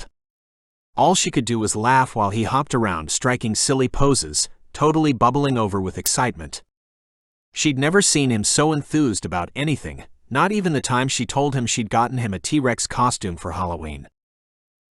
Her plan had been to tell Lane approximately 30 minutes before Lex arrived. 30 minutes was an eternity to an excited child, so she didn't want to make him suffer more than necessary while still preparing him emotionally for the big event. She prepared a light snack while he bopped around the house, gathering small piles of toys to show his daddy when he came. Her own excitement made her skin prickly. She should have hired a film crew or something to capture this momentous occasion. Time crawled as she awaited Lex's arrival. When the knock on the door came, she started crying. How silly was she to think she'd ever make it through the next hour in control of her composure? She wiped away the spilled tears, only clearing the path for more. Lane watched her with wide eyes as she approached the door. "Go sit down, honey." She shooed him toward the couch. "And just wait there." Lane was practically bursting out of his skin as she grabbed the doorknob, drawing a deep breath. On the other side of the door, Lex. A dark sweater vest over a gray button-up, tucked into dark jeans. The ensemble only highlighted the jet black hair, long enough to sweep back, and the swirling umber of his eyes. Her breath caught in her throat. Like it always did. Like it always would when she beheld Lex. "Hey." Her breath came out a whisper, eyes burning with the force of holding back tears. Lex's face was still tender-looking in areas. A small bandage covered a healing cut on his cheek. His black eye had been painted over with concealer, something he claimed to be too good at these days. She grabbed his hand, leading him inside. Lex radiated nervousness, limping slightly as he came inside. The air hung expectant and bloated, as if it could pop at any second and ooze out around them. Lex squeezed her arm, his gaze falling to the couch. Lane sat looking up at them, the definition of hopeful puppy. The expression on his face broke Lila's heart. She wiped at more tears that had spilled. "Lane," she began. There's someone I'd like you to meet. Lex headed for the couch, a warm smile cresting his face. Hey, buddy. He came down to one knee ever so slowly, his nostrils flaring with the effort. He rested a hand on the armrest. I'm Lex. I'm your dad. Lane looked him up and down as though he was meeting a superhero, mouth rounded. Lex squeezed his knee. Can I get a hug? Lane fell forward, arms splayed open, falling around Lex like he'd done it a million times before. His little lips were tugged down in a frown, fighting tears, his hands grasping at Lex's wide back.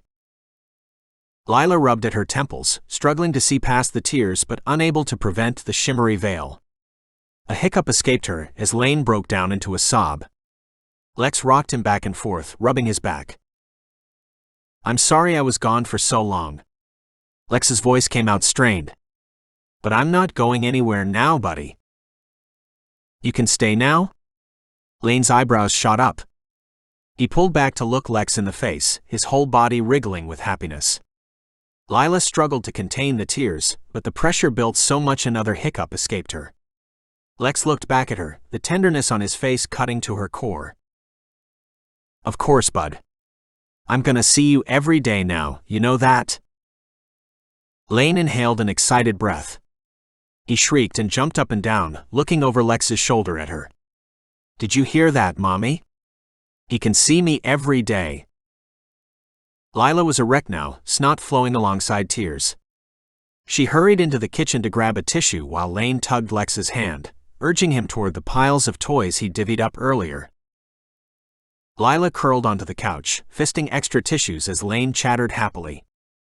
She watched as he introduced Lex to the dinosaurs, one by one, and then the race cars.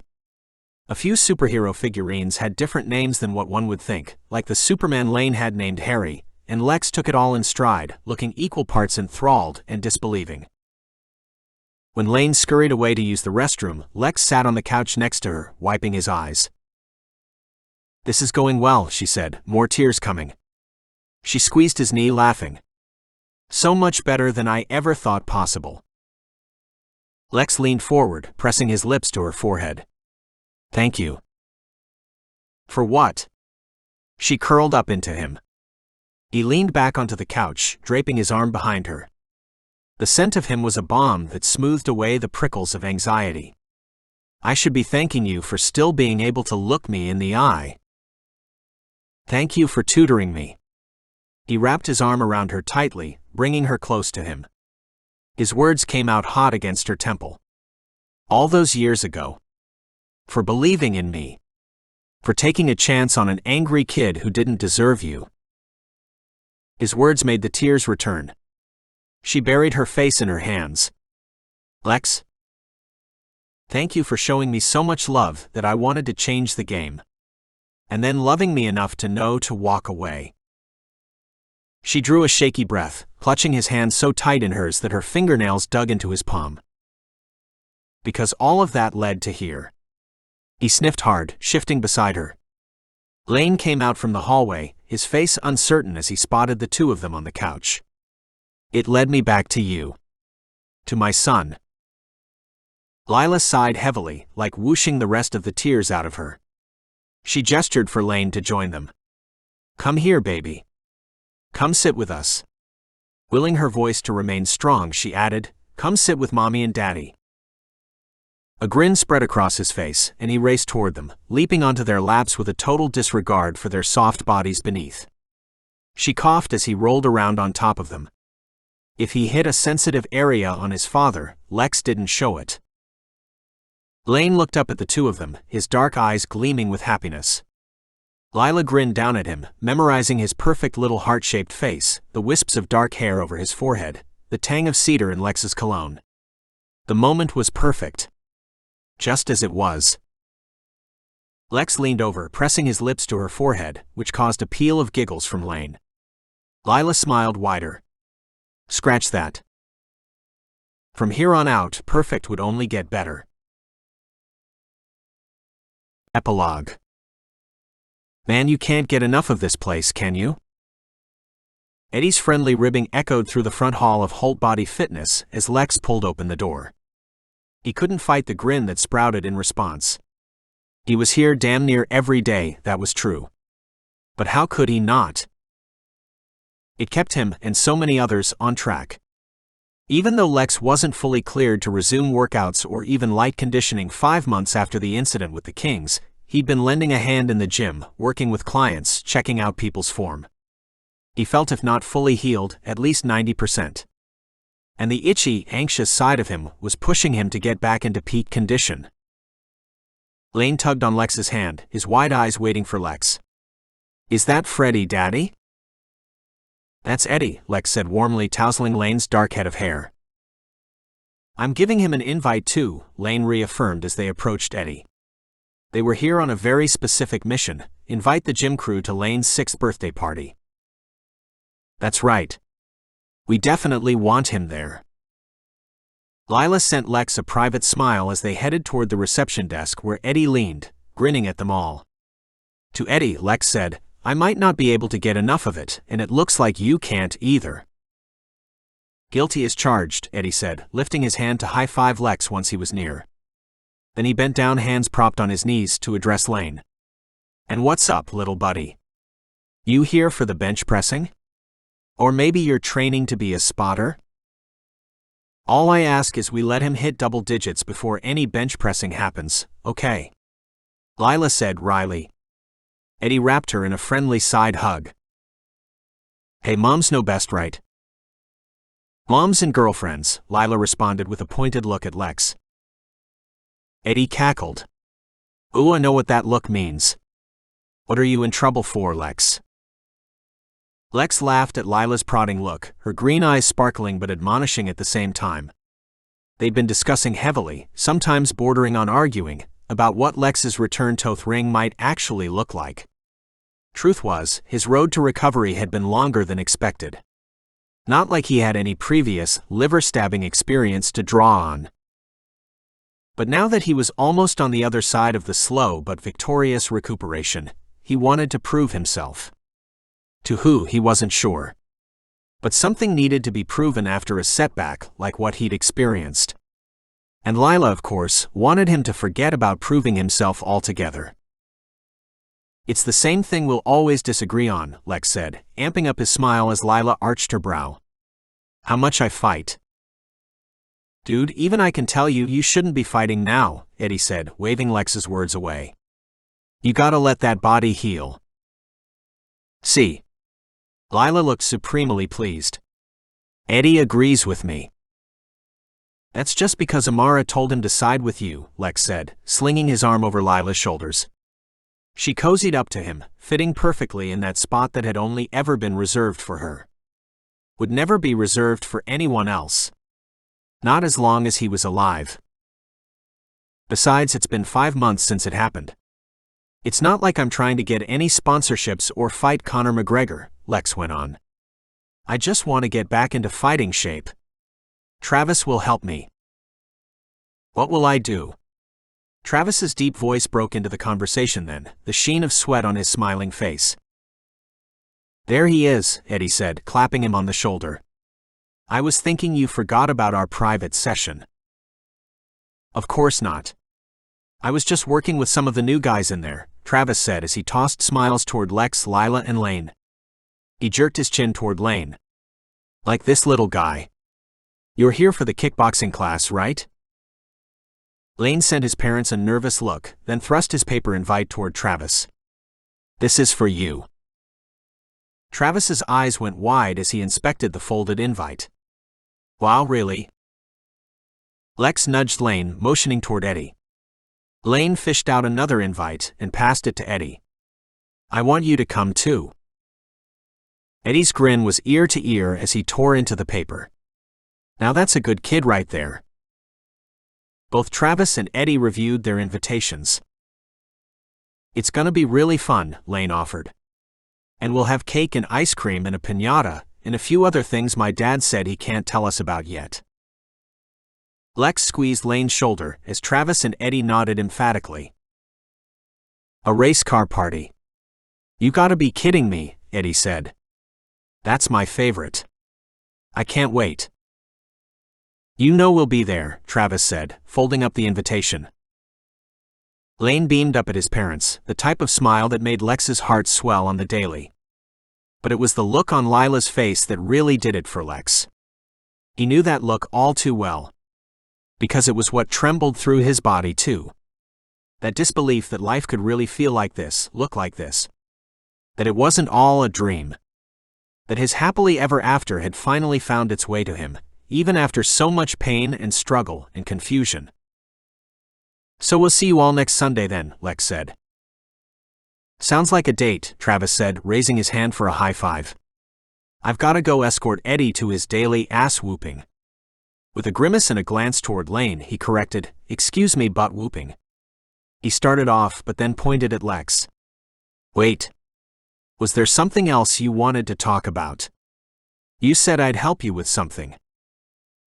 Fighting Conor McGregor, Lex said, delighting in the gasp this elicited from Lila. When she swatted at him again, he said, I'm kidding. I was going to see about starting training again, but He tightened his grip around Lila. I think it's time to switch gears. Travis smirked. Well, I'm glad I don't have to be the one to shoot down your training idea. Wow. Lila looked more pleased than Lex had ever seen her. I've never heard anything more exciting come out of your mouth. Lex fought a smile. Because truth was, he wasn't happy about the restrictions. But he did love the way his inner circle cared about him. 6 years ago, he couldn't have imagined this type of warmth in his life. So much love and tenderness surrounding him from every angle. Even more so now that the dark chapter of his life had been closed once and for all. He'd changed the game, and maybe one of the consequences was that he had to leave fighting in the rear-view mirror forever. Promise me you won't let me shrivel up into a useless ball of jelly in my retirement, okay? Lex said. Travis socked him in the shoulder. You think I'd let you become jelly? Come on. That hurts. Eddie cackled. Only jelly in Travis's life is peanut butter and jelly. The sugar-free kind. I love peanut butter and jelly, Daddy, Lane exclaimed. His innocence to the subject matter made Lex's grin grow even wider. He gathered Lane against him, crossing his arms down over his son's chest. Besides, you and I have our work cut out for us, Travis said, pointing at Lex. I've got a great gear switch for you. We're going star hunting. Remember when I trained Hawk for the Western Conference before opening the gym? I want to put the MMA camp at Holt Body Fitness on the map. We need fresh talent, and you're going to be my right-hand man. That sounds perfect, Lila said with a big smile in Lex's direction. Lex had to agree. He accepted Travis's encouraging fist bump. You know I'm in, Lex said. So we need rising MMA stars. New trainers. And then someday, you'll get back in the ring for a consolation round, next to me, Travis teased, giving Lex a playful shove on the shoulder as he backed away toward the gym with Eddie at his side. I'm gonna go whoop this guy's ass now. I mean butt. Sorry. He grimaced, glancing at Lane. I'll see you guys at the birthday party. I can't wait, buddy. Eddie flashed a peace sign. Thanks for the invite, little man. You're gonna get a cool gift from me, that's for sure. Lane looked up at his parents with excitement brimming on his face. Did you hear that? We're gonna have so much fun. That we will, sweetie, Lila said, smoothing their son's dark hair. She turned her heart-shaped face toward Lex, pinning him with that crystalline blue gaze. And Mommy will be a little bit calmer now that Daddy won't be going crazy on the training. Lex grunted. Truth was, he appreciated her concern. He'd rather die than not experience this love and tenderness she showered him with. He cinched her closer against him, digging his fingertips into the softness of her waist in a way that he knew she loved, a grip that screamed, "You're mine, babe. You know I like it when you reel me in, right?" Her pink lips curled into a sweet smile. I do know it. And I trust you. But you know, I really like the idea that it's time to hunt the stars instead of being the star. If you like it, I love it, he said before pressing a kiss to her soft lips. The kiss, like so many others before it, had the capacity to draw him in completely. To make him forget about where he was, what they were doing, to make his world shrink to only the feel of her against him. Lane's wriggling beneath his right hand brought him back to earth. "Can we go get ice cream now?" Lane asked. "We gave out all the invites we needed to, right?" Lex asked, looking down at his son. "If we're done, then we can celebrate with some pre-birthday ice cream." "Yeah. Let's go." Lane pumped his fists in the air and jettisoned off toward the main doors. Lex laced his fingers through Lila's as they followed in Lane's wake, sharing a long smile between them. This is what it was like these days with Lila: plans, disagreements, discussions, conversations, all brimming with tenderness and love and excitement for the future. Because they had a future together now, even though some days he still couldn't believe life had ever deemed him worthy of so many blessings. Lane stopped short of the heavy front door as someone else approached from the parking lot. Lane backed away from pulling open the door, just as the stranger on the other side pushed it open. Lex's gaze drifted to the newcomer, something about the tension in the man's shoulders and the furrowed brows that sent whispers through his mind. He knew this face. He knew that tension. The man pulled his gaze up, locking eyes with Lex, and stopped short. The air in Lex's lungs dissipated for a brief moment as the shock overtook him. "Cobra," Lex forced past his lips. His heart beat faster than if he'd just gotten done at the punching bag for one of Travis's grueling workouts. But he wasn't punching, or kicking, or even running. No, he was just face to face with the man who'd saved his life. The man who Lex assumed had been swallowed up into gang life, or returned to heaven after descending that night as his guardian angel. It was so hard to know what had actually happened that night, between the adrenaline and the fear and the concussion. Part of him believed that Cobra had been a figment of his imagination altogether. Shadows danced in Cobra's eyes. His gaze darted back and forth between Lex and Lila, then down to Lane. "Hey." A relieved laugh escaped Lex. He'd wanted to see Cobra again. To make good on his promise to tug him out of the sordid underworld where they'd crossed paths, to bring him into a brighter future. "What's up, man? Were you coming to check out the gym?" Cobra looked down the hall, then back at Lila and Lane. "Just trying to see how the other half lives." There was a lot hidden behind those words. Lex could feel the weight of them pressing against him. "It's great to see you again, man." Cobra jerked his chin into a nod. Suspicion pooled in his obsidian gaze. "Yeah. You look good. You healing?" "They tell me I'm gonna live," Lex cracked. "But I might not make it back to fighting for real. Which, I dunno, maybe that's okay." Cobra sniffed and nodded, studying the ground. "Cool. That's good. I'm glad." Anxiety radiated off him, but Lex recognized that Cobra was fighting to keep it at bay. The cool mask Cobra wore hardened. Lex jerked his head toward the reception area. "Can I bring you in to meet everyone?" "Everyone?" Cobra echoed. "I'll just show you around. So you can see what it's like here. No pressure." "How about we wait in the car for you, honey?" Lila suggested, flashing a big grin toward Cobra. "You guys can take all the time you need. Lane and I will go have a snack, and we'll be waiting there whenever you're ready."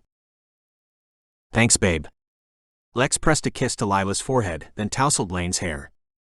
Lila and Lane headed out of the gym after saying goodbye to Cobra, and when it was just Lex and Cobra left, Cobra let out a whoosh of air. "You really work here?" "Yeah, I do. Whatcha think?" Cobra hefted with a humorless laugh. He dragged his dark gaze up to meet Lex's, where he saw a brief glimpse of the torment inside Cobra. The same torment that probably led him to the underground. The same torment that had led Lex to the Kings. Cobra was scruffy, bordering on unkempt. But it was more of an aura about him. His clothes looked fine. Sweatpants and a tee. Regular shoes. A busket that had grown out. No, it was Cobra's profound sense of unease that had him unraveling at the edges. Maybe Cobra thought he didn't belong here. But Lex wanted to prove that everybody belonged at Holt's. Especially the man who had saved his life. The man who had risked his own life at an underground fight. I kinda thought I could come work here like you said, but damn, maybe a fancy place like this can't handle me, Cobra finally said. That's a lie. Look where we met each other. I come from that same world, brother. And here I am. I belong here. You belong here. Cobra watched him for a moment, nodding. His throat bobbed and he straightened his back. So what? We gonna do a tour? Sounds good to me, Lex beamed. He squeezed Cobra's shoulder, happy that Cobra had allowed him an inch. Because if Cobra would give Lex an inch, Lex planned on taking a full mile and more. It was the least Lex could do after being granted a new lease on life. And if Lex could influence Cobra to even take one step away from that seedy underworld, then he'd be doing a good job. Look at these guys, Cobra said with a laugh, jerking his chin toward the buff clients visible through the floor-to-ceiling glass walls of the workout room. You think they've ever seen an underground fight? My money's on no. Probably better for them, huh?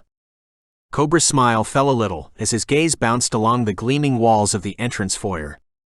I'm shocked your boss even lets an underground asshole like me in here. Lex smirked.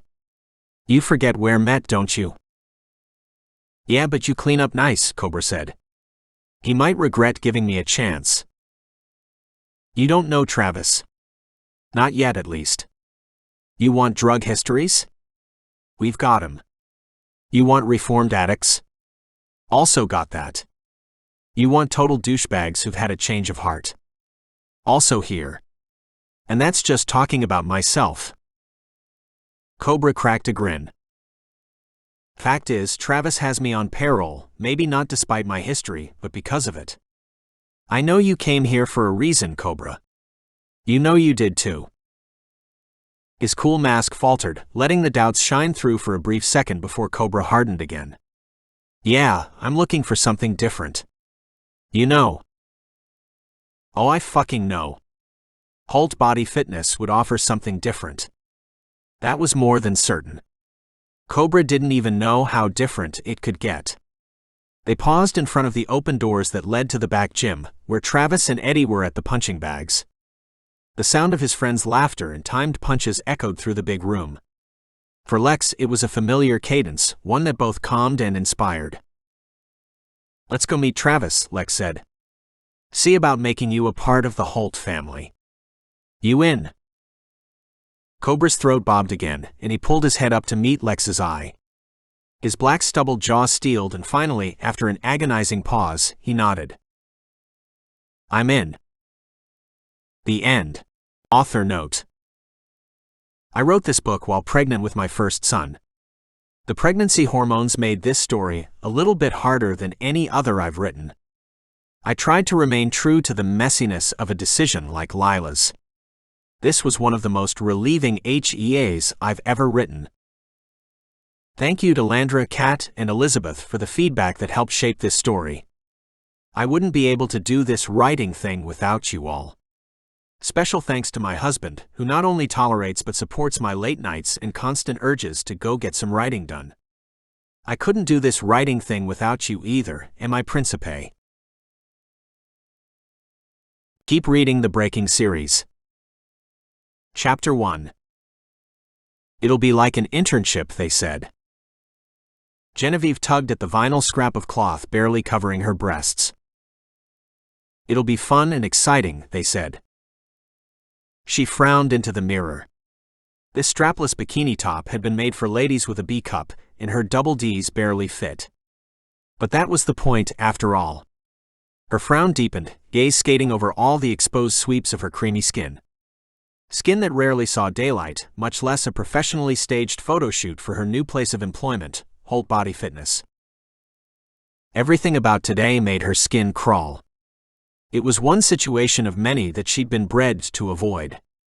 Being the object of lusty thoughts via this sexy time calendar? One-way ticket to hell. And here she was, actively getting on the Inferno Express. This was only day 3 of the job. What else would be on the docket?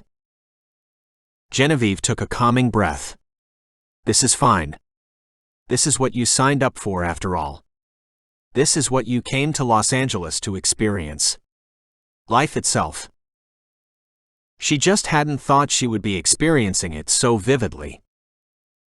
One of the receptionists poked her head into the locker room. Melanie. She had a slightly suspicious but mostly friendly smile. You ready to go? Travis is rounding everyone up. General steeled herself. Rounding everyone up like the sex cattle they were. She shook the thought from her head. That was her father speaking, and also the whole reason she'd come to LA. To get rid of that voice in her head. Totally, Melanie.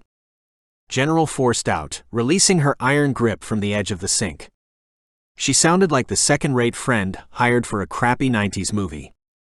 Melanie held the door open for her, looking natural and effortless in her revealing scraps of fabric.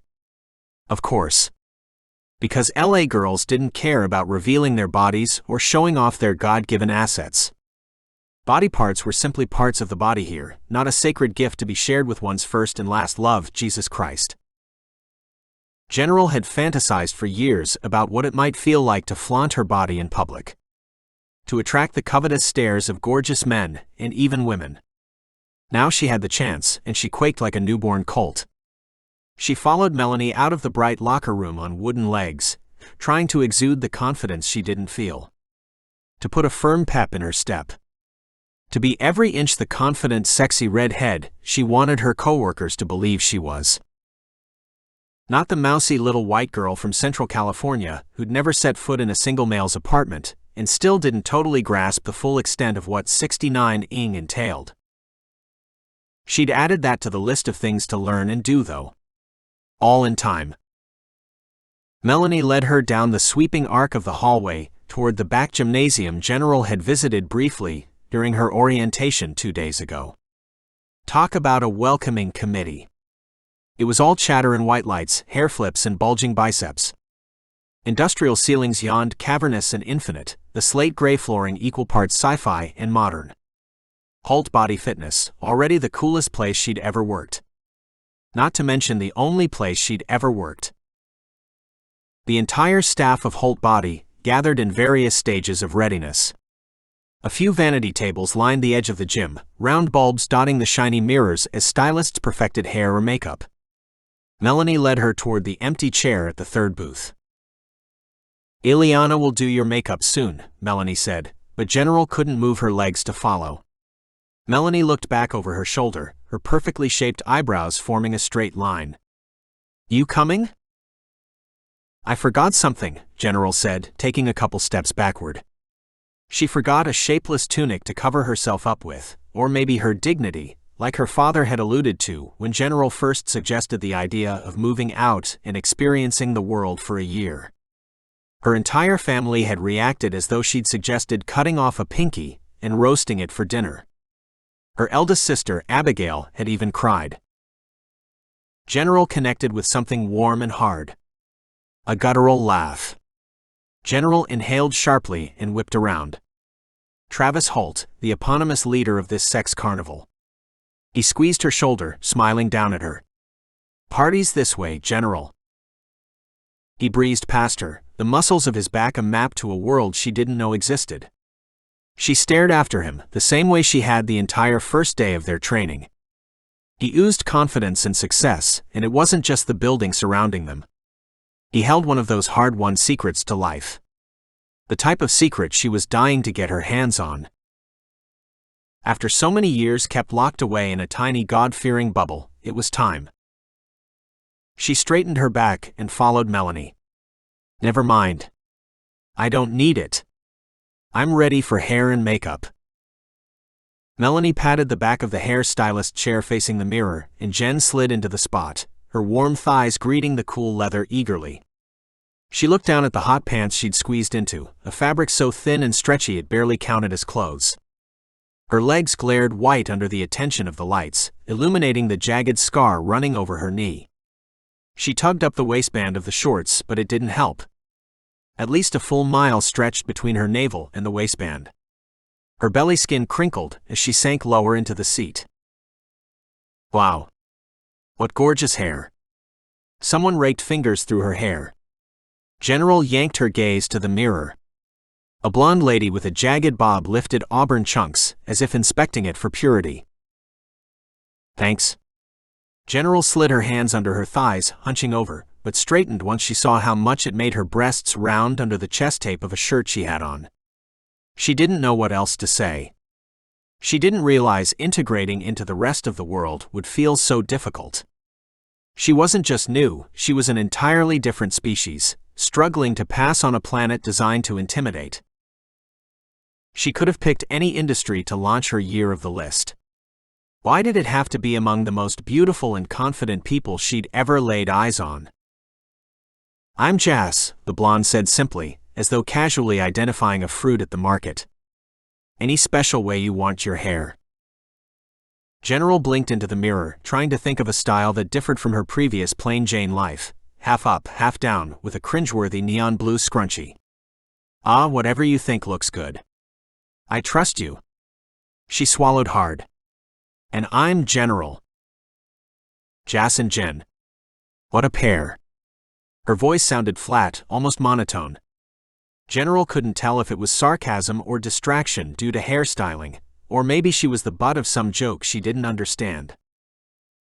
Jen's gaze wandered over the fascinating landscape reflected in the mirror. Chests that could adorn the romance novel her pastor father had once ingloriously burned during a sermon. Girly butt cheeks hanging out of hot pants. Practically the set of a softcore porno. She'd seen her first one last week, so she knew. It was hard to tell which man was the hottest. It was also hard not to stare. Like this one. One more rippling Louvre-worthy sculpture of a man sauntered her way, his neck thick as a tree trunk, jagged tattoos marking a path up the right side of his body, crawling over his chest and up the sides of his neck. At his collarbone, bold letters read Cobra. He had short raven hair that had been shellacked into a perfect Ken doll hairstyle. As he came closer, Jen realized she hadn't met this one yet. She would have remembered him. Would have fought to never look anywhere else ever again.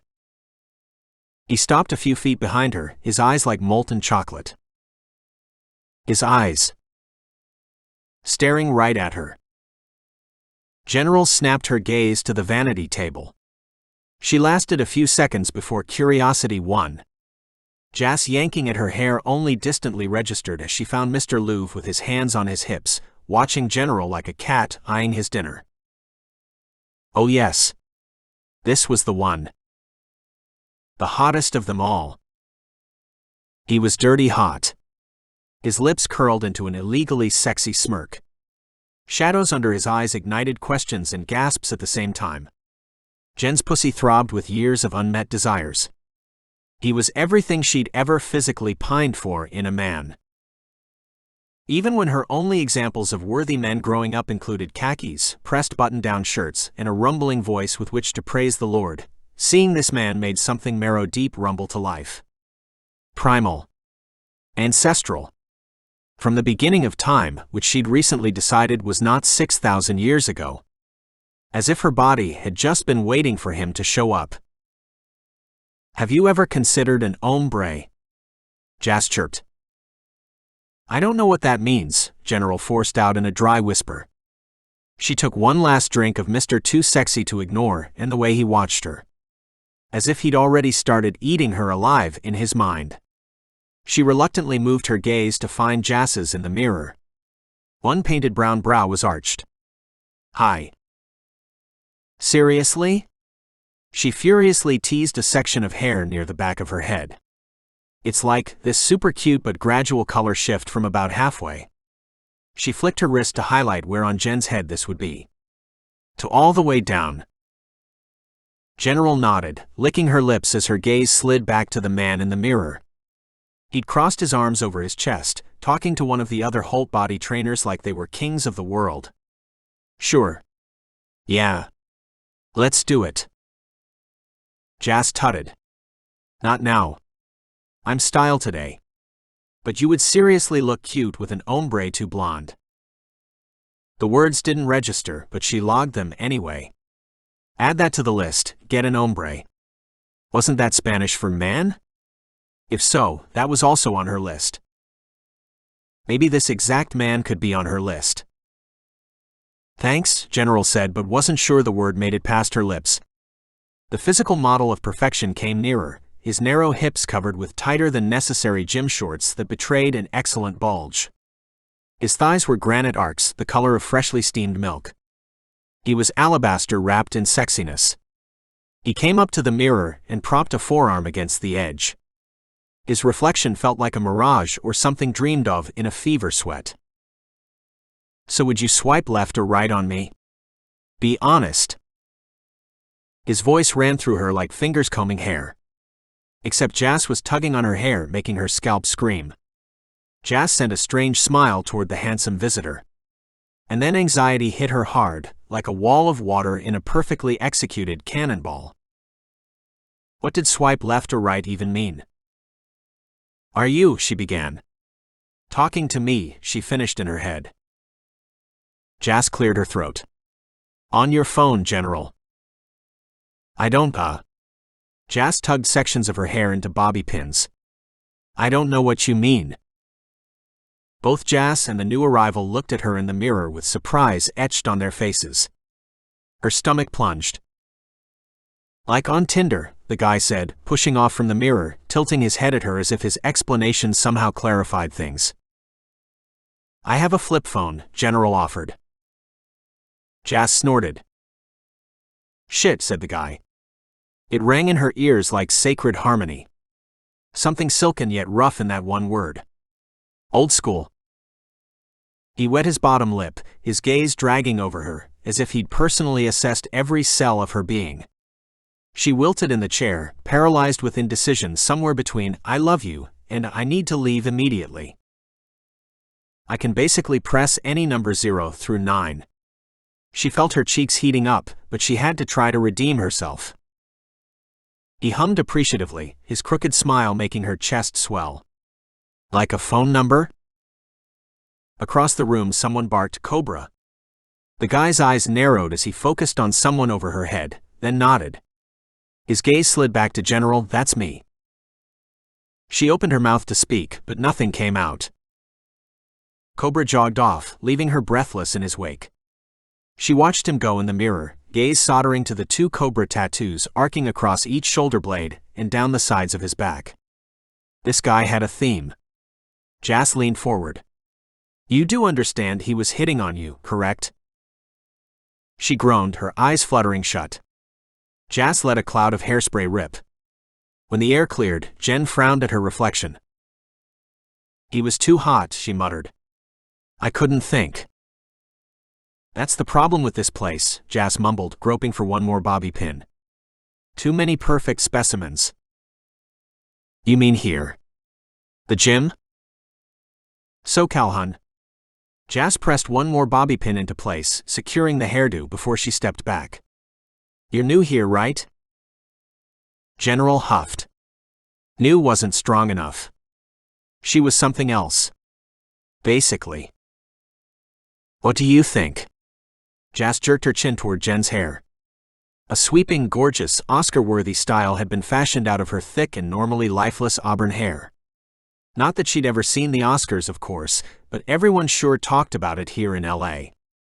An elegant tendril hung to the side of her face, while the rest of her hair had been teased up and around, to culminate in a long, spiraling braid that hung over her shoulder. Workout chic or something like it. It looks great, General said, fingering the strange pattern of the braid. Can I get you to do my hair every day? Jas laughed, squeezing her shoulder before shooing her away. You couldn't afford me, hun. General pushed out of the chair, the backs of her thighs suctioning off the leather as she stood. Do I need to tip you, or? Jas waved her off. Just go get your picture taken, babe. And get that guy's number, okay? General nodded, looking toward the mock photo studios that had been set up. Get a guy's number. Also an item on her list.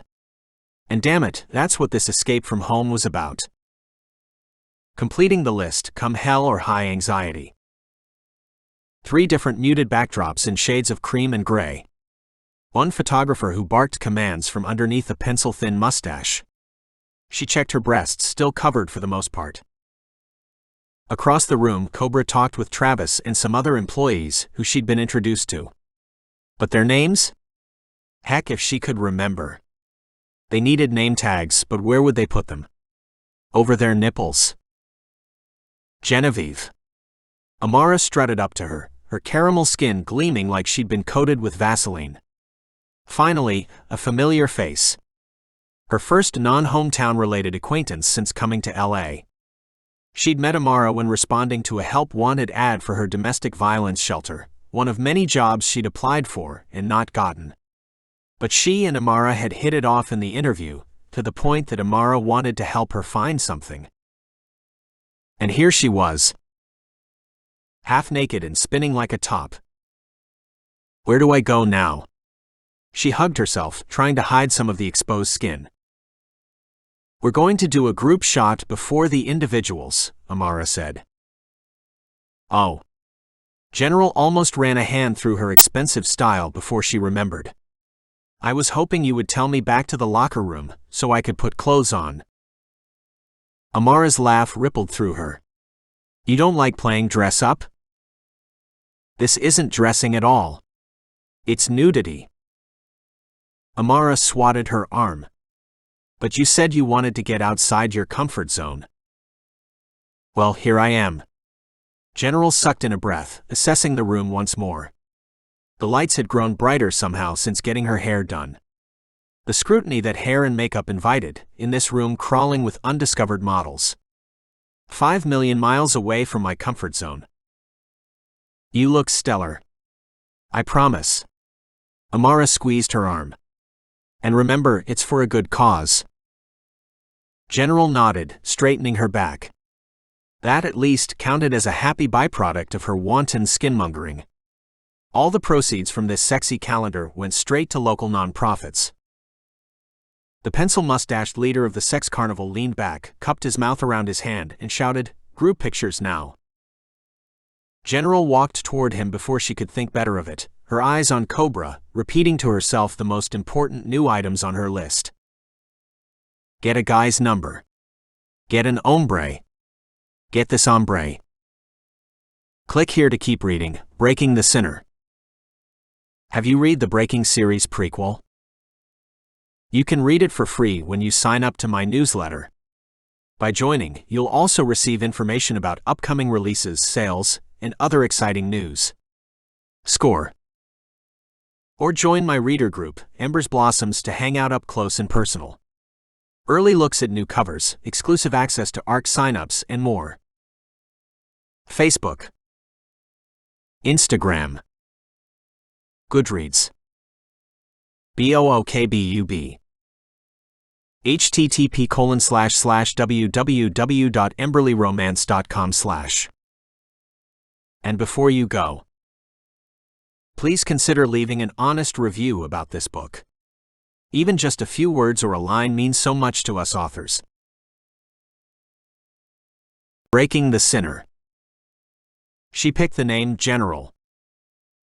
As a religious exile who fled her community only to land in LA, Genevieve couldn't be greener. Armed with a list of experiences she's eager to live, she's diving headfirst into the choppy waters of normal society. Then she meets Cobra.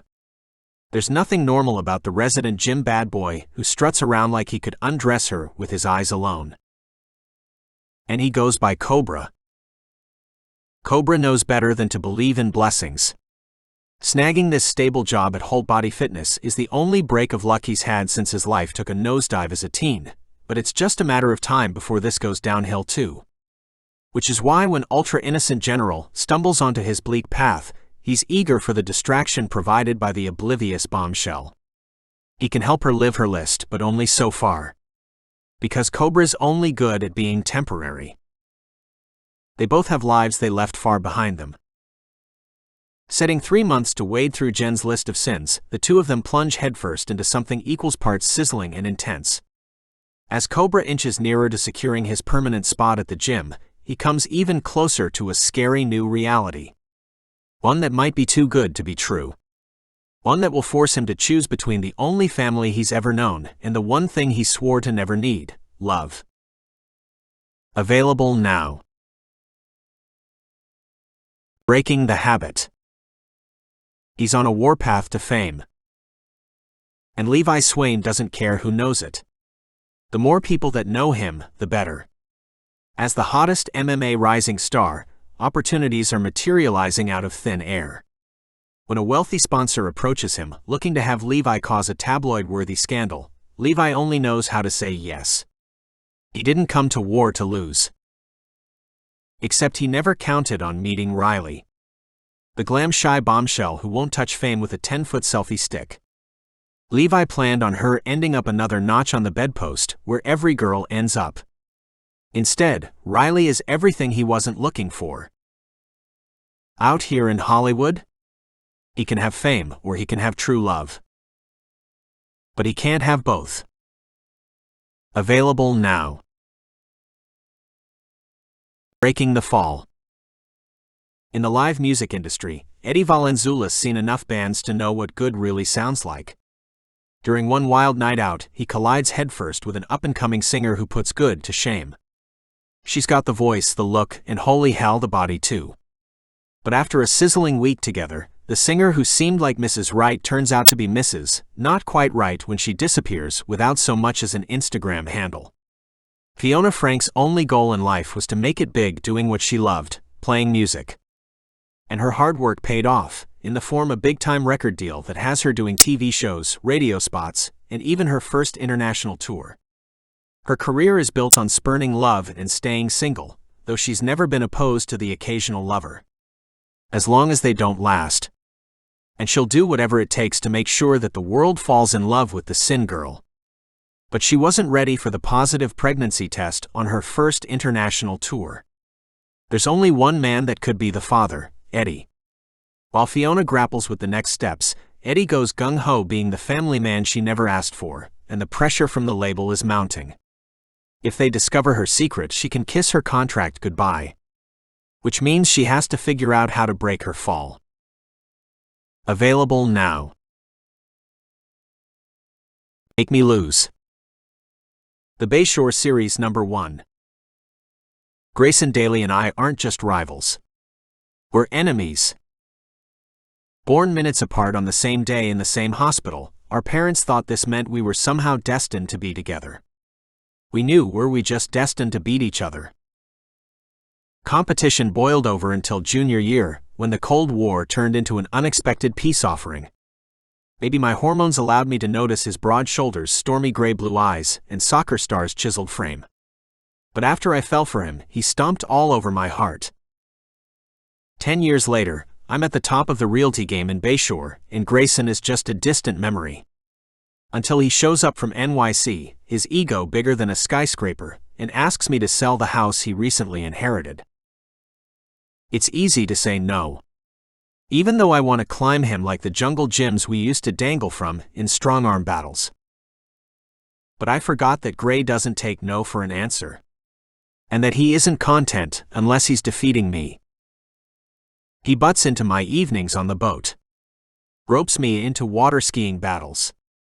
Even shows up at the bar and creates a scene when I'm scouting a date to the upcoming bicentennial ball.